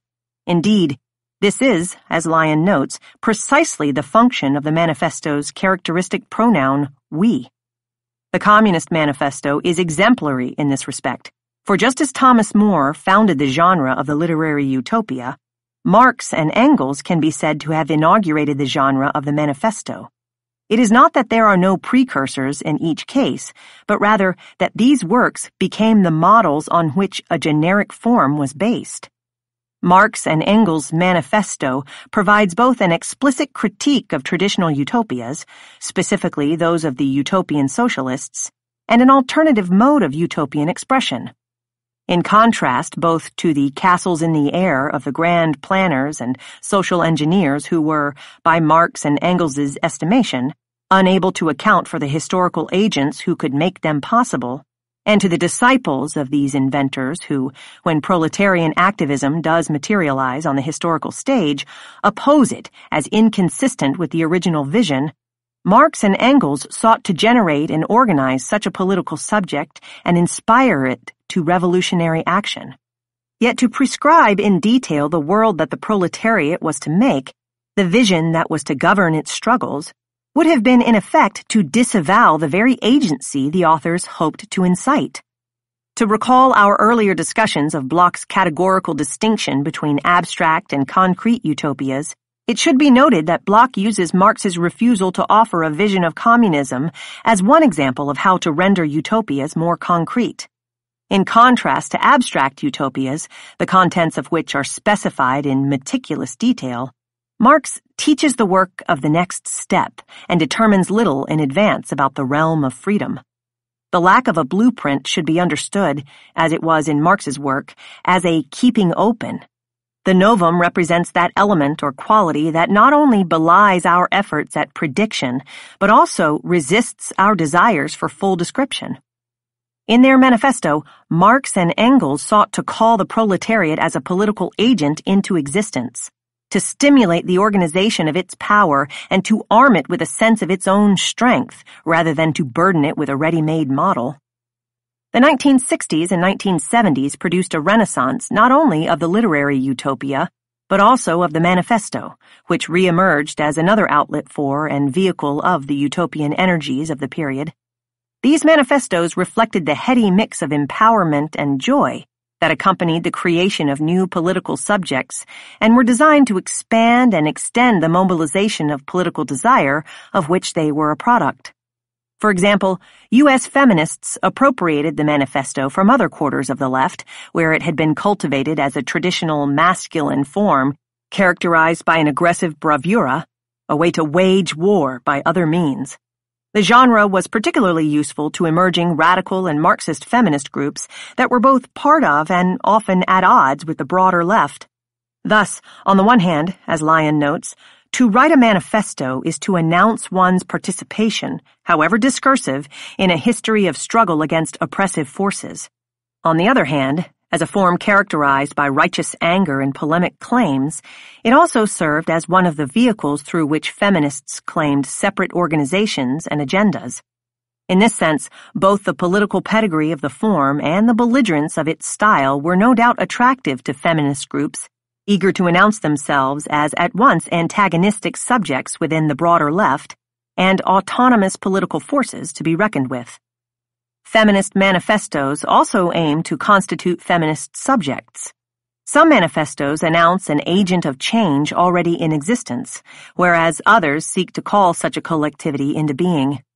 Examples of each can be found in the many organizational manifestos drafted in the late 1960s and early 1970s to announce the formation and promulgate the programs of newly formed feminist groups. One from 1969, The Feminists, a political organization to annihilate sex roles, lays out the history, analysis, organizational structure, and membership requirements of a newly formed radical feminist group in New York. A second approach can be found in the Bitch Manifesto, published in 1970. Bitch, it begins, is an organization which does not yet exist. Instead, it is imagined as a future coming together of a new kind of woman. The name, the author insists, is not an acronym. A similar strategy can be found in the Scum Manifesto, in which Valerie Solanas implores civic-minded, responsible, thrill-seeking females to overthrow the government, eliminate the money system, institute complete automation, and destroy the male sex.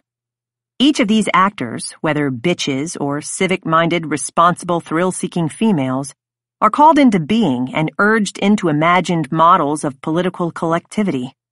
Bitch and scum, respectively. In contrast to those manifestos that declare the formation of a specific group, together with a complete analysis and programmatic vision, these texts, by sparking a vision of what their audiences both were in some sense already, and, more importantly, might want to become in the future, attempt to produce that which they seem to presume. To borrow from Laura Winkill's description of this performative dimension of the Scum Manifesto as a way to convert the reader, manifestos preach to the converted. At its best, a manifesto is a provocation of anger and power, one that takes aim at both reason and affect and seeks to inspire at once analysis and action. Given its emphatically practical agenda, however, the manifesto is also the form of utopian writing that inspires the most fear of rabble-rousing, a fear that the feminist authors cited above appear eager to call out. Even if one rejects any facile dismissal of a manifesto's popular reach and passionate politics, one can still appreciate the potential limitations of the genre.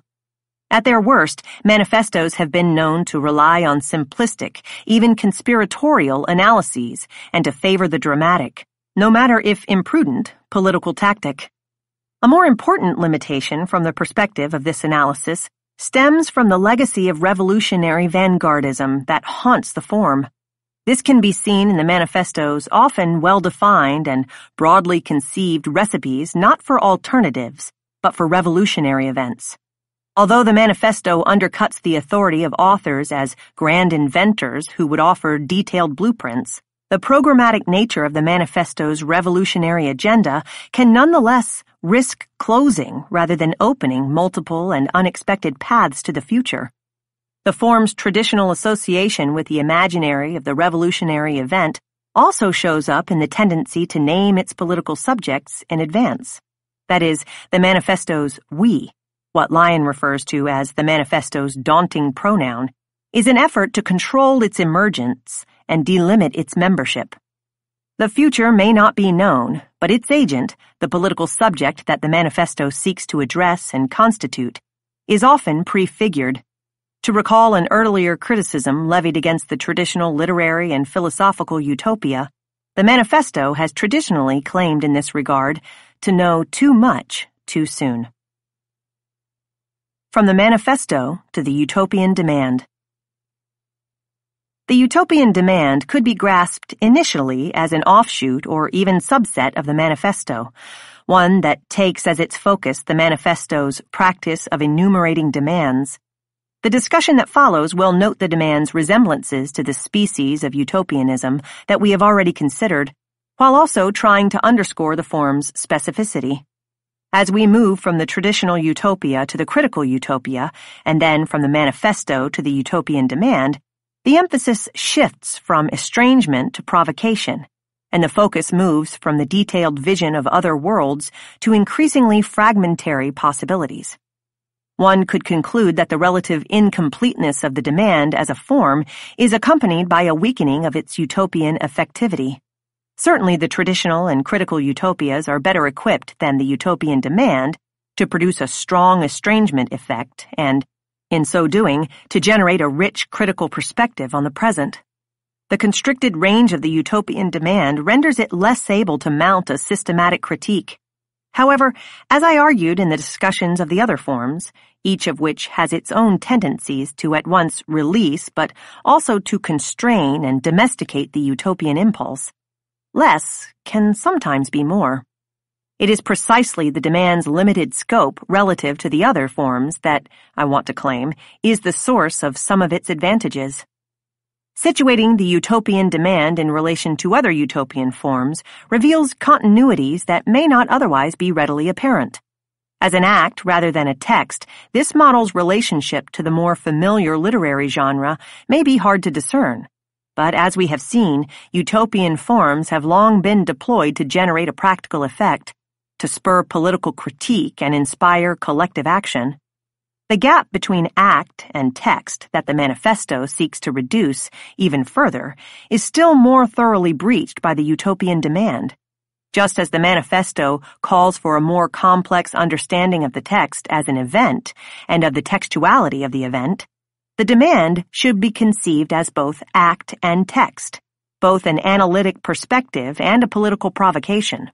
As we move from the manifesto to the demand, we move from a form of writing intended to inspire a mobilization of political practice to a mode of political engagement in relation to which textual analyses are also generated. The demand, like the manifesto, cannot be cut off from the public discourse that arises around and as a result of its issuing. There is, however, a fundamental tension between the terms utopia and demand that calls for attention. The former points toward the broader social horizon of a future that is always beyond our grasp. The latter directs our attention to the present, to the specific desires that can be named and the definite interests that can be advanced. In this way, the paradoxical relationship between tendency and rupture, identification and otherness, and affirming and overcoming that is produced by the utopian form's efforts to negotiate the relationship between present and future also haunts the utopian demand. With the demand, the dynamic is manifest in the conflict between the speculative ideals of utopias and the pragmatism of demands. It is important to acknowledge the ways in which this fusing of utopianism and demanding could have a dampening effect on each of the practices. Harnessing the speculative imagination to a particular and limited political project risks both stifling the utopian impulse and undermining the assertion of practical political claims-making. While recognizing the potential limitations of the utopian demand as a form, I want to consider the ways in which each of the practices might also serve to animate and enhance the other. To function optimally, a utopian demand must negotiate the relationship between the terms in a way that preserves as much as possible the integrity of each of these impulses, while holding them together in a constructive tension. At its best, a utopian demand is not just a hobbling together of tendency and rupture in the form of a perfectly transparent and legible demand, and as an expression of pure utopian otherness. Instead, the terms can be altered by their relationship. To function adequately as a specifically utopian form, such a demand should point toward the possibility of a break, however partial, with the present. It must be capable of cognitively reorienting us far enough out of the present organization of social relations that some kind of critical distance is achieved and the political imagination of a different future is called to work. This brings us to the heart of the differences between utopian and non-utopian demands. While remaining grounded in concrete possibilities, the demand has to be enough of a game changer to be able to provide an expansive perspective. Whereas the demand's propensity to raise eyebrows, the incredulity with which it is sometimes received, might be a liability from the standpoint of a more traditional political calculus, it is fundamental to the utopian form's capacity to animate the possibility of living differently. Here, it is important to note that the demands that merit the label utopian are necessarily larger in scope than their formulation as policy proposals would initially indicate. None of its supporters presumed that wages for housework would signal the end of either capitalism or patriarchy, but they did hope the reform would bring about a gendered system characterized by a substantially different division of labor and economy of power, one that might give women further resources for their struggles, make possible a different range of choices, and provide discursive tools for new ways of thinking and imagining. Indeed, its proponents saw a society that paid wages for housework as one in which women would have the power to refuse the waged housework that they had fought to win. Similarly, a society in which everyone is granted a basic income would not bring about the end of the capitalist wage relation, but it would entail a significant shift in the experience of work and its place in the lives of individuals. This is a demand that, as in Ben Trott's description of a directional demand, instead of being fully recuperated within the economy of the same, looks for a way out. As demands rather than comprehensive visions, they suggest a direction rather than name a destination. In this case, by challenging productivist values, by contesting the notion that waged work is the proper source of and title to the means of consumption, the demand for basic income points in the direction of the possibility of a life no longer subordinate to work, thus opening new theoretical vistas and terrains of struggle. The point is that these utopian demands can serve to generate political effects that exceed the specific reform. So, to function effectively as a utopia, the demand must constitute a radical and potentially far-reaching change, generate critical distance, and stimulate the political imagination. To function optimally as a demand, a utopian demand should be recognizable as a possibility grounded in actually existing tendencies. This is not to say that it should be realistic, at least in the sense that the term is deployed in the typical anti-utopian lament about such demands. Rather, the point is that it should be concrete rather than abstract. As a demand, the utopian vision to which it is linked should be recognizable as a credible politics, grounded in a plausible analysis of current trends, as opposed to a rant, an exercise in political escapism, or an expression of merely wishful thinking. A utopian demand should be capable of producing an estrangement effect and substantial change, while also registering as a credible call with immediate appeal. It must be both strange and familiar, grounded in the present and gesturing toward the future, evoking simultaneously that nowness and newness that has been ascribed to the manifesto. Perhaps the relationship between utopia and demand is at its most paradoxical when approached not in terms of the relation between tendency and rupture, or in Bloch's version, between the real possible and the novum, but in relation to the Nietzschean relation between affirming and overcoming. In some sense, the temporality of the various form narrows as we move from the traditional utopia to the manifesto and then to the demand. Despite the generative potential of the traditional utopia's more detailed vision of a revolutionary alternative, as the map of a distant future, it can also, to borrow Baudrillard's observation, have the effect of stifling the current situation, of exorcising immediate subversion, of diluting, in the technical sense of the term, explosive reactions in a long-term solution. If the time of the manifesto is always now, the time of the demand is right now. With utopian demands, the immediate goal is not deferred as it is in the more comprehensive utopias.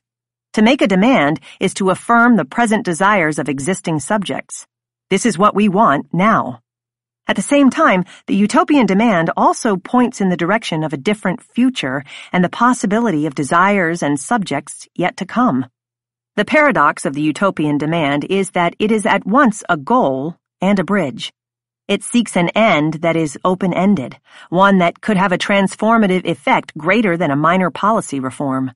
Thus, the small measures of freedom from work that the demands for basic income and shorter hours might enable could also make possible the material and imaginative resources to live differently. As we move from the manifesto to the demand, we also continue in the direction of more fragmentary forms, both in terms of the vision offered and the agents it seeks to provoke.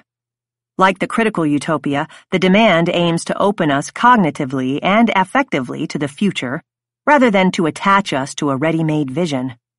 But whereas the manifesto remains a document of an ideology, the demand's commitments are far less extensive and systematic. The demands for basic income and shorter hours offer neither full-blown critiques of the work society or maps of a post-work alternative.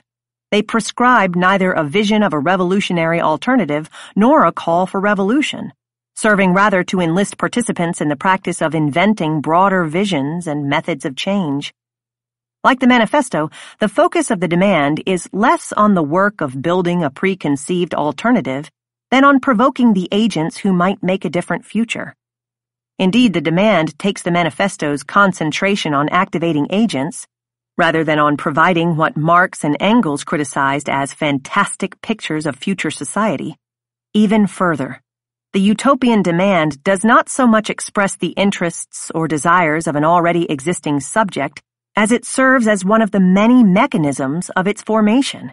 It is less the argument or rhetoric of the demand than the act of demanding that constitutes a political subject. The potential effects of the collective practice of demanding were something that the proponents of wages for housework understood well. A demand emerges from that tradition as simultaneously expressive and performative. Selma James's mode of presentation of the demand for wages for housework is suggestive in this respect.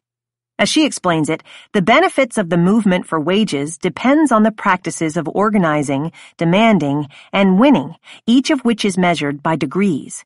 It is not when, but only to the degree that women organize a struggle for wages, to the degree that they demand a wage, to the degree that they win a wage, that various benefits will accrue. What is important in these formulas is less the goal that one may win or lose than the process of demanding, organizing, winning. What is crucial here is the degree to which the subjects themselves are transformed. In this way, the utopian demand can be seen as something more than a demand for a specific goal or set of goals. Rather, according to this account, it is a process of constituting a new subject with the desires for and the power to make further demands. Perhaps this is what James meant when she first referred to the demand for wages for housework as the perspective of winning. The struggle for wages, or to expand the insight, for basic income or shorter hours, to want them and to assert that they are one's due, is to participate in the practice of collective hope and engage thereby in a constituting act. If the legacy of revolutionary vanguardism does indeed haunt the manifesto in its tendency to name the we, as in Marx and Engels's proletariat, or the housewives of the wages for housework movement, the demand is not something that can presume to evoke a revolutionary subject or name it in advance of its formation. Just as Marx and Engels once insisted, contra the utopian socialists, that communism was not something to prescribe but something to invent, something that would emerge in the process of political struggle, the demand could be said to allow its advocates to emerge in the collective practice of demanding. If prescriptions of alternatives close down possibilities, so too does the naming of agents. The demand is neither the document of an ideology nor the platform of a party. It is difficult to predict who might coalesce around the demand, what kind of political subject might emerge in relation to its advocacy. Who might be called to the project remains an open question. Just as demands are more directional, to recall Trott's term, than prefigurative of a post-work society, the anti-work political subject that might coalesce around the demand or set of demands is less likely to be a vanguard than a coalition. In this sense, these demands might be best characterized not only as directional, but also as articulatable, that is, capable of being linked together. Although utopian demands do not present a systematic program or vision, they are not a means to some pre-configured end. Broader political visions can be enabled as different constituencies find points of common interest. As demands manage to intersect and groups link together, broader social visions can emerge, not as a prerequisite of these articulations, but as their product. To draw on Ernesto Laclau's description, demands might be put together to create some kind of more feasible social imaginary, not a perfect state of emancipation and ultimate fulfillment, but more global visions constructed around particularized items. Demands are more dispersed than ideologies or platforms, a partiality that does not lend itself to the traditional model of a vanguard or even a party. So the political result is not imagined as a series of local Bellamy clubs, dedicated as they were to disseminating that author's broader vision, but as an assemblage of political desires and imaginaries out of which alternatives might be constructed. Conclusion. The cultivation of utopian hope, as both Bloch and Nietzsche would have it, is an ambitious project. It is no easy thing to be in time this way, straddling past, present, and future, nurturing cognitive and affective investments in both the lived present as it has emerged from the past and its possible futures. Certainly, each of the utopian forms we have considered has its own particular limitations. Indeed, the fundamental paradox of this most paradoxical of practices may be that by instantiating it in a form, utopian hope is at once brought to life and diminished. Perhaps the most that we can expect is that hopefulness will still haunt these forms as an enticement or a beckoning to want and to think otherwise. This chapter began with a rehearsal of the argument against the utopianism of the demands for basic income and shorter hours. Having arrived at the end of the discussion, we may want to at least entertain a different conclusion, perhaps in light of utopia's functions and in comparison to other utopian forms, not to mention by the standard of the hopeful subject gleaned from Bloch and Nietzsche. The problem with these utopian demands is not that they are too utopian, but that they are not utopian enough, that their futures are not as richly imagined and their critiques not as fully developed as those of other utopian forms. Although this may be the case, as I have also tried to suggest, the incompleteness of the utopian demand does not necessarily diminish its force. More fragmentary forms might better preserve utopia as process and project, rather than end or goal, and might open utopia's critiques and visions to multiple insights and directions. By allowing, rather than evading, the charge of utopianism that may be levied against such demands, we can begin to recognize their potential as tools of utopian thinking and practice.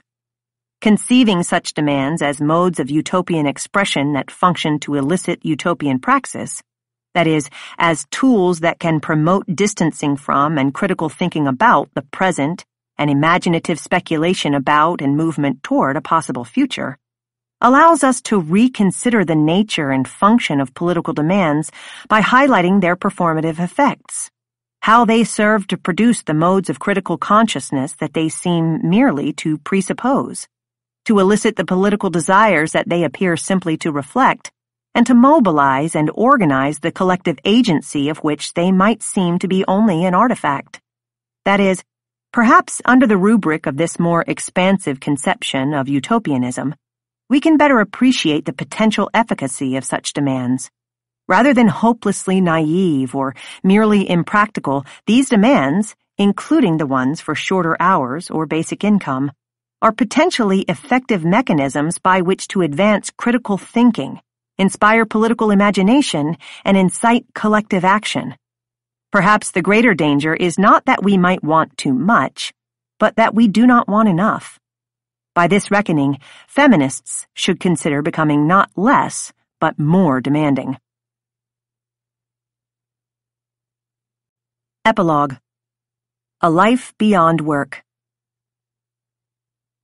The question of the right to a full life has to be divorced completely from the question of work. James Boggs, The American Revolution. I want to end with two brief clarifications of my larger argument, followed by one supplement to it.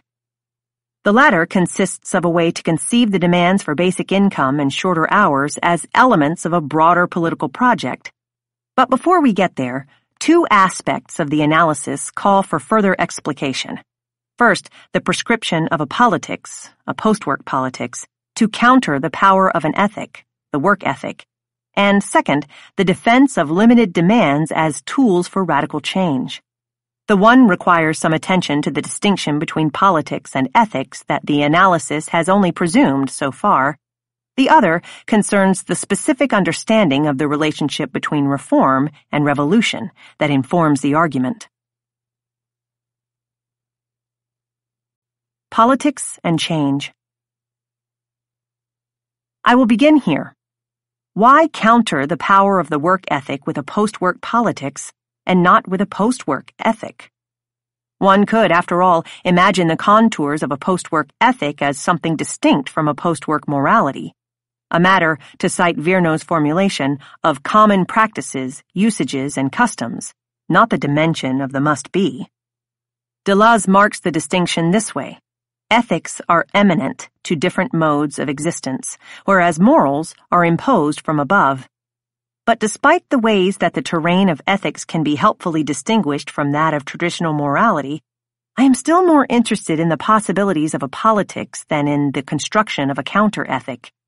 Certainly the relationship between ethics and politics is a close one, with both modes of thinking and acting focusing on the question of how we might live together, both operating in private and public spheres and suffusing at once structures and subjectivities. Indeed, post-work politics and post-work ethics are mutually constitutive, each part of what produces and sustains the other. Nonetheless, because ethics remains more closely tethered than politics to the register of individual belief and choice, my argument prioritizes politics, understood in terms of collective action and fields of institutional change, over ethics, with its focus on practices of the self and encounters with the other. My preference for political rather than ethical remedies might then be understood as a polemical defense of a certain kind of structuralist impulse, a way to keep our focus trained on collective rather than individual action, and on the task of changing the institutions and discourses that frame individual lives and relations. Whereas the distinction between politics and ethics remains meaningful to me for the purposes of this project, the distinction between reform and revolution, which my affirmation of utopian visions together with my defense of restricted demands would seem to confound, is more problematic. Of course, the reform-revolution division has a long, storied history within Marxism, and the status of wage demands has often served as one of its traditional staging grounds. The choice of either reform or revolution continues to haunt some of the conflicts between anti-capitalist pragmatists and radicals today, even if the terms of such debates are not posed as boldly as they were in the period of the Second International. From one still familiar perspective, the idea of revolution is at best a distraction and at worst a diversion from the struggle for change. From the other, the commitment to reform represents a capitulation to the existing terms of that struggle. Whereas one supposedly betrays the present to a far-off future, the other is accused of sacrificing the future to the exigencies of a narrowly conceived present. The utopian demand is meant to cut through such formulas. It is not that the utopian demand is a reformist alternative to the manifesto's revolutionary program, but that the demand refuses this traditional dichotomy. The radical potential of such relatively modest demands lies in two qualities that we reviewed in the previous chapter: their directionality and performativity. Selma James evokes the first of these in terms of the difference between preparing to lose the fight against capital, but with the hope of salvaging some concessions from the wreck of that defeat, and striving to succeed while at the same time recognizing that in struggling to win, plenty can be gained along the way. The demands that emerge out of the latter strategy are likely to be utopian demands that, at their best, simultaneously speak to and direct us beyond the confines of the present. Antonio Negri alludes to the second quality in his claim about the potential generativity of reforms. As he explains it, the distinction between utopian and reformist temporalities breaks down under the conditions of biopolitical production. Nowadays, each and every reform is radically transformative because we live on an ontological terrain, because our lives are pitched immediately on an ontological level. As reformist projects with revolutionary aspirations, utopian demands can point in the direction of broader horizons of change, open up new avenues for critical thought and social imagination, and assist in the construction of political subjects who may be better able to think and to want something different. Although the demands for basic income and shorter hours may be proposals for concrete reform rather than systematic transformation, conceiving such demands in relation to their aspirational trajectories and ontological effects confounds facile distinctions between reformist and revolutionary change. Publicizing and politicizing social reproduction. As I noted earlier, one way to understand the wages for housework movement and analysis is as part of a larger effort both to map and to problematize the vexed relationship between social reproduction and capital accumulation. In the cases of wages for housework, social reproduction was identified with the unwaged household labor necessary to reproduce waged work.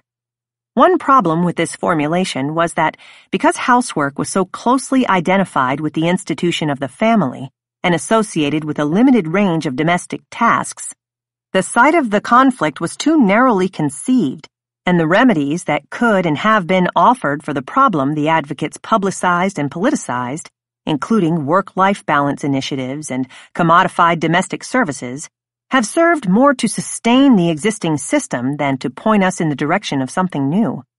An alternative formulation would need to broaden the concept of social reproduction to capture more accurately and pose more effectively the terms of the conflict between processes of valorization and the reproduction of the subjects and socialities upon which they depend. To locate another way to publicize and politicize this contradiction and hail its potential antagonists, let me revisit the demand for basic income and two different explanations of its legitimacy. One possible rationale for basic income presents it as a payment for our participation in the production of value above and beyond what wages can measure and reward.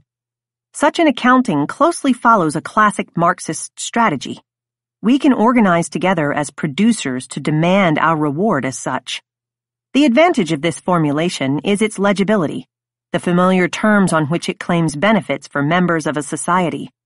One disadvantage, at least from the perspective of this project, is that it continues to build on productivist mandates, insisting that we are entitled to income on the basis of our contributions to production. So I want to consider an alternative. What if basic income were to be seen as income not for the common production of value, but for the common reproduction of life? There are two shifts here that draw on different sources.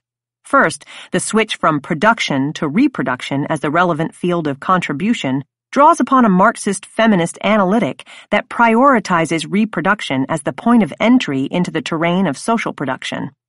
Second, the move from value to life as its primary product builds on an anti-productivist logic of intervention, in this case, one that claims that it is more than unwaged domestic work that makes capital accumulation possible, that this accumulation draws on much more for its conditions of possibility and, moreover, has far broader effects. Whereas the first rationale builds on capital's own logic, posing basic income as a reward for our productivity, the second represents more of a break with this familiar warrant, demanding not income for the production that is necessary to sustain social worlds, but income to sustain the social worlds necessary for, among other things, production. The virtue of the latter approach is that it invokes a broader notion of social reproduction than the wages for housework analysis typically offered.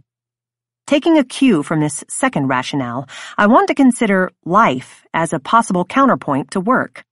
More specifically, I want to explore the political project of life against work as a general rubric within which to frame the kinds of anti-work critiques and post-work imaginaries represented here by the demands for basic income and shorter hours.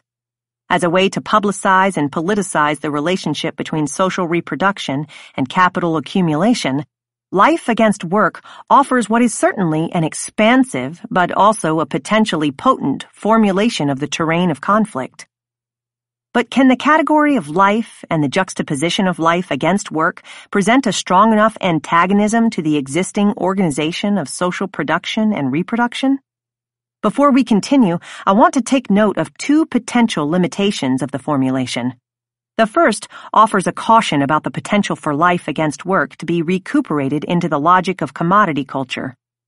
If, for example, this life, despite my claims about its more expansive connotations, is something whose contents we would be satisfied merely to purchase in the time left to us after work, and then enjoy in the privacy of our homes, then its use would be limited indeed. A second possible drawback has to do with the way that life outside of work already figures in what Peter Fleming calls the just be yourself managerial discourses that, in purporting to draw upon and cash in on more of the authentic worker self, seek to put some life back into work by appropriating life itself. In light of such corporate strategies, the danger is that organizing around the notion of life could be too easily co-opted by management initiatives and subordinated to their purposes, in which case life would function less against work than as a further basis for its hegemony. Getting a life. Certainly, these remain risks for a project that poses the antagonism along lines that are at once very broad and also difficult to discern. But as a way to explore further the possibilities of life against work, I want to turn here to a more specific articulation of the rubric that might cast its advantages and disadvantages in a different light. The political project of life against work can also be posed in familiar colloquial terms, in this case as the mandate to get a life. As the authors of the Post-Work Manifesto declare, it is time to get a life. And in the brief discussion that follows, I want to speculate about how this popular directive might serve to frame a broad and expansive political project. Let me explain by touching briefly on the three terms of the injunction in reverse order, beginning with the conception of life.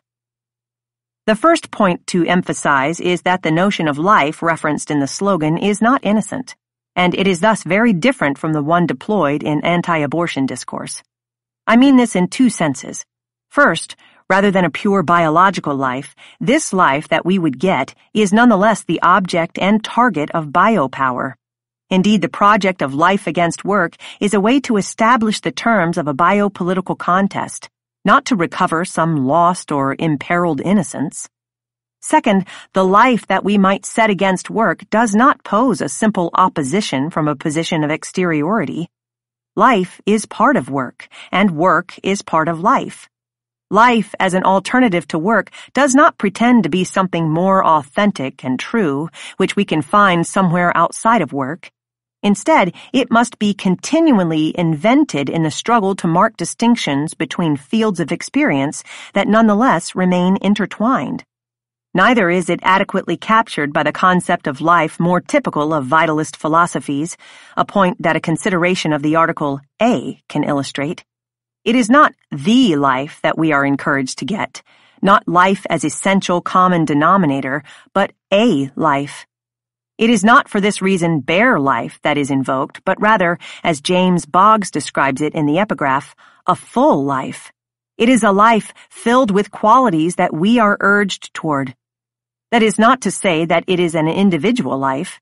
Rather, to draw on Deleuze's description, it is a life of singularities rather than individualities, a life that is common to and shared with others without being the same as theirs. Finally, the injunction is not to get this life or that life. There is an assumption, by my reading of the phrase, that there will be different lives to get. To borrow another formulation from Deleuze, the indefinite article serves here as the index of a multiplicity. To say that we should get a life is not to say what its contents might be. As for the third part of the popular challenge, the activity of getting introduces a temporality to the mandate, one that points toward a different future. It is not a call to embrace the life we have, the life that has been made for us, the life of a consumer or a worker, to recall the earlier cautions about what might suffice as a life, but the one that we might want. Deleuze evokes something that may be comparable to this through the distinction between the virtual and the actual. A life, he explains, contains only virtuals. This virtual, however, is not something that lacks reality, but something that enters into a process of actualization by following the plane that gives it its own reality. To adapt the insight to my somewhat different purpose here, a life is what each of us needs to get. One cannot get a life if its terms are only dictated from the outside. That said, getting a life is also a necessarily collective endeavor. One cannot get something as big as a life on one's own. And moreover, though it is a life that would be ours, as a life rather than a commodity, as a web of relations and qualities of experience rather than a possession, it is not something we can be said precisely to own or even to hold. This kind of getting implies a fundamentally different mode of appropriation. The concept of life is not just expansive in this respect, it is also excessive. For Weber, it is the wealth of possibilities that the work ethic diminishes. For Nietzsche, it is what ascetic ideals disavow, but also what can potentially disrupt ascetic modes of containment. A life, by this measure, always exceeds what we have, and its getting is thus necessarily an incomplete process. In short, rather than burdening life with a fixed content, that is, with too many assumptions about what might count as a life beyond work, the possibility of the provocation to get a life lies in its capacity to pose a political project that it does not stipulate and to open a post-work speculative horizon that it cannot fix in advance. My claim is that these commitments to difference, futurity, and excess might render the political project of getting a life less amenable to those forces that would reduce, contain, or appropriate it. Perhaps more important from the point of view of my argument, the collective effort to get a life can serve as a way both to contest the existing terms of the work society and to struggle to build something new. Seen in this light, the political project of getting a life is both deconstructive and reconstructive, deploying at once negation and affirmation, simultaneously critical and utopian, generating estrangement from the present and provoking a different future. Or, to put it in terms of the concepts around which the book was most broadly organized, it is a project that refuses the existing world of work that is given to us and also demands alternatives. This has been a production of The Problem with Work, Feminism, Marxism, Anti-Work Politics, and Post-Work Imaginaries, written by Kathi Weeks.